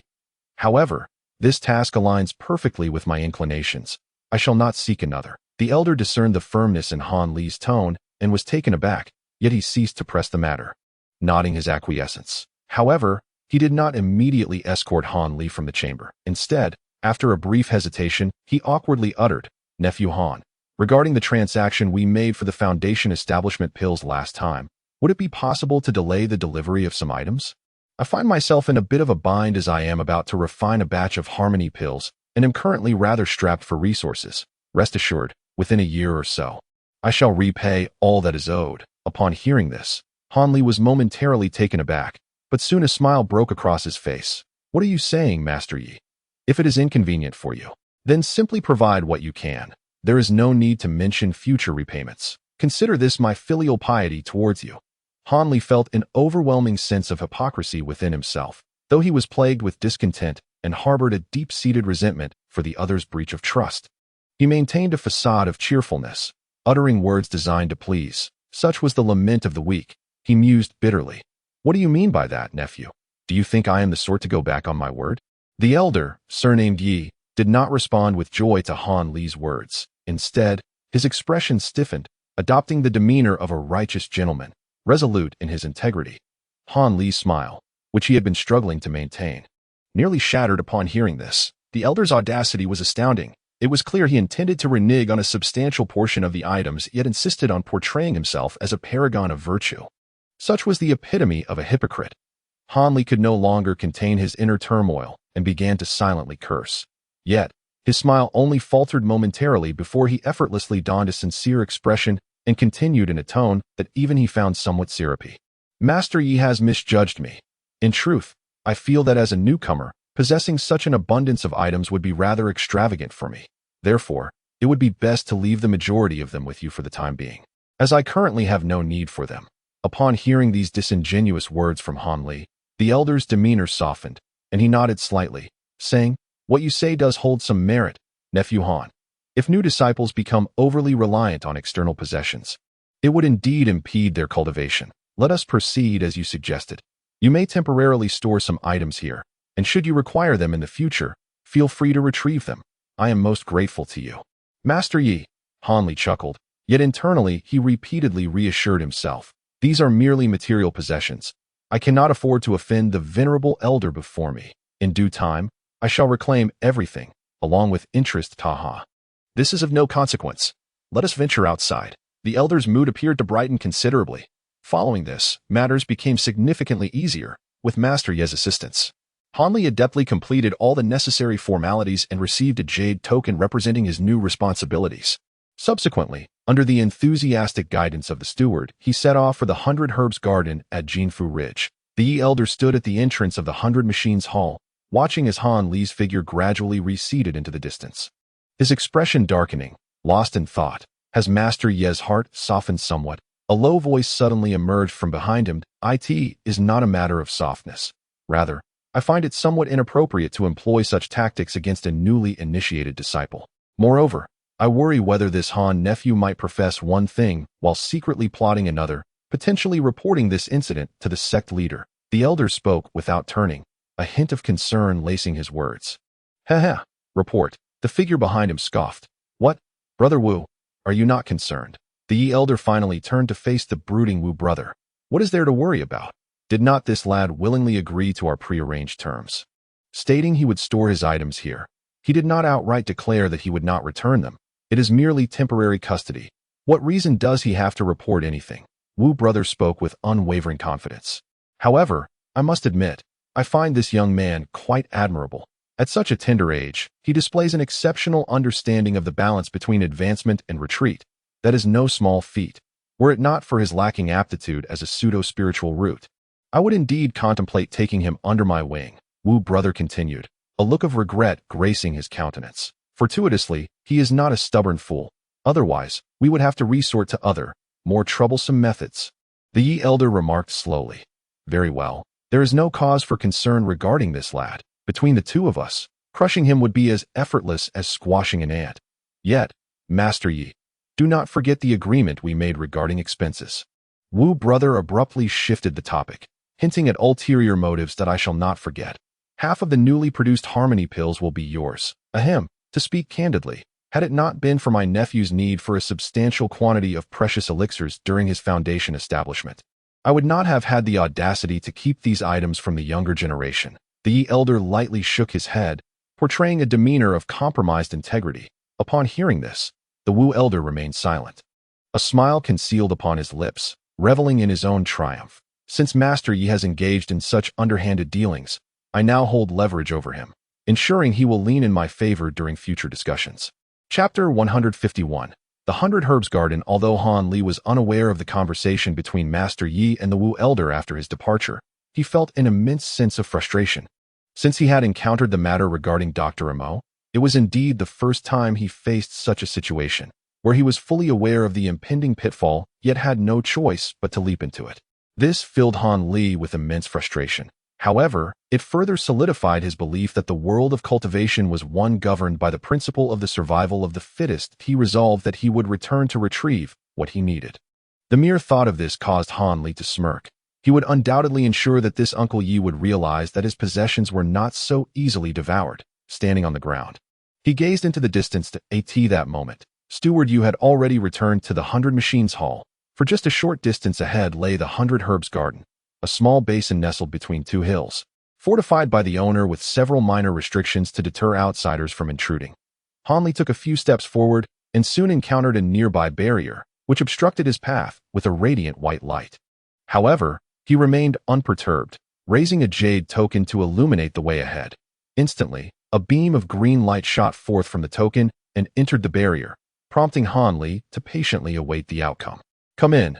A dry voice echoed from within, as if it resonated directly in Han Li's ears. Subsequently, the barrier before him vanished as if melting away like snow. Upon witnessing this, Han Li did not dare to delay. He hastened his steps inside, following the narrow path before him.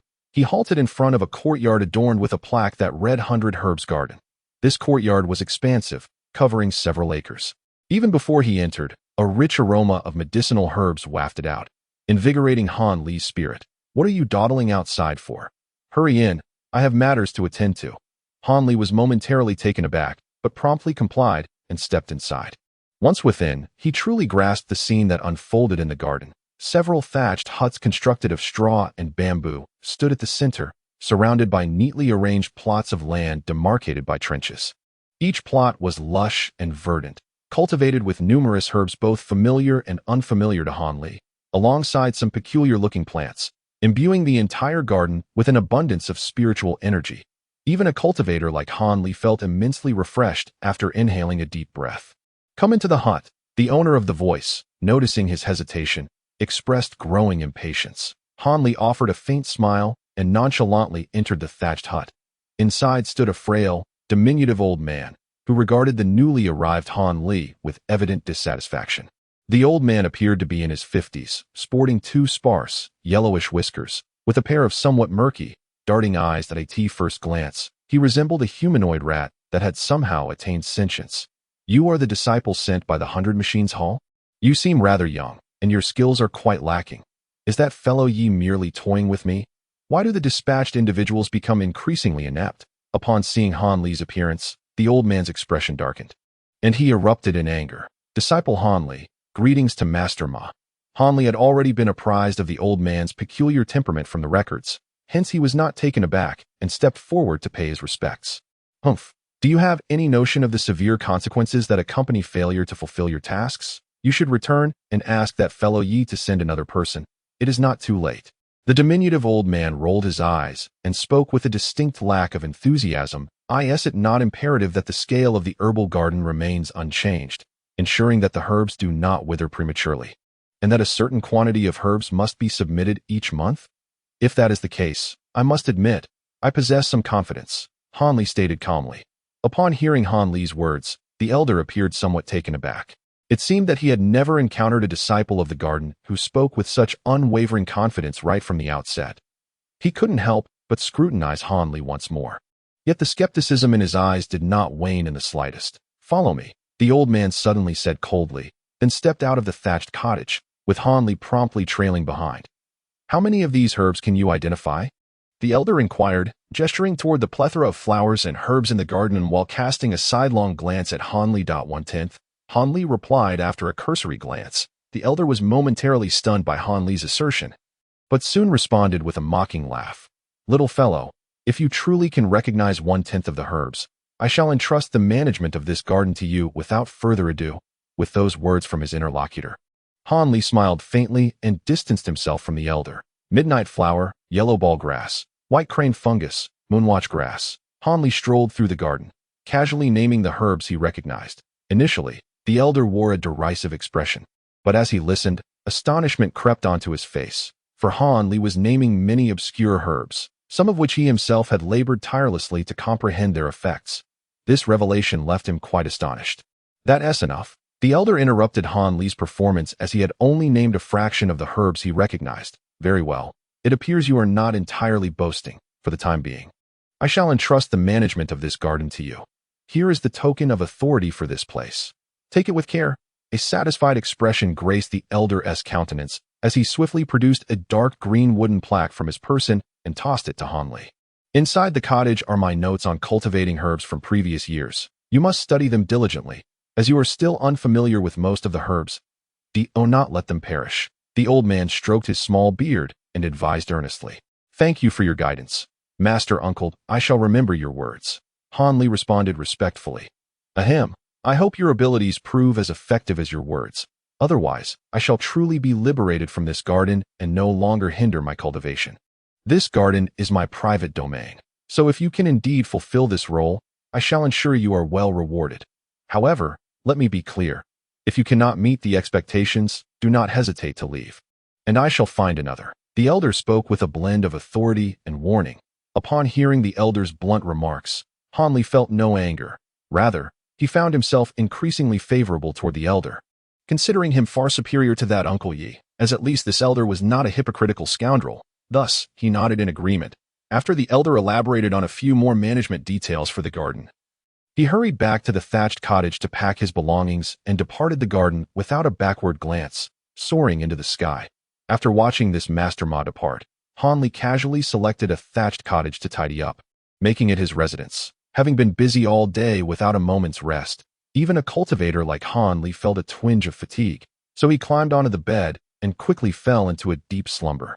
For him, even when monumental events are on the verge of unfolding outside, it is prudent to address them only after he has rejuvenated his spirit. By then, the sky will have darkened.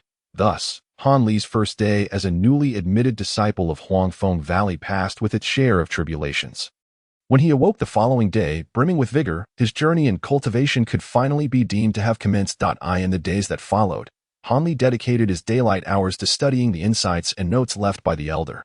While at night, he discreetly buried the enigmatic small vial in a secluded corner of the medicinal field, concealing it beneath the precious shard of a magical treasure, thereby masking its astonishing ability to absorb spiritual energy. Consequently, aside from being slightly richer in spiritual essence than its surroundings, this corner drew no further attention, allowing Han Li to finally set aside the anxiety that had been weighing on him. A few days later, that Master Yi approached Han Li bearing what he claimed to be a trade for foundation-building pills. presenting him with less than one-fifth of the originally mentioned spirit stones and magical artifacts. As for the promised elixirs, it seemed the esteemed Master Yi had entirely forgotten, while Han Li feigned ignorance. Nevertheless, despite this, Han Li found himself unexpectedly affluent overnight, acquiring 2 mid-tier spirit stones, dozens of low-tier spirit stones, 3 finely crafted magical artifacts, and a selection of talismans. Chapter 152. 2 years later, it was Han Li's first encounter with mid-tier spirit stones. Point 1 was a fiery red stone imbued with the essence of fire, while the other was a deep yellow stone representing earth. Both being the most commonly seen varieties among mid-tier spirit stones, they indeed appeared strikingly different from the low-tier stones that bore only faint attributes. Not only was their luster distinct, but the powerful spiritual waves emanating from them also ensured that no mix-up could occur. The 3 magical artifacts were equally impressive, undoubtedly crafted by a master of the foundation building stage. Far superior to the inferior products Han Li had previously encountered at the Tainan conference. Point 1 artifact resembled a ring forged from fine steel, capable of autonomously launching itself to ensnare foes upon activation, and could also alter its size within a certain range at will. In a moment of inspiration, Han Li infused it with his entire magical essence, resulting in the ring emanating a soft yellow glow and expanding to a terrifying magnitude that could encompass his humble abode, leaving Han Li speechless for quite some time. The second artifact was a small triangular flag of deep black, which was exceedingly simple to wield. By channeling spiritual energy into it and waving it, it would instantly conjure swirling black mist around the user, rendering adversaries before them temporarily blind and obscuring their own presence. A splendid defensive artifact. The first 2 artifacts were exceptional rarities in the outside world, but it was the final auxiliary artifact that brought Han Li the most joy, a brass vial that prevented the dissipation of spiritual energy from its contents. Upon acquiring this vial-shaped artifact, Han Li immediately contemplated a method to store the mysterious green liquid that had long troubled him. Ever since he had become aware of the existence of spiritual energy, he had suspected that the small vial absorbed and condensed the natural spiritual essence of the world each night. However, he had previously lacked the means to confirm this, and thus this notion had remained a buried speculation in the depths of his mind. The emergence of this yellow vessel presented an opportunity for him to validate his conjecture. That very evening, he placed the condensed green liquid into the brass bottle, eager to ascertain whether this artifact could preserve the liquid. However, the outcome ultimately left him profoundly disappointed. The brass bottle merely extended the preservation time of the green liquid from a mere 15 minutes to a full day. Beyond this time frame, the liquid would vanish without a trace once more. This led him to conclude that the substance was not merely a simple amalgamation of the world's spiritual energy, but likely contained far more intricate components. Upon completing this experiment, Han Li recognized with clarity that the resolution to this enigma was beyond his current capabilities. Thus, he resolved to cease his futile ponderings on the matter and allow things to unfold naturally. After all, the current utility of this small vial had already proven to be immensely beneficial to him. With his mind unburdened, Han Li began to exploit the properties of the green liquid, concocting batch after batch of Huanglong pills and Jinsui pills. He intended to consume these less potent elixirs while simultaneously seeking more refined alternative recipes within the valley. However, Han Li was acutely aware that he could not rush this endeavor. As a newly initiated disciple, if he were to brazenly inquire about pill formulas, it would be akin to openly declaring there's no silver here, inevitably arousing suspicion and leading to dire consequences. Therefore, Han Li decided to diligently cultivate himself in the medicinal garden for a few years, patiently assimilating the inner workings of the sect until he became a familiar presence in Huangfeng Valley, thus minimizing any attention to his inquiries about formulas. As for the herbal materials he was required to submit periodically, he had no cause for concern. With the assistance of the diluted green liquid, there was no herb he could not induce to maturity overnight. It was a trivial matter. He had resolved to make the medicinal garden his long-term residence, confident that Master Ma would harbor no objections to this arrangement. Consequently, Han Li busied himself with his tasks in a methodical manner. After diligently reviewing the old man's notes during the day, he frequently sought the company of his senior brother Wu Feng, where he acquired numerous practical incantations for basic spells, which he then returned to the medicinal garden to study and comprehend. Moreover, Han Li consumed the Huanglong pills and Jinsui pills in copious quantities, akin to indulging in candy. In his view, since the quality was lacking, he could certainly compensate with quantity. The cumulative effect of these elixirs would yield results in due time. Thus, time slipped away unnoticed. Before he realized it, Han Li had been a part of Huangfeng Valley, one of the 7 great sects, for over 2 years. Many events transpired during this period. Shortly after Han Li began his secluded cultivation, the decade's grand recruitment of new disciples commenced, attracting thousands of promising youths from various esteemed cultivation families to Huangfeng Valley. Among them were 2 brothers with identical spiritual roots, renowned for their destructive power, lightning roots. The appearance of these siblings captivated the attention of the valley's higher-ups entirely. Even a long-secluded elder in the core formation stage, who had remained within the confines of the sect for an extended period, made an exceptional decision to emerge, and after assessing the innate talents of the 2 individuals, publicly declared, should these 2 succeed in their foundation establishment, he would take them under his wing and personally instruct the duo. This announcement naturally evoked envy among the other disciples. However, apart from these 2 brothers, several other exceptionally gifted prodigies emerged among the new disciples. For instance, a young boy from a minor clan, bearing the surname Li, astonishingly reached the pinnacle of the 9th layer of foundational techniques at merely 11 or 12 years of age, without having consumed any elixirs, displaying an extraordinary pace of progress that seemed to rival even those possessing extraordinary spiritual roots. Another boy, aged around 7 or 8 and bearing the surname Wang, was even more remarkable. Not only was he a direct descendant of the prestigious Wang family, a renowned lineage of cultivators, but he also possessed the innate ability known as the profounding eye, enabling him to cultivate the long-lost divine light of the eye, a technique capable of countering all malevolent spirits and phantoms in the world. Of course, besides these 2, several other exceptional talents stood head and shoulders above the ordinary disciples. Compared to previous recruitments, this occasion could be deemed an extraordinary harvest, leaving Master Zhong in such high spirits that he could hardly contain his delight for several days. He even began to wonder if perhaps the heavens had taken notice, intending for Huangfeng Valley to surpass all other sects. However, when it was reported from outside the valley that the most powerful among the 7 great sects, the Yanhua sect, had discovered a girl with a heavenly spirit root among their newly recruited disciples, Master Zhong, who had only recently been filled with ambition, found himself momentarily at a loss for words. Nevertheless, regardless of the circumstances, this new batch of disciples had completely captured the attention of everyone in Huangfeng Valley. Even those lower-ranking disciples who had joined earlier engaged in daily discussions about which talented junior had made progress in their foundational techniques or accomplished some astonishing feat. Thus, amidst the brilliance of so many dazzling new talents, Han Li, who had initially gained entry through the Ascension Order, was entirely forgotten by Master Zhang and the managers within the valley.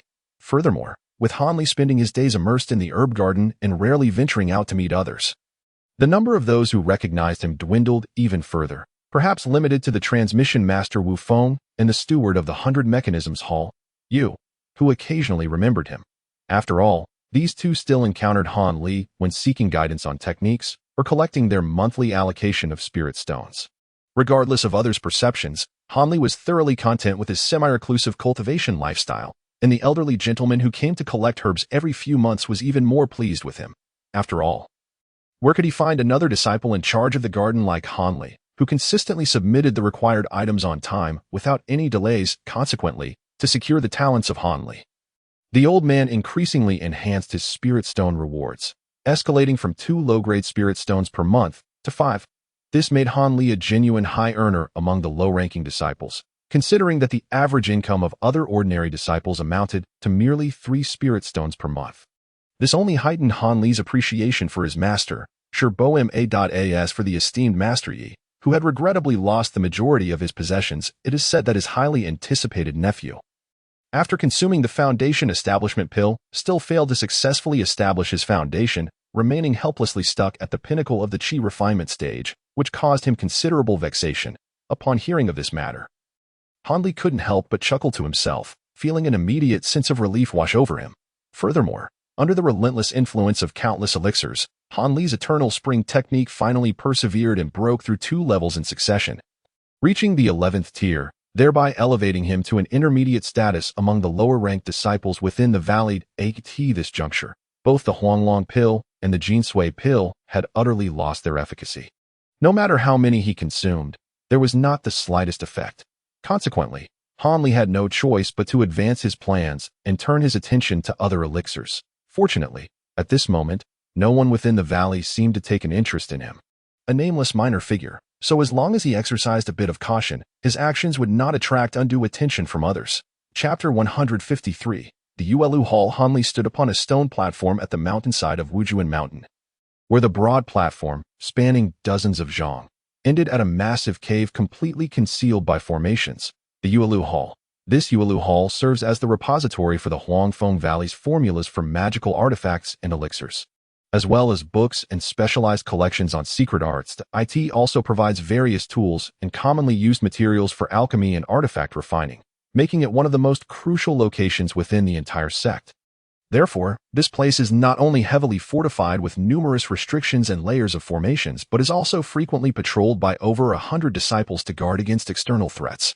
There are even rumors that an elder in the core formation stage has been in closed-door meditation within this hall for years, preventing the intrusion of formidable foes. After mentally reviewing the relevant information he had gathered, Hanli proceeded forward with a composed demeanor. Upon his arrival, he immediately sensed several vigilant gazes scrutinizing him from the shadows. But perhaps due to his seemingly ordinary spiritual power, they quickly retracted their attention. Nevertheless, this revelation left Hanli astounded. The fact that these individuals could evade his perception indicated that they either possessed superior artifacts for concealment or their cultivation levels indeed surpassed his, being elite disciples of the 12th tier or higher. How could this not make Hanli more cautious? After taking a few steps forward, he came to a halt. He then whispered a few incantations, raised his hand, and a red light shot forth, striking what appeared to be an empty space ahead. Following a surge of spatial fluctuations, a shimmering red wall of light materialized before him, and shortly thereafter, two disciples clad in crimson appeared behind the barrier. "Did you break the prohibitive law?" One of the red-clad disciples inquired coldly. "I am Hanli, and we do not care who you are. Since you lack the foundation establishment level, there must be a guarantor. Present the token of your guarantor." The disciple interrupted Hanli's explanation with impatience, unperturbed by the rude remark. Hanli calmly retrieved a jade talisman from within his robes and placed it on the ground before him. Beyond the luminous barrier. At that moment, the cold-spoken disciple extended a hand towards the light wall, and a palm-sized circular aperture appeared as if conjured from thin air. A silent figure clad in red made a subtle gesture, causing Hanli's jade talisman to soar through the small opening as if it had sprouted wings, landing effortlessly in his hand. "Is Master Ma your guarantor?" inquired the red-clad individual, his surprise evident upon examining the talisman. "Indeed, it is a token from Master Ma," Hanli replied honestly. However, a wave of astonishment washed over him. These two red-robed individuals, though seemingly youthful, were formidable cultivators at the foundation establishment stage, which left him quite taken aback. In the realm of cultivation, seniority is not determined by the timing of one's entry, but rather by the depth of one's cultivation level. After all, the path of immortal cultivation is one where the capable are revered as masters. Could it be that it is the Master Ma who is perpetually absorbed in alchemy? Mused the other red-clad disciple, equally astonished. Indeed, he would act as a guarantor? How remarkable! You are not perhaps his direct disciple or a relative of some sort. The red-clad individual, having meticulously verified the talisman several times, exhibited a flicker of curiosity. "No. I am merely a junior tasked with overseeing the medicinal herb garden for Master Ma. However, in exchange for this token, I have agreed to tend the garden for a year without charge." Hanli, not daring to be negligent, hastily responded with respectful tones, though a wry smile played upon his lips. His words were indeed true. Initially, when Hanli contemplated the idea of acquiring a formula, his thoughts had turned to Master Ma, for the old man had cultivated such an abundance of herbs, undoubtedly possessing significant knowledge in alchemy, and surely held invaluable recipes. Thus, several months prior, when the old man came to collect medicinal materials, Hanli had subtly broached the subject. To his utter astonishment, the old man had immediately shaken his head vigorously, refusing to entertain the notion. According to Master Ma, the formulas he possessed were the result of countless personal failures and refinements as a master alchemist. It was utterly inconceivable to share them indiscriminately. Yet, when Hanli implored him, stating he only sought the unaltered original formulas, the old man had rolled his eyes, impatiently suggesting that Hanli should simply go to the Yuelu Hall himself to seek them out, rather than trouble him so. Thus, Hanli had no choice but to offer a year of free labor in exchange for the old man's guarantee token, paving the way for his journey to Yuelu Hall today. "Ah, so that is how it is. I had thought that the famed Master Ma had suddenly changed his temperament."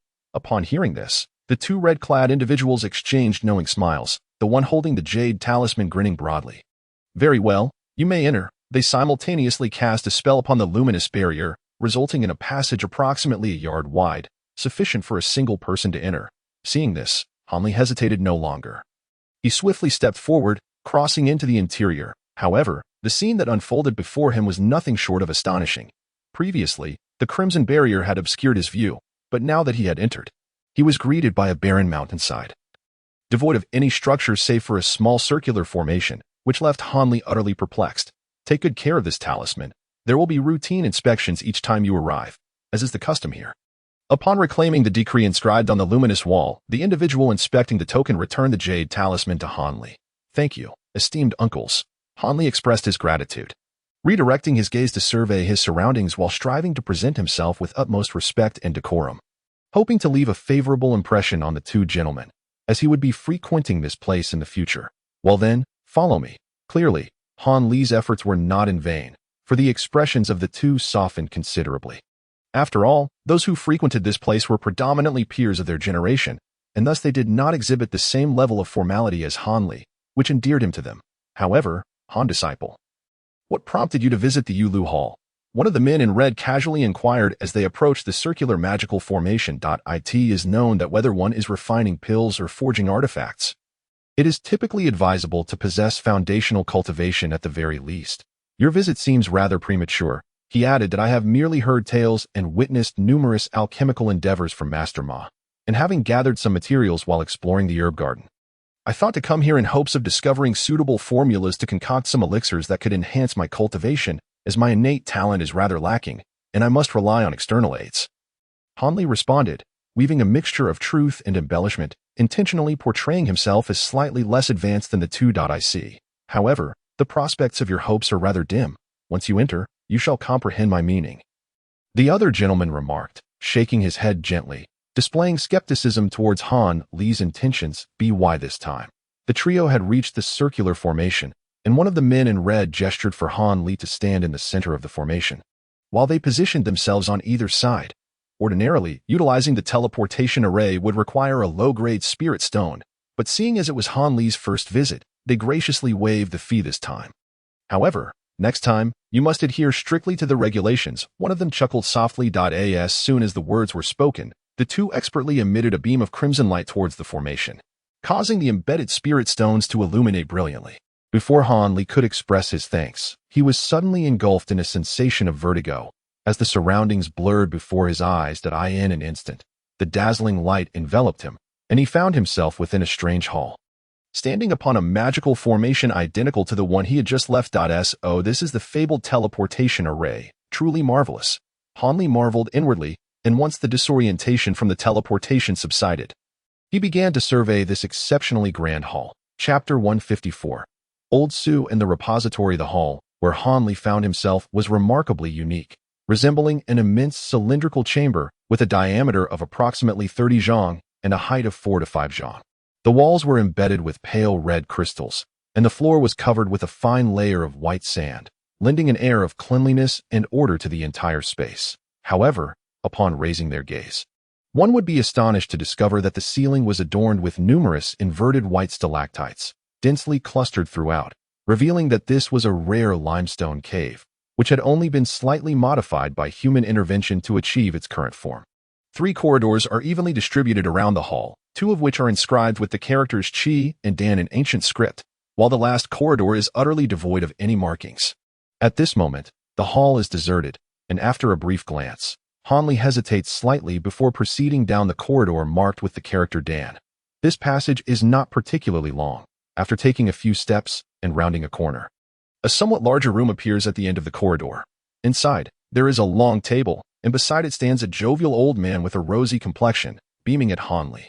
Behind the table, several dilapidated shelves lean against the wall, cluttered with various cauldrons, materials, and an assortment of peculiar items that Han Li has never encountered before. Before Han Li can utter a word, the old man, with a bright smile, interjects, "Ah, young friend, your face is quite familiar. I take it this is your first visit here. In this dreadful place, newcomers have become increasingly rare. I've grown weary of those grim faces. It's truly delightful to see a younger visitor." The old man shakes his head, displaying a rather irreverent demeanor. However, Han Li quickly realizes that his celestial perception technique reveals nothing about this old man's depth, indicating that he is indeed a formidable cultivator at the foundation establishment stage. How could Han Li afford to be careless? Thus, he hastily bows and says, "Junior pays respects to Master Uncle. Indeed, this is my first time at Yuelu Hall, and I humbly request your guidance." Han Li adopts a very deferential posture. "Feel free to ask about anything you do not understand, young friend.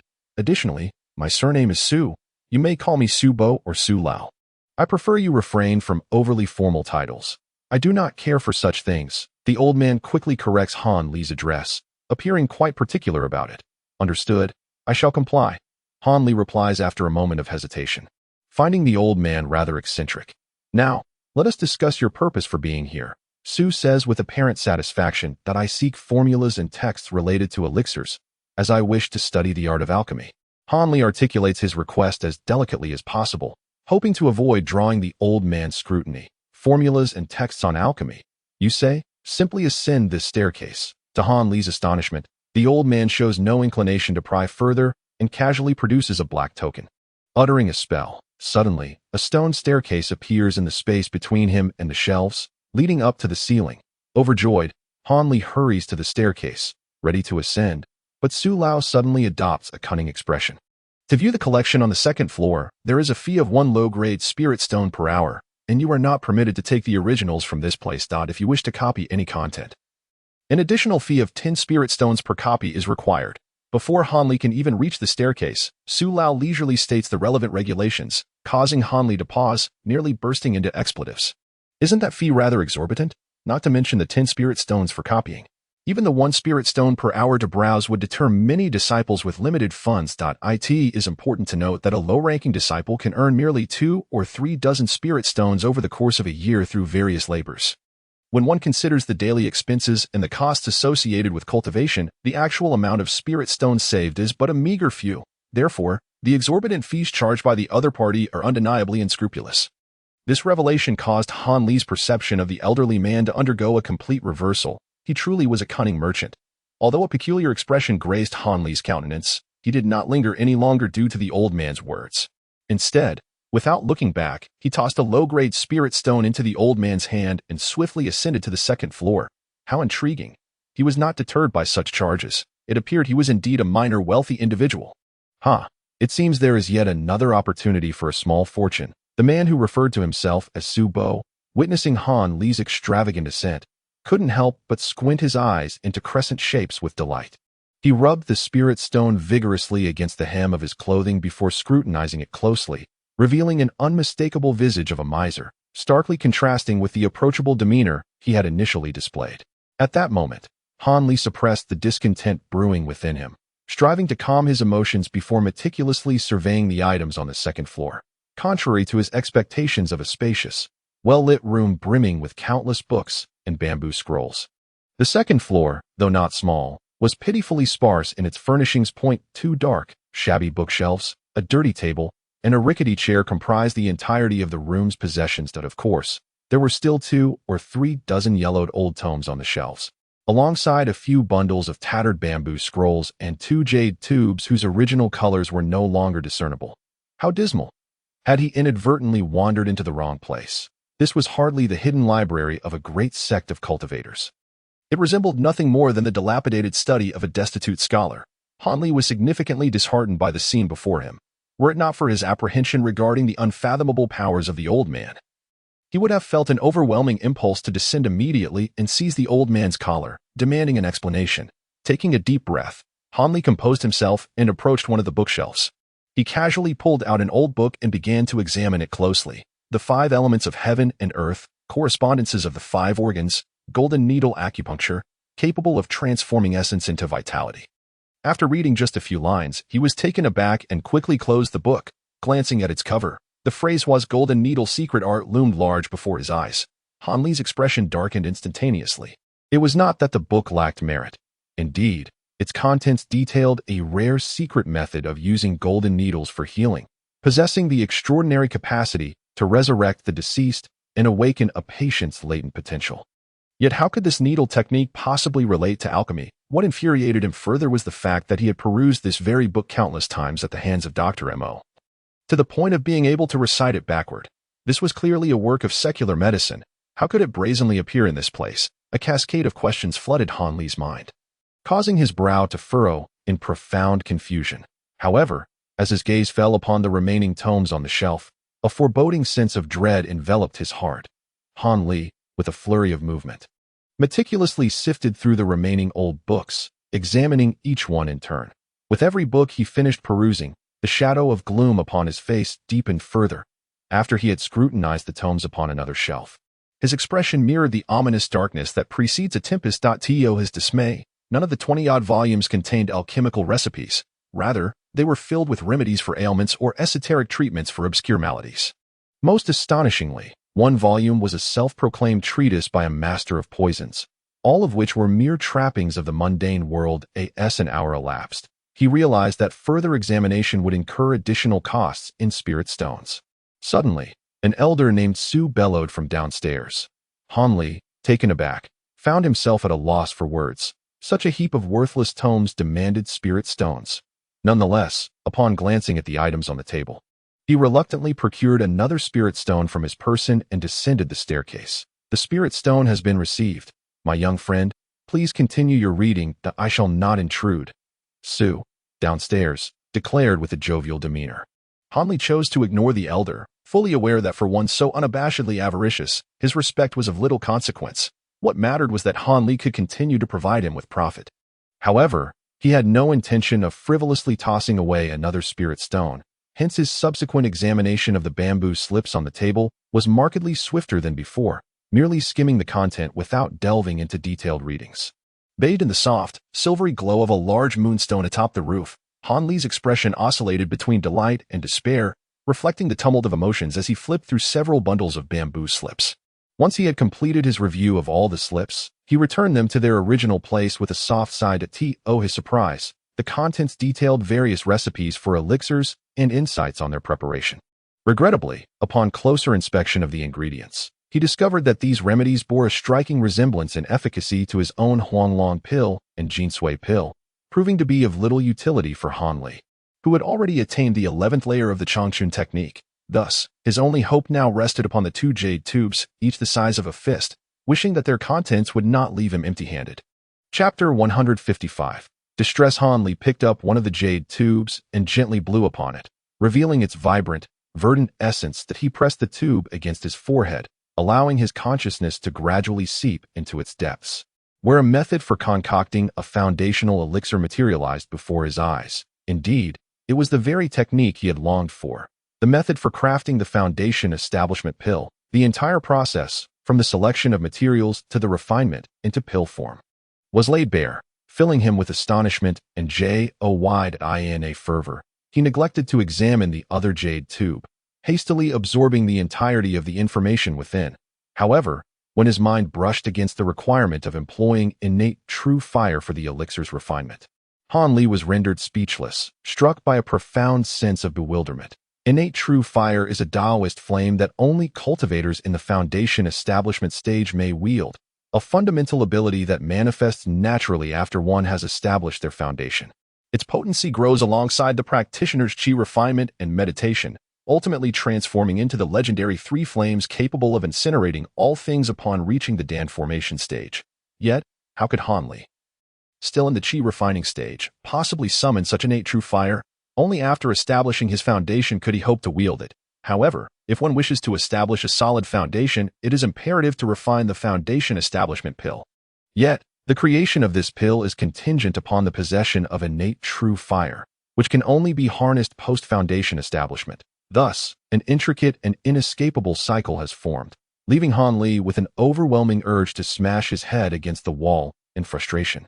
Seeking assistance from other cultivators in the foundation establishment stage for alchemical endeavors would be even more unwise. This would be tantamount to exposing the secret of his small vial to others, and it is likely that the very helper he enlists would turn into the harbinger of his demise. Standing before the table, Han Li was engulfed in agitation for quite some time before he finally removed the jade tube from his forehead and returned it to its original place. Distracted, he then picked up another jade tube, wiping it several times to reveal a vibrant crimson hue. The matter of the Foundation Establishment pill would have to be considered at a later time. Let us first ascertain the contents of this tube. It may contain other wondrous elixirs. Han Li, being a decisive individual, promptly set aside the issue of the Foundation Establishment pill and began examining the red jade tube, hoping for a delightful surprise. Youth Preservation Pill. The moment Han Li's mind entered its contents, these three words manifested in his consciousness that a sense of foreboding washed over him, yet he attempted to console himself. Although the name was disconcerting, the effects of the elixir might not align with his initial assumptions. Perhaps it possessed other extraordinary benefits. However, the subsequent lines utterly shattered Han Li's hopes. The description of this pill was solely that it could preserve youth and maintain one's appearance. With no other effects whatsoever, Han Li stood frozen in place, as if paralyzed, not uttering a single word. Yet internally, he could no longer suppress the rising tide of indignation, silently cursing beneath his breath.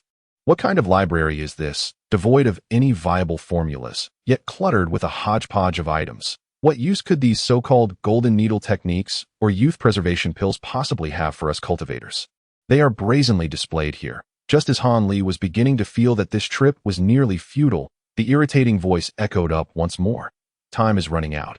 If you do not, it will be over. This time, Han Li could not afford to offer another spirit stone without gain, so he grasped the jade tube containing the method for refining the Foundation Establishment pill and prepared to depart.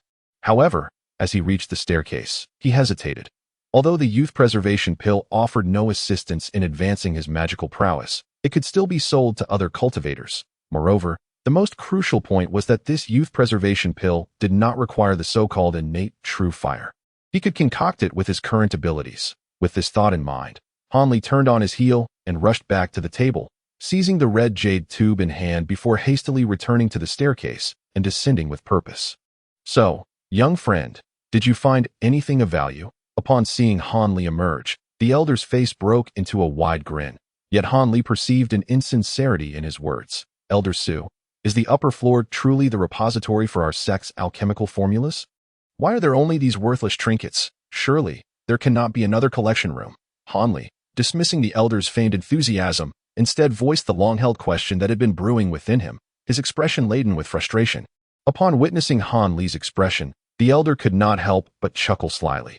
Ever since I began managing this place, my young friend, you are certainly not the first to harbor such inquiries. Nearly every newcomer who ascends to the Yulu Hall and gazes from above tends to seek my counsel regarding this matter. However, if one seeks to uncover the truth behind it, the elder purposefully elongated his tone, yet the implication of his desire for compensation was unmistakable. The avaricious demeanor of the other party left Han Li utterly speechless. This individual was no longer merely a cultivator at the Foundation Establishment stage. He clearly resembled a mercenary of the mundane world, embodying the very essence of a miserly old hen. In that moment, Han Li finally grasped the reason for the shift from calling him Sherbois, Master Uncle, to addressing him as Su Lao, Elder Su. It was evident that this fellow believed that if he were to assume the role of a senior in the sect, it would hinder his ability to demand benefits so brazenly, thus resorting to such a petty ruse. Han Li raised an eyebrow, and without further ado, placed 2 jade tubes upon the elder's desk with a decisive clap. Initially, the younger generation intended to replicate both jade tubes, but upon closer inspection, it appeared that the spiritual stones were rather insufficient. In light of this, the younger generation resolved to copy only one, while the other would be returned later. Han Li was not one to squander his time in the mundane realm. He retaliated just enough to prevent the other's appetite from growing any larger. You wish to replicate 2 copies, Su Lao exclaimed, his eyes widening in delight.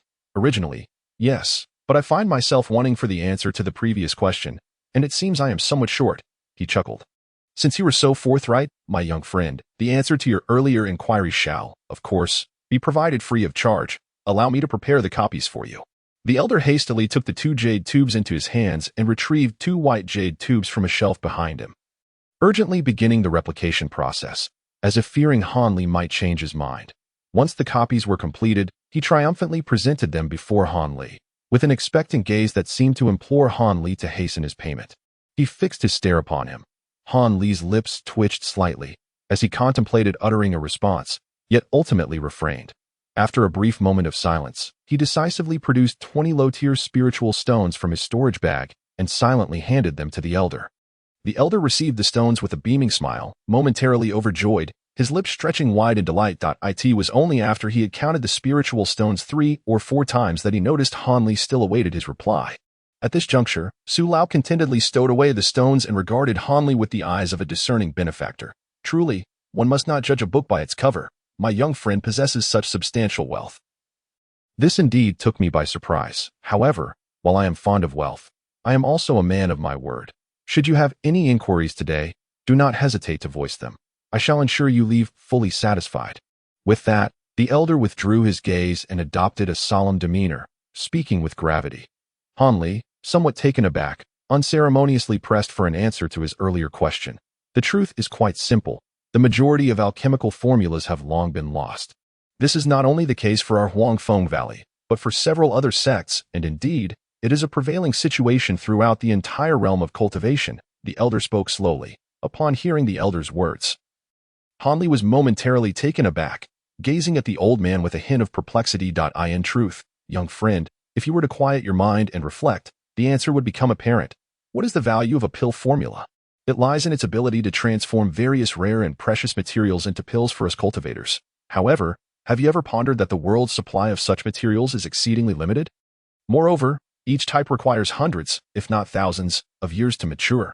Yet, the number of cultivators has never diminished. Rather, it has been steadily increasing year by year. Consequently, the raw materials recorded in the formulas have gradually become scarce, and some have even vanished entirely. By the time the cultivators of the realm acknowledge the severity of this issue, the precious resources would have long been depleted, leaving only a few remnants in certain special locations. Sites that, even for accomplished cultivators, pose immense peril, making them reluctant to take such risks. Thus, when the source of materials for a formula is entirely severed, it becomes utterly worthless. Who would still hold it in esteem? After a protracted period and several calamities within the cultivation world, those pill formulas have gradually faded into obscurity, leaving behind a mere handful. The Foundation Establishment pill is but one of the fortunate survivors. Chapter 156. The Fire of the Earth's Lungs. Listening to the elder's explanation, Han Li maintained an impassive expression, revealing no discernible reaction to the discourse. After the elder finished speaking, he merely nodded slightly without uttering a word, reaching for the replica jade tube before turning to depart down the passageway. Since you are keen on alchemy, would you care to purchase a few alchemical furnaces? I can offer you a favorable price, the elder hastily suggested as Han Li prepared to leave. No need. I won't require them for the time being. Han Li replied without turning back, simply waving his hand dismissively. What a pity. The furnaces I possess can withstand the intense heat of the earth fire, the elder lamented, a tinge of regret evident in his tone. Earth fire? Han Li, who had already reached the entrance of the passage, halted in his tracks. It is a type of fire that surpasses even the innate true fire by a small margin, the elder replied nonchalantly. Isn't alchemy typically performed with innate true fire? Can earth fire truly serve as a substitute? Han Li endeavored to keep his voice steady. Though his heart raced with excitement, he realized that he might have stumbled upon a solution to his predicament regarding the Foundation Establishment pill. It seems you are entirely unaware of the practice within the cultivation world of using earth fire in place of innate true fire for alchemy. Yet, that is of no great consequence. Most who have attempted alchemy at least once are aware of this. Allow me to enlighten you further, free of charge, the elder remarked, noticing Han Li's apparent interest, his demeanor brightening as he emphasized the word free with distinct weight. Han Li, recognizing the underlying implication in the elder's words, could not help but let out a wry smile. It was clear that while he was ostensibly being offered free information, the distinction between a single word of advice and a lengthy discourse was vast.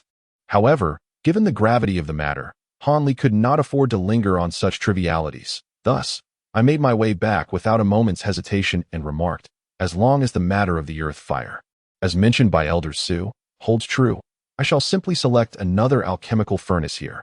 The furnaces I possess are indeed exquisite treasures that will surely satisfy my young friend.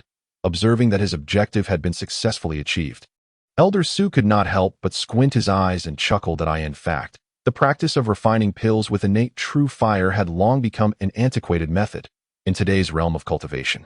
The art of alchemy predominantly relies on the earth's fiery embers from the Xianyang region to temper the elixirs.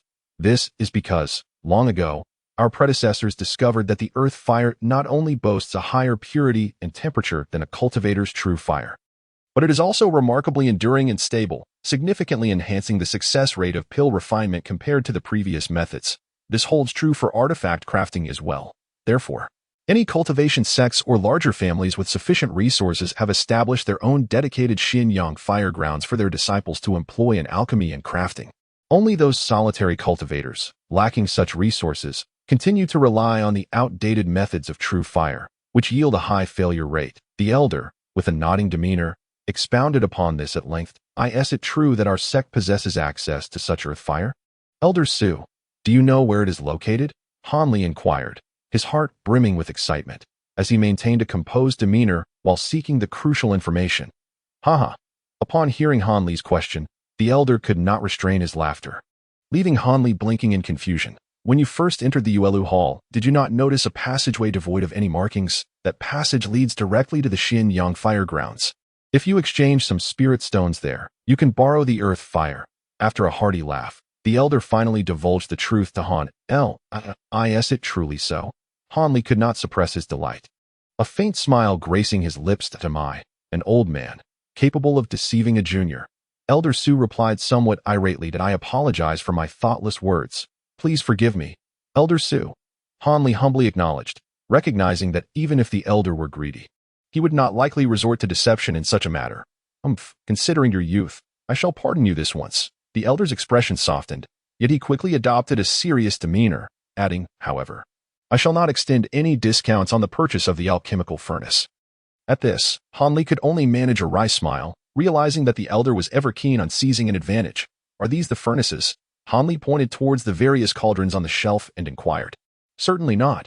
Those are merely ordinary items that can only refine inferior elixirs. They cannot withstand the scorching heat of the earth fire. The true premium alchemical furnaces are all right here. The elder reverted to his merchant persona, grinning as he patted an inconspicuous gray bag at his waist. That he then removed the bag and gently patted the empty ground beside him, resulting in a swirl of azure light, revealing a row of elegantly crafted, uniquely styled alchemical cauldrons. What do you think? These are all premium alchemical furnaces from my collection. Each one is a masterpiece, far from ordinary. The elder picked up the nearest cauldron and lightly tapped it, a hint of pride in his voice. Indeed, they are remarkable. As the cauldrons emerged, Hanli felt the faint aura emanating from them, involuntarily exclaiming in admiration. However, what truly captured his attention was the seemingly unremarkable cloth bag belonging to the other party. It was undoubtedly a high-grade storage pouch with a storage capacity exceeding tenfold, for it could not possibly contain so many sizable items otherwise. This is not mere self-praise. Su, here, is a master alchemist skilled in crafting alchemical furnaces. Most of the alchemical furnaces owned by the lower-ranked disciples of this sect are products of my own creation, and these particular ones are indeed exquisite treasures among treasures. Observing Hanli's slight intrigue, the elder could hardly contain his delight as he spoke. Hanli smiled faintly, refraining from retorting, and gradually approached the furnaces, bending down to begin his selection. This is the Luo Ho furnace. It can absorb intense flames, enhancing the success rate of pill concoction, and it also. Each time Hanli picked up a furnace to examine it closely, the elder Su incessantly extolled its virtues, eager to proclaim each one as a rare treasure, unmatched in heaven and earth, as if failing to purchase it would be a grave misfortune. Hanli could only smile wryly at this. This one will do. After inspecting each furnace, Hanli pondered for a moment and pointed to the smallest silver furnace.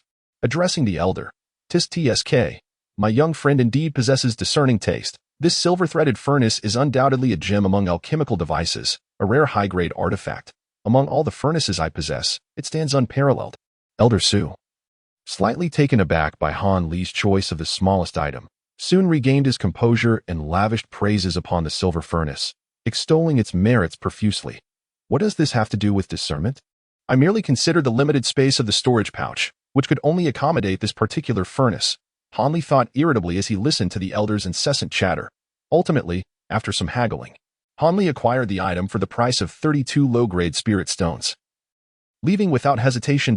In the brief time spent interacting with Elder Su, Hanli had already expended over 50 spirit stones, which, even for his substantial wealth, caused him considerable distress.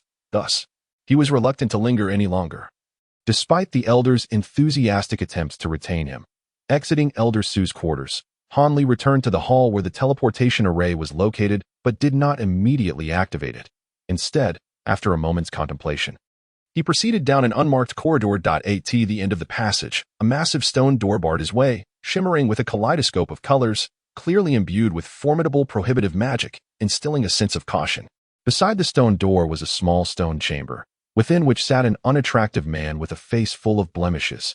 This man had merely reached the pinnacle of basic cultivation, but displayed an air of disdain towards Hanli, which irked him greatly.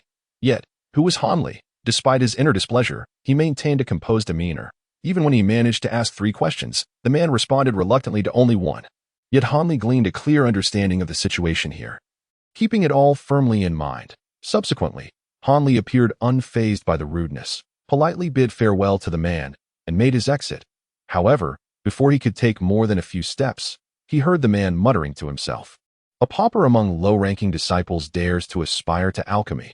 Has the mind been rendered faulty, merely spouting words without action, leaving one to wonder why so much breath was wasted? Upon hearing the words of the other, Hanli's figure displayed no discernible change. However, the countenance turned away from the ugly man was as frigid as if it could conjure frost, and a fleeting glimmer of murderous intent flashed in his eyes. Chapter 157. The Morong brothers. After exiting the Yuelu Hall and bidding farewell to the 2 individuals clad in red, Hanli directed his magical tool towards the 100 Herbs Garden. As he soared through the air, his thoughts were consumed by the matter of refining foundation-building pills, while his gaze drifted towards the undulating hills beneath him. Suddenly, a thunderous roar erupted from below, startling him into focus. He squinted to discern the source of the commotion, and there, atop a small hill, flashes of lightning danced amidst the clouds, accompanied by the faint sounds of cheering, igniting Hanli's curiosity. He could not resist the urge to descend, guiding his magical tool closer to the source of the noise. Morong brothers, do it again. Let us witness your prowess once more. Indeed, this is the first time I've seen lightning up close. It's quite terrifying. As he reached the summit, Hanli was greeted by a cacophony of voices, and the mention of the Morong brothers stirred a reaction within him. The pair of prodigious brothers with lightning roots had the surname Morong. Did they not? Coupled with the earlier thunderous sound, could it truly be that this celebrated duo was showcasing their talents here? At that moment, he discerned around 30 to 40 disciples of varying ages gathered in a loose circle, pointing excitedly at 2 boys, around 11 or 12 years old, who were animatedly discussing something in the center. The ground within the circle bore several charred craters, their edges exhibiting signs of extreme heat.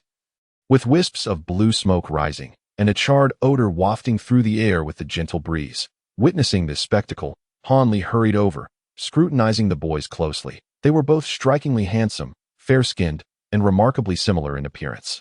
Yet their eyes sparkled with a mischievous glint. As the onlookers' gazes and praises fell upon them, the boys' faces flushed with excitement.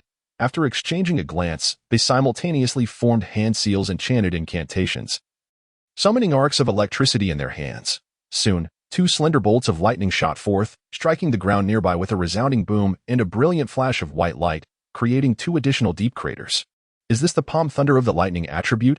In terms of both power and sound, it far surpasses other spells of comparable rank, such as the fireball technique or ice spike technique. Truly, it lives up to its reputation as the most destructive lightning spell.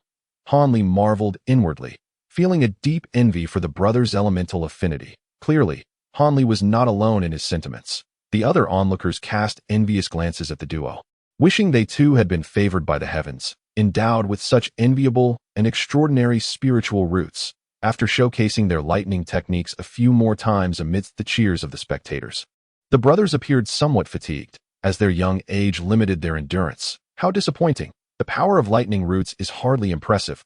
I dare say my wind roots are superior. At that moment, a rather jarring male voice emerged from the crowd opposite Hanli. Drawing the attention of those nearby, there stood a pair of young lovers side by side, the young man strikingly handsome and the young woman breathtakingly beautiful, clearly a couple deeply in love.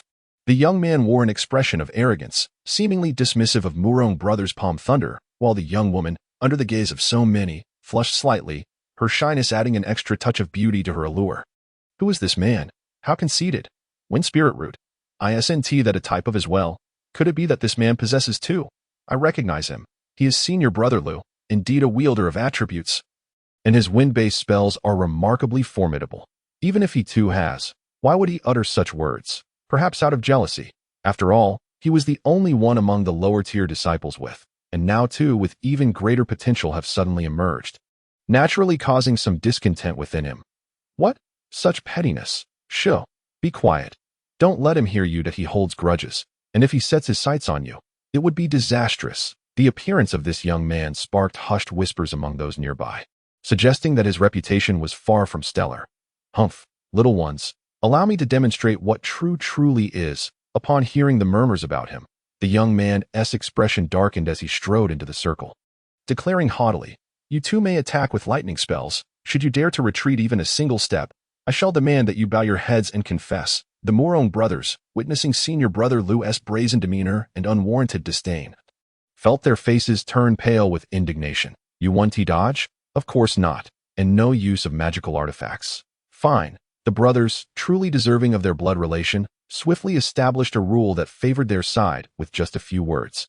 While the young man remained arrogant, showing no regard for the brothers' conditions. Very well, then my brother and I shall engage with you. Senior brother, the two youths exclaimed in unison, their anger palpable. Senior brother Lu. Is this really wise? The young man's female companion expressed her concern. Ha.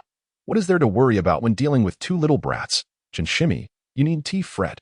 The young man waved dismissively, then boldly positioned himself opposite the Morong brothers. After exchanging glances, the two boys suddenly huddled together, extending one hand to clasp each other's, while their other hands pointed skyward, simultaneously intoning identical incantations. The young man scoffed at this and casually cast a defensive spell upon himself, a verdant shield of light materializing around him, enclosing him securely. The thunderclaps reverberated as the brothers completed their incantation, directing their fingers toward the young man's head. Instantly, a cloud of considerable size formed above, and with a flash of white light, a bolt of lightning, as thick as a finger, descended upon the green shield, striking it with such force that the shield trembled violently, causing the young man's expression to shift, clearly taken aback by the unexpected might of the lightning. Yet this jolt of electricity was merely the beginning. From the ominous cloud suspended in the sky, bolts of lightning cascaded down in rapid succession, striking the protective barrier with a flickering, dimming glow, as if on the verge of shattering. The young man's expression darkened, and suddenly, with a dazzling flurry of gestures, he unleashed a low growl, pressing his hands firmly against the luminous wall of the shield. Instantly, the barrier surged with a vibrant azure light, restoring not only its original state, but seemingly becoming even more solid than before. Naturally, the Morong brothers were unwilling to relinquish their hard-won advantage and unleashed a myriad of spells into the air, causing the dark cloud to expand to an impressive diameter of several zhang. With the ensuing lightning strikes growing both thicker and more frequent, faced with the brothers' relentless assault, senior brother Lu was filled with a mix of anger and alarm, feeling utterly unprepared.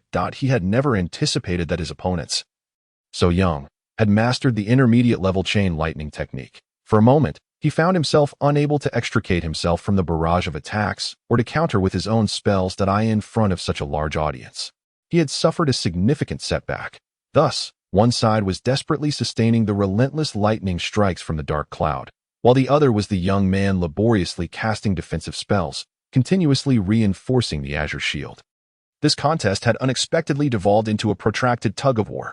Logically, in a scenario where one side attacks and the other defends, the attacking party should enjoy a considerable advantage, conserving more magical energy than the defenders. However, the Morong brothers, as attackers, had already expended a substantial amount of their magical energy during their earlier demonstration, leaving them less than fully charged. Moreover, the elder Lu, being significantly more experienced, possessed a level of magical purity and depth that far surpassed the fledgling abilities of the brothers, putting them at a disadvantage in a war of attrition. Thus, under the watchful eyes of the crowd, the dark cloud, after unleashing its final bolts of lightning, dissipated into clarity, while the young man, having exhausted his magical energy, was the first to be forced to cease the lightning strikes. Chapter 158. The blue-clad woman. Upon witnessing this scene, the young man let out a cold, mocking laugh. Since I have endured your attacks, does that mean it is now my turn to strike? As he spoke, he retracted the shield and, bringing his hands together, suddenly pulled them apart, revealing a massive crescent-shaped azure blade of light between his palms. Let us see how you fare against my azure arc slash, he said ominously, and with that, the blade hurtled towards the two brothers. The onlookers gasped in astonishment, for it was evident to all that the Murong brothers were now utterly incapable of casting any spells, let alone defending themselves. Panic set in among the youths as they glanced around helplessly before splitting apart, fleeing into the surrounding crowd. Move! The young man shouted suddenly, the flying azure arc, responding to his command. Split midair into two segments, which he deftly redirected to pursue the fleeing youths. By sheer coincidence, one of the boys, recognizing that Han Li among the spectators possessed considerable magical prowess, made an unhesitating dash towards him, causing Han Li to startle and shock. Han Li had no intention of intervening in this matter. He understood that, no matter how arrogant and reckless the young man might be, he would never dare to openly harm the Murong brothers. At most, he would merely attempt to intimidate or tease them.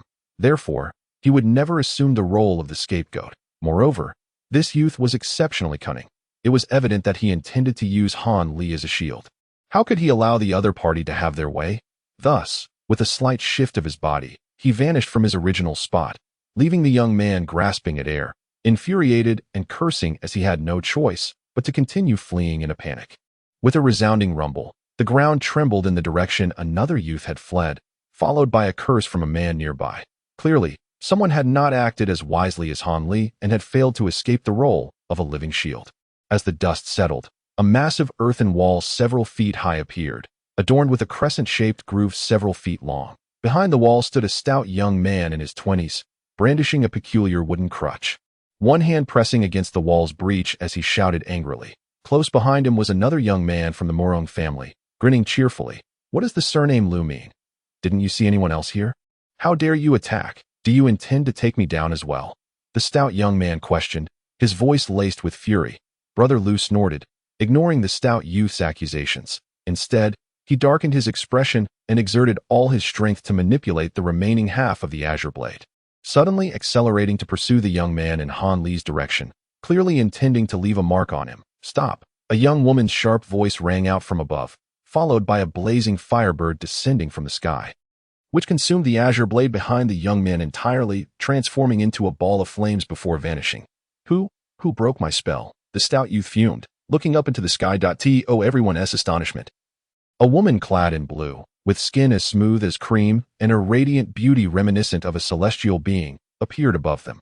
Her slender waist and graceful neck, adorned in a blue palace gown with her hair styled high, emanated an ethereal air that made one hesitate to gaze directly at her. It's Sister Nya, the stout youth exclaimed, his anger dissipating upon seeing the woman in red. He instantly transformed into a picture of courtesy and elegance. Brother Lu, considering my sister's presence, shall we bring this contest to an end? The woman in palace attire stated coldly while standing upon her magical artifact. Haha, since it's Sister Nya's wish, I shall certainly comply, the young man replied with a broad smile. Sister Nya nodded, saying nothing further, and gracefully descended from the sky towards the Murong brothers. Sister Nya, your arrival is most timely. Otherwise, we would have suffered greatly, exclaimed the young man, who had narrowly escaped, rushing over with a beaming smile. The other young man followed suit, grinning as he circled around the earthen wall. When we return, reflect on your actions in solitude. Until you have mastered the 9-tiered technique, you are forbidden from going out, the woman stated, her tone devoid of any emotional fluctuation. Upon hearing this, the Murong brothers immediately became dejected, their heads drooping in submission. After the woman in blue had dealt with the two brothers, she turned her gaze towards the stout young man and suddenly broke into a radiant smile, causing the surrounding world to dim in comparison. With her slightly parted apricot lips, she expressed her gratitude, saying, "Thank you, senior brother, for your assistance. Had anything unfortunate befallen junior brother Murong, I would have felt utterly ashamed towards our sect. And no, it's nothing." The stout young man was utterly captivated by her stunningly beautiful smile, leaving him grinning foolishly and stuttering in his speech. The men around him, witnessing this special treatment, could not help but feel envious of his good fortune, regretting that it was not they who had taken action earlier. Their jealous gazes pierced him like arrows, filled with resentment. The young man surnamed Lu, observing this, briefly flashed a venomous glint in his eyes, which he quickly masked, maintaining an appearance of refined elegance. Apart from his female companion and the indifferent onlooker Han Li, no one else detected his unusual demeanor. Although the junior sister Chun was also charming and lovely, she paled in comparison to the woman surnamed Nya. Thus, upon the appearance of the woman in blue, junior sister Chen, fearing that senior brother Lu might be entranced, quickly rushed to his side, clutching one of his arms and casting a hostile glare at her rival. The woman in blue, sensing the animosity directed towards her, remained unfazed as she departed with the Morong brothers. She cast a fleeting glance at Han Li, which was followed by her melodious voice reaching his ears. Though your magical prowess is commendable, I cannot condone such self-serving behavior. I hope that by the next time we meet, you will have undergone some transformation. Upon hearing her words, Han Li furrowed his brow. It was evident that his evasive actions had been fully perceived by her, leaving a rather unfavorable impression. However, he was no saint. Knowing he was being used, he would be a fool to approach them. While the stout young man did not engage in self-preservation, he was now under the scrutiny of the man surnamed Lu, who might very well meet his end at any moment. How could that striking beauty possibly seek vengeance for him then? Han Li scoffed at the thought. For reasons unknown, Han Li found himself unimpressed by such extraordinary beauty, instead preferring the modest charm of simpler women. Thus, he cared little for how he was perceived by this Nye junior sister, only wishing she would pay him less attention. At that moment, the blue-clad beauty and her companions had vanished. And after giving the stout young man a fierce glare, senior brother Lu also departed the mountaintop with his companion. With no further spectacle to behold, the remaining onlookers dispersed. Han Li too took to the skies. Journeying back to the 100 Herbs Garden, upon entering his residence, he eagerly retrieved 2 jade tubes, extracting the copy containing the method for refining foundation establishment pills, and began to read it word for word. Although his mind was lively, his expression remained unchanged until several hours later, when he finally exhaled deeply and set the jade tube aside. Yet, he soon fell into deep contemplation, pondering the intricacies of the text. After a considerable pause, he finally sprang to his feet with a sudden flourish, his brows furrowed in concentration as he made his way into the herb garden. He began to scan the flora surrounding him, murmuring to himself, the 31 auxiliary herbs, such as Qianjua, Haishacha, and Jinjinkin, are indeed present in abundance within this garden, yet they merely require aging for several centuries to attain their full potency. However, the primary herbs, Yutsuji, Zahua, and Tianlingu, pose quite the conundrum. Astonishingly, not a single specimen exists here, and I have never even heard of them. After much deliberation, Han Li resolved to seek guidance from someone knowledgeable, naturally turning to the elderly expert in pharmacology. Chapter 159. Celestial and Earthly Medicinal Herbs. Having made up his mind, Han Li set aside the jade tube and picked up another. The formulation of the Dingyan pill proved to be significantly simpler than that of the Foundation Establishment pill. It required neither true fire for refinement nor unfamiliar herbs as ingredients, consisting solely of widely recognized varieties. The sole aspect that left him astounded was the necessity for the herbs to possess medicinal properties exceeding a millennium, a prerequisite for their use in the Dingyan pills formulation. It is no wonder that this particular elixir remains largely unknown. After all, who among the cultivators would not treasure a spiritual herb that has matured for over 1,000 years? Treating it as a cherished possession, rather than squander it on a pill of no practical benefit to their cultivation, this scarcity of awareness regarding the Dingyan pill within the immortal realm was thus understandable. Nevertheless, for Han Li, this posed no significant obstacle, merely extending the time required for its creation. Therefore, he resolved that once he had successfully dealt with the Foundation Establishment pill, he would attempt to concoct a batch of the Dingyan pill, eager to discover if it truly possessed the miraculous ability to preserve one's appearance at the moment of ingestion. When the elderly expert returned to the herb garden several days later to collect materials, Han Li made no effort to conceal his intentions and directly inquired about the 3 elusive herbs, Yutsueji, Zoa, Tianlingu. The old man stroked his small mustache, his eyes narrowing to mere slits. It seems my disciple has acquired the formula for the Foundation Establishment pill. Hence your inquiries regarding these 3 primary herbs. However, dear disciple, do you genuinely intend to concoct the elixir yourself? The old man regarded Han Li with a look that conveyed a sense of youthful naivety. Of course not. Not only am I entirely unfamiliar with these 3 primary herbs, but even the auxiliary herbs that require centuries to mature. Where could I possibly procure them? The oldest specimen in your garden is merely a 100-year-old Hualankeo. In light of these circumstances, how could I possibly entertain the notion of alchemy? Han Li, however, refrained from speaking the unvarnished truth, instead crafting a deft response. Since you have no intention of brewing the elixir, why then do you inquire about these 3 peculiar herbs? The old man's expression turned stern, his demeanor brusque and unyielding. Anticipating the eccentricities of the old man, Han Li remained unperturbed, responding with a smile. I was merely intrigued by the unusual names of these three primary herbs, having never before encountered any mention of their appearances or properties. Thus, I casually inquired. Yet, what puzzles me is how it is that your esteemed garden lacks even a single specimen of these extraordinary herbs. To comprehend such a rare variety, according to the customary practices of my esteemed master, one would typically endeavor to procure seeds and cultivate them within the garden. Could it truly be that these miraculous herbs are so challenging to nurture that even my master cannot successfully grow them? Nonsense. Are you casting doubt upon my master's expertise? The absence of these medicinal herbs in the garden is not at all related to Ma's capabilities. Rather, they are manifestations of the ethereal energies of heaven and earth. Naturally occurring varieties. Where would one find seeds for them? Moreover, even if we were to acquire seedlings, their peculiar growing conditions would render them incapable of surviving in an ordinary environment. Any effort would be futile. Otherwise, do you think I would let them slip away? The old man was greatly agitated by Han Li's words and could not help but retort in irritation, "No seeds. How is that even conceivable?" Han Li exclaimed, caught off guard. Humph, how could it not be possible? Consider this. Such items, nearly extinct in the outside world, yet immensely beneficial to cultivators. If they could be artificially cultivated, would the various sects not have long ago produced them in abundance, thereby preventing the yearly decline in foundation building pills? The old man rolled his eyes at Han Li, speaking tersely. Han Li felt a chill in his heart upon hearing the old man's reasoning. No matter how effective the green liquid may be, without the most fundamental seeds, how could one even hope to stimulate growth?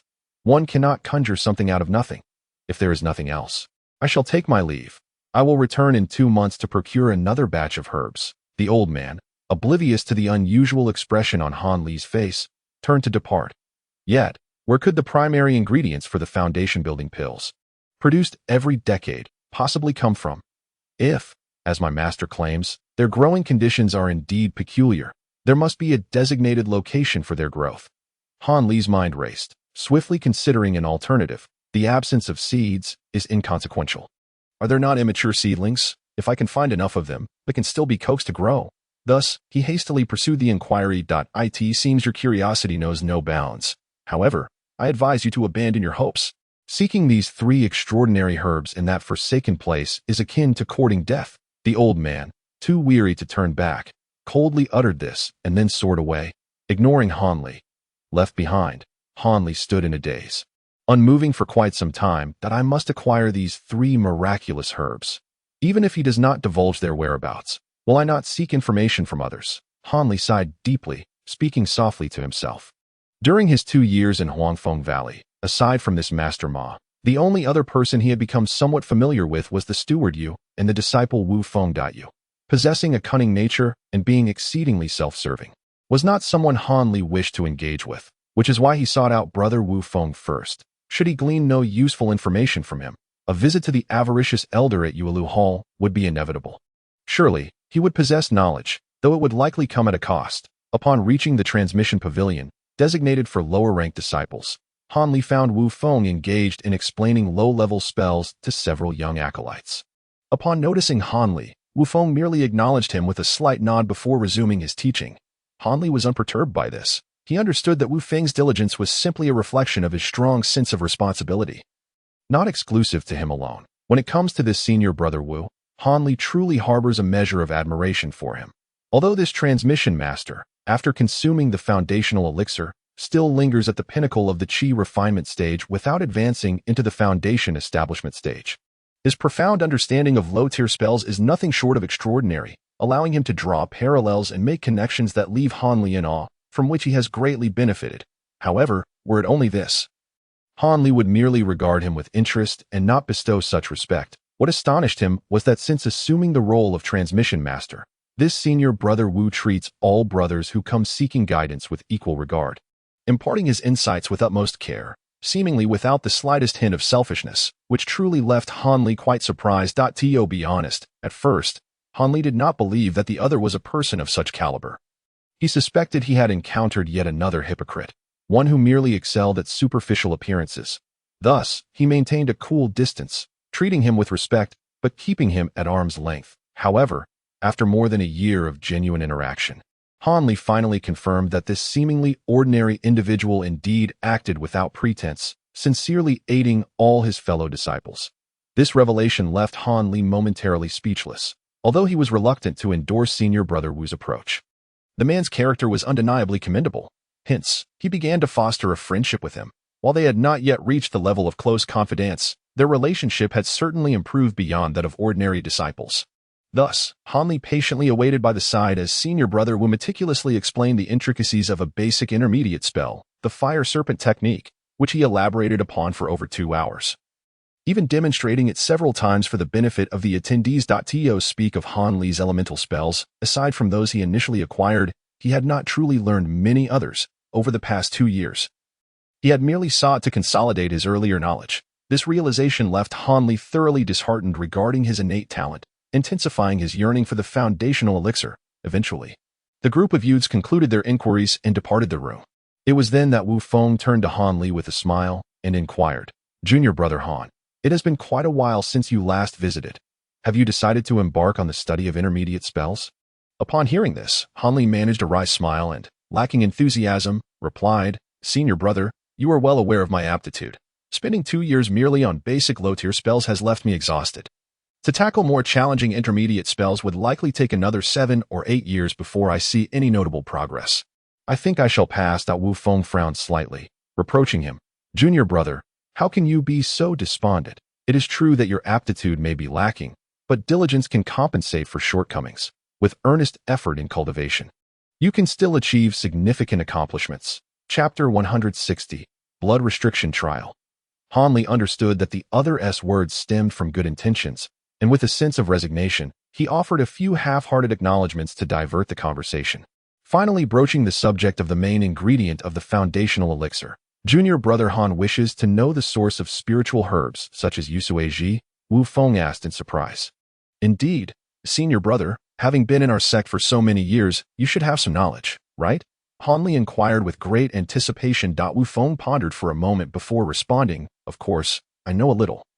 But I advise junior brother to abandon this line of inquiry. Not only is that place exceedingly perilous, but under ordinary circumstances, it is utterly inaccessible. Only during specific times and at designated locations can one enter with the assistance of the elders of the sect." Upon hearing that the other party was aware of this, Han Li felt a surge of joy, yet the subsequent revelation astonished him, prompting him to inquire further. It turns out that such spiritual herbs had long become scarce in the realm of cultivation, having completely vanished from ordinary locales. The only remaining places where they could still be found were those so-called forbidden zones. Given that these areas are deemed forbidden by cultivators, they are undoubtedly fraught with extreme danger and are typically situated in harsh, remote environments. Some serve as lairs for malevolent creatures, requiring one to slay their way through, while others are safeguarded by ancient prohibitions that necessitate considerable effort to breach in order to gain entry. The foundational elixirs cultivated by the sects of the Kingdom of Yu, such as Huangfeng Valley, originated from the latter type of forbidden zone, which had been sealed off by an ancient wind attribute prohibition. The potency of the barriers there was formidable, and initially, the strength of their sect was insufficient to break through. However, it was later discovered that every 5 years, there existed a 5-day period of weakening for the prohibition. During this interval, if several core formation cultivators collaborated to forcibly break the barrier, they could temporarily open a passage, allowing a limited number of individuals to enter. Yet, when the passage emerged and all the cultivators attempted to enter, an unexpected turn of events unfolded. Those who had already established their foundation were thwarted by another bizarre restriction within, while those still in the chi refining stage entered without impediment, gathering a substantial amount of rare spiritual herbs and bringing them back. This revelation sent shockwaves through the cultivation community of the Kingdom of Yu, prompting the 7 major sects to dispatch a group of disciples below the foundational stage every 5 years to collect vast quantities of spiritual herbs.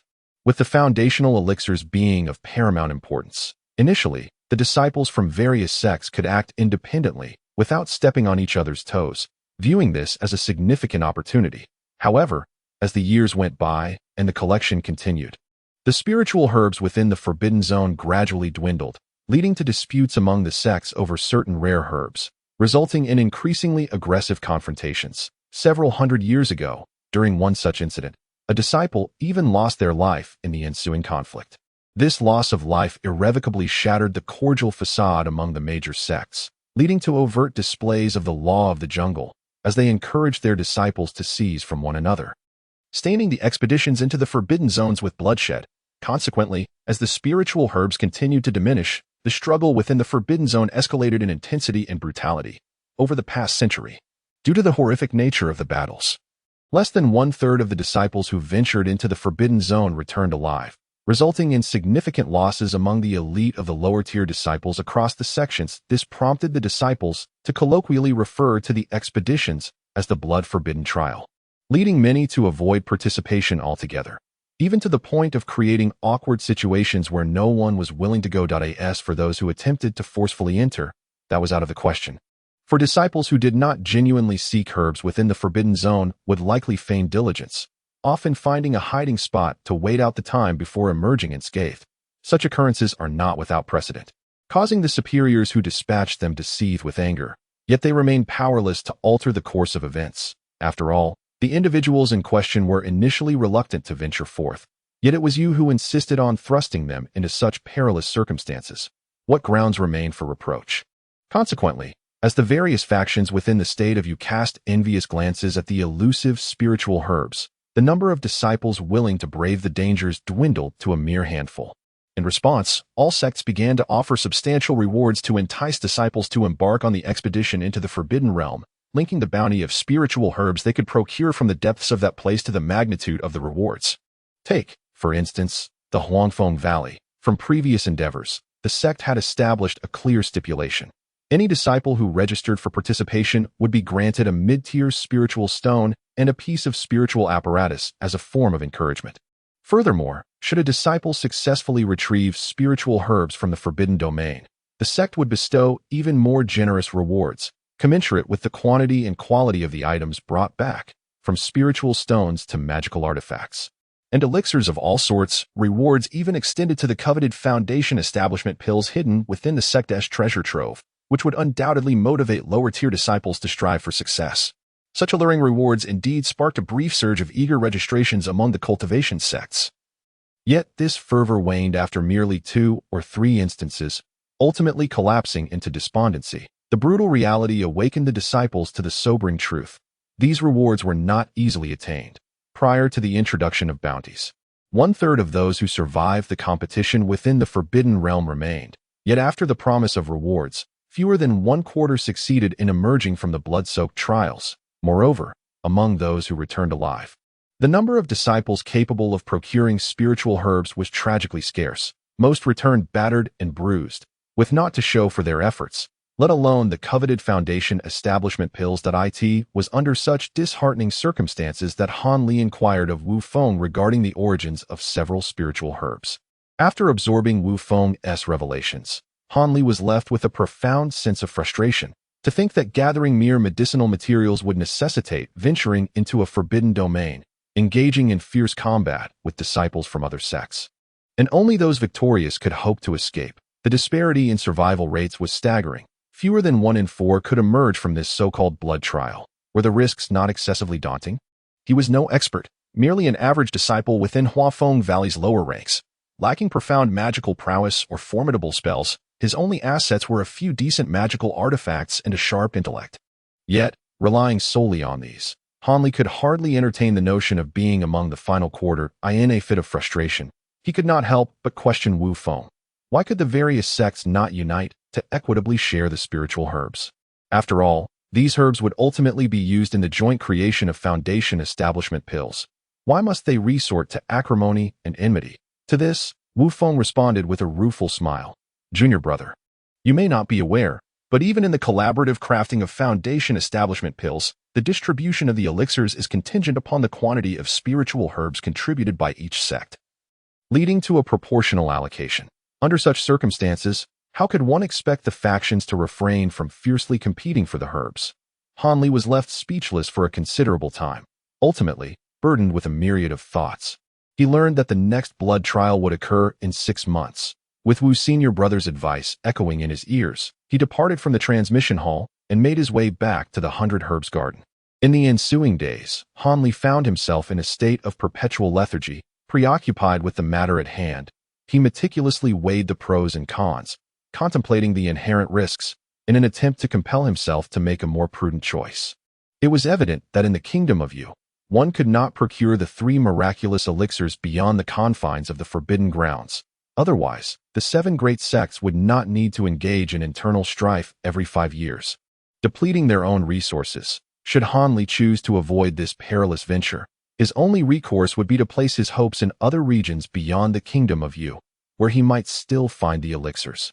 Otherwise, his aspirations for foundational cultivation would be utterly dashed, leaving him to become naught but a pile of bones in a century's time. However, upon deeper reflection, he realized that the prospect of seeking elixirs abroad was exceedingly bleak, offering hardly a glimmer of hope.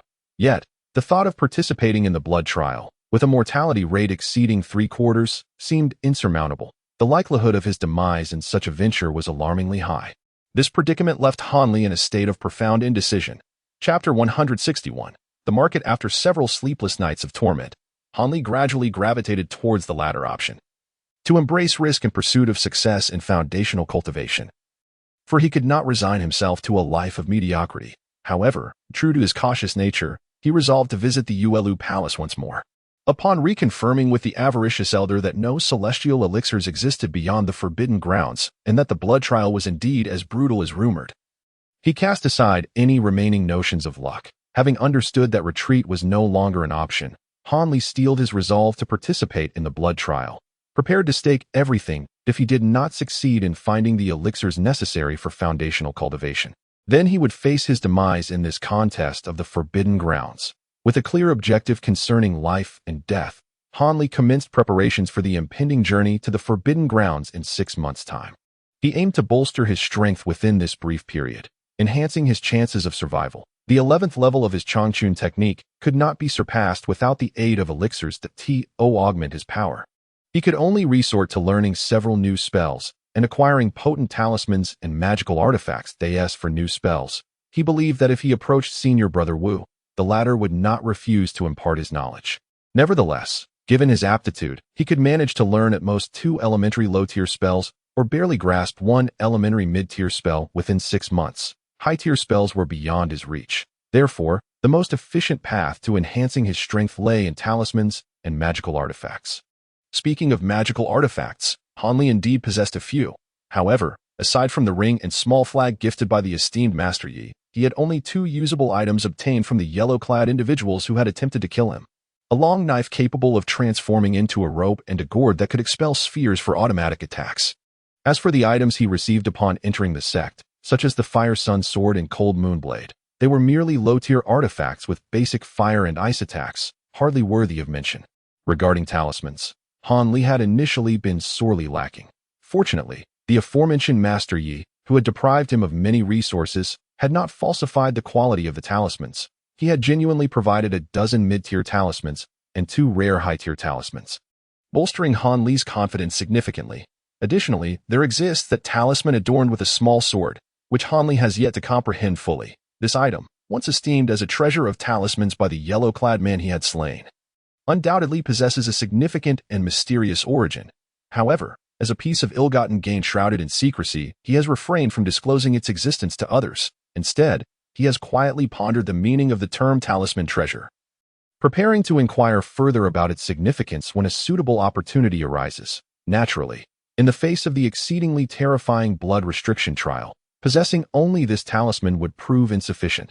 Thus Han Li has resolved to venture beyond the mountain gates to the nearby market of his sect, where he intends to procure additional top-tier magical artifacts and talismans. Yet, without a substantial reserve of spirit stones as a financial backing, this acquisition endeavor is unlikely to yield satisfactory results.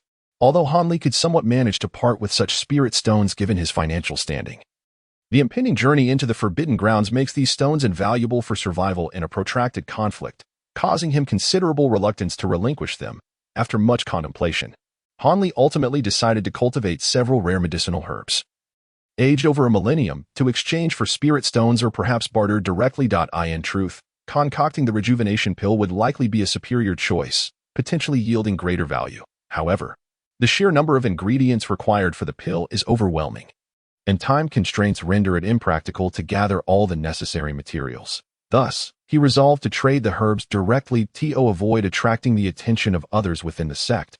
Han Li discreetly determined that he would only sell the cultivated herbs to external practitioners and would refrain from engaging in direct exchanges with members of his own sect, so as not to arouse the suspicion of those with ulterior motives. With a clear plan in mind, Han Li busied himself. He first selected the most practical technique from Wu Feng among the myriad of rudimentary spells, the concealment technique. This is a mid-tier auxiliary spell capable of countering the Heavenly Eye technique.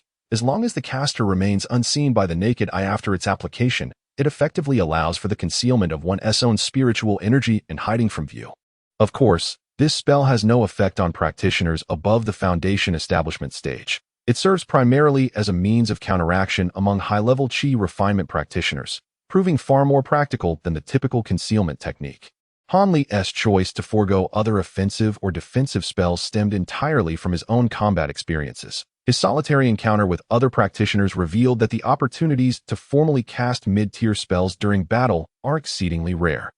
Instead, practitioners predominantly rely on the swift execution of lower-tier spells, magical artifacts, talismans, and similar means to launch rapid offensives or defenses. Therefore, utilizing mid-tier spells amidst conflict is more feasible through the use of talismans. Naturally, if one has companions who can provide the time needed to cast spells, that would be an entirely different matter. Upon receiving the cultivation mantra for this technique and thoroughly inquiring with Wu Feng about its intricacies, Han Li commenced his dedicated practice. However, as a mid-tier spell, the concealment technique is markedly different from the auxiliary spells he had previously learned, such as the wind manipulation technique. Its cultivation proves to be exceedingly complex and challenging, making it a considerable trial to master fully within 6 months. Thus, Han Li devoted his days to diligently practicing the concealment technique, while his nights were spent gathering the necessary green liquid and attentively cultivating several commonly used spirit herbs. In order to conceal the existence of these herbs from Master Ma, he deliberately adjusted the timing of his cultivation to avoid any overlap with the latter's visits for medicinal materials, relocating them to a particularly secluded corner of the herbal garden. After all, herbs that have existed for over a millennium emanate a fragrance that is distinctly unique. Fortunately, Master Ma has always been remarkably punctual, neither arriving early nor late. He comes and goes in a hurried manner, perpetually shrouded in an aura of busyness, the nature of which remains a mystery to Han Li. Han Li harbors no curiosity about Master Ma's activities. For him, it is preferable that Master Ma remains engrossed in his affairs, as this ensures that his own clandestine endeavors go undisturbed, allowing him to realize his grand plan for cultivating herbs. As Han Li began to grasp the art of concealing his aura, over 4 months had elapsed at last, he successfully cultivated 2 plants of millennium-old spiritual herbs, which he believed would undoubtedly bring a delightful surprise to the market of Huangfeng Valley. Especially in an era where such treasures are exceedingly rare, Han Li approached the familiar steward Yu of the Baiji Hall and obtained a token permitting him to leave the mountain gate. Disciples of Huangfeng Valley are granted a chance to venture out once a year, yet, as cultivators, few would squander their time on such excursions, resulting in a mere handful of disciples applying for permission. After Han Li soared beyond the confines of the mountain's protective formation, he set his sights northeast, heading straight for the market. It is worth mentioning that the market of Huangfeng Valley enjoys quite a reputation, thriving more than those of other sections. This is largely due to the proximity of the Taiwei mountain range to the neighboring Yuanwu kingdom, where the realms of cultivation coexist harmoniously with that of the Yu kingdom. As a result, it is not uncommon for cultivators from Yuanwu to frequent the Huangfeng Valley market, bringing with them many unique items that are otherwise unavailable in Yu kingdom. This unexpected delight attracts numerous wandering cultivators and families of practitioners alike. The market is situated on the northeastern edge of the Taiwei mountain range, and after a day's flight, Han Li finally reached his destination. Upon landing nearby, he did not rush over immediately. Instead, he donned a gray cloth shirt and concealed all items that would reveal his identity as a disciple of Huangfeng Valley. Once he appeared to be merely an ordinary cultivator, he proceeded toward the market. According to the customary practices of the cultivation world, flying is prohibited within 5 miles of the market, so Han Li encountered numerous hurried passers-by along the way. Among them, a few individuals donned remarkably peculiar attire, leading Han Li to suspect they might be cultivators from Yuanguo. It seemed that the market was indeed bustling with activity. As Han Li pondered these thoughts, he found himself at the entrance of the market. Chapter 162, Wanbao Tower. The Huangfeng Valley Market bore a striking resemblance to the Qingyou town of Han Li's hometown.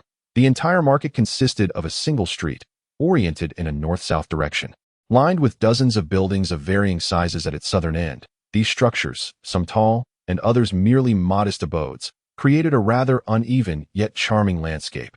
These are the enterprises of Huangfeng Valley. Yet only a small fraction is personally overseen by disciples of Huangfeng Valley, while the majority is leased to immortal families and wandering cultivators who engage in business here year-round. Most of these establishments are shops dealing in trade, raw materials, talismans, and magical artifacts. There is also a specialized bookstore offering rudimentary spells related to the 5 elements, alongside 2 taverns and inns catering to the dietary and lodging needs of visitors. Furthermore, aside from the low-ranking servant disciples, a significant number of foundation building experts are stationed here year-round to maintain order in the marketplace and prevent any disturbances. A considerable portion of the northern street remains vacant, designated for transient cultivators wishing to set up stalls, by submitting a low-grade spirit stone to the managing disciples of Huangfeng Valley. Outsiders may operate their stalls throughout the day without interference, and even receive protection from these disciples, ensuring they need not fear retribution from enemies during this time, with these incentives encouraging external cultivators to conduct business here, combined with the marketplace's unique geographical advantages. The Huangfeng Valley marketplace has flourished year by year, with rare treasures occasionally emerging from it, attracting even more cultivators eager to browse for bargains. However, in order to avoid drawing suspicion, Hanli did not enter through the more convenient southern street, but instead took a longer route, approaching from the north. Furthermore, just before reaching the street entrance, he donned a green cloak to obscure his features, wary of the possibility that someone might recognize him. By this time, it was afternoon, and a glance down the main street of the marketplace revealed a sparse gathering of people. This was, indeed, a normal occurrence, as this marketplace was not a bustling urban center, perpetually alive with activity. Those who frequented it were the rarest of cultivators. Even the moderate attendance was commendable. Reflecting on this, Hanli chuckled to himself and made his way toward the small stalls lining the street, intending to see if anything of note caught his eye before proceeding to the larger shops. After surveying the stalls, Hanli felt a twinge of disappointment. Apart from 3 or 4 items that were barely acceptable, the remaining magical artifacts and talismans offered were of no use to him. Purchasing them would only be a waste of spirit stones. Resolving not to squander any more time, he turned and headed directly toward the larger commercial establishments, Kikieog, Qingfeng Studio, Tiangong Building. This time, Hanli did not recklessly enter the first shop he encountered.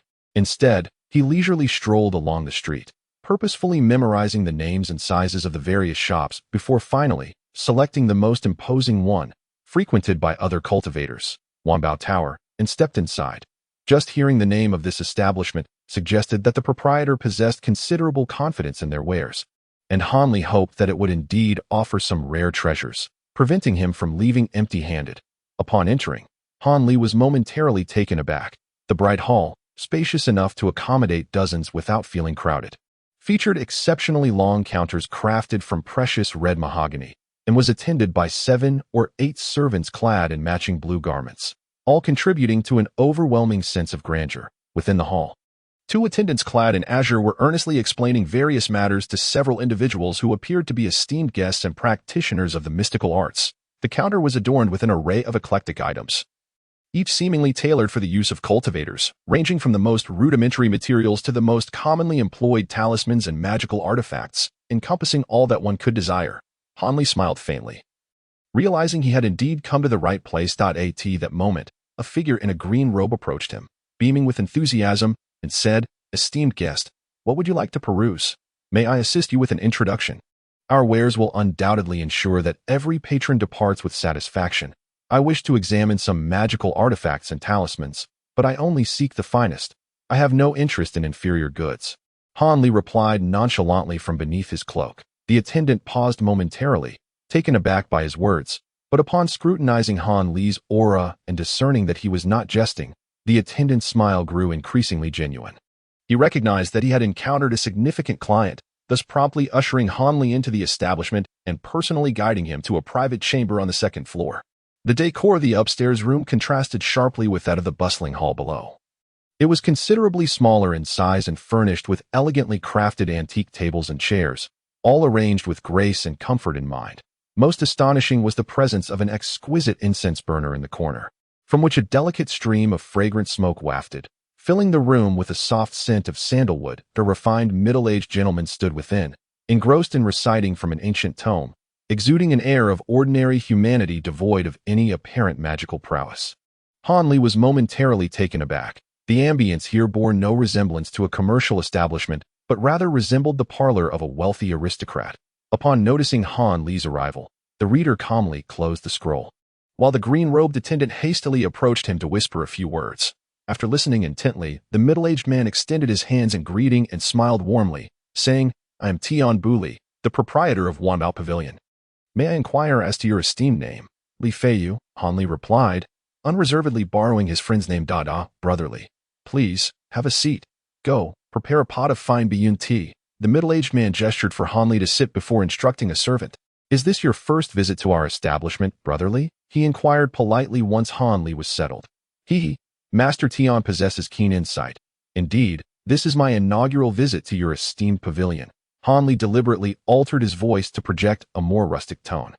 "Whether this is your first visit or not is of little consequence. The mere fact that you have chosen to grace us with your presence is a great honor for Wanbao Pavilion. We shall undoubtedly ensure your satisfaction," Master Tian replied with unwavering confidence. "Should I find everything I need in one place, I would prefer not to trouble myself by visiting multiple establishments. I sincerely hope your offerings are of exceptional quality," Han Li remarked, his tone tinged with skepticism. "Rest assured, esteemed Brotherly, our reputation is among the finest on this street. If our pavilion fails to meet your expectations, then you need not waste your time elsewhere." The proprietor spoke leisurely, exuding an air of assuredness. At this moment, a maid, elegantly attired, ascended the stairs while holding a teapot and several teacups. Before she could approach the two gentlemen, a delicate and refined aroma of tea had already filled the room. This was a specially crafted fragrant tea, unique to this establishment, rarely found elsewhere. Not only did it possess an exquisite fragrance, but it also invigorated those who partook of it. "Brotherly, do indulge in a taste," suggested the proprietor, Tian, with a satisfied smile after the maid had arranged the tea set and descended. Han Li glanced at the fragrant tea before him, shook his head gently, and, with a hint of impatience, remarked, "Manager Tian, the tea can wait. Let us attend to the matter at hand first."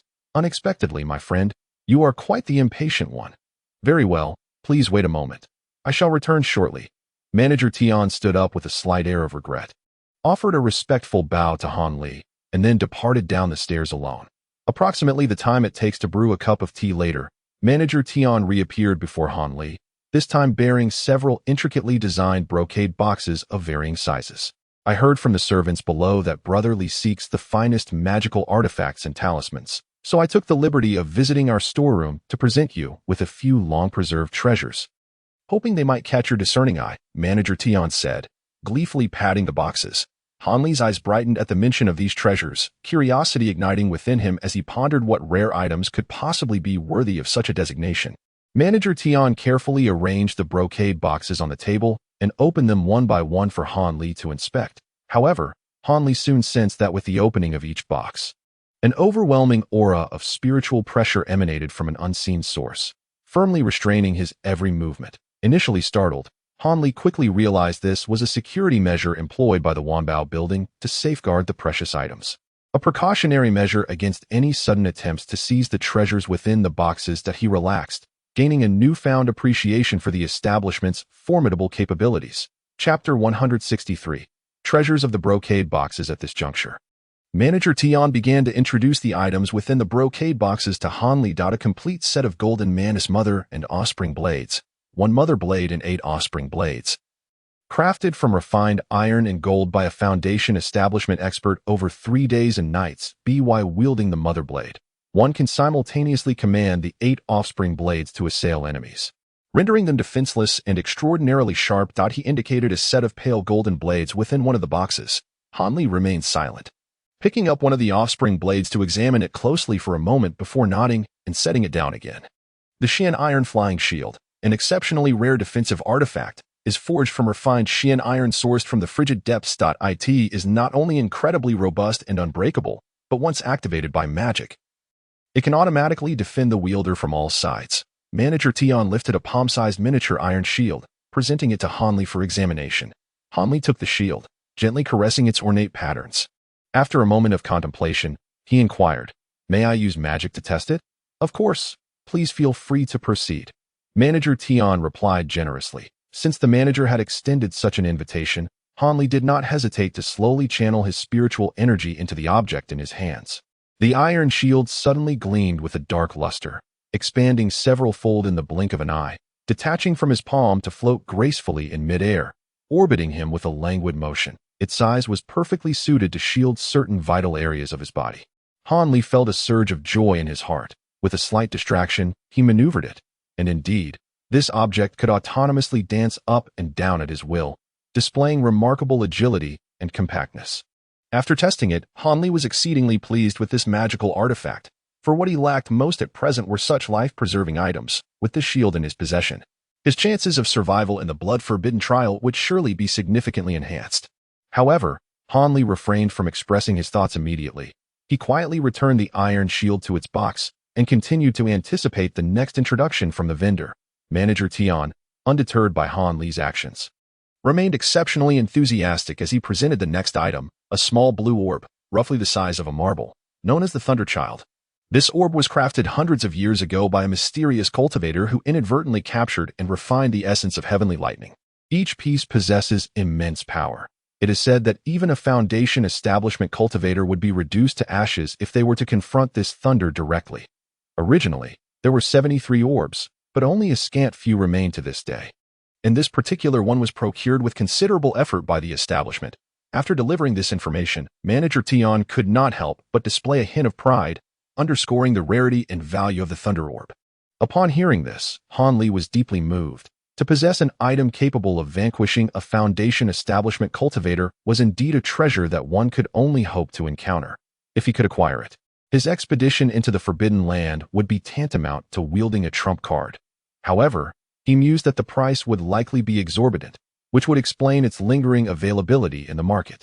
After concluding his introduction of the Blue Thunder Orb, Manager Tian fell silent, casting a meaningful glance at Hanley before leisurely sipping from a cup of fragrant tea. Although there remained a meticulously sealed brocade box on the table yet to be unveiled, he chose not to mention it. Hanley smiled faintly, fully aware of Manager Tian's intentions. He understood it was time to showcase his own capabilities, for the treasure within that final brocade box would not be easily revealed without such a display. In preparation for this visit, Hanley had not only brought along 2 millennium-old spiritual herbs, but had also carried all of his spirit stones, which included 2 mid-tier stones and nearly 100 low-tier stones. However, he was reluctant to utilize these spirit stones lightly. His reliance rested solely on those 2 spiritual herbs. To be frank, while Hanley recognized that herbs aged over 1,000 years were exceedingly rare in the current cultivation world and should hold significant value, he was uncertain about their exact worth in spirit stones or what kind of magical artifact they could trade for. Yet, he believed they would suffice to exchange for the small shield and the initial golden mother knife. As for the Thunder Orb he desired most, Hanley felt less certain. Instead of presenting both spiritual herbs at once, he first retrieved an exquisitely crafted small wooden box from his storage bag, within which lay one of the herbs. Hanley's reasoning for this approach was rooted in the understanding that presentation matters. He knew that proper packaging could elevate the perceived value of the herbs by an additional third, ensuring he would not be at a disadvantage. Hanley did not open the lid of the box. Instead, he directly presented the entire container before the other party. Shopkeeper Tian had been discreetly observing Hanley's actions, and upon witnessing this scene, he said nothing further. After accepting the box, he examined it for a moment before calmly lifting the lid. Upon seeing the contents within, Shopkeeper Tian was momentarily taken aback, but his expression soon shifted to one of displeasure. "Brotherly, do you intend to exchange this Huang Jingzi for a treasure from our establishment? This is hardly a rare item, unless it is a top-quality specimen aged over 200 or 300 years. It holds little value," he remarked coldly. Hanley chuckled softly, offering no explanation or words in response. Instead, he mimicked the earlier demeanor of his counterpart, poured himself a cup of fragrant tea, and savored it leisurely. Observing Hanley's nonchalant behavior, Shopkeeper Tian grew somewhat suspicious. He straightened his posture, focusing intently, and lowered his head once more to scrutinize the spirit herb inside the box. As he continued to gaze, he suddenly inhaled sharply, excitement propelling him to stand abruptly from his chair. He carried the box to the area of the room with the brightest light, examining it from every angle, murmuring to himself, "Impossible. Could it truly be over 1,000 years old? Or is it merely a case of mistaken resemblance?" Seeing the expression on his counterpart's face and hearing his words, Hanli finally felt a sense of relief. It became evident that the value of the Millennium Spirit Herb was likely far greater than his initial estimation, and it seemed that acquiring the Lei Zhu was indeed promising. After a moment of inspection, shopkeeper Tian suddenly realized he had let slip too much of his inner thoughts. However, at this point, he was too captivated by the item before him to concern himself with such matters. If this indeed was the 1,000-year quality he envisioned, he would spare no expense to secure the Millennium Spirit Herb for Wanbao Tower, which would bring boundless benefits to both him and the establishment.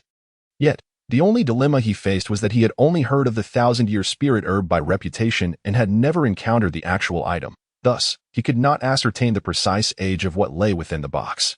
However, even if the Huang Jingzi before him was not genuinely over 1,000 years old, it surely possessed an age of 700 to 800 years, which was still immensely valuable, a certainty he could affirm. Come here. After a lengthy examination, shopkeeper Tian called out, summoning a young servant from downstairs. Go fetch Elder Ding and tell him we have a rare item that requires his esteemed appraisal, he commanded earnestly. Seizing this opportunity, shopkeeper Tian and Han Li engaged in casual conversation, deliberately avoiding any mention of the medicinal herbs, as if, for a moment, the item within the box had entirely slipped their minds. Before long, an elderly gentleman with graying hair ascended the stairs, aided by a young servant. Upon seeing him, shopkeeper Tian immediately approached with the utmost respect, offering his seat to the elder while he himself stood to the side, indicating that Elder Ding was indeed a person of high repute. However, Han Li discerned that this gentleman, much like shopkeeper Tian, appeared to be an ordinary elder, devoid of any aura of a cultivator. Shopkeeper Tian, you have summoned this old man, barely clinging to life. Could it be that there is something here you cannot identify? The elderly man took a moment to catch his breath before he tremulously spoke. Chapter 164. The Secret of the Talismans. Master Ding, may I trouble you to take a look at this item, though I believe it to be a 1,000-year-old spiritual herb. I am not entirely certain and would greatly appreciate your confirmation regarding its age. The shopkeeper, Tian, spoke with a tone of humility as he extended the brocade box forward. 1,000-year spiritual herb. Upon hearing this, Master Ding appeared somewhat incredulous, yet he still accepted the brocade box. Please examine it closely. Is it truly the 1,000-year Huang Jingzi? Tian, suppressing his overwhelming excitement, spoke with an urgency that was palpable. The old man did not respond verbally. Instead, he squinted his eyes, intently observing the shape, color, and even the texture of the item within the box. Occasionally, he brought the box close to his nose, inhaling its scent several times.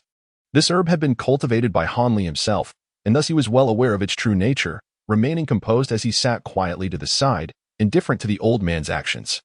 His thoughts were preoccupied solely with how to negotiate with the Wanao building.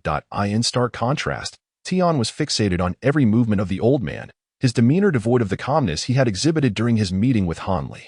His face was now a canvas of anticipation, anxiety, and the complexities of hope and trepidation. At last, Master Ding gently placed the box on the table, stroked his beard thoughtfully with his eyes closed for a moment, then opened his eyes and calmly declared with utmost certainty, Congratulations, shopkeeper.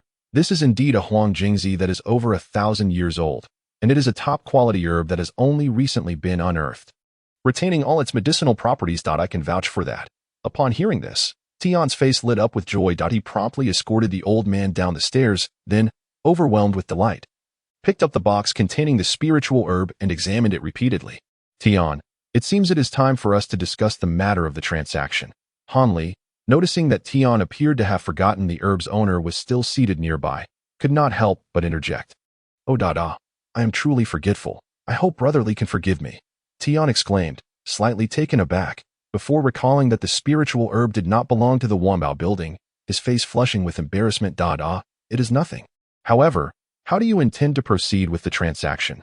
Given your evident fondness for this item, I trust you will not disappoint me, Han Li said with a light chuckle, subtly pressing for an answer. At this moment, Tian regained his composure and placed the item back on the table before saying, Since Brother Li is able to present a 1,000-year spiritual herb, it is clear you are not an ordinary cultivator. Therefore, I need not resort to the usual merchant's deceit. I shall propose a fair price. He paused for a moment, contemplating, before continuing earnestly. This spiritual herb can be exchanged for any 2 treasures from the brocade boxes I have shown you, or solely for the contents of the last brocade box. If neither option appeals to you, our establishment can offer you a satisfactory amount of spirit stones to procure it. What do you think? Brotherly, Hanli sensed the sincerity in Tion's words. After deliberating internally several times, he found the proposed price reasonable, not exceeding his limits, and thus felt inclined to agree to the terms. However, before that, he still wished to ascertain what treasures lay within the final brocade box. Yet before Hanli could utter a word, the shopkeeper Tion, displaying keen insight, had already lifted the lid of the last box and slid it before Hanli, smilingly declaring, "What resides within this box is the prized treasure of our establishment. The question now is whether you, my esteemed friend, can recognize its worth."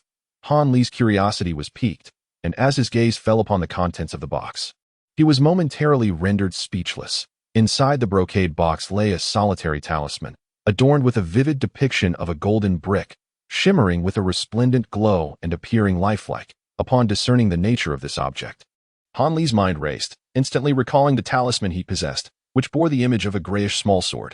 Could it be the same kind of item, a treasure talisman? With a deep exhalation, Hanli tentatively inquired.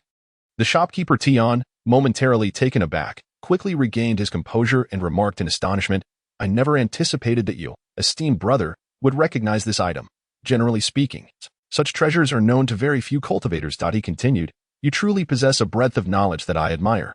In response, Hanli offered a wry smile and shook his head, sighing, "You overestimate me. Dear sir, I have merely heard of this treasure talisman by name and know little of its true nature. However, since you have presented such an item, I trust that you must have some understanding of its significance. I humbly seek your guidance." Hanli's words were sincere. He genuinely wished to seize this opportunity to thoroughly comprehend the origins and intricacies of the treasure talisman. To avoid remaining in the dark, the shopkeeper Tion regarded Hanli with mild surprise, recognizing that this was not a matter requiring secrecy. It merely was something known by few, not wishing to offend a valued customer. He readily agreed to share all he knew regarding the treasure talisman. Indeed, the treasure talisman possessed a remarkable pedigree, being a unique creation that could only be crafted by cultivators of the core formation stage and beyond. It is a specialized talisman that encapsulates a portion of the power of a magical artifact, allowing other cultivators to momentarily wield its might. This duality of characteristics, both talisman and magical artifact, has led those aware of its existence to affectionately dub it a pseudo-magical artifact, which is highly sought after.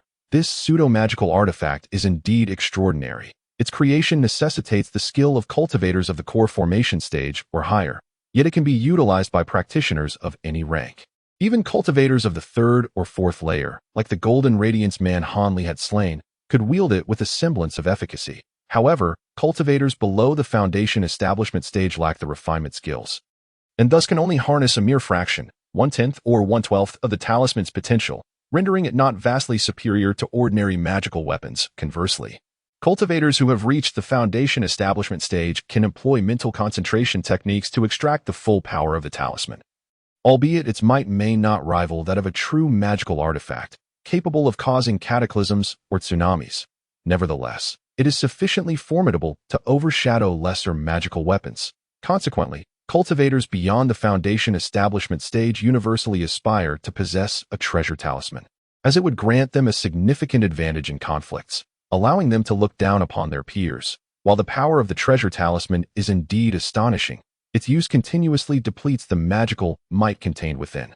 Should this power be entirely exhausted, the talisman becomes utterly worthless. Thus, how to control the formidable power of magical artifacts is indeed a matter that cannot be taken lightly.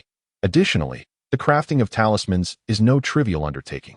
Originally, magical artifacts can only be refined by cultivators at the nascent soul stage. They are not only scarce, but also require constant refinement using the cultivator's true essence day and night to enhance their potency. Such treasures are rarely displayed casually, let alone utilized for crafting talismans. It is important to understand that creating a talisman is akin to a self-diminishing act, as it involves sacrificing a portion of the artifact's power.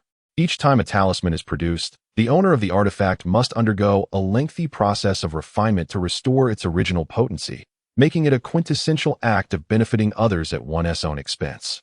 Hence, it is uncommon for cultivators above the nascent soul stage to engage in such folly.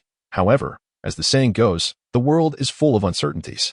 The seemingly foolish act of crafting talismans is pursued fervently by many high-ranking cultivators as the end of their lifespan approaches.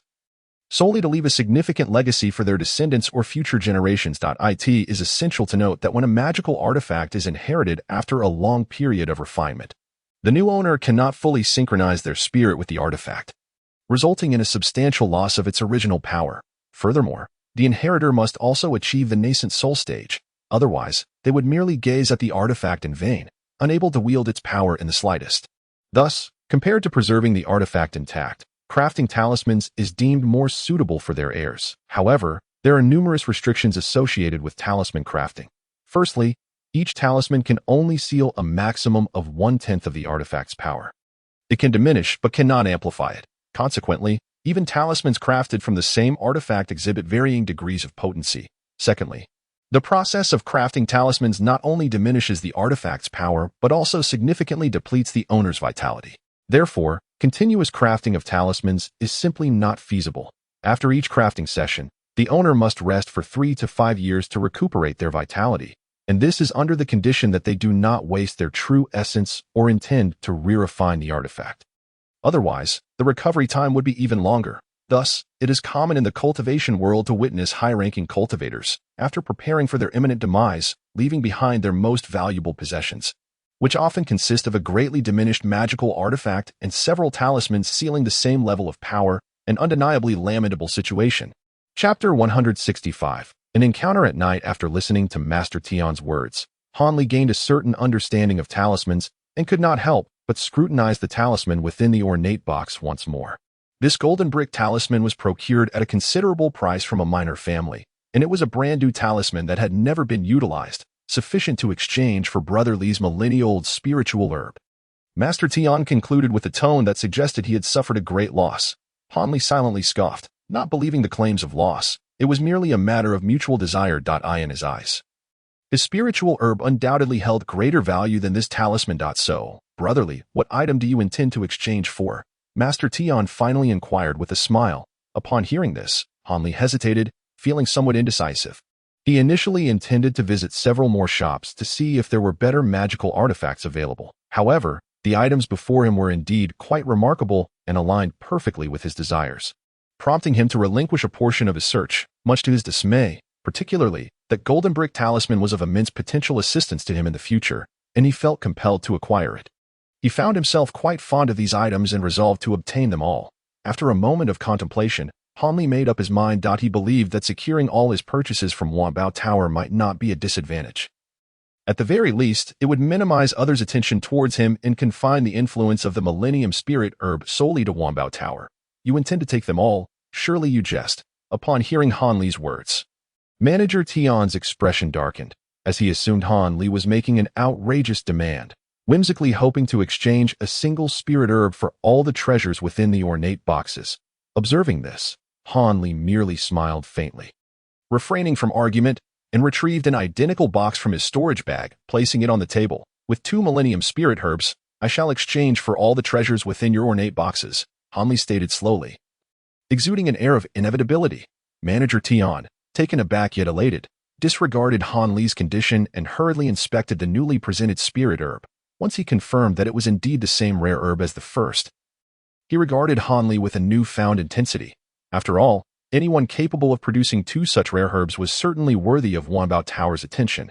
Shrouded in a cloak, Hanli's expression remained obscured, deepening Manager Tion's sense of intrigue. After a brief hesitation, he decisively proclaimed, "Very well, since you have put it forth so, I shall concede a step and agree.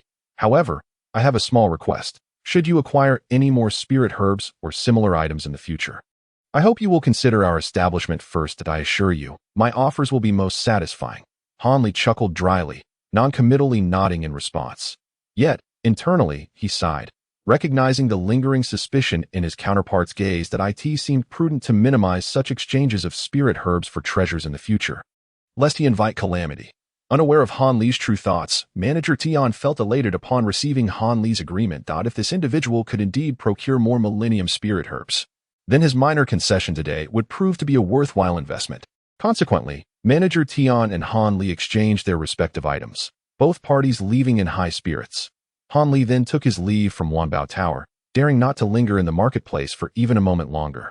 Swiftly exiting the bounds of the flying restrictions before departing the area, Fearing that Wanbao Tower might dispatch a skilled tracker, he did not boldly fly directly towards Huangfeng Valley. Instead, he veered away from the Taiyue mountain range. And after traveling for 3 to 4 days, he felt sufficiently assured to take a wide detour back towards Huangfeng Valley. 3 days later, as dusk approached, Hanli reached the outskirts of the Taiyue mountain range. With darkness imminent, he sought a concealed cave to rest for the night, planning to return to Huangfeng Valley on the morrow. The cave is nestled halfway up a hillside, its entrance obscured by a few scattered stones, making it nearly impossible to detect from the outside. Hanli fortuitously found refuge within. After consuming a modest meal, he leaned against the stone wall, cultivating his energy and spirit. Unbeknownst to him, time slipped away. And soon it was the latter half of the night. Just as he teetered on the brink of slumber, he was suddenly startled by the sound of rustling garments, followed by a thud. As if someone had landed from the air outside the cave, alarm surged through Hanli, banishing any trace of drowsiness. Could it be that the people from Wanbao Tower were pursuing him? His thoughts instinctively drifted to the worst-case scenario. Junior sister, this place is quite pleasant and secluded. I believe we shall stay here. A somewhat familiar male voice echoed from outside the cave. Hanli was momentarily taken aback. Yet a sense of relief washed over him. Since it was not the people from Wanbao Tower come to kill and plunder, it seemed they were merely passing by, and thus there was little to fear. Junior sister, why do you look at me with such disdain? After all, you have never experienced the pleasures of intimacy. Allow your senior brother to cherish you properly, so you do not live your life in vain as a woman. Otherwise, it would be a shame to waste such a beautiful form. The man's voice remained calm and gentle, yet the content of his words was chillingly ruthless. Hanli gasped, utterly astonished. The audacity of this man to speak in such a manner, contemplating lewdness followed by violence, was truly remarkable. Moreover, the absence of a female voice indicated that this junior sister had likely been subdued, unable to utter a word. However, the man's voice was eerily familiar. He must have encountered him before. Curiosity piqued. Hanli stealthily approached the cave's entrance. A tearing sound of fabric echoed, accompanied by the lewd laughter of the man. Come, take a Huan pill first. Otherwise, it may lack excitement later. Ahem, junior sister, must you regard me with such eyes? Weren't you eager to cultivate with me after establishing your foundation? This fulfills your desires, does it not? Ha ha. The man's laughter grew increasingly reckless. At that moment, Hanli reached a stone at the cave's entrance and began to discreetly peer outside. He beheld a man in white, crouched beside a youthful woman, shamelessly caressing her delicate form while intermittently tearing away strips of her clothing. The woman's hair was disheveled, obscuring her face, yet her body resembled that of a tender lamb, largely exposed, revealing smooth, elastic skin. Particularly enticing were her partially concealed voluptuous breasts, igniting a primal urge within the male observer. Upon recognizing the man's face, Hanli felt a mix of surprise and dawning realization. The man was none other than Lu, the narrow-minded brother who had fought with Murong. Indeed, he was a person of predatory nature.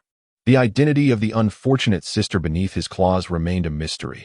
Just as Hanli pondered this, Lu inadvertently brushed aside the woman's hair, revealing a stunning yet deeply resentful visage. How could it be her? Upon discerning the true visage of the woman, Hanli nearly bit his own tongue in astonishment. Was this not the same Chinshimi who had been so intimately engaged with senior brother Lu upon the hillside? She was, in fact, senior brother Lu's beloved. Why then had this fellow succumbed to madness, resorting to the vile theatrics of assault and murder upon his own companion?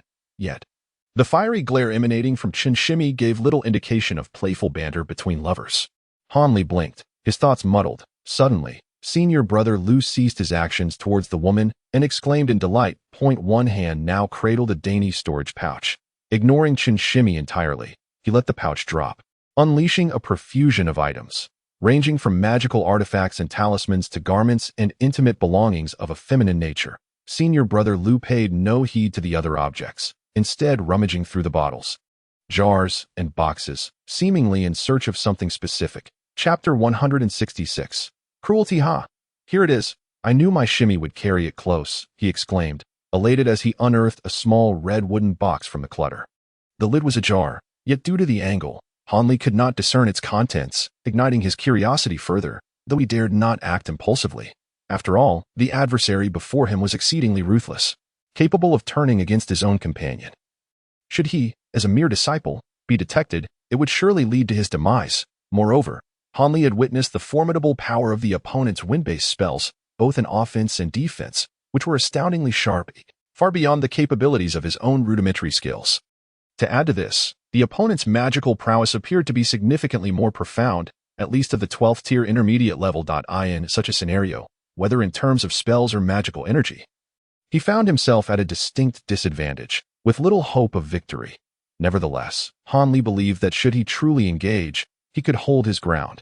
After all, the original magical artifacts combined with the newly acquired ones were not to be underestimated, and in a confrontation, the outcome remained uncertain.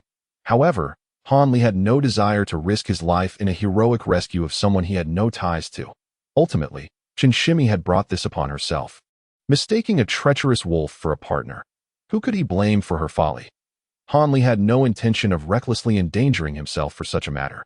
Thus, he resolved to observe this unfolding drama until its conclusion, allowing senior brother Lu and himself to part ways, each remaining uninvolved with the other. Of course, he would need to exercise greater caution around senior brother Lu in the future. Encountering someone so cruel and merciless was a first for him, and he found himself in awe of the depths of the other's ruthlessness. With this thought in mind, Han Li discreetly employed the recently learned concealment technique, fearful that the adversary might unknowingly sense his presence, forcing him into a confrontation. At that moment, senior brother Lu stowed the wooden box within his storage pouch, then leered with a sinister smile as he leaned closer to Qin Shimi once more. He was filled with excitement as he continued to tear at the woman's garments, simultaneously spilling his heart's secrets aloud, sending chills down Han Li's spine as he hid nearby. Junior sister, do not blame me. This predicament is beyond my control. You must understand that the headstrong Dong Nizi explicitly stated that as long as I sever all ties with you and subsequently engage in dual cultivation with her after establishing my foundation, she would petition our esteemed ancestor, Hongfu Shizu, to take me under her wing and impart unparalleled skills to me.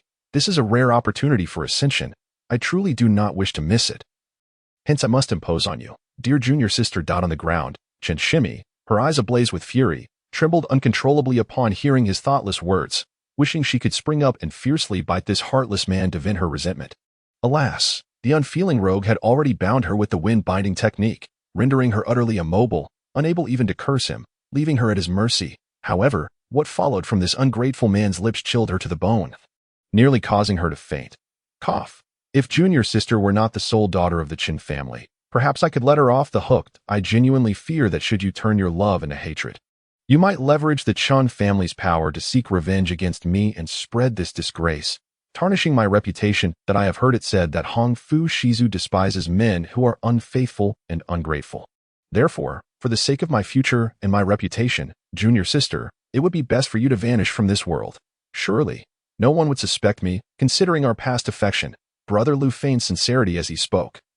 Yet his hands did not falter for a moment. In the blink of an eye, Qin Shimi's garments lay in tatters, leaving her utterly exposed. Brother Lu, captivated by the scene before him, gazed with lustful eyes, his fingers gliding slowly over her smooth skin, adopting a demeanor of one who intended to savor the moment, and continued, "What truly stirs my heart is that junior sister, like me, has yet to consume her foundation establishment pill. I presume you wish to wait until your foundational techniques are perfected before taking it, as this would indeed enhance the probability of success." He clicked his tongue in contemplation. However, since junior sister is to entrust her purity to me, I doubt she would hesitate to part with this foundation establishment pill. I was somewhat concerned that consuming a single pill might be risky, fearing a potential failure in establishing one's foundation. For even those with extraordinary spiritual roots can falter. Yet now, with junior sister's pill in hand, success is absolutely assured. At this juncture, Brother Lu retracted his hands and retrieved a wooden box and a green porcelain vial from his storage bag. Inspecting them with a smug expression, hidden behind a stone, Han Li's mind began to race upon overhearing everything. The appearance of foundation establishment pills, and two at that, presented an irresistible temptation. After all, he had planned to participate in the blood trial precisely for these pills. If he could obtain them without risking his life, he was certainly eager to seize the opportunity. Upon this realization, Han Li concentrated intently on observing every movement of senior brother Lu. Should the latter reveal any flaw, Han Li would undoubtedly strike without hesitation to eliminate him and seize the two foundation establishment pills at that moment. However, the junior sister, Chun, exhibited unusual symptoms. The malicious resentment on her face gradually faded, replaced by a look of intoxication, her exposed skin taking on a rosy hue.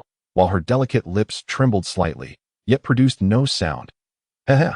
It appears that the Hehuan pill has taken effect. The junior sister must be suffering immensely now that I, in gratitude for her immense kindness, I must endure a bit of hardship and allow her to experience the bittersweet taste of desire and despair. This would be a fitting repayment for her past affections. Senior brother Lu muttered shamefully to himself, stowing away the item in his hand and beginning to reach for his waistband, seemingly intending to loosen his garments for a more indulgent encounter. Seeing this, Han Li's heart stirred. If he were to launch an attack while senior brother Lu was disrobed, it would surely throw the latter into disarray, ensuring his success. The more Han Li contemplated, the more he felt confident in the likelihood of success. Thus he paid closer attention to senior brother Lu, instinctively stealing glances at his face. However, after a few furtive glances, Han Li quickly discerned an anomaly. Although senior brother Lu appeared flustered as he fumbled with his belt, the delay was rather excessive. The belt remained firmly tied without the slightest loosening. More strangely, despite the urgency etched on his face, there was a clarity in his eyes, unperturbed, and even hinting at a smirk. Han Li's heart sank, sensing something was amiss, and his vigilance heightened, prompting him to fully extend his spiritual sense while hastily retrieving a water shield talisman. Pressing it into his palm, just as he completed these actions, he suddenly sensed something approaching silently from his left. Had his spiritual sense not been open, he might have remained oblivious, inciting a mix of alarm and fury within him. Without a moment's hesitation, Han Li slapped the talisman against himself, enveloped instantly by a layer of azure light, just as a green, rope-like object swiftly wound towards him, only to be intercepted by the blue light in the nick of time. Both senior brother Lu and Han Li simultaneously voiced their reactions. Lu was surprised by his failed ambush, while Han Li was incensed by the treachery he had narrowly evaded. Very well. Such a quick response indicates you are indeed formidable. However, my good fellow, having observed for so long, shouldn't you join me for a conversation? Senior brother Lu beckoned, the green rope returning to his grasp, and then, unhurriedly, directed a cold remark towards Han Li's hiding place. Clearly having detected his presence. Chapter 167, Fierce Battle, Part 1. Since my cover has been blown, remaining hidden here serves no purpose. Taking a deep breath, Han Li, with the dazzling shield of light surrounding him, clasped a magical artifact in each hand and stepped out from behind the rock to ITSU. Upon recognizing Han Li's visage, senior brother Lu exclaimed in surprise. He had indeed identified Han Li. Yet, Han Li's heart sank slightly in response to the exclamations of the other party. This brother Lu had only seen him once on the small mountain amidst the chaos of battle. And yet several months later, he could still recognize him at a glance. This indicated that the individual either possessed an extraordinary memory or was remarkably astute, skilled in the art of strategy. Regardless of which scenario it might be, it did not bode well for Han Li. In truth, he had an inkling that brother Lu, in certain respects, was akin to him, both adept at employing cunning and equally ruthless in their actions. Particularly, the brazen demeanor displayed in public was undoubtedly a deceptive smokescreen, contrasting sharply with Han Li's understated nature. While Han Li sought to evade attention, brother Lu appeared to deliberately provoke disdain in others to mask his true intentions.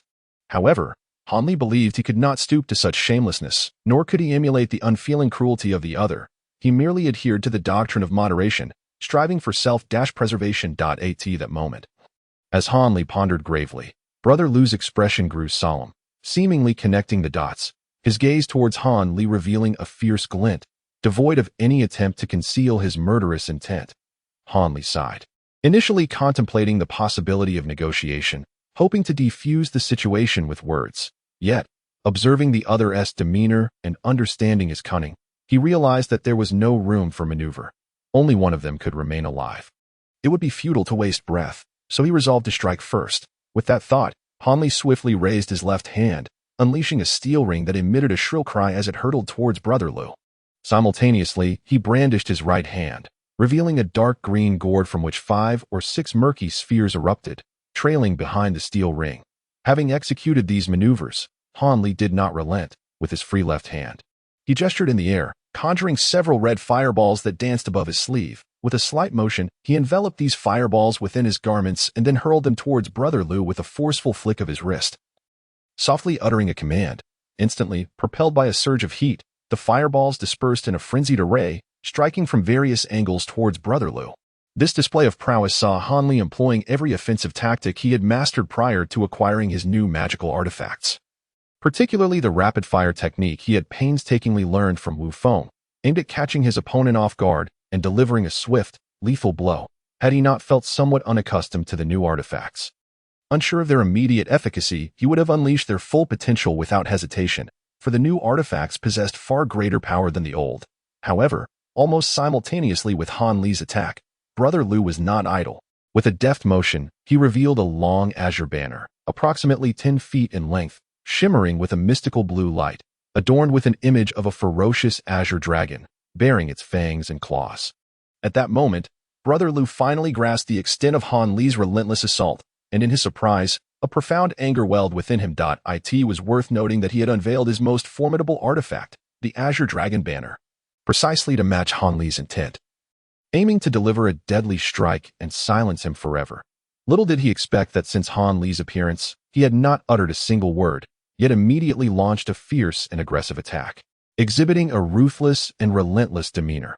Helplessly, Senior Brother Lu could no longer hesitate to counterattack. He transferred the green banner to his right hand, while his left hand deftly reached to his waist.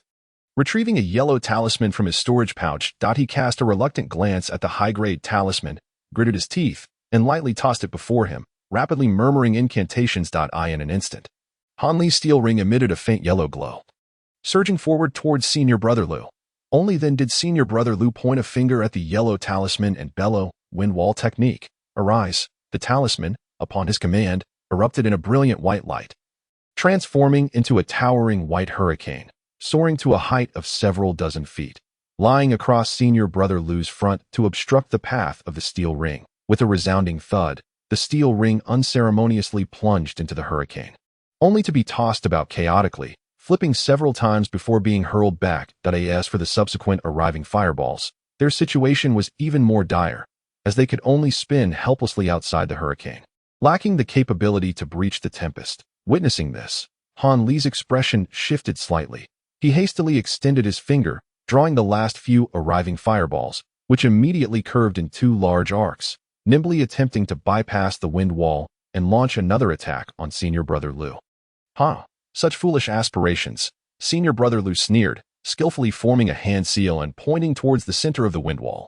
The hurricane instantly split into two segments, swiftly darting out to intercept the fireballs once more. With several explosive bangs, the fireballs, unable to evade, collided directly. The hurricane trembled only slightly before engulfing the fireballs, which vanished without a trace within its swirling confines, leaving Han Li astounded at that moment, under Senior Brother Lu's control. The wind wall rejoined seamlessly, returning to its original state. Such trifling skills, and you dare present them, Senior Brother Lu proclaimed arrogantly. Though I know not your name nor your origins, tonight, your fate is sealed. With that, he clasped his hands together, once again seizing the green banner, fervently waving it. Han Li felt a surge of anxiety. The opponent's tenacity far exceeded his expectations, as such a fierce and relentless assault had been so effortlessly dismantled.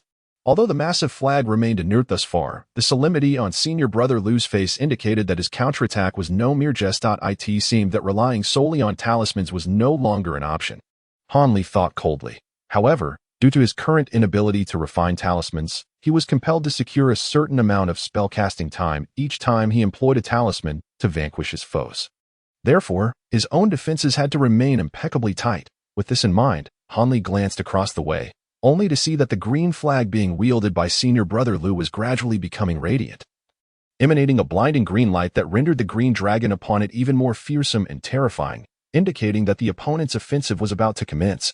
Han Li no longer hesitated. With a flick of his hand, the steel ring whirred back, halting mere feet above his head before commencing an incessant spiral. With a light exclamation, the ring blazed with a radiant yellow light, rapidly expanding until it reached a size comparable to a tabletop, at which point it ceased its magnification. Descending obediently, the steel ring encircled Han Li, rotating slowly to form a protective barrier of colossal proportions. Yet, Han Li did not stop there. After stowing away the gourd, he summoned the newly acquired shield, which magnified several-fold beyond the azure barrier, emanating a dark luminescence as it floated gently before him. Thus, Han Li was enveloped by 3 layers of defense, the outermost being the formidable steel ring. The middle layer comprised of the black iron flying shield, and the innermost layer, the azure protective dome he had initially conjured. Chapter 168, Fierce Battle, Part 2. Having completed these preparations, Hanli finally felt a sense of relief.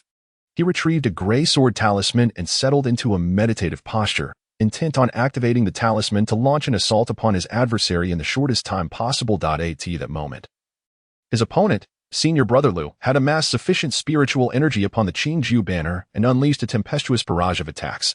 Ceasing his flag waving, he abruptly pointed the tip of the banner at Hanli, unleashing a flurry of more than a dozen crescent-shaped azure wind blades that surged forth with alarming speed. These blades, moving at a velocity that surpassed the mere blink of an eye, were upon Hanli in an instant. Indeed, the wind-based spell proved its superiority, the speed of attack far exceeding that of spells from other elemental attributes. Had he not prepared his defenses in advance, Hanli would scarcely have had a moment to react before being cleaved into numerous pieces by the blades.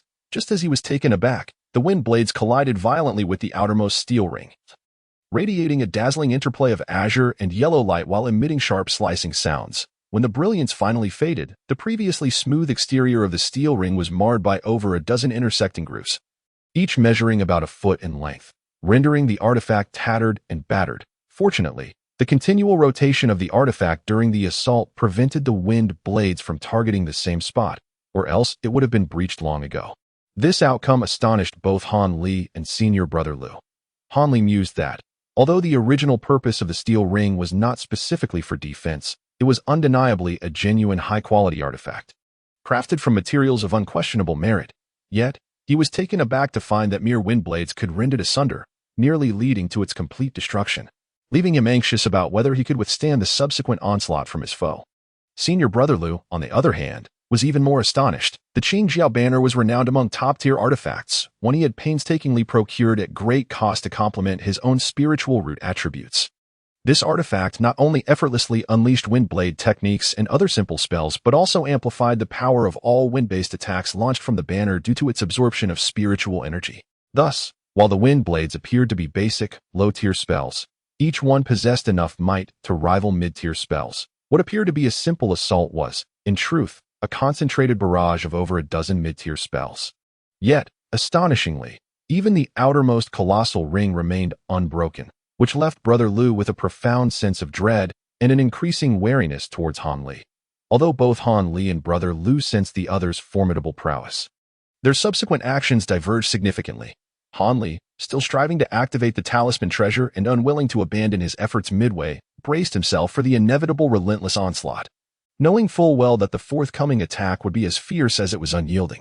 In contrast, Brother Lu, possessing a keen intellect, immediately discerned from Hanli's earlier defensive posture that he must be preparing a trump card, whether it be the casting of a high-tier spell or the manipulation of a formidable magical artifact.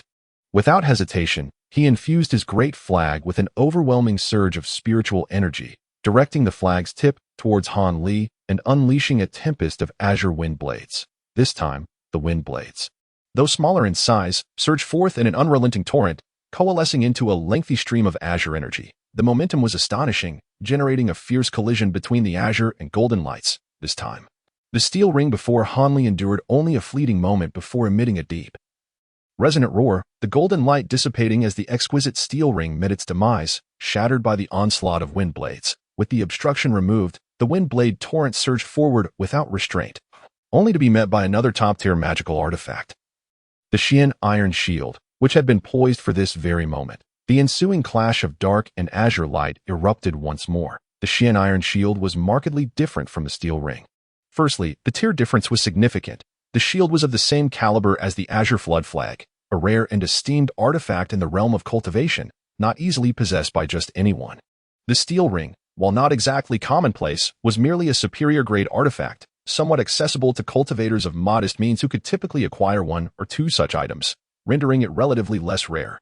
Secondly, although the Iron Shield bore no offensive capabilities, it was specifically designed for defense, boasting an unparalleled resilience compared to the ambiguous and mediocre nature of the steel ring. Not only was it robust and durable, but it also housed several specialized defensive spells that significantly amplified its protective power.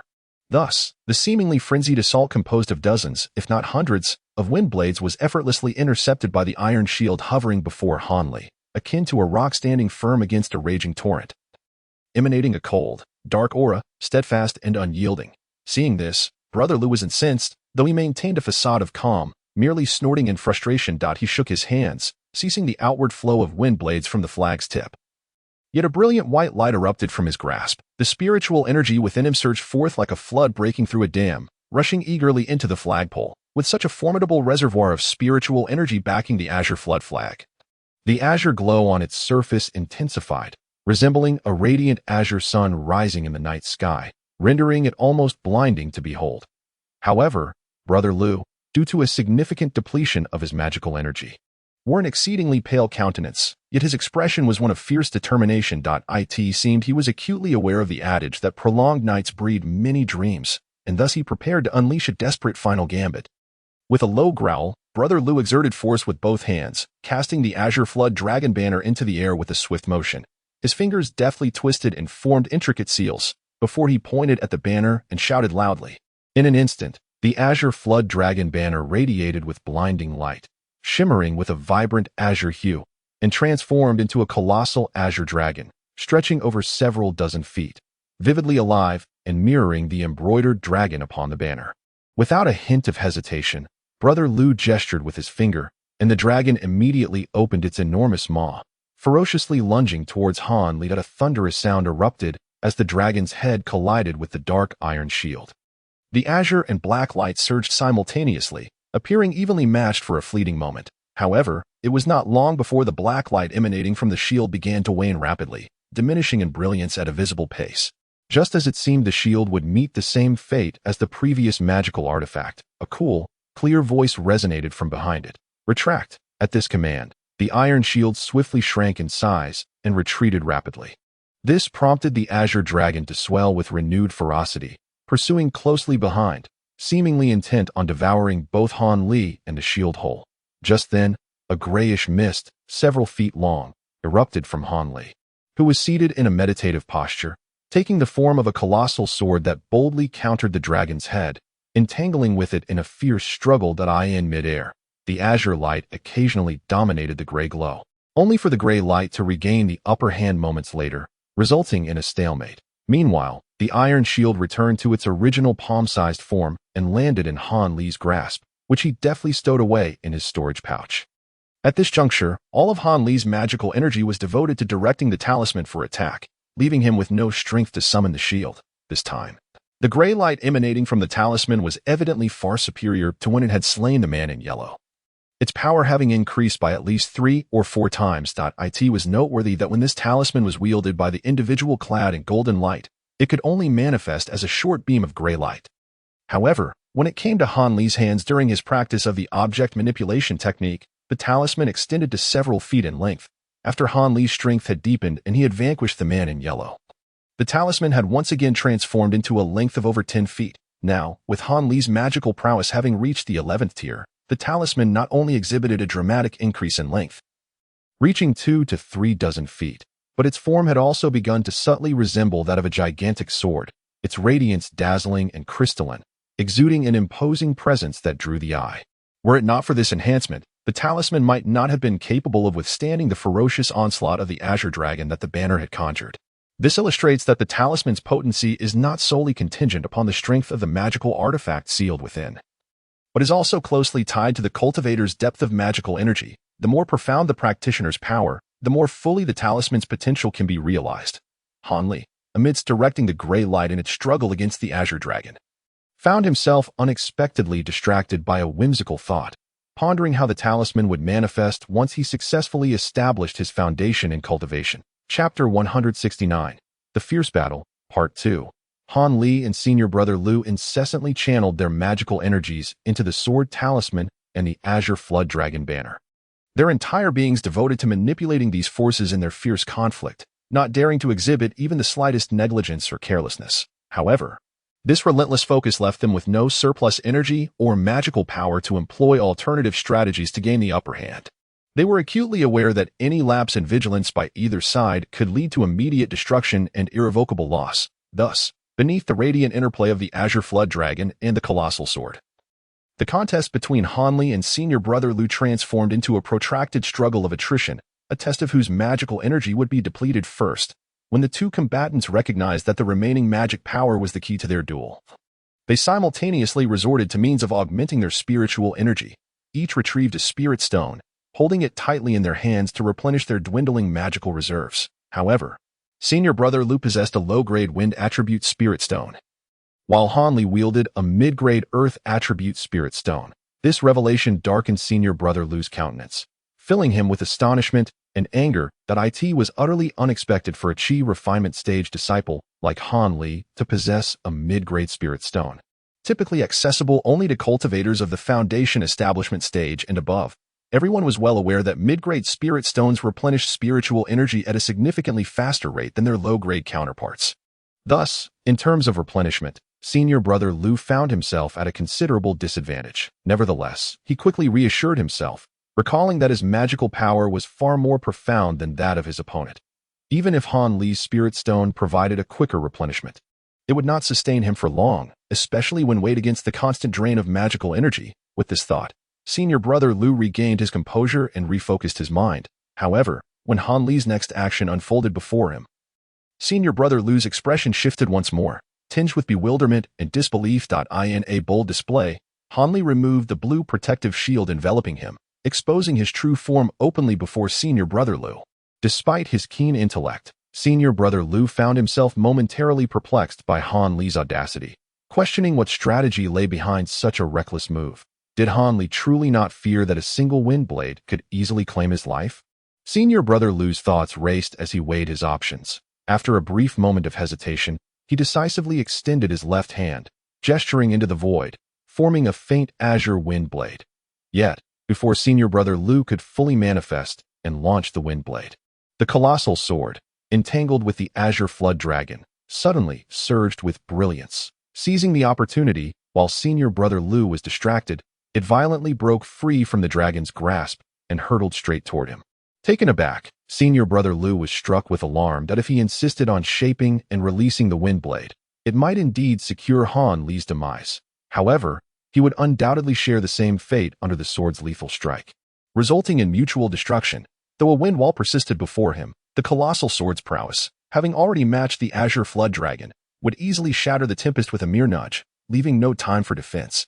Such an outcome was certainly not what Brother Lu had desired. He still had a promising future ahead of him, a bright tomorrow, and would never willingly share a grave in this desolate wilderness with a stranger whose origins remained shrouded in mystery. With this thought, he acted without hesitation. Swiftly shaking his left hand, he withdrew the wind blade and channeled all his spiritual energy into the Jiao flag, summoning the Azure Jiao back. The Azure Jiao, truly deserving of its status as a wind attribute magical artifact, surged forth with remarkable speed under Brother Lu's full exertion, intercepting Han Li's colossal sword mid-flight, reigniting the fierce struggle. Witnessing this, Brother Lu breathed a sigh of relief, perspiration streaming down his brow. In the ensuing moments, Brother Lu attempted several spells to catch Han Li off guard, yet each time he was repelled with the same relentless technique, rendered utterly helpless against Han Li, who lacked any protective shield. This left Brother Lu feeling utterly frustrated, forcing him to rely on his profound magical reserves to gradually wear down his opponent. Meanwhile, Han Li began to extract various small herbs and root-like substances from his storage pouch, shoving them into his mouth and chewing heartily, leaving Brother Lu utterly dumbfounded, perplexed by the opponent's peculiar behavior. This inscrutable tactic filled Brother Lu with a sense of foreboding as he sensed an ominous turn of events. Yet, despite his keen intellect, he found himself momentarily at a loss for strategies to counteract the situation. As time passed, the weight of despair settled deeper into Brother Lu's heart, when the azure light emanating from the Azure Jiao began to dim. While the gray radiance of the giant sword remained as brilliant as ever, Brother Lu could no longer contain his terror, shouting hoarsely, "Impossible! My magical power far exceeds yours, even with mid-tier spirit stones for replenishment. You should have exhausted your energy long before now." As he witnessed the Azure Jiao falter, his desperate cries resembled the final barks of a rabid dog trapped in a pit, tinged with bitterness and defiance. Han Li, observing his plan unfold perfectly, could not help but smile, though upon hearing Brother Lu's words, his grin morphed into a cold smirk. He had no time to waste explaining anything to a man on the brink of death. Eliminating his opponent swiftly was the priority.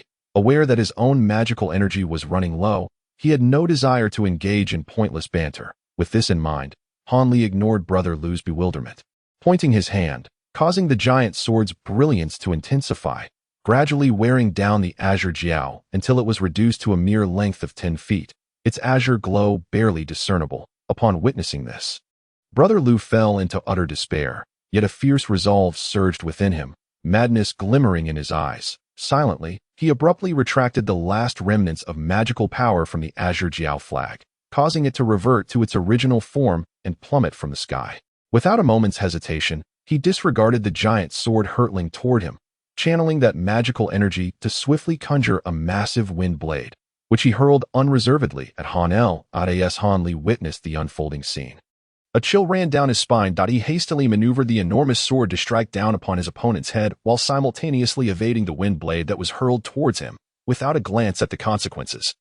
He propelled himself forward, covering several zhang in an instant. After a series of encounters, Han Li understood all too well the astonishing speed of the wind blade.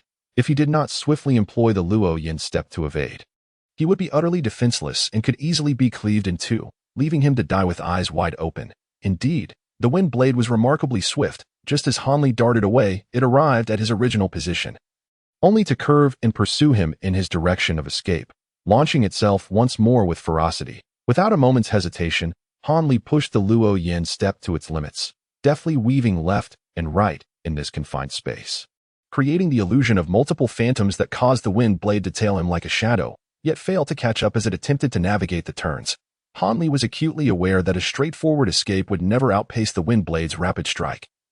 Only by employing agile maneuvers could he hope to remain unharmed, which was precisely why he had dared to forego defensive spells from the outset. With a sudden whoosh, the wind blade lost control, veering sharply into the earth, carving out a deep trench before vanishing from sight. Han Li exhaled a sigh of relief, finally allowing his heart, which had been lodged in his throat, to settle. Evading an immortal spell attack with mundane agility was indeed a perilous endeavor. He sank to the ground, lifting his gaze across the battlefield. The wall of wind had dissipated, revealing his opponent, Brother Lu, who lay motionless, bisected, beneath the floating, faintly glowing great sword, which flickered with a dismal light. Chapter 170. Spoils of War. Han Li raised his hand, beckoning to the air, and the great sword immediately turned around, soaring back towards him. As it reached Han Li, it reverted to its talisman form, gently descending into his grasp. Just as he reached out to receive this talisman, it spontaneously ignited with a crackle, transforming into a cloud of ash that was whisked away by the mountain breeze, leaving no trace behind. Staring at this spectacle, Han Li was momentarily taken aback, but soon a bitter smile crept across his face. The talisman had been utterly rendered useless. Its remaining potency had been exhausted in the prolonged tug-of-war.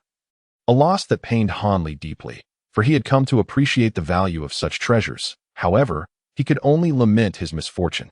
After all, to slay a formidable adversary like Brother Lu without incurring some cost was simply unthinkable. Fortunately, the azure dragon flag that his opponent had wielded seemed to be a commendable prize, more than sufficient to offset the loss of the talisman, not to mention the 2 foundation-building pills awaiting his acquisition. With this thought, Han Li's spirit soared, convinced that this fierce battle had proven immensely worthwhile. If he could successfully consume one of those foundation-building pills, he would no longer need to risk his life in the so-called blood trials, where he could only imagine encountering numerous formidable immortal cultivators, perhaps even those more troublesome than Brother Lu himself. After a while, Han Li, feeling a slight restoration of his magical energy through the absorption of the spiritual stone in his hand, decided to rise and retrieve the Qingjiao flag that lay not far from him. However, as soon as he straightened his back, a sharp pain surged from his dantian, akin to countless steel needles stabbing mercilessly, causing him to bend over once more, his complexion pale and contorted in agony. Remaining motionless, Han Li took a deep breath after a brief interval, feeling the stabbing pain subside somewhat. His expression bore a hint of frustration, his lips twitching slightly. The reason for his predicament was all too clear to him. This discomfort was a consequence of having ingested a substantial quantity of aged medicinal herbs earlier. Although he had managed to absorb some of the spiritual energy within them, a greater portion had coalesced in his dantian as an alien substance, intertwined with various indistinct medicinal impurities that, if not expelled promptly, it would surely lead to dire consequences. Although Han Li was acutely aware that such a method of consuming spiritual herbs was inadvisable and would inevitably backfire, he had no choice but to take the risk in order to preserve his life. Indeed, this forceful absorption of spiritual energy had significantly aided him in this protracted battle. Yet, Relying solely on the consumption of herbs was insufficient for Han Li to endure until the end. Besides the swifter provision of spiritual energy from the mid-tier spiritual stones compared to his adversary, another crucial factor in his potential victory lay in the cancellation of his defensive spell. The Water Shield Technique. During his studies of spellcasting techniques over the past 2 years, Han Li had inadvertently learned from Wu Feng that a prevalent misconception among the majority of lower-tier disciples was the belief that, aside from the initial burst of spiritual energy required to activate a talisman, no further magical energy would be consumed by the user. This, however, was a fundamental misunderstanding. In reality, once a talisman was activated, the spell it conjured remained tethered to the user's magical energy, allowing for the control and application of the spell. That if the spell did not dissipate, the user would continuously expend magical energy to maintain this connection. Due to the fact that disciples in the Qi refining stage were unable to perceive or sense this connection, and the magical energy required to sustain it was minuscule in the short term, most disciples overlooked this aspect, leading to the aforementioned misconception. Even among those few who were aware of the truth, the matter was deemed trivial, hence it was not widely disseminated among lower-tier disciples. Wu Feng was one such informed individual, who, during a casual conversation with Han Li, mentioned this insight, which Han Li keenly noted. After conducting several tests and experiencing the phenomenon firsthand, he confirmed its validity. Consequently, upon realizing that the battle would be prolonged, Han Li promptly recalled this information and decisively dispelled his defensive spell, aiming to conserve more magical energy, though it seemed negligible at first glance. Over time, the cumulative consumption of magical energy could become substantial. Meanwhile, it was evident that senior brother Lu remained unaware of this fact. Cautious and meticulous, he steadfastly maintained his perilous wind wall technique. Oblivious to the fact that this very spell was leading him further down the path of despair. Thus, Han Li ultimately managed to endure longer than his opponent, relying on the meager amount of magical power he had saved. Without that advantage, it would have been uncertain whether he could outlast his adversary.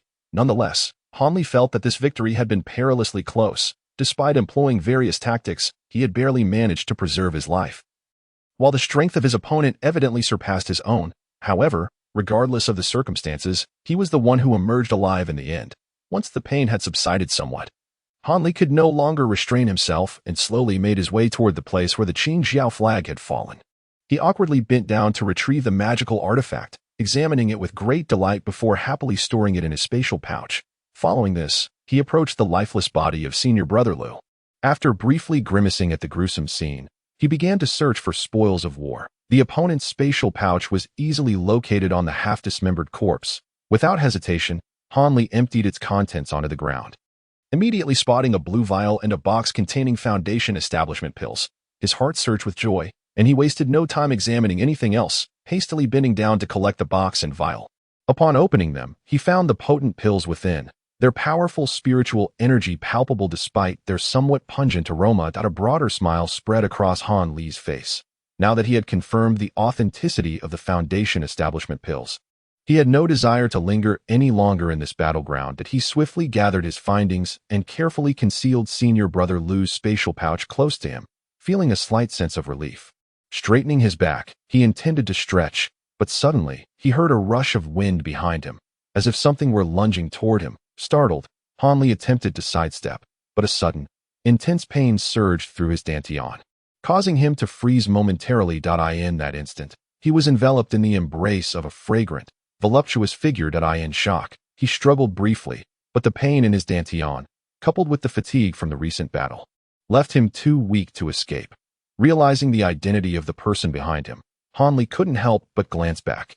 Yet, as soon as his face turned halfway, he found himself met with the alluring visage of junior sister Chun, who was now fervently kissing him with her fragrant lips. That moment, Chen's face was flushed, her eyes ablaze with desire, while her limbs clung to Han Li like an octopus, refusing to let go.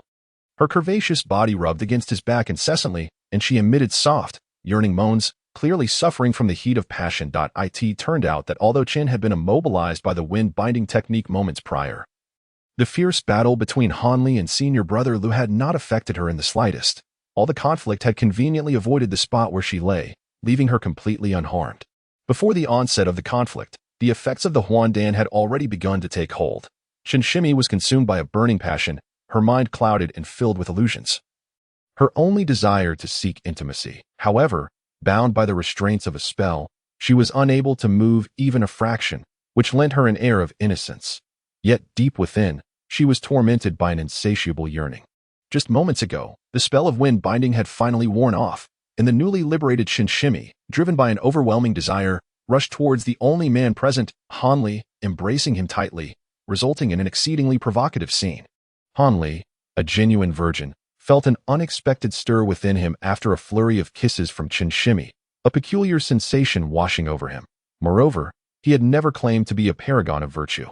Dismissing the notion of maintaining decorum, thus, feeling somewhat stirred, he unreservedly reciprocated, taking hold of Shinshimi's enticing form, his fingers roaming freely over her silken skin. In response to Hanli's actions, Shinshimi found herself in an even deeper state of distress.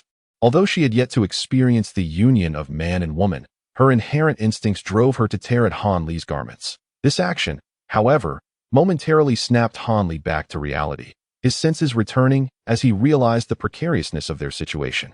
Reluctantly, he flipped his right hand, producing a calming talisman, and mustered the scant magical energy he had regained to cast a binding spell once more, restraining Shinshimi anew. With a gentle effort, he extricated himself from her embrace and carefully laid her down upon the ground. Chapter 171. Return. Hanli instinctively crouched beside Shinshimi, gazing down at her alluringly flushed visage, before his eyes wandered lower, lingering upon the enticing contours of her form, the roundness of her bosom, the playful protrusion of her navel, and even the mysterious regions below captivated Hanli, leaving him parched and slightly dazed. He understood all too well that if he so desired, this enchanting beauty could lead him to experience pleasures beyond imagination, transforming him into a true man. Yet, after a prolonged gaze, he reluctantly averted his eyes back to her face. Furrowing his brow, he suddenly extended a finger, lightly brushing against her slightly parted lips. Upon feeling the moistness and smoothness, he quickly withdrew his finger and brought it to his nose, inhaling deeply. It truly was Huan Dan. It seemed the individual had not lied. Moments later, Hanli lowered his hand and spoke to himself, appearing entirely composed. My lovely beauty, it seems fortune smiles upon you. Had you consumed any other elixir, you might have perilously awakened the passions within. However, since it is indeed Huan Dan, there is no need for concern. I surmised that before my arrival, you had already succumbed to these illusions and would not recall my visage. Hanli gently lifted her chin, gazing into her entranced eyes, and spoke softly. In truth, the most prudent course of action would undoubtedly be to erase your existence from this world. After all, even if merely an illusion, there remains the possibility of some faint impression lingering, albeit at an exceedingly low probability. Yet, you ought to feel fortunate. Although I am not a paragon of virtue, I am far from a cruel, bloodthirsty individual, and my heart is even softer when it comes to women. Had you been a man, I would have undoubtedly struck without hesitation. Hanli continued to mutter to himself, a bittersweet smile of resignation gracing his features. After uttering these words, Hanli fell silent for a moment, his gaze fixated on the woman's exquisite countenance.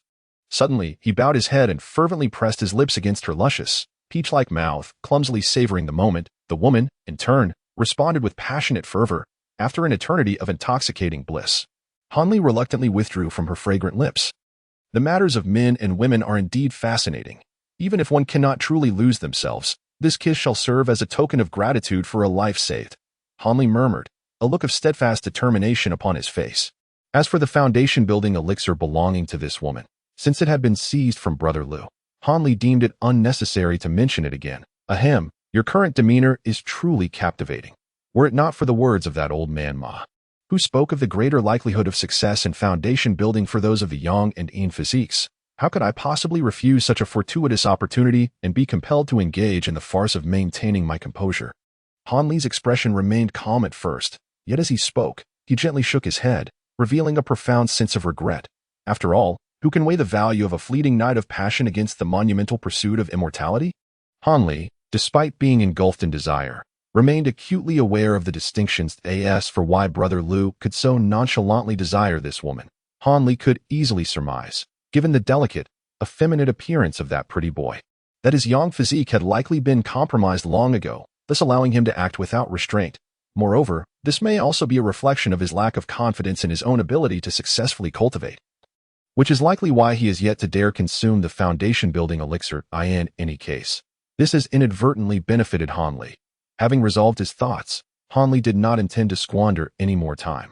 He first employed a fireball technique to create a deep pit not far away, into which he unceremoniously discarded Brother Lu's lifeless body, incinerating it to ash with a wave of flames before covering it with earth, effectively erasing all traces. Next, Hanli meticulously obliterated any conspicuous evidence of the struggle with a long knife from his storage bag, rendering it unrecognizable, before draping Sister Chun in her own garments and hastily taking flight with her. After soaring westward for over 100 miles, he finally located a relatively secluded boulder where he descended. He placed the woman beneath a massive rock, intending to depart immediately. However, upon glancing back at her flushed visage, his heart softened, and with a sigh of resignation, he turned once more to approach Sister Chun. He retrieved a white porcelain vial from his bosom and poured some white powder into his palm. Subsequently, he dipped a finger from his other hand into the powder and gently applied it to the woman's delicate apricot lips, muttering with a hint of resignation, "The lecherous poison of this Hawan pill, while not lethal, can still severely deplete one's vitality if left unresolved for an extended period. I might as well perform a good deed and assist you in alleviating it. This Qingling powder is just the remedy for this toxin." As he spoke, he observed the woman unconsciously licking the powder from his finger. Her seductive gestures left him momentarily entranced. Realizing he could no longer linger, Hanli hastily stowed the vial and, mounting his magical tool, swiftly took flight. He understood that it would not be long before the woman regained consciousness, and should he remain, he would surely attract significant trouble.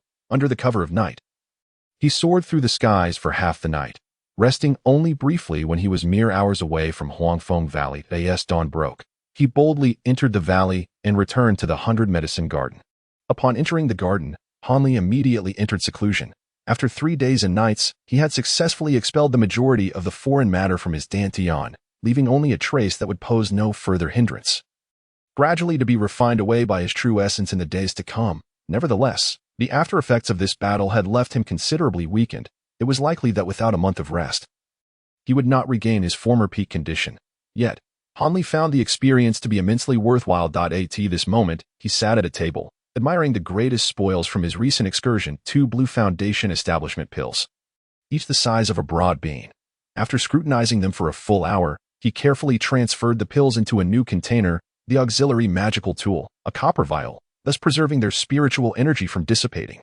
As for the original green vial and wooden box, they were destined for destruction to prevent any future exposure. Reflecting on the earlier skirmish, he lamented the considerable losses he had incurred.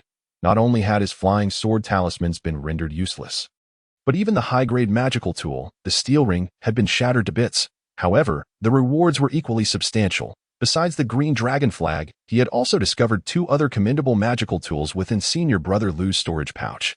One was the blue rope that had previously ambushed him, and the other a silver white hook, both appearing to be high-grade magical tools, more than sufficient to compensate for his losses. Not to mention, he had also found dozens of various low to mid-tier talismans and over 20 low-tier spirit stones.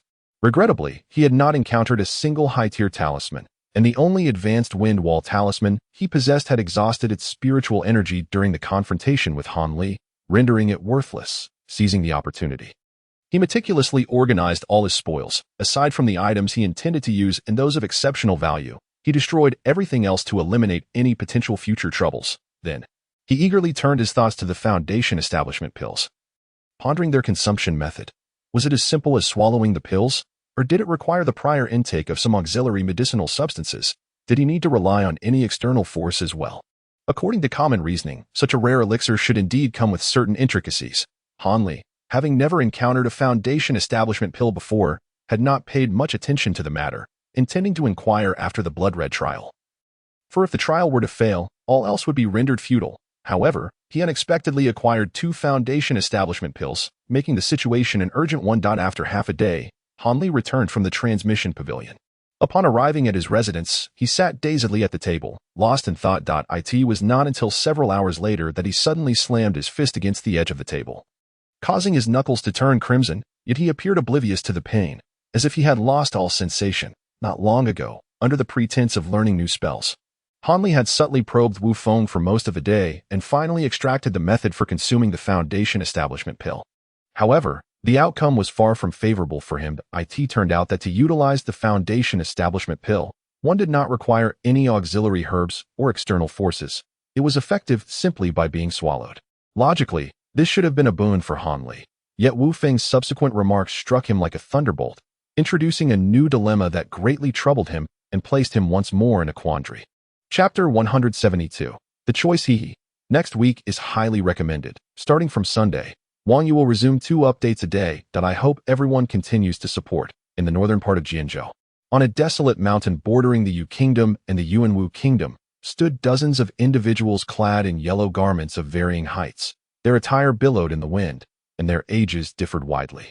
The older ones had white hair and wrinkled faces, having reached the age of knowing destiny, while the younger ones had tender skin, rosy lips, and white teeth, still exhibiting youthful innocence.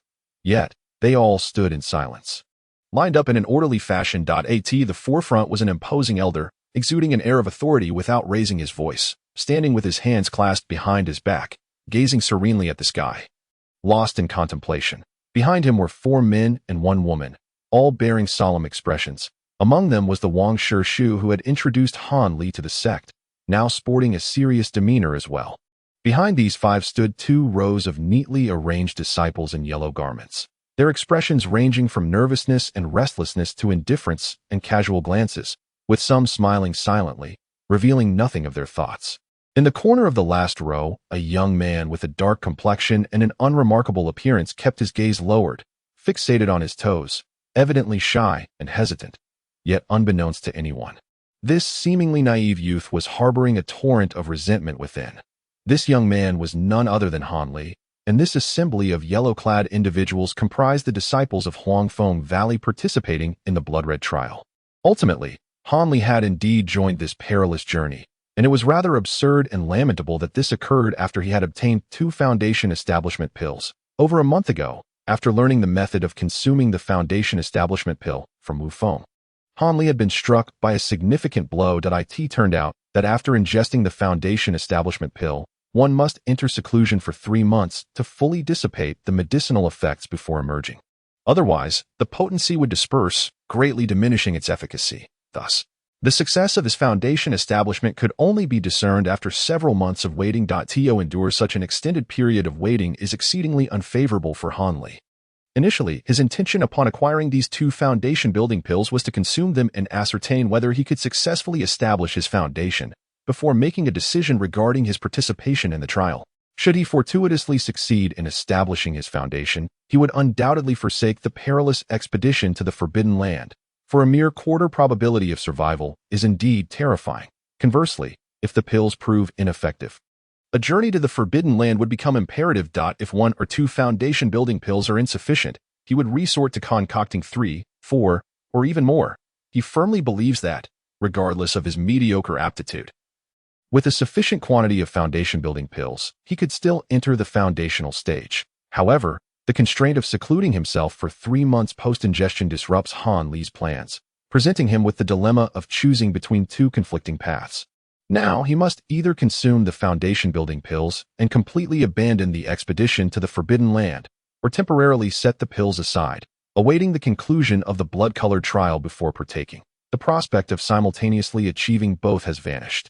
After nearly half a month of deliberation, Han Li concludes that, given his abysmal aptitude, even if he were to ingest 2 foundation-building pills consecutively, the likelihood of success remains exceedingly slim. Thus, he cannot relinquish the blood-colored trial. In truth, Han Li had contemplated deferring his participation in the blood-colored trial for another 5 years, during which time he could presumably elevate his Longchan skill to its pinnacle, significantly enhancing his self-preservation capabilities, even if he had yet to establish his foundation. However, shortly after this notion crossed his mind, the upper echelons of Huangfeng Valley announced a momentous decision that sent shockwaves through the entire cultivation community of the Yu Kingdom. Obliterating his thoughts, the announcement declared that the Forbidden Land for the blood-colored trial would be temporarily sealed for 60 years, during which the 7 major sects would jointly supervise it, forbidding anyone from entering to collect medicinal herbs. Such temporary closures of forbidden lands are not uncommon. Approximately every 300 or 400 years, the 7 sects undertake such measures. The frequent opening of the Forbidden Land leads to a significant depletion of spiritual energy within. slowing the generation and growth of spiritual herbs. This temporary closure aims to restore the density of spiritual energy to its normal levels. Nevertheless, even with this measure, the availability of spiritual herbs continues to dwindle year by year, becoming increasingly elusive, especially those that meet the requirements for alchemy, according to the insights of certain erudite individuals among the 7 major sects. If one truly wishes to restore the normal quantity of spiritual herbs within the Forbidden Land, the sealing period must be extended to at least a millennium. Otherwise, this temporary closure merely delays the exhaustion of the spiritual herbs, for the cultivation and growth of these herbs is not an overnight affair. Although this reasoning, in conjunction with the actual circumstances within the Forbidden Land, is irrefutable, the leaders of the 7 sects remain unable to make such a decisive choice. The quantity of foundation-building pills is closely intertwined with the rise and fall of their sects. If, within 50 or 60 years, there is a shortage of these pills, the 7 sects may only suffer superficial losses without grave consequences. However, if they were to face a dearth of foundation-building pills for hundreds or even thousands of years, it would not only spell doom for the 7 sects, but would likely threaten the very existence of the entire cultivation community in the U Kingdom. After all, a place where cultivators can no longer establish their foundation can hardly be deemed a cultivation realm. Alas, it is to be feared that by that time, all the immortal cultivation families and wandering cultivators will have departed from the kingdom of you, seeking survival in other realms. The 7 major sects will not be exceptions to this exodus. Thus, despite the awareness that such frequent openings of the forbidden grounds is a foolish endeavor akin to killing the goose that lays the golden eggs, the members of the 7 sects must resolutely proceed. They harbor the hope that before the rare spiritual herbs in the forbidden grounds become utterly extinct, they might discover alternative locations that yield similar resources. This urgency has compelled the ancient beings at the core formation and even nascent soul stages among the various sects to venture forth more frequently in recent centuries, all in pursuit of other sources of spiritual herbs or to seek new avenues for their own sects, determined to prevent the decline of their lineage. Hanli, of course, could not grasp the entirety of these matters with such clarity. However, upon the emergence of this news, he felt a profound reluctance to contemplate the blood-colored trial that lay 5 years ahead. Even the most obtuse individual would comprehend that the opening of the forbidden grounds 5 years hence would undoubtedly be fraught with extreme peril. A veritable tempest of bloodshed. All the elite disciples from the major sects would emerge in force, striving to seize one last opportunity to gather spiritual herbs before the seal is reinstated. To involve Hanli in such a trial would be tantamount to courting death, although the announcement of this news would undoubtedly escalate the challenges and intensify the bloodshed during the upcoming expedition to the Forbidden Grounds. It would still be significantly more advantageous than the subsequent occasion. As for the foolishness of participating in the blood-colored trial 50 years later, Hanli had not even entertained the thought. Having surpassed the optimal age for foundation establishment, even if he managed to force his way into that stage later, he certainly would not make substantial progress on the path of cultivation. This was not the outcome Hanli desired. With this mindset, he resolved to enroll in the herb-gathering team destined for the Forbidden Grounds. To his astonishment, the one responsible for the registrations was none other than Master Wang, which left Hanli both surprised and somewhat regretful. Master Wang, upon encountering Hanli, was equally taken aback. On one hand, he was astonished that a newcomer like Hanli would participate in the blood-colored trial. On the other hand, he found it hard to believe the remarkable advancement in Hanli's cultivation. The rapidity with which Hanli had progressed, ascending from the 9th level to the 11th level in such a brief span, was truly extraordinary. If Hanli were merely one of the exceptionally gifted disciples, it would not be so surprising. There were indeed others who had advanced their techniques even more swiftly. Yet, given Hanli's status as a pseudo-spiritual root, which Master Wang had personally verified, how could he possibly cultivate at such an astonishing rate? For someone with a pseudo-spiritual root, Hanli's initial 9th level upon entry was already remarkably high.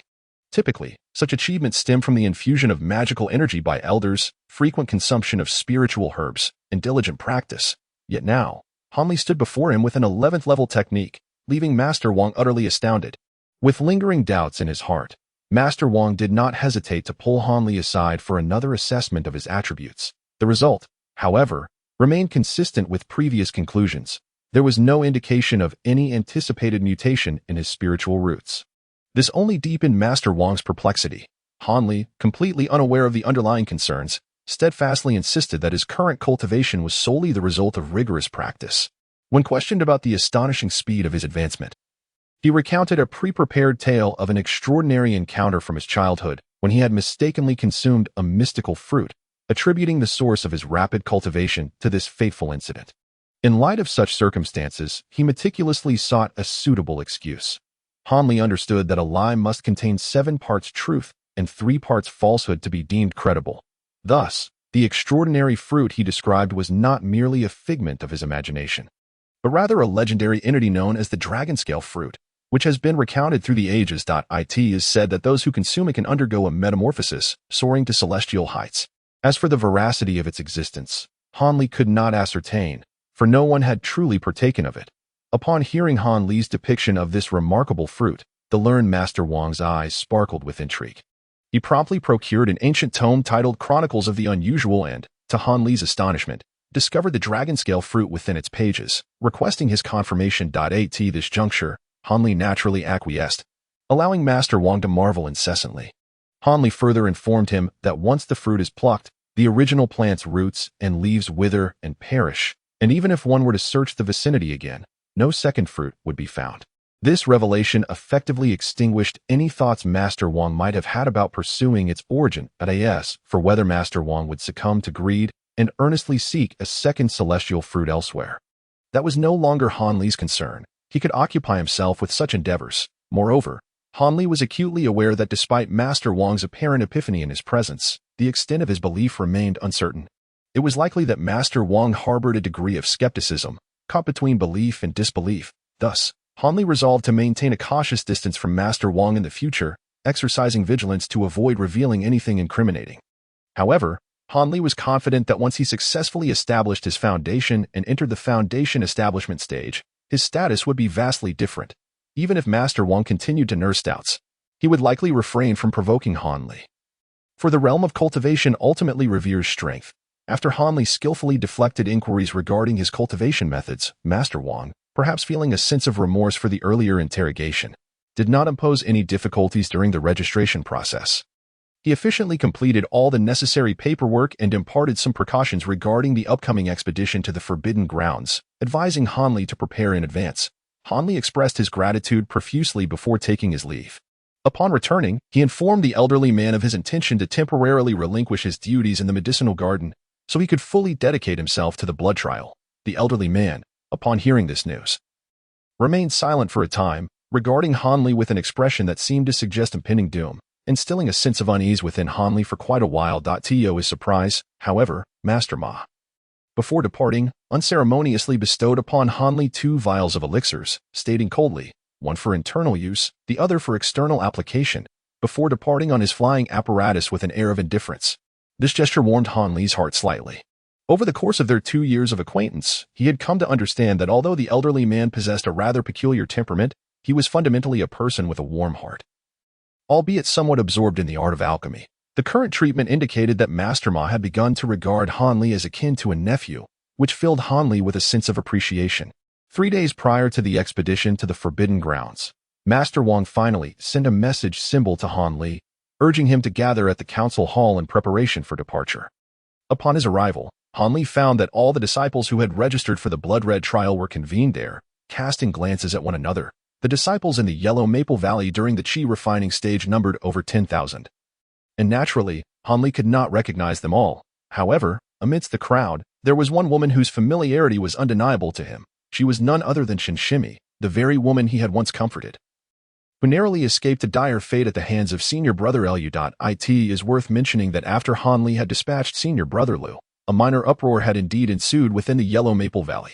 Although she had yet to establish her foundation, she was still a rare possessor of an extraordinary spiritual root, thus attracting considerable attention from the upper echelons of the sect as a low-ranking disciple. Strangely enough, upon her return, for reasons unknown, Shinshimi had refrained from discussing her harrowing experience that night, choosing to remain silent on the matter. Consequently, Senior Brother Lu, who had long since vanished, was classified as a missing person. Despite extensive inquiries made within the sect, no results emerged, and the incident gradually faded into obscurity. Such disappearances were not without precedent. Senior Brother Lu was neither the first to encounter misfortune, nor would he be the last. Once the initial commotion subsided, the mention of Senior Brother Lu became a mere whisper in the winds of Yellow Maple Valley, as if he had never existed at all. This situation brought a sigh of relief to Han Li. Yet it also sent a chill down his spine. Indeed, it seemed that many cultivators were devoid of emotional ties. If he were to disappear one day, it was likely that the sect's response would be far less fervent than what had transpired this time. He would be forgotten in the blink of an eye, with no one exerting effort to ascertain his whereabouts. It became evident that his cautious and low-profile approach since entering the sect had been prudent. After all, the path of cultivation was long and fraught with perilous uncertainties. Should he attract undue attention or engage in foolish displays, a low-ranking cultivator like him, lacking connections or backing, could easily be crushed by formidable forces beyond his resistance. The likelihood of reincarnating to tread the path of cultivation once more was almost non-existent. Originally skeptical about the notions of reincarnation and rebirth, Hanli found himself wavering in his beliefs since entering the realm of cultivation. Chen Shimi's demeanor had markedly changed. Perhaps the betrayal of a romantic partner had taken its toll on her. She now appeared aloof and striking, exuding an aura that discouraged any approach. Several young disciples, drawn by her beauty and attempting to engage her in conversation, returned empty-handed. Whether it is the inherent folly of men, her haughty expression only accentuated her allure, enhancing her mysterious charm and causing the surrounding male disciples to steal glances in her direction. This captivating presence surpassed the endearing image she once portrayed in front of senior brother Liu. Yet, upon witnessing this transformation, Hanli could not help but grimace in dismay. Without question, the world has gained yet another woman who regards men with the disdain reserved for venomous scorpions. Having endured the betrayal of a former lover, this woman is unlikely to easily bestow her affections upon any man again. She may even resolve to embrace a solitary existence for the remainder of her days. This Chinshimi has not recognized Hanli. After he deliberately walked past her several times, all he garnered in return was her frigid gaze, clearly perceiving him as just another individual attempting to show off in her presence. Hanli exhaled in relief. The enchanting effects of the Hahuan Dan were indeed formidable, leaving no impression on her mind. Consequently, his last shred of concern dissipated entirely. However, recalling the fiery passion and alluring demeanor she displayed that night, juxtaposed with her current icy demeanor, Hanli felt a mix of fervor and regret within. It seems that her participation in this blood-soaked trial is largely attributable to his influence. Having lost the opportunity for the Zhuji Dan, she, like himself, must now take a bold leap to achieve foundation establishment. After all, this expedition into the Forbidden Land remains the sole avenue for acquiring the Zhuji Dan. The disciples from Huangfeng Valley participating in this venture into the Forbidden Land are truly formidable. Boasting a strong and elite assembly, among the disciples at the 13th level, there are 5 or 6 of them. The remaining disciples predominantly consist of those at the 12th level, with Chen Shimi being among the intermediate tier. Only 3 disciples are at the 11th level, aside from Hanli, an elderly man with white hair and a youth of about 16 or 17, both of whom sent a shiver down Hanli's spine. These 3 likely serve as mere numbers and cannon fodder. According to past conventions, the 7 major sects are permitted to send no more than 25 lower-tier disciples into the Forbidden Land, with the number being strictly capped. In previous instances, they often struggled to gather even enough participants, typically sending only a dozen or so for the blood-soaked trial. Yet this time, not only has the number reached its maximum limit, but the presence of so many elite disciples suggests that this expedition for herbal gathering will undoubtedly surpass the ordinary standards of the past, with the survival rate likely to fall below 1/4. Witnessing this anticipated scenario, Hanli could only curse inwardly, feeling utterly powerless. There is no doubt that these elite disciples have been granted higher rewards by the sect as higher-ups, which explains their presence here. Chapter 174, Masterly. After listening to the encouraging words of the sect leader, Zhang Ling, 2 attendant disciples entered the hall, each bearing a tray. One tray held a storage bag adorned with golden silk edges, while the other contained a small pile of multicolored mid-tier spirit stones, indicating that it was time to fulfill prior promises, a kind of pre-battle inspiration, as Hanli mischievously thought. The mid-tier spirit stones could be taken freely according to each individual's needs. Hanli already possessed 1 earth attribute and 1 fire attribute spirit stone, so he selected a blue water spirit stone from the tray without contest. However, when it came time to draw spirit artifacts from the storage bag, the expressions of the disciples grew solemn. This storage bag is rather distinct from the ordinary ones. In typical storage bags, one merely needs to extend their consciousness within and then channel spiritual energy to extract items. However, this particular bag prohibits the probing of a cultivator's consciousness, and there is no requirement to input spiritual energy. One simply needs to reach inside to retrieve a significantly reduced spiritual artifact. Yet, What exactly is extracted remains uncertain. Relying solely on the sense of touch for identification. It appears that this storage bag has been specially crafted for the purpose of extracting spiritual artifacts. Otherwise, its practical utility pales in comparison to that of a conventional storage bag. Who would choose to use it? Although the contents are uniformly high-grade magical tools, defensive artifacts are conspicuously rarer than offensive ones. Furthermore, whether they are offensive or defensive high-grade artifacts, the quality and efficacy vary considerably. Securing a suitable magical tool would enhance one's chances of survival in the blood trial, particularly for those individuals, especially disciples severely lacking in magical tools, who would be all the more invested in the endeavor. Han Li, however, paid little mind to this. During his last visit to the market, he had swept away all the treasures meticulously collected by the Wanbao Pavilion over the years, acquiring 2 exceptional magical tools in the process, not to mention the subsequent acquisition of the Qingjiao flag and several other high-grade artifacts. Thus, the prospect of adding yet another high-grade magical tool did not evoke much excitement in him. By the time Han Li approached, most others had already made their selections. The specific artifacts they obtained were unspoken and discreetly kept from one another. Han Li reached his hand into the bag and rummaged about indiscriminately until a peculiarly shaped object materialized in his grasp. Feeling a stir of curiosity, he instinctively pulled it from the storage bag and took a discreet glance, momentarily taken aback before promptly stowing it away. At that moment, one individual behind him eagerly advanced, prompting Han Li to sensibly yield his position and return to where he had originally stood. As the extraction of magical tools concluded, a new wave of individuals entered the hall, many of whom were familiar faces Han Li had encountered upon his initial arrival in the Huangfeng Valley, including the disdainful elder Yi, whom Han Li and his master held in contempt. These individuals exhibited an unusual demeanor, respectfully surrounding a square-faced elder at their center, with none daring to engage in casual whispers. The elder appeared to be in his 50s or 60s, with flecks of gray in his hair, yet he exuded vitality and health. His fierce gaze commanded respect without an utterance of anger, indicating a person of resolute character. As his eyes swept over the gathered disciples, Han Li felt as though the elder could see through him entirely, leaving him both astonished and unnerved. At that moment, Master Zhong, upon noticing the elder's arrival, hurried forward with great deference, repeatedly addressing him as Master Li, a tone imbued with subtle flattery that left the disciples astounded. However, the other stewards remained composed, rather than exhibiting contempt. They appeared envious and admiring as the elder casually exchanged a few words with Zhang Ling, suggesting that merely conversing with him and addressing him as Master Uncle was a rare honor. Under the astonished gazes of Han Li and the others, Master Zhong introduced this elder to the disciples. It turned out that the Master Uncle Li he referred to was none other than the esteemed figure they had long heard of but never encountered, a member of the elder generation of the Golden Core stage. Known as Master Li. On this expedition to the Forbidden Land, it was Master Li who would lead the way, accompanied by 5 other stewards, including Master Wang. Once the esteemed sect leader Zheng concluded his introductions, Master Li succinctly declared, "Let's depart," thereby wrapping up his first encounter with Han Li and the other younger disciples, before promptly exiting the grand hall.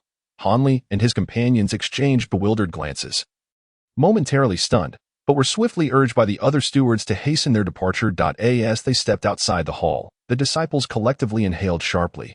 Suspended in the air before them was an enormous creature, over 20 zhang in length, shimmering with a silvery hue. The oppressive aura emanating from its colossal form left them feeling breathless, while Master Li stood atop its head, observing them with a cold, indifferent gaze. Han Li rubbed his eyes, his heart racing as he took a closer look, and realized, to his astonishment, that it was a rare silver giant python. Its size was indeed extraordinary, with a dark, imposing horn atop its head, rendering it all the more fearsome. Such was the prowess of a cultivator at the core formation stage, capable of effortlessly subjugating and commanding such a beast, an utterly incredulous sight. Han Li found himself deeply impressed by Master Li's display of power. The mere thought that he too could wield such immense magical prowess upon reaching the core formation stage sent a surge of exhilaration coursing through him. Prior to encountering Master Li, Han Li had harbored a vague understanding of his own path in cultivation, lacking clarity. However, following this profound revelation, the enigmatic and formidable might of Master Li became a definitive beacon for him to pursue on his journey, solidifying his confidence in achieving enlightenment. "Everyone, gather and stand at attention. The flight speed of my silver-armored horned python far surpasses your flying tools. We shall arrive in merely 2 days, Master Li remarked, seemingly unfazed by the chaotic state of those below him. After gently stroking the giant python's horn, he calmly issued his command. Thus, Han Li and his companions stood atop the massive python, their hearts racing as they traveled for 2 consecutive days and nights, ultimately arriving at this nameless, desolate mountain. Master Li had indeed spoken the truth. The creature's astonishing speed eclipsed that of the disciples' flying tools, a fact undoubtedly compounded by their lack of superior flying artifacts.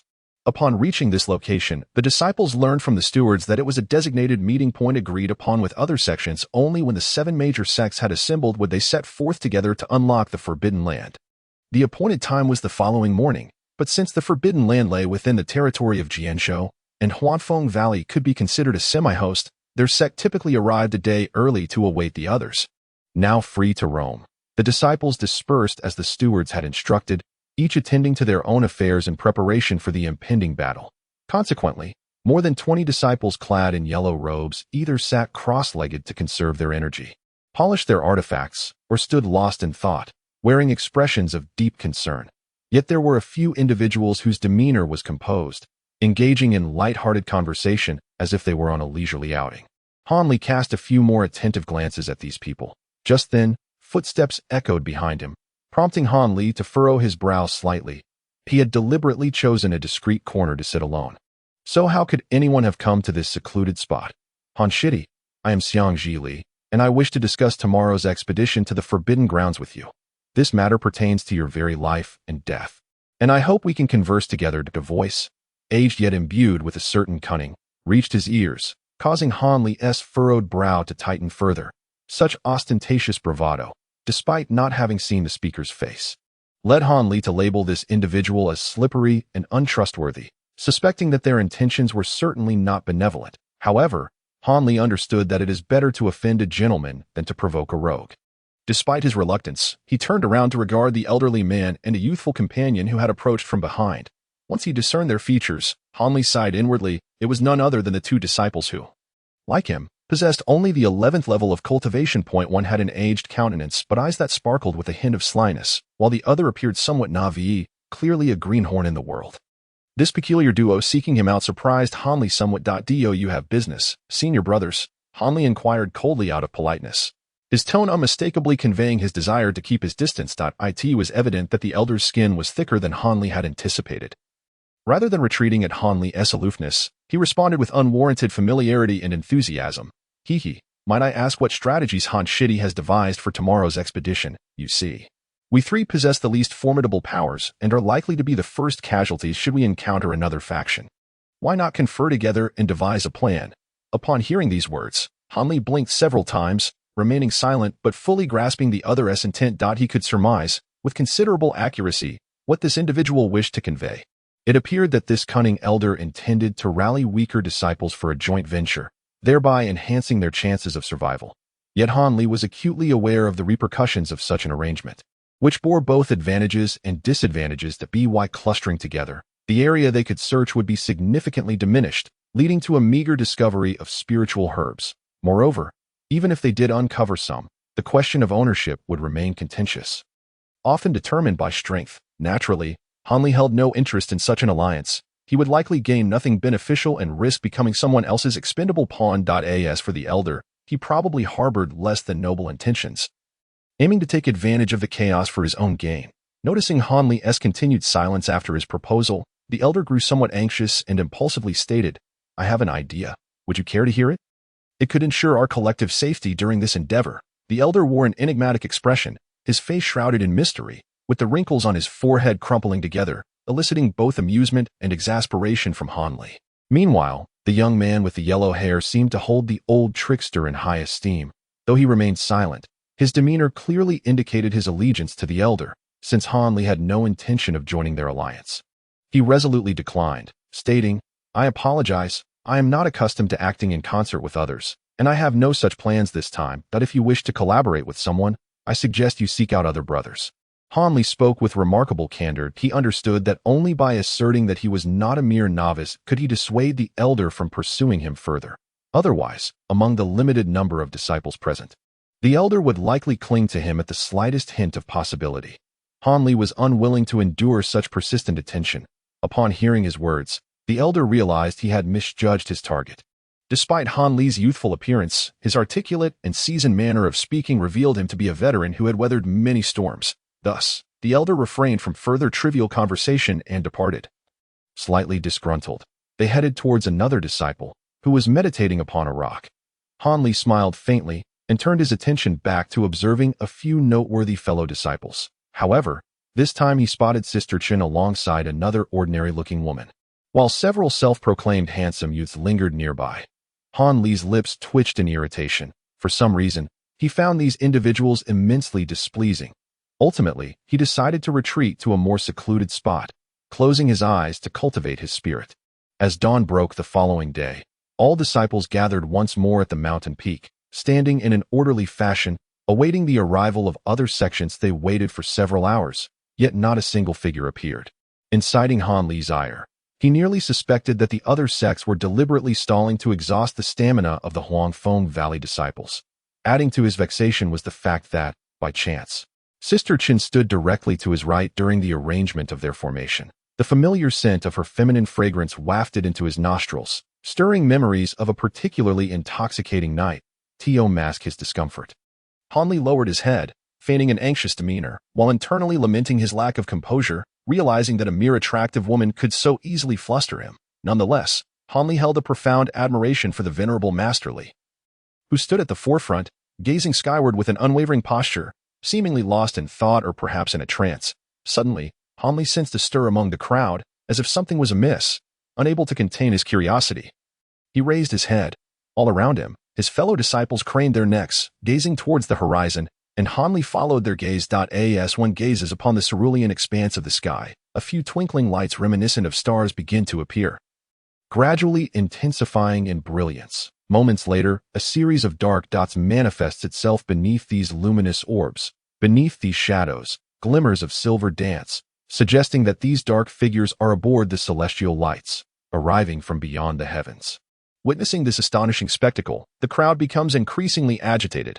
"Silence! What manner of behavior is this?" exclaimed a stocky middle-aged steward, his countenance darkening as he turned to scold the onlookers. His admonition proved effective, as the commotion swiftly subsided. Though hushed murmurs persisted sporadically at this juncture, the dark figures came into clearer view, revealing themselves to be cultivators clad in gray robes, the majority of whom were genuine Taoists, wielding whiskers and sporting topknots. However, a few among them donned only the robes, appearing otherwise wholly secular, suggesting they were lay disciples yet to renounce the mundane world. As Han Li and his companions discerned the celestial bodies beneath them, they realized they stood upon an immaculate white rainbow bridge, glittering with silver specks, adorned with unknown embellishments. Just as Han Li was engrossed in observation, the white rainbow bridge had already borne the members of the Qingshu sect down to the mountainside.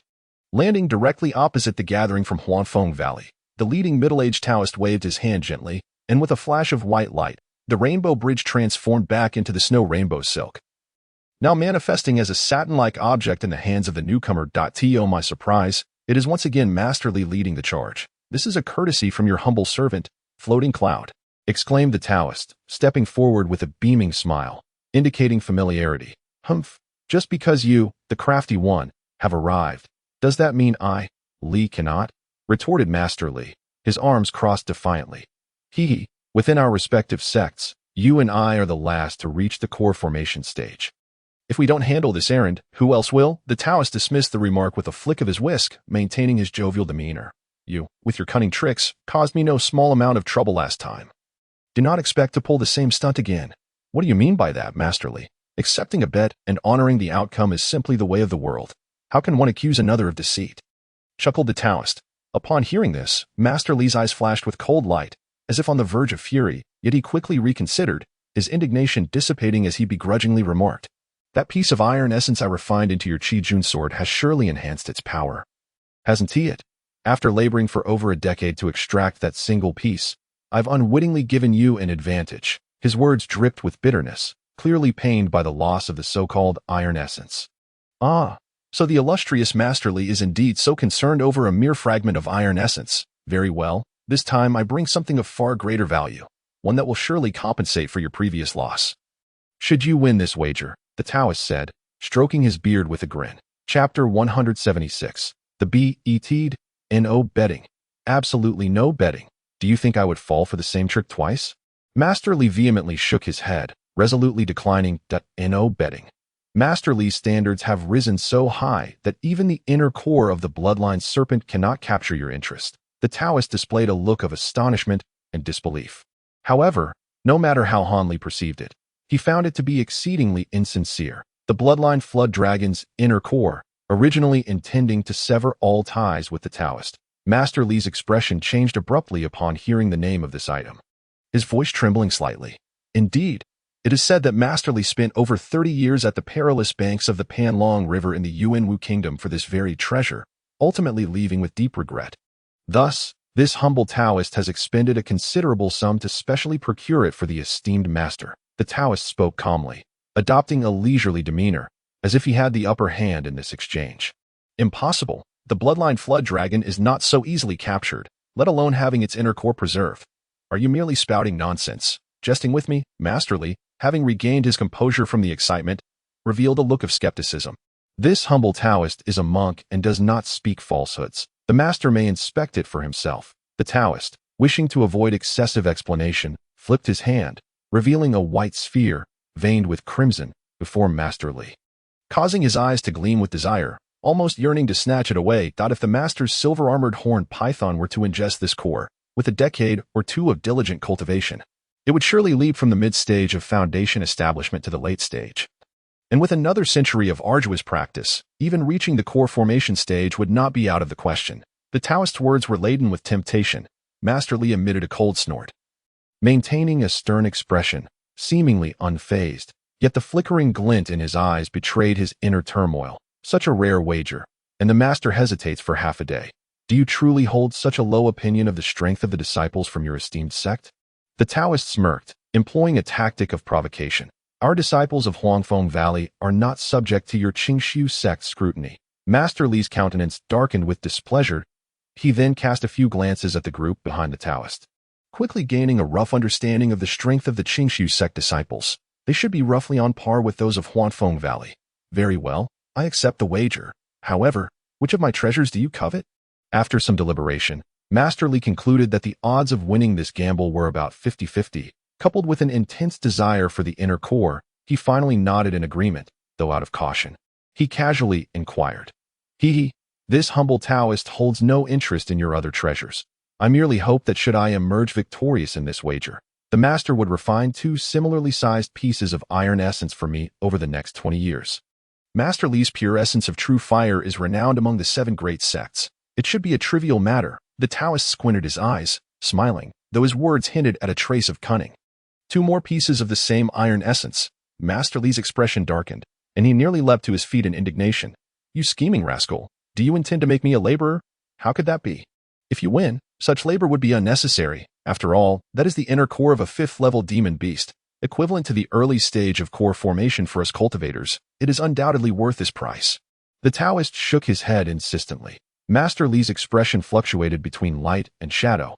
After a prolonged silence, he finally extended a hand slowly, coldly inquiring, are we adhering to the previous rules? First, we see who gathers the most spiritual herbs. Then the quality, and finally, the number of those who exit the forbidden zone alive. Of course, everything remains unchanged. The Taoist, filled with joy, hastily extended a hand, eager to strike a blow with his counterpart, thus solidifying their wager. A resounding clap echoed in the air. Indeed, the Taoist's palm met another, yet his expression bore no hint of elation. Instead, he appeared despondent. The hand he encountered did not belong to Master Li, but rather emerged inexplicably from thin air. A filthy, grimy hand, replete with grease and dirt, evidently long neglected of any cleansing. The disciples from both sects, who had been attentively observing the dialogue between their respective masters, stood there gaping in astonishment at this ghostly spectacle. Senior Cheong, both the Taoist and Master Li exclaimed, their faces paling simultaneously. Senior, I dare not claim such a title. I, like you, am merely at the core formation stage, albeit with a few more years of experience. A languid voice resonated between them, followed by the gradual emergence of a peculiarly dressed figure. Clad in a blue robe adorned with numerous patches, the individual sported a short crop of hair a few inches long, and bore a faded blue cloth pouch at his waist. Seemingly a person of fastidious cleanliness. Yet his face was a canvas of grease, obscured by a dark, grimy patch that concealed his true visage. Years, more accurately, it has been centuries, upon discerning the visitor's appearance, Master Li and the Taoist exchanged wry smiles. Acknowledging the reality of the situation yet daring not to display a shred of disrespect, this eccentric individual not only appeared astonishingly aged, with one foot already in the nascent soul stage, but his unique formless evasion technique had garnered renown throughout the realm of cultivation, with even the sects from neighboring nations having heard of his exploits, whether due to the impending approach of his demise or some other reason. His temperament had grown increasingly peculiar over the past century, reveling in the torment of core formation cultivators. The few dozen high-ranking cultivators from the 7 great sects had frequently found themselves in disarray at his hands. However, these practitioners, who were typically revered as ancestors within their own sects, found themselves utterly powerless against him. In terms of profound magical prowess, he was unparalleled among core formation cultivators.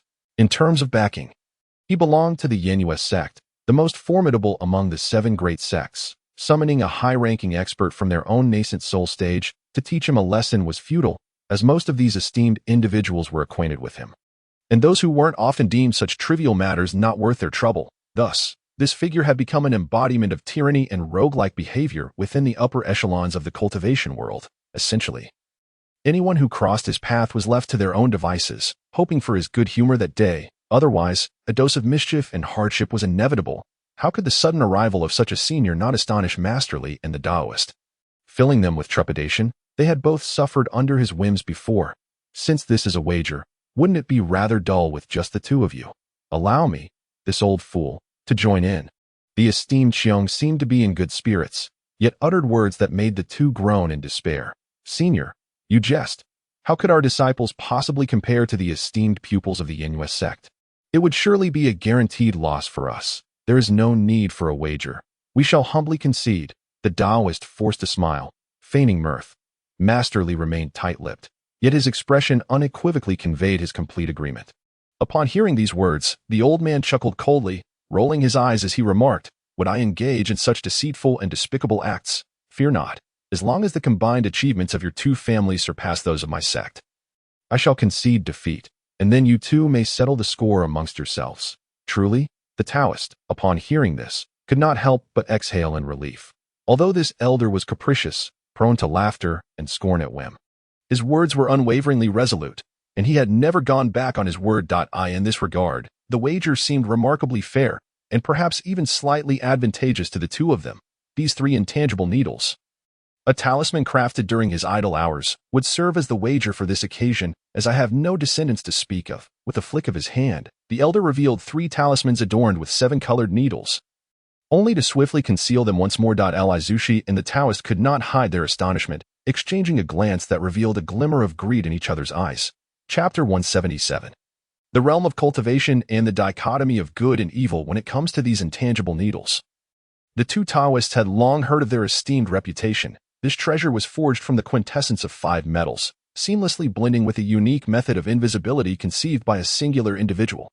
It could arrive without a trace, depart without a sound, inflicting harm in utter secrecy, truly a formidable artifact. It is said that even a Yuanying stage cultivator would find themselves at a loss when confronting such a weapon. And this is part of what allows this elder to act with such impunity. Even if one only acquired the talisman of the intangible needles, its remarkable ability to remain unseen still rendered it a life-saving treasure. At the very least, a Jidan stage cultivator would be utterly incapable of contending with such a bizarre item. Very well, I shall abide by the esteemed elder's words and place my wager.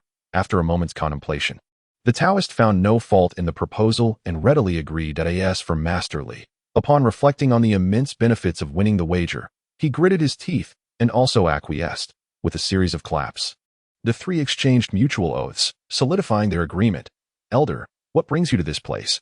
Is it you who leads the team from the Yenyue sect? Just as the trio was about to disperse, the Taoist suddenly recalled something and posed this inquiry. Am I leading them? Would they feel at ease with me at the helm? The one heading our sect this time is the girl in the rainbow dress. I merely came to observe. To see what formidable newcomers have emerged from the various sects. The elder, Qiong, shot him a glare and replied, somewhat irately, "Now tell me, do they seem ordinary to you? I dare say, if any truly gifted disciples were present. Your apprentices would surely hoard them like treasures, unwilling to let them out of their grasp. But have you considered this? Without experiencing several grand events, what good is talent if they are simply fodder for those wicked and malevolent beings? The elder appeared to harbor significant grievances regarding the practices of the various sects, wearing an expression that conveyed their profound errors. Zushi and the Taoists displayed no outward signs of discontent. Yet internally they were rife with indignation. This old monster speaks so lightly, as if it were easy for us to acquire a gifted disciple. Do you think we would send them to participate in such a perilous trial? As if we were fools. Furthermore, what need is there to come to this blood-soaked forbidden land to witness grand events? Naturally, such sentiments could only fester within their minds, as they dared not voice them in the presence of this individual. To do so would be to invite unnecessary distress upon themselves. The two Taoists were quite astute in their discretion. Certainly, this once again validates the simple truth within the realm of cultivation, that the one with the mightiest fist dictates the truth. The disciples of both factions listened intently to the wager concerning the three individuals' expedition into their forbidden territory, and an air of restlessness ensued, their expressions ranging from astonishment to peculiar intrigue. Naturally, no one would be foolish enough to openly accuse the three. Even if they harbored grievances, they could only seethe in silence, for should those three merely lift a finger, it could very well spell doom for these fledgling cultivators. Upon seeing the two depart, Master Li cast a sweeping glance over the faces of the disciples from Huangfeng Valley, then coldly uttered words that left Han Li and the others utterly astonished. I am aware that you may feel disrespected by our wager concerning your lives and deaths, while others might concoct countless excuses to assuage their consciences. I, Li, hold no such pretensions. Allow me to elucidate the harsh realities of our cultivation world, which I offer as a piece of advice. Listen closely. In this realm, whether from the righteous sects or the demonic paths, all pursue the defiance of the heavens, embracing the law of survival of the fittest. The righteous sects advocate a gradual approach, allowing circumstances to unfold naturally, employing relatively gentle methods, yet often cloaking their underhanded deeds beneath the guise of purging evil and upholding justice, embodying the very essence of hypocrisy. Conversely, the demonic paths relentlessly strive for rapid ascendance in power, fixating solely on the might of their techniques, their practices steeped in malice and treachery, though they profess to act according to their whims. Revealing their true selves, in reality, as their skills advance, they increasingly adopt radical behaviors, losing touch with their humanity and becoming exceedingly bloodthirsty and cruel, regardless of the rhetoric espoused by both the righteous and the wicked. As well as other sects within the cultivation sphere, the underlying principle remains one of the weak being devoured by the strong, that we cultivators are not mere mortals. Those of higher cultivation realms regard lower-tier practitioners as insignificant insects. And it is not uncommon for a mere disagreement to result in instant annihilation. At this juncture, Master Li paused, his tone suggesting a certain disdain for both the so-called righteous and demonic factions. This attitude left the gathered disciples somewhat perplexed, prompting a particularly audacious disciple to speak up. Master, is our Huangfeng Valley a righteous sect or a demonic one? Neither righteous nor demonic, he replied with a smirk. And the same holds true for the other 6 factions within our nation.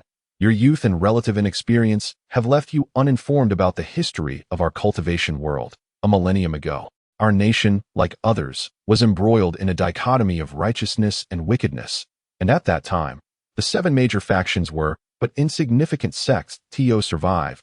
We played the fence-sitter, aligning ourselves with whichever side wielded greater might, all while being looked down upon by the prevailing righteous and wicked factions. However, following a cataclysmic battle between these two sides, wherein all their elites were deployed, both factions suffered grievous losses and could no longer suppress smaller sects like our Huangfeng Valley.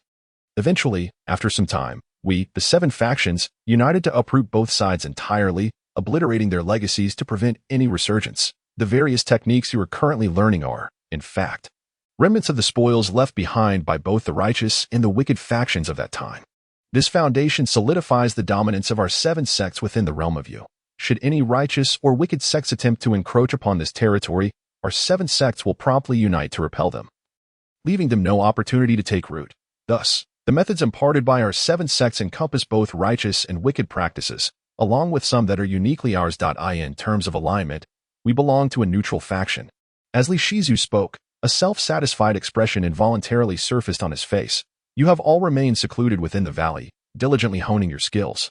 and those who have ventured beyond the mountain gate have merely traversed this minuscule expanse of you, never encountering the true world of cultivation, nor witnessing its dark and bloody side. In reality, the realms of righteousness and wickedness, along with the 5 major schools of Buddhism, Taoism, Confucianism, demonic practices, and monsters, coexist in this world.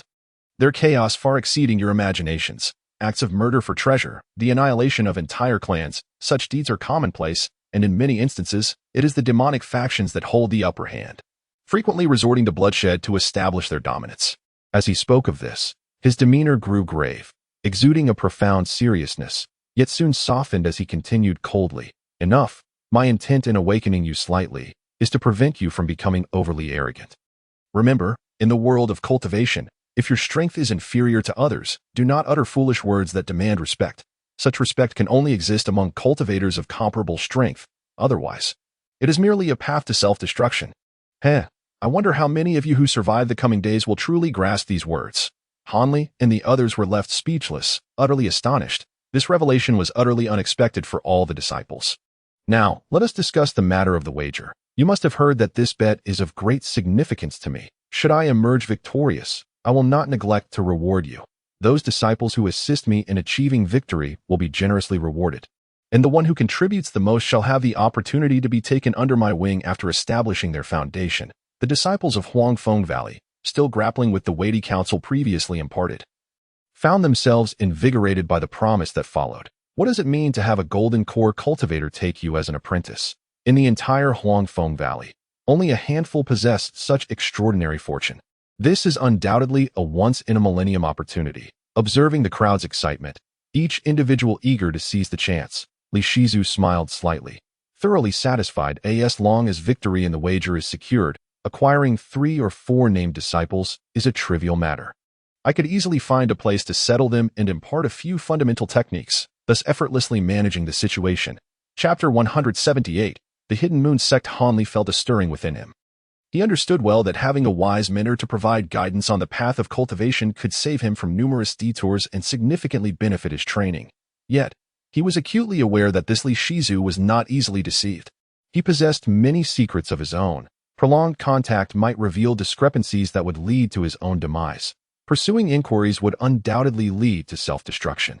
Moreover, judging by the previous counsel, it was clear that this individual was not one to indulge in notions of master-disciple affection. It is likely that, among the master and apprentice, there will be another instance of the law of the jungle, a ruthless struggle for treasure and silencing dissent. Han Li, having entertained such thoughts, quickly subdued his restless mind upon reflection.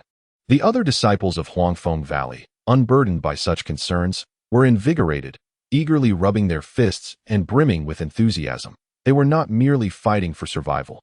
They were also vying for their futures. Han Li instinctively glanced at junior sister Chun.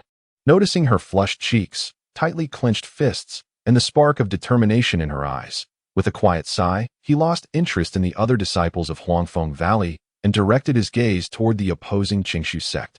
The Taoist there was animatedly addressing his followers, gesturing with fervor, inciting waves of cheers from the youthful disciples, all evidently swept up by his rhetoric. Yet, a few older Taoists maintained their composure, unperturbed by the fervor around them. Amused by the scene, Han Li was absorbed in watching when suddenly someone shouted, "Look, the disciples of the Yin Yu sect have arrived.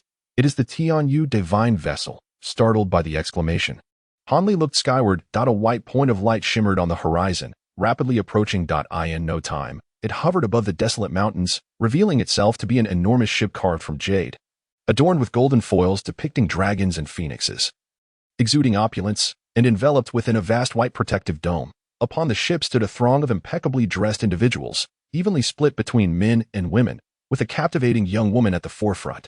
Her every movement was enchanting, radiating an irresistible charm. As the jade vessel descended and the protective dome dissipated, the alluring woman slightly parted her delicate lips and greeted, "Esteemed brothers, Uncle Cheong, I Chong, present my respects." Master Li and the Taoist hastily returned the courtesy, but the elder Cheong merely grinned, his form suddenly blurring before vanishing into thin air, leaving behind a parting remark and a triumphant cackle. "I shall return in 7 days. Prepare your wagers in advance. This time, victory is assured." Li and the Taoist exchanged bewildered glances, puzzled by the elders' unwavering confidence. Although they had assessed the disciples of the Yin Yu sect and found them considerably stronger than their own, such audacity seemed unfounded. The charming young woman, her sparkling eyes alight with curiosity, inquired further. Upon learning the details of their wager, she could not help but break into a radiant smile that seemed to send tremors through her very being.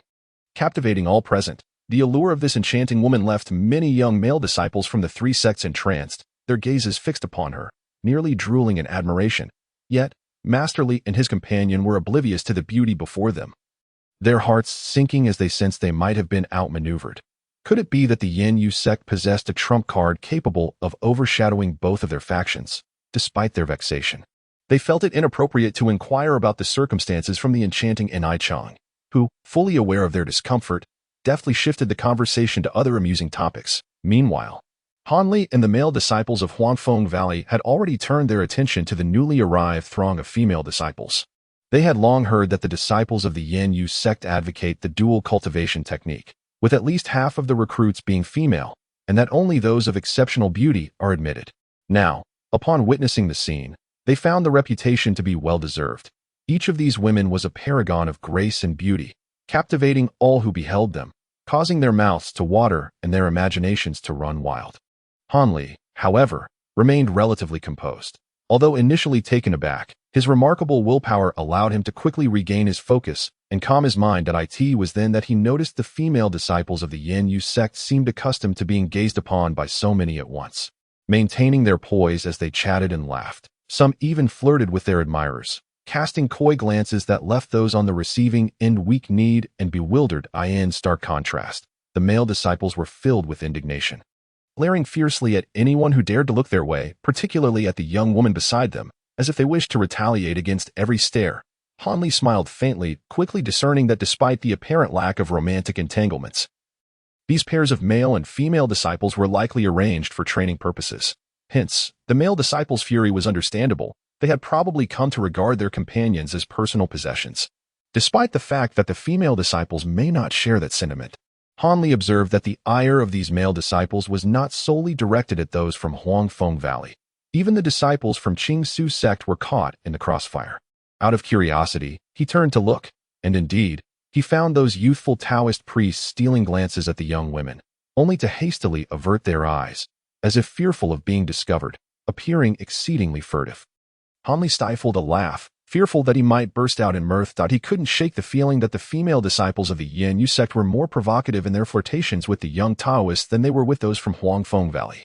This left him speechless for quite some time. However, upon further reflection, Han Li felt a chill run down his spine. These disciples were not here for frivolities, but rather to engage in life and death battles within the forbidden grounds. If the younger disciples from various sects were to confront the female disciples of the Yin Yu sect, they would likely suffer an emotional defeat before any physical confrontation, as striking these enchanting women with malice was not something just anyone could accomplish. What puzzled Han Li even more was the youthful appearance of the disciples from the Yin Yu sect. There were no older members among them, which was decidedly illogical. If these individuals were indeed ageless beings, he could not believe it, for their frivolous behavior suggested they were at most in their 20s, devoid of any semblance of maturity. Yet, this blood-colored trial was notorious for being a journey of death. It was hard to fathom that so many young people would willingly seek their demise. Even if some did, it was implausible that they would all be paired off so perfectly, their bond seemingly deep enough to face death together. Something Han Li found utterly unbelievable. In contrast, Huangfeng Valley and Qing Su sect had included several older individuals in their ranks. These elders, facing their imminent demise, sought a final gamble.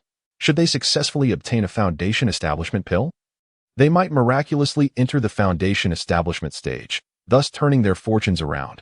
While it was unlikely they would advance to the core formation stage, an additional 100 years of life was still a significant boon.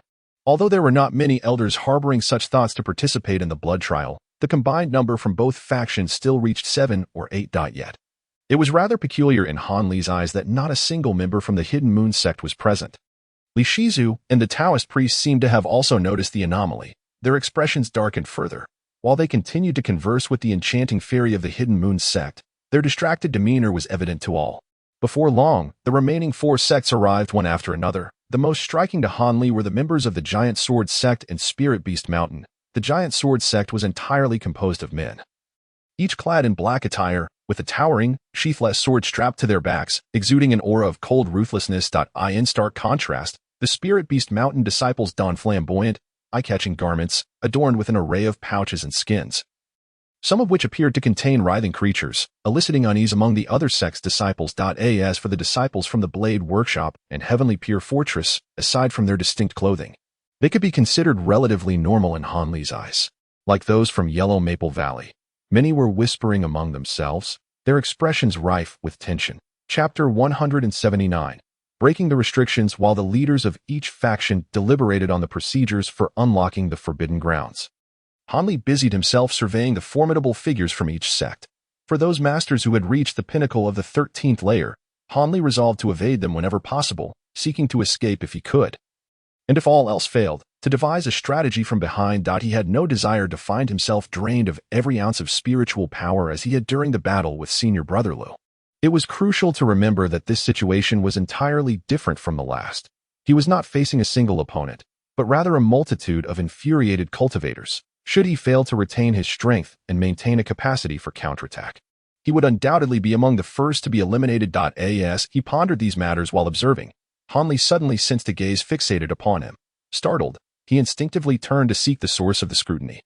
A female disciple from Spirit Beast Mountain was glancing at him, her eyes evasive.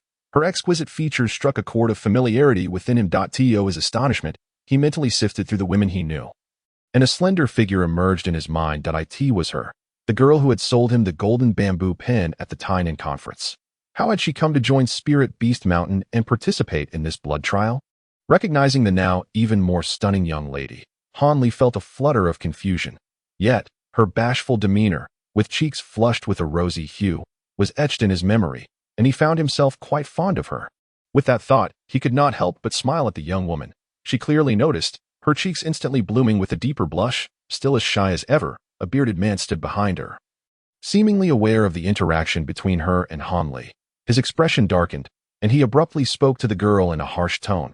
Immediately, her face drained of color, and she lowered her head, no longer daring to glance in Han Li's direction. The man was relentless, casting a venomous glare at Han Li, the warning in his eyes unmistakable. Han Li furrowed his brow. It seemed the girl was not faring well at Spirit Beast Mountain. This bearded individual was indeed one of the formidable figures he had noted earlier, possessing the strength of the 13th layer. The young girl had undoubtedly suffered greatly under the watchful gaze of such an individual. However, Han Li, confident in his status as not belonging to the Spirit Beast Mountain, reasoned that once one entered the Forbidden Grounds, friends and foes alike could easily become adversaries. Thus, he chose not to sell out the other party, nonchalantly making a face at them.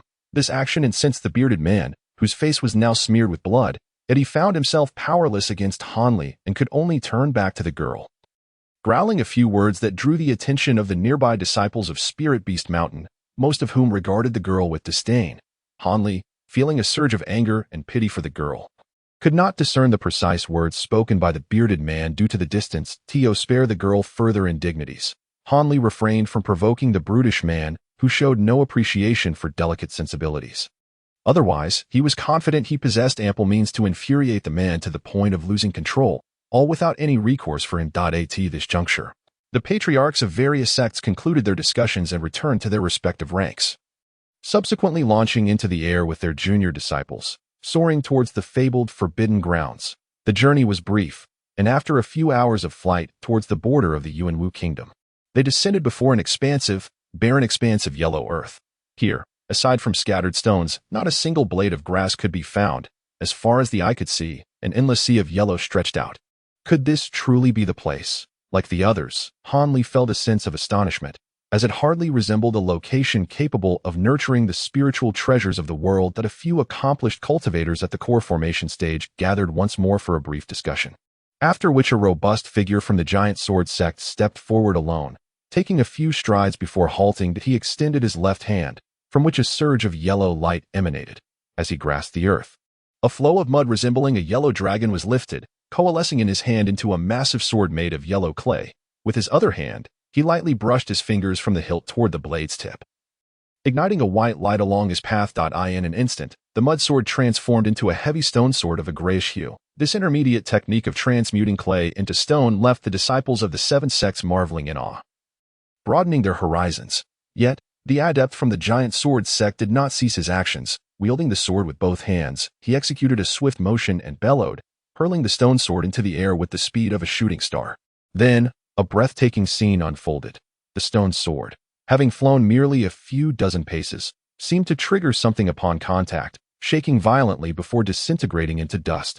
Following this, a vast expanse of azure light surged forth from the void, enveloping everyone and casting their skin in a bluish hue. The disciples trembled in fear. The azure light began to churn violently without cause, transforming into countless blades of wind that howled incessantly, forming an impenetrable wall of wind blades. Gazing along this wall, one could see it stretch endlessly, shrouded in a mist of azure winds. It was believed that should anyone venture within this wall, they would immediately experience the agony of being torn apart by 1,000 blades. This was indeed the barrier of the Forbidden Grounds, a spectacle that appeared astonishing.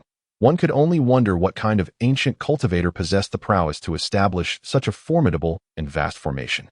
In comparison, the protective array of Yellow Maple Valley seemed like mere child's play, utterly inconsequential.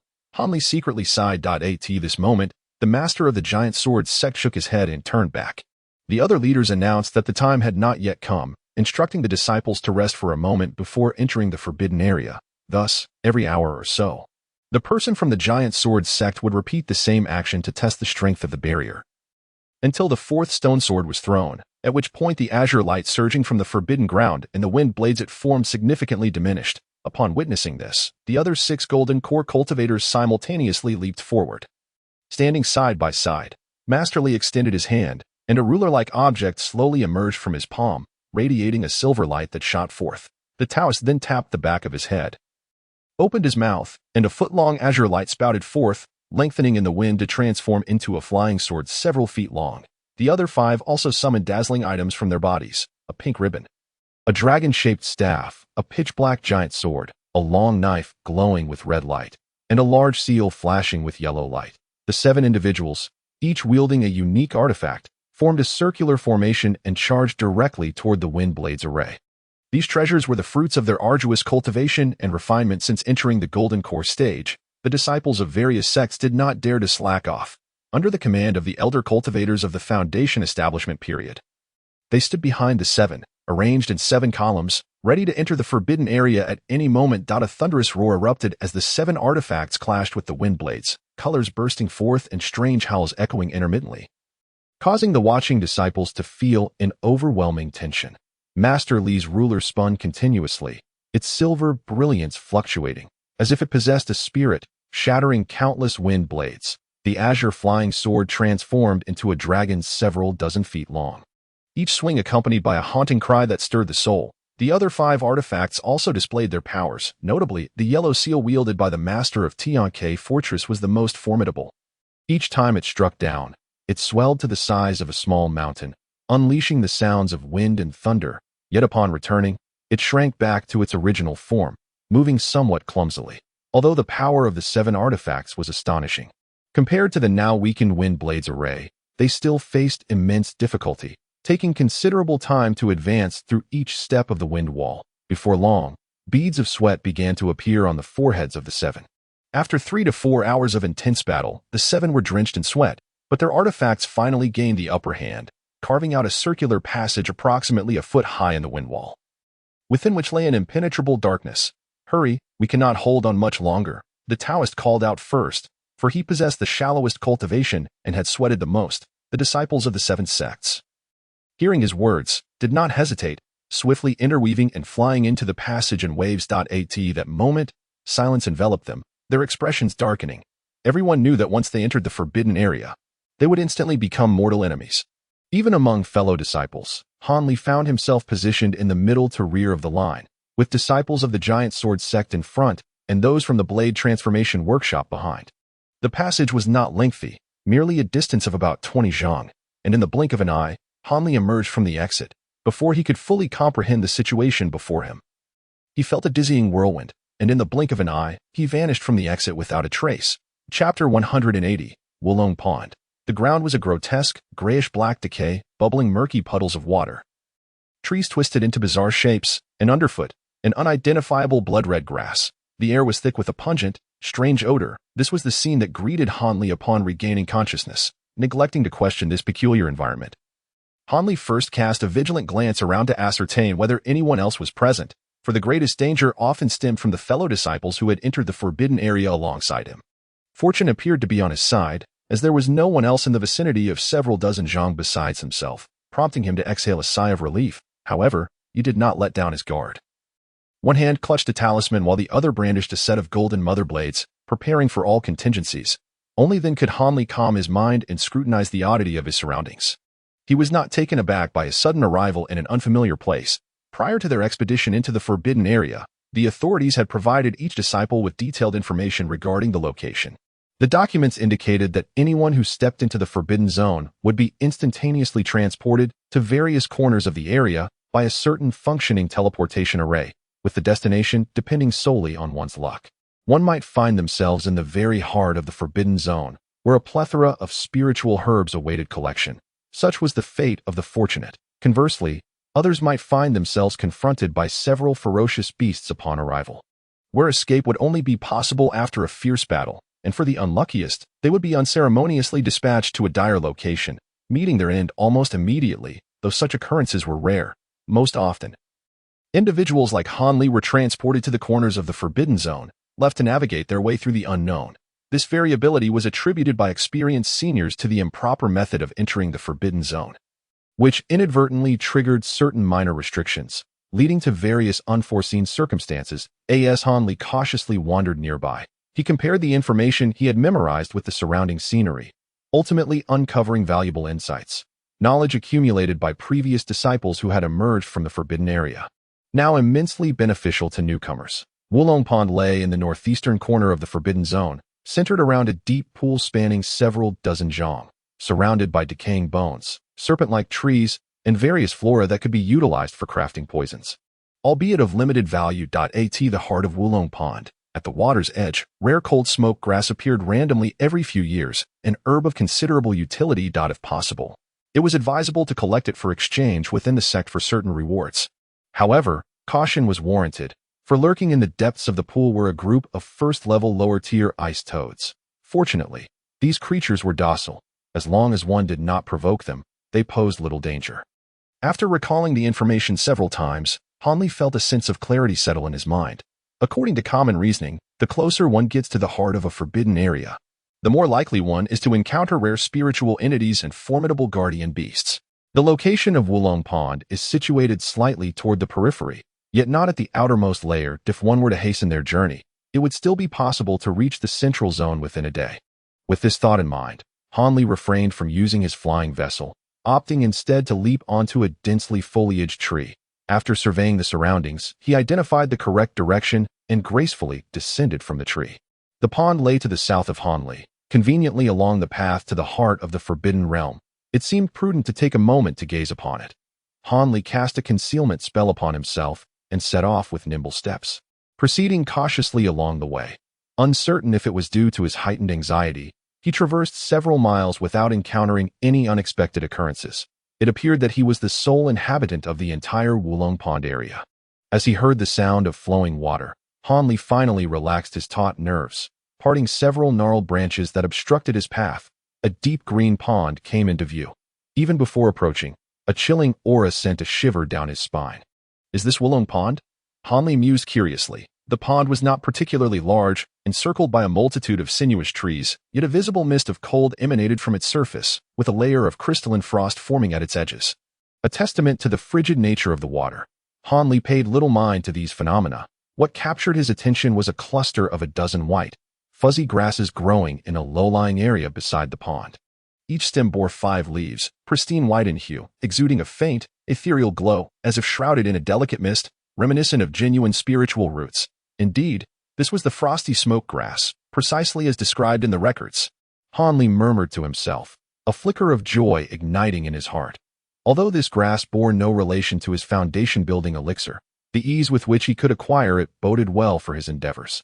Habitually glancing to his left and right, he prepared to step forward. but suddenly his expression shifted slightly. He bent his body and retreated a few steps, concealing himself once more within the foliage. Maintaining an impassive gaze toward the dense forest on his left, before long, a figure emerged, a person clad in blue, peering cautiously about. Judging by his attire, it was evident that he belonged to the Tianke fortress. This individual was exceedingly wary, glancing back repeatedly and scanning the surroundings incessantly. The tight grip of his fist suggested he was prepared for an ambush, and his trajectory led directly toward the frosty smoke grass. Han Li sighed softly. It seemed he would return empty-handed. Given the other's extreme caution, a successful stealth attack was utterly implausible, and he had no intention of engaging in a direct confrontation over a few inconsequential plants, as the risks were far too great. "Come out! I see you! Stop hiding!" The blue-clad man suddenly halted a mere dozen paces from the frosty smoke grass, turning to shout. Han Li was taken aback, fearing he had inadvertently revealed his presence. However, a wry smile soon crossed his face, for although the blue-clad man shouted loudly, his eyes darted about erratically, never once glancing in Han Li's direction. It was merely a ruse.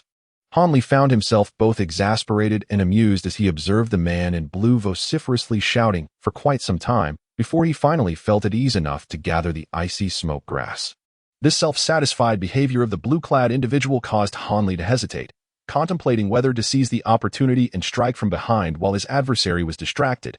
However, before he could solidify his decision, the blue-clad man swiftly harvested 3 or 4 white grasses, evidently well aware of the adage that prolonged nights breed numerous dreams, as he was on the verge of depleting the resource in a mere blink of an eye. Han Li shook his head inwardly, ultimately resolving to withdraw. His primary objective remained the 3 essential ingredients for the foundation-building elixir, and it was prudent to conserve his strength before pursuing that goal. With this thought in mind, Han Li quietly retreated. Once he had distanced himself by several dozen feet, he intended to hasten away, lest the blue-clad man pursue him after completing his collection. Yet, before he could fully escape, a scream echoed from the direction of the pond, undoubtedly the dying cry of the blue-clad man. Han Li shivered at the realization and, after a moment's hesitation, gritted his teeth and stealthily circled back to uncover the truth. Determined to avoid meeting the same grim fate, upon returning to the vicinity of the pond, he discovered 2 menacing figures lurking by the water's edge. Judging by their garish attire, they appeared to be from Spirit Beast Mountain. At that moment, they were gleefully rummaging through the storage bags of the disciples from Tianke Fortress, with a dozen large blue toads sprawled nearby. The blue-clad man lay lifeless, riddled with numerous gaping wounds. "Brother, what a brilliant idea!" Upon discovering this fool, instead of confronting him directly, we hid by the Wulong Pond and sprinkled some beast-repelling powder into the water, rendering this nest of ice toads obedient to our commands.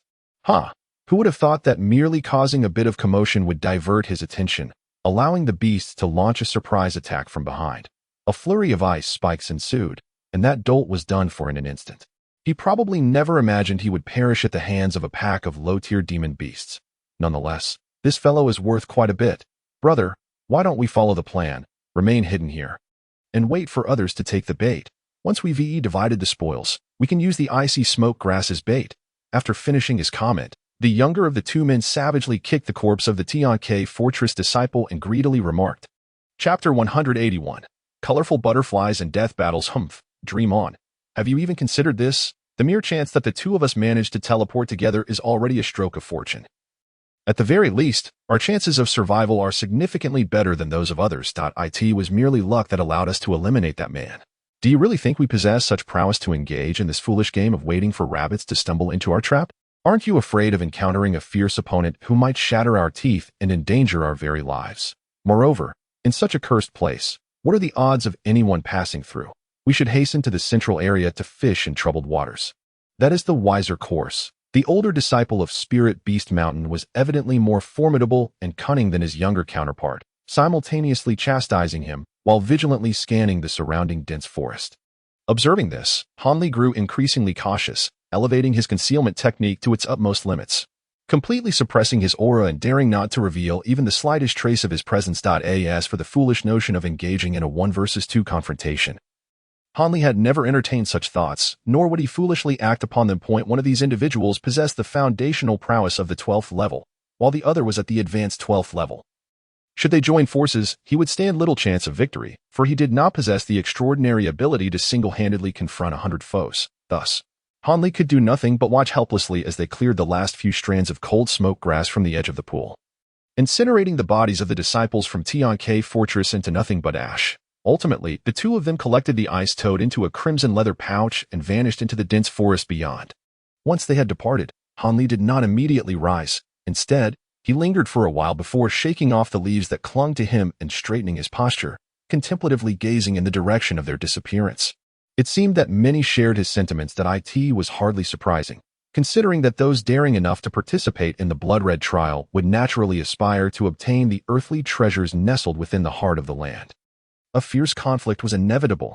After all, the creation and maturation of such celestial herbs were exceedingly limited, scarcely sufficient to be distributed among the factions. With a grim expression, Han Li stood in place for a moment, pondering bitterly. To witness individuals clad in blue, exhibiting a caution and wariness that rivaled his own, vanish from existence in such silence was disheartening.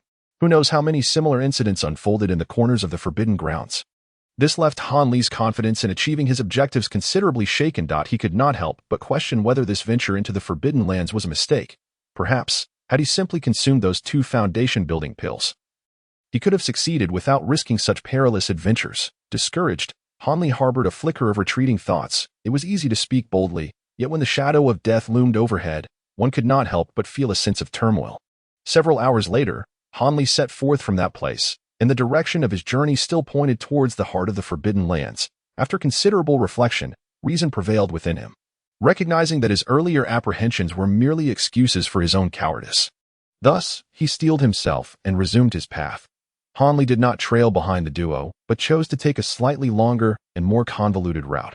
Although the path of the two from Spirit Beast Mountain was indeed the most direct and swift, Han Li felt no concern that they could detect his presence merely through their innate abilities. Rather, he harbored a deep apprehension regarding the peculiar beast-controlling techniques employed by Spirit Beast Mountain. He could not ascertain whether they possessed special means to uncover his pursuit through other methods, so it was prudent to maintain his distance. One must understand that when he had first ventured into Huangfeng Valley, he had released a small cloud-winged bird, which had begun to exhibit human-like traits, into the Taiyue mountain range to roam freely. At first, the bird would often return to seek out its master, Han Li, requesting the delectable yellow chestnut balls. However, as time passed, its visits dwindled, and by the time Han Li realized his miscalculation, the bird had completely returned to its wild nature, disappearing without a trace after one of its flights. This caused Han Li profound sorrow. Otherwise, this expedition into the Forbidden Land could have served numerous purposes. Unbeknownst to him, this circuitous decision indeed allowed him to evade a calamity. Ever since the two from Spirit Beast Mountain departed from Wulong Pond, they had each released a multitude of colorful moths from their respective pockets. Once these vibrant insects took flight, they immediately dispersed, cloaking the area within 100 zhang in a dense array, their hues gradually shifting to blend with the surrounding scenery, creating a camouflage that was exceedingly difficult to discern without close inspection. Furthermore, even if some astute individuals were to notice the moths, they would likely assume them to be native creatures of the forbidden area, raising no suspicion whatsoever. Thus, these colorful moths became the natural sentinels for the two, alerting them the moment anyone approached their perimeter, allowing for preemptive countermeasures. This living alarm system, composed of numerous insects, was truly impeccable in its vigilance and a hallmark of the disciples of Spirit Beast Mountain. Even if disciples from other sects were aware of this beforehand, they would find themselves utterly powerless against these creatures, unable to stealthily bypass them for an ambush. In truth, Han Li had already experienced a stroke of fortune while at Wulong Pond. The two from Spirit Beast Mountain had not released the colorful moths until after they had departed from the pond. Had they done so while still present, Han Li would have undoubtedly fallen prey to their search. This was not due to a momentary lapse of attention on their part, but rather because these moths possessed an innate fear of the cold. A slight drop in temperature would lead to their inevitable demise. It was indeed a pity. The waters of Wulong Pond were inherently frigid, rendering a considerable area nearby akin to a winter's chill. Under such circumstances, how could they dare to release the moths to meet their demise? Oblivious to the calamity he had escaped, Han Li stood beneath a peculiar cliff, gazing silently at the two gruesomely lifeless bodies at his feet. One corpse, clad in a black tight-fitting suit, was robust in stature, with large hands and a slender line of crimson tracing the neck. Its eyes were wide open, filled with an expression of unwillingness. as if it had met its end in great distress. This individual appeared to be a disciple of the giant sword sect. The other body was of medium build, its flesh a mangled mess. Most crucially, its face was entirely devoid of features, having been impaled by a massive sword that pierced through the front of its face and out the back of its head, nailing the individual to the ground, with brain matter and blood pooling around. Yet, on the curled ring finger of its right hand, strange transparent threads were entwined, glimmering faintly in the sunlight as if barely perceptible. Hanli scrutinized the corpse of the disciple from the giant sword sect for a considerable time. Suddenly, he lifted his foot and gently kicked the head with the crimson line at the neck.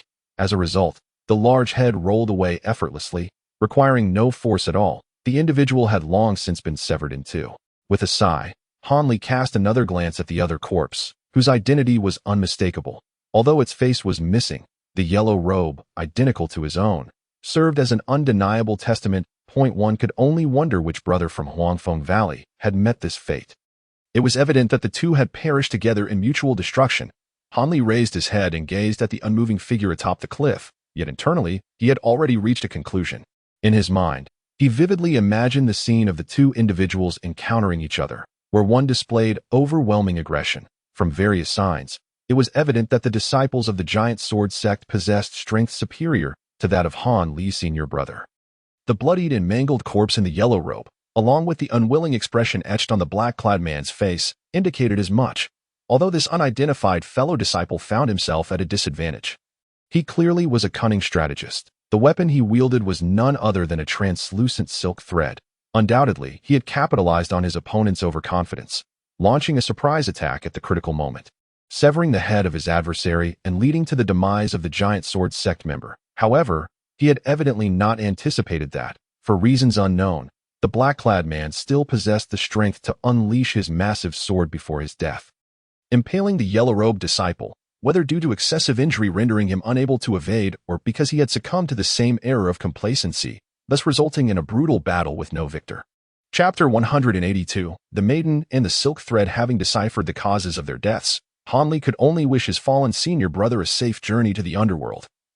Hoping for a swift reincarnation, without hesitation, he began to rummage through their belongings. With both individuals deceased, it was only fitting that he claim their storage pouches. However, after a thorough search, he found nothing. His expression turned grave as he meticulously scoured the area once more. Yet still encountered naught. An icy shiver ran down his spine, and his heart raced with an unsettling quickness. It became apparent that a fourth individual had been present, one who had taken the storage pouches. Though it was highly likely that this person had long since departed, there remained the possibility that they were lurking nearby, using the two corpses as bait while attempting to uncover Han Li's vulnerabilities. On the opposite side of the cliff lay a vast expanse of tall grass, easily concealing anyone's movements, and Han Li was positioned with his back to it, half-crouched before the corpses. This only heightened his unease. Perhaps the individual was hiding right behind him. Remaining still, Han Li maintained his crouched stance, appearing to be wholly focused on the bodies before him. Yet, in reality, he was fully alert, having quietly summoned his magical artifacts and talismans. While his spiritual sense silently expanded, seeking any potential assailants, the results of his spiritual probe yielded no surprises. Everything in the vicinity appeared normal, devoid of any unusual fluctuations in spiritual energy. This was hardly astonishing. If someone truly lay in wait nearby, they would undoubtedly be employing concealment techniques to mask their presence, thus eluding detection. Han Li's intent in deploying his spiritual sense was merely to stir the proverbial grass and startle the snake. At the very least, he hoped to intimidate any imagined adversary into refraining from rash actions that he had anticipated. Either he was merely being overly cautious, frightening himself without cause, or the observer had detected no opportunity to strike and had thus chosen to maintain their concealment. Moments later, Han Li rose to his feet, turned to survey the vast field of tall grass with cold scrutiny, and without uttering a word, suddenly leaped into the air.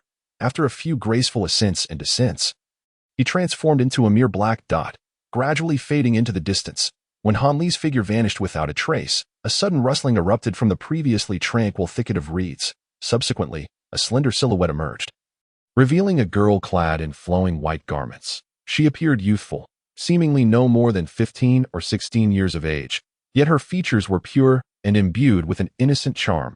In this perilous land of life and death, The appearance of such an ethereal beauty was truly astonishing. Judging by her attire, the girl seemed to be a disciple of the Hidden Moon sect. She glanced at the direction where Hanli had disappeared, smiled softly, and unexpectedly spoke to herself with an air of maturity, courage, and intellect. Rather commendable, though his magical prowess leaves much to be desired, and his potential seems even more concerning. There's hardly any talent to cultivate. Otherwise, should he survive to emerge, he could indeed be a promising figure. However, his final escape was reminiscent of the lightness of foot practiced in the mundane world, and not without merit. How intriguing! The girl delicately propped her pointed chin, her large eyes sparkling with keen interest. Had Hanli overheard her candid observations, he would have been utterly astounded, for her astute remarks incisively pinpointed both his strengths and weaknesses, as if she understood him better than he did himself. For now, I shall let you off the hook, but my business awaits. However, next time we meet, little one, you shall not find it so easy to evade. With a playful crinkle of her nose, she expressed a hint of reluctance. It was as if Hanli had become a captivating new toy, drawing her to linger longer. Ultimately, she pouted, raised her hand, and retrieved a talisman. With a flick of her wrist, she vanished in a dazzling flash of green light. Should anyone have witnessed this scene, they would likely have lamented the girl's extravagant waste, for she had carelessly squandered a rare talisman of the wood escape technique, a treasure seldom seen in the realm of cultivation. This was an intermediate-level talisman. One must understand that for most, possessing such a wood escape talisman would be akin to owning a family heirloom, only to be utilized in dire circumstances, as it was the finest tool for escaping peril. Unbeknownst to Hanli, who remained blissfully unaware of the significance of the events unfolding, he felt only relief at having effortlessly extricated himself from danger, regardless of whether there were truly others lying in wait. He had no intention of pursuing the matter further. After all, the closer one drew to the center, the more foes one would encounter. Such cunning ambushes and attacks would gradually become commonplace, a frequent occurrence. Preserving his own life and striving to avoid unnecessary conflicts became the guiding principles of Hanli's current endeavors. Moreover, he had not left empty-handed from the scene of the two corpses. With this thought, Hanli extended his hand, and a nearly transparent ball of thread materialized in his palm. This was the object he had fortuitously seized upon his departure, a linear magical artifact that had been used to slay a disciple of the Giant Sword sect. Infusing a touch of magical energy into it, the thread gradually tightened, ultimately transforming into a straight strand nearly 10 yards long. Hanli playfully manipulated the thread and immediately sensed its remarkable potential. If wielded properly, it could indeed serve as an optimal weapon for subterfuge. With its almost invisible characteristics and remarkably sharp cutting ability, Hanli was confident that he could sever his enemy's head before they even comprehended what had transpired. He found himself pondering the substance from which this thread was forged. If only it were longer, its potential applications would be boundless. Driven by curiosity, Hanli commanded the thread to slice through a dozen nearby towering trees with effortless precision. This brought him immense joy, as it proved to be far more effective than he had anticipated. Unbeknownst to him, not far from the central area of the Forbidden Zone, two factions, the Blade-Cutting Workshop and the Qingshu sect, were embroiled in a fierce battle. Each side boasted around 5 or 6 members, rendering their powers relatively equal, a true clash of adversaries. This marked the first significant skirmish in the bloody trial, with both parties eager to gain entry into the central zone to harvest spiritual herbs. Naturally, if they could eliminate their opponents in close proximity, it would be even more fortuitous. Ultimately, the disciples of the Qingshu sect proved to be more skilled, vanquishing the majority of their foes, while the remaining 2 from the Blade-Cutting Workshop fled, leaving the Qingshu disciples to advance into the central area first. Within this core region, an array of exotic flowers and fruits flourished alongside powerful first-grade demonic beasts guarding them, capable of rivaling peak Foundation establishment disciples. Each time a demonic beast was slain and the herbs harvested, new spiritual herbs would miraculously emerge, accompanied by fresh demonic beasts, albeit of varying species. This phenomenon left the masters of various sects perplexed. Could these beasts truly be born of the essence of heaven and earth? This contradicted their previous understanding. According to their beliefs, demonic beasts were akin to wild creatures that, through years of unconsciously absorbing the essence of the sun and moon, might occasionally evolve into beings with demonic power. Yet the likelihood of such evolution was no higher than the probability of cultivators emerging from humanity. Moreover, over the years, disciples from various sects had only been able to gather herbs from the outskirts of the central zone. Any attempt to venture closer to the core would result in being ensnared or obliterated by active prohibitions and traps. Furthermore, the deeper they ventured, the more formidable the demonic beasts became, rendering it impossible for mere pawns like them to fend them off, thus forcing them to remain in the periphery, regardless of whether the disciples of the Qingshu sect could seize the initiative and gather the spiritual herbs. Han Li now faced the gravest crisis of his expedition. At a narrow intersection, he found his path obstructed by a burly man from Spirit Beast Mountain and another from Heavenly Ridge Fortress. The man from Spirit Beast Mountain was familiar to Han Li. It was the one with a bushy beard who had once glared at him, now grinning menacingly as he regarded Han Li, exuding an aura of certain doom. Han Li felt a bitter taste in his mouth, realizing that despite his utmost caution, he had still fallen victim to an ambush in the most dire of circumstances. Outnumbered, he was currently situated in an area referred to in the records as the Narrow Sky, an environment fraught with peril. Without the means to fly, this narrow path was the sole route leading to the central zone, flanked on either side by steep, treacherous peaks. Even someone like Han Li, possessing worldly martial skills and adept at lightness techniques, would not dare attempt to scale them lightly. As for flying with a spirit vessel directly overhead, that is an entirely different matter, one that can only be described as an act of sheer folly. An audacious invitation for attack.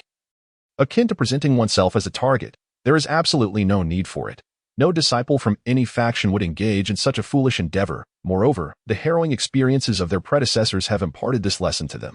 Flying with a spirit vessel is strictly forbidden within this perilous territory. Otherwise, one is destined to become a mere corpse. When Han Li entered this place, he hesitated for quite some time. Ultimately, he dared not take the shortcut by soaring over the peaks, opting instead to tread carefully along the narrow path.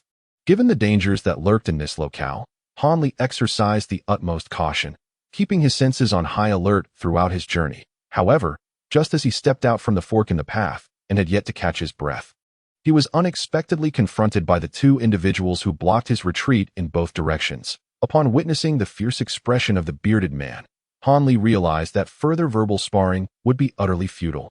He first conjured a defensive water shield around himself, then summoned the flying shield, while simultaneously gripping the magical artifact, the Golden Mother Blade, along with a few of the rudimentary advanced talismans, including the Earth Prison technique.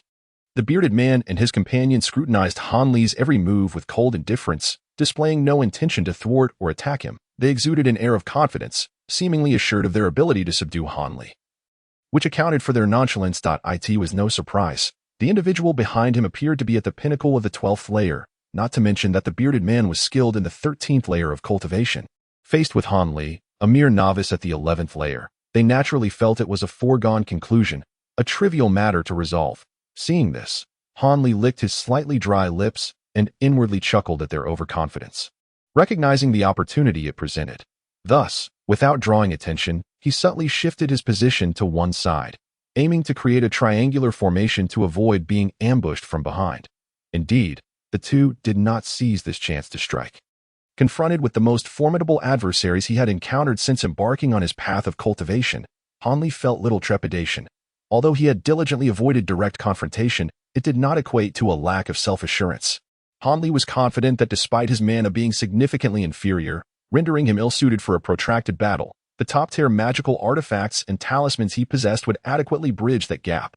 Furthermore, if absolutely necessary, summoning the Thunderbolt Child to eliminate one of them would be a trivial task. The only question remained whether he was willing to resort to such measures. Nevertheless, Han Li found himself perplexed as to why the bearded man and the individual from Tianke Fortress had not engaged in combat, but instead chose to ally with one another. This behavior might be expected among fellow disciples of the same sect, yet these two clearly hailed from different factions. Young man, you possess quite the audacity to mock me outside the forbidden grounds, and to exchange glances with that wretched woman. Now you shall pay with your life, the bearded man declared menacingly. He then turned to address the individual from Tianke Fortress, saying, Brother Yin, this brat has a grudge against me.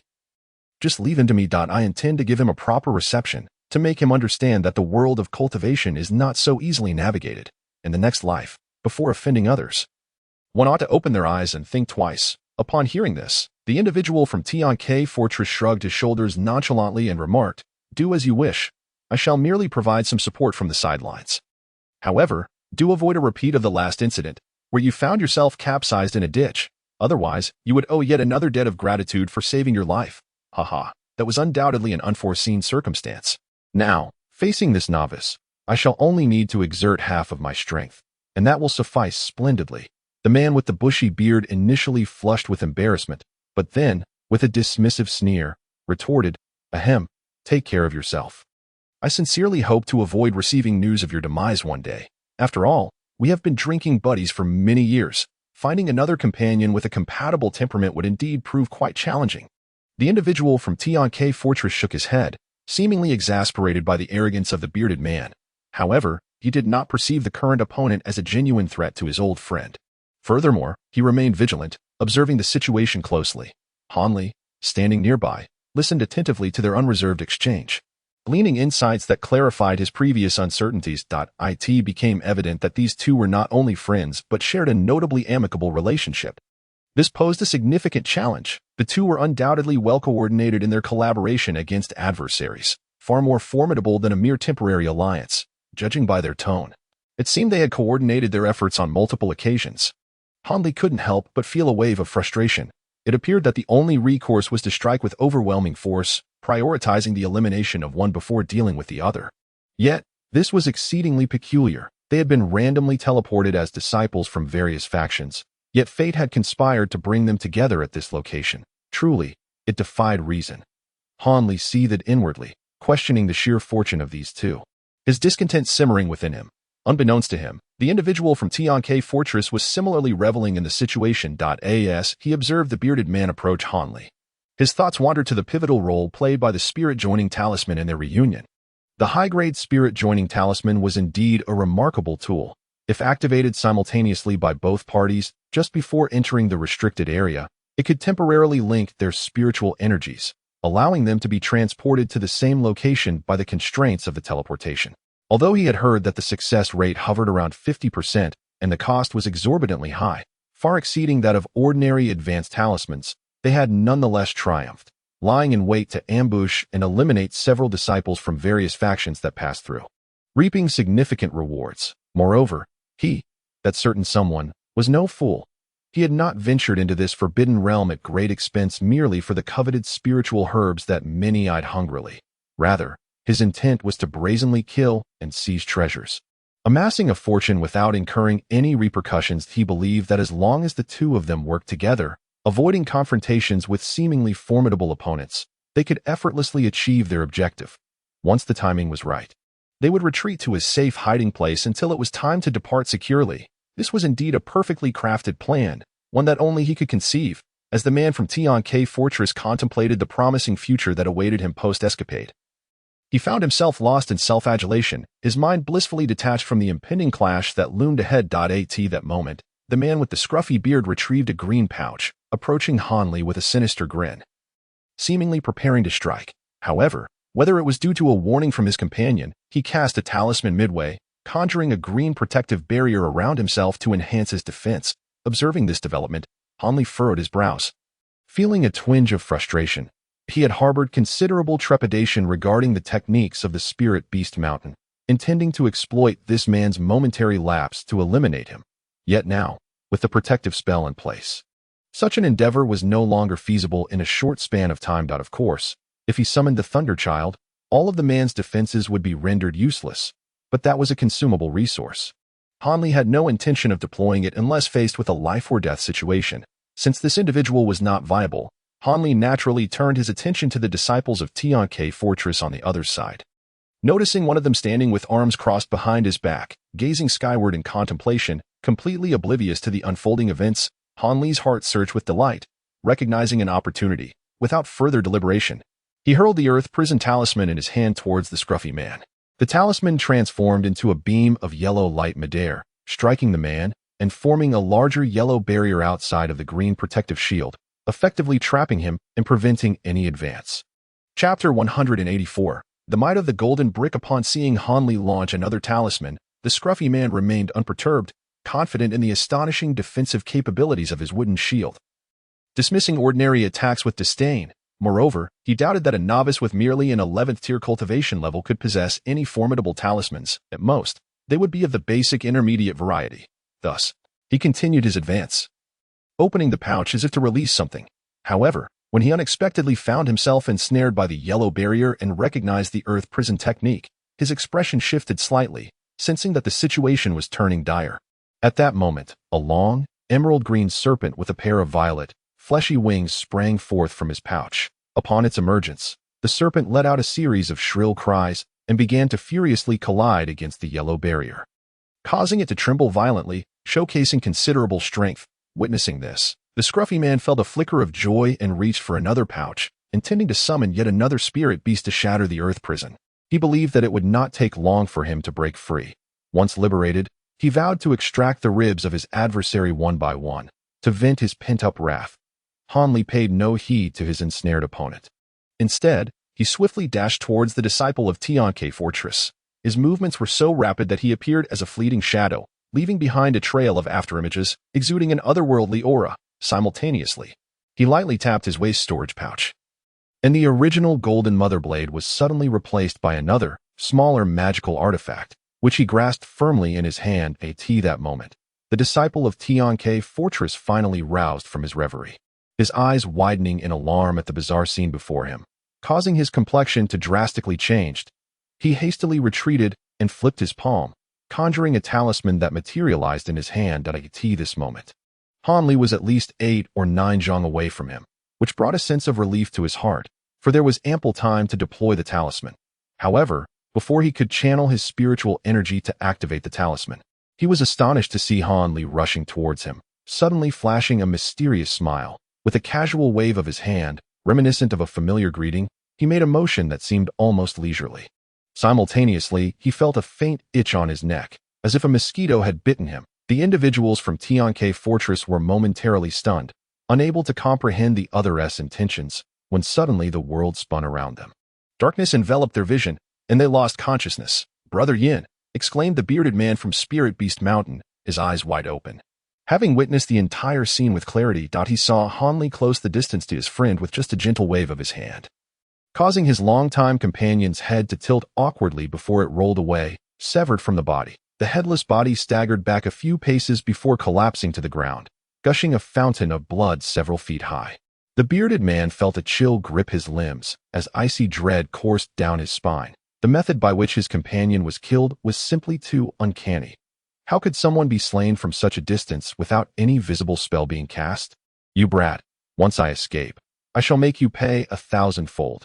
Though the man with the bushy beard was nearly driven to the brink of fury at that moment, he suddenly sensed an astonishing surge of spiritual energy ascending from Hanli, which caused him to momentarily halt and gaze upward.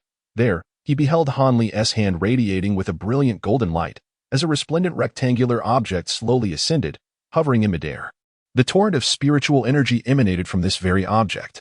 The man with the bushy beard's complexion shifted dramatically, and he cried out in terror, for he had discerned the origin of the golden brick. However, unbeknownst to him, Hanli's face was pale, etched with fear, as the floating object relentlessly siphoned the magical energy from his body, an unceasing and inexorable process that seemed intent on draining him entirely.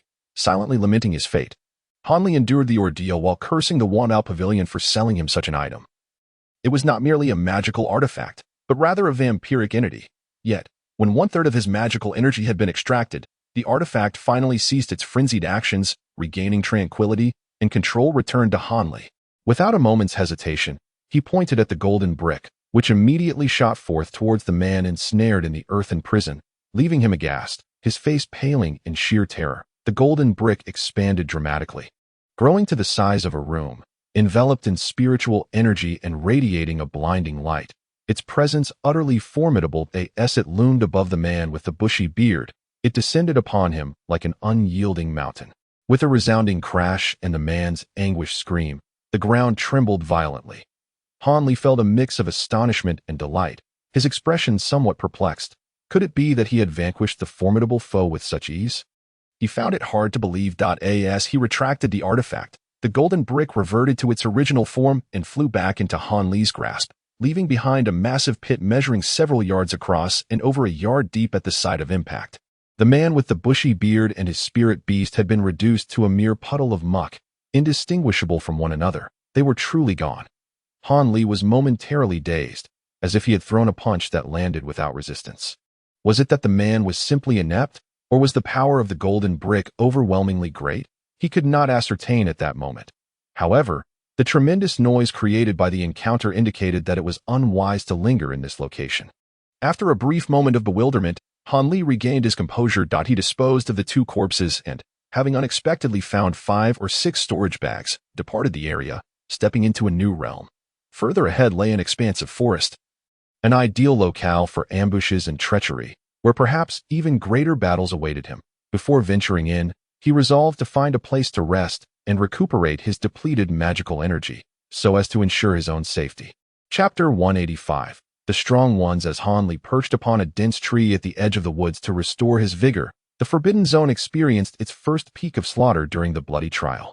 Various formidable characters revealed their fangs, commencing a ruthless purge of the weaker individuals in proximity. The closer one ventured to the heart of the territory, the more frequent and sanguinary the killings became. Naturally, when equally matched experts crossed paths, they would often engage in a tacit understanding, choosing to ignore one another. For the time for their own conflicts had yet to arrive. It is worth noting that the disciples within the Forbidden Zone can broadly be categorized into 3 groups. The first group comprises those with exceedingly weak powers, possessing martial skills at levels of merely 11 or even 10. Their reasons for entering the forbidden area vary. Some are compelled by dire circumstances, while others harbor a sense of unwarranted optimism, hoping to profit amidst the chaos. Regardless of their intentions, they occupy the lowest echelon of the blood-soaked trial, relegated to the role of victims, often.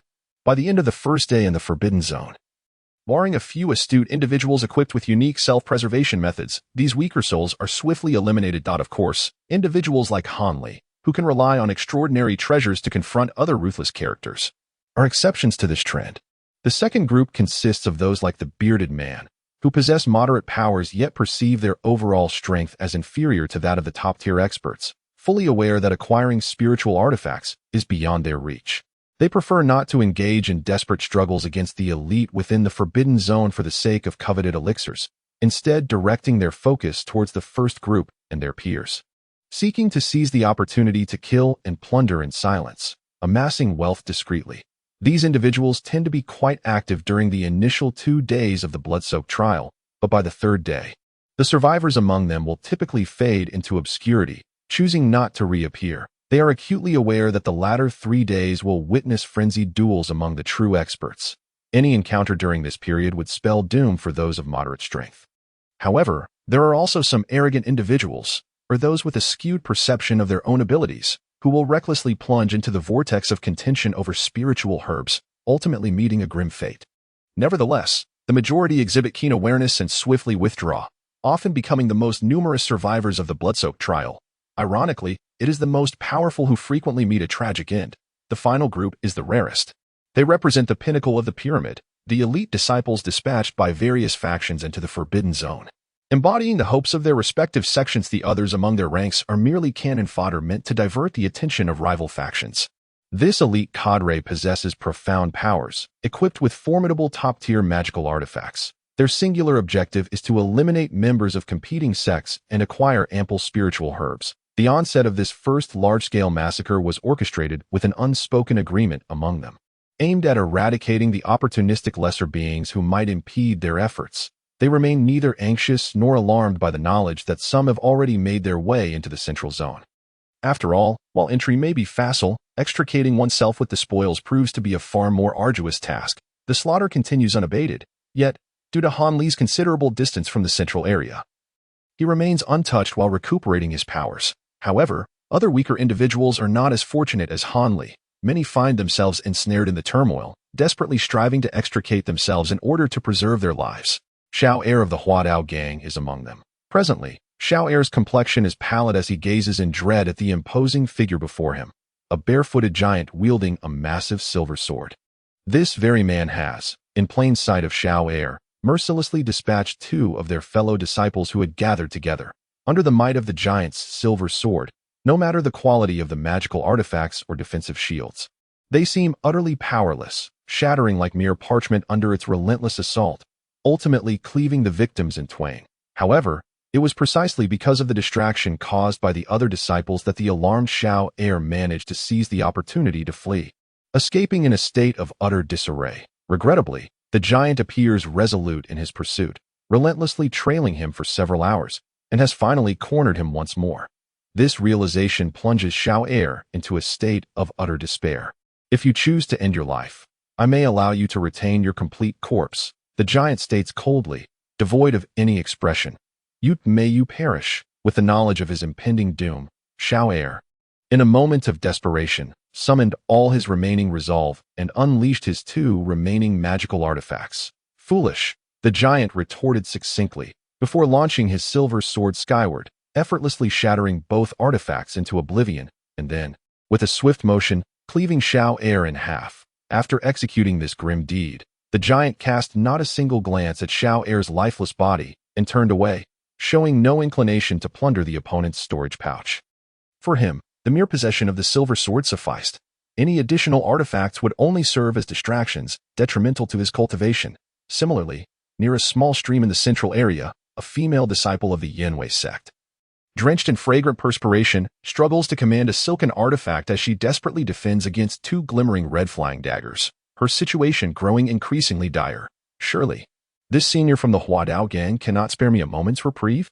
I would gladly serve you for a night. In the face of impending death, this woman finally cast aside her modesty, wielding her greatest asset as a woman to entice her adversary.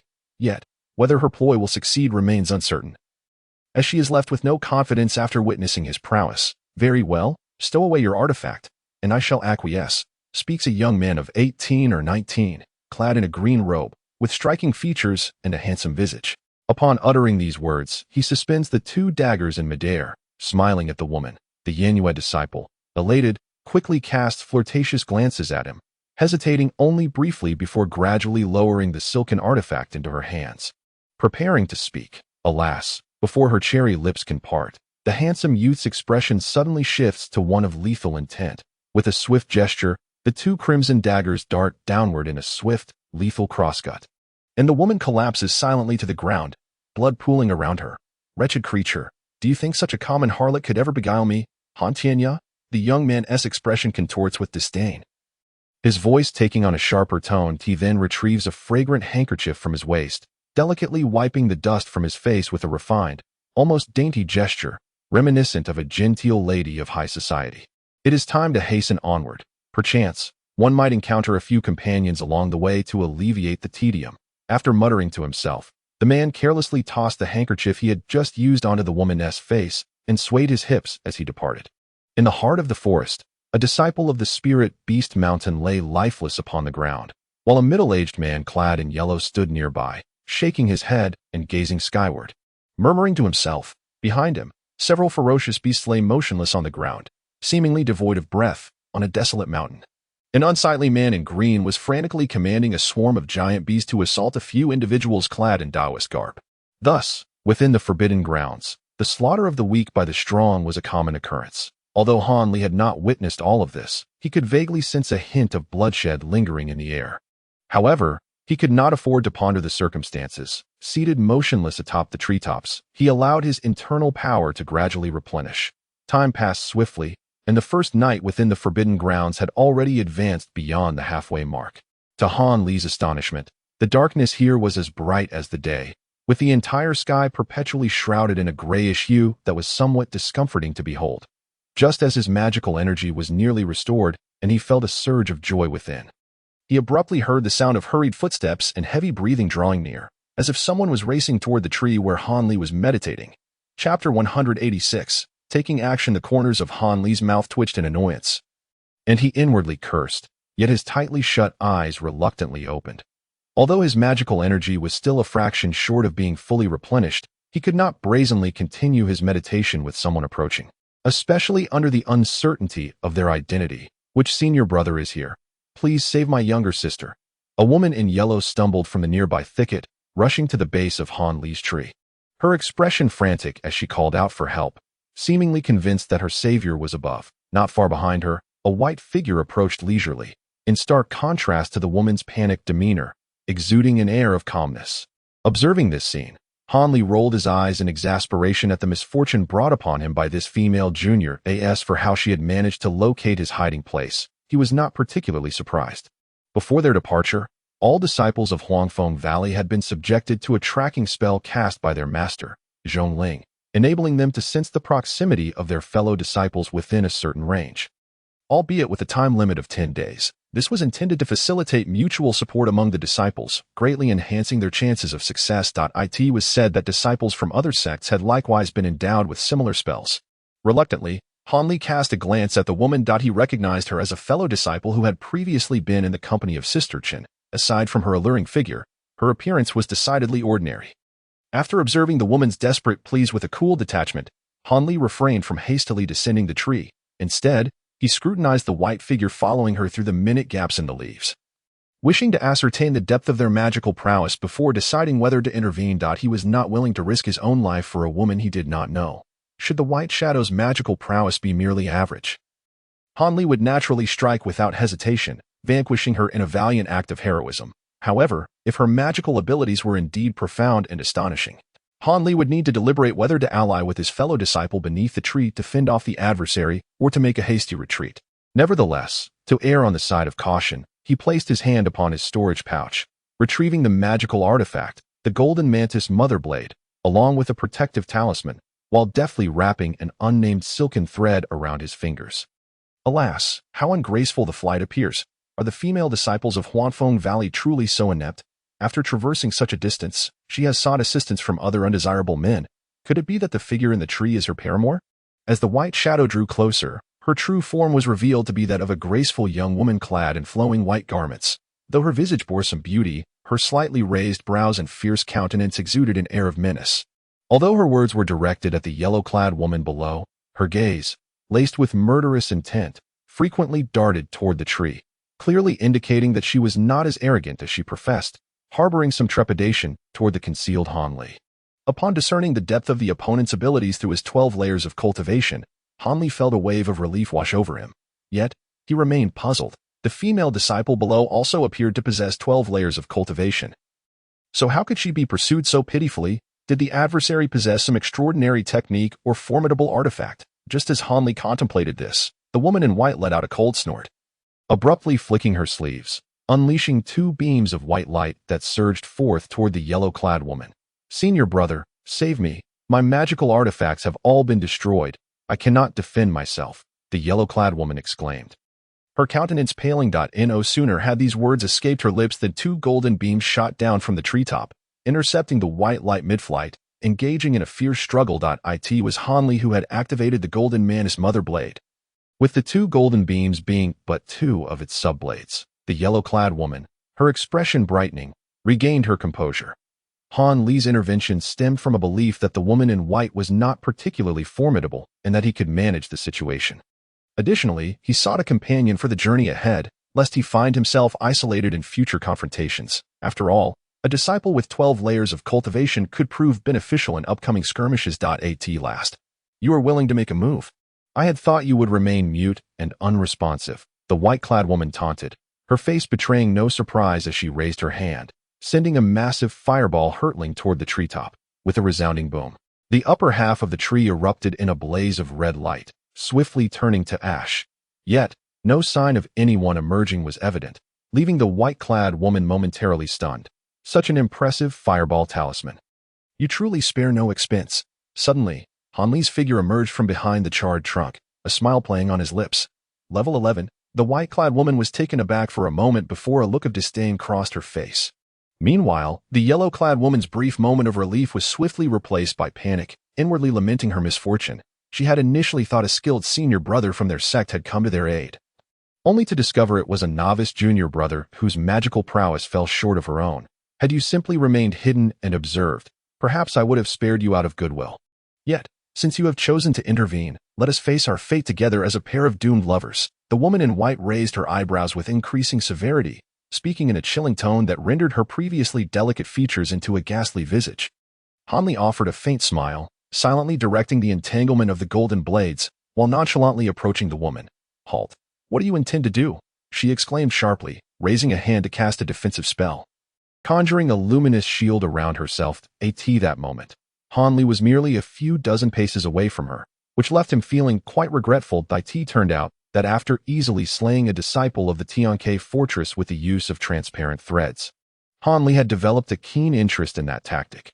Earlier, while perched in the tree, he noticed that the woman had not deployed any defensive spells, and a spark of inspiration led him to wish to recreate that day's scene. However, much to his dismay, his opponent was exceptionally vigilant, having realized the anomaly early on and promptly rectifying the oversight. Hanli couldn't help but sigh, acknowledging that women were indeed far more cautious than men. Since taking advantage of the situation was futile, he resolved to launch a direct assault.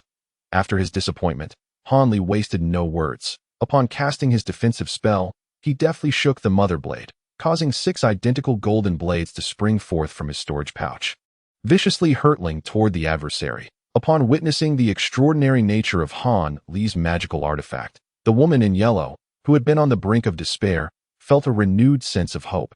She immediately hurled a talisman, transforming it into a long serpent of fire that shot forth. The woman in white chuckled coldly, gently raising a jade hand to reveal a palm-sized mirror. With a subtle flash of the mirror, a surge of azure light erupted, enveloping the incoming golden blades and fire serpent, causing them to hover midair, spinning helplessly, as if ensnared by some magical restraint. Hanli was taken aback. What kind of artifact was this? How could it be so formidable as to immobilize others' artifacts and spells? How could he possibly fight against such a thing? Do not fret.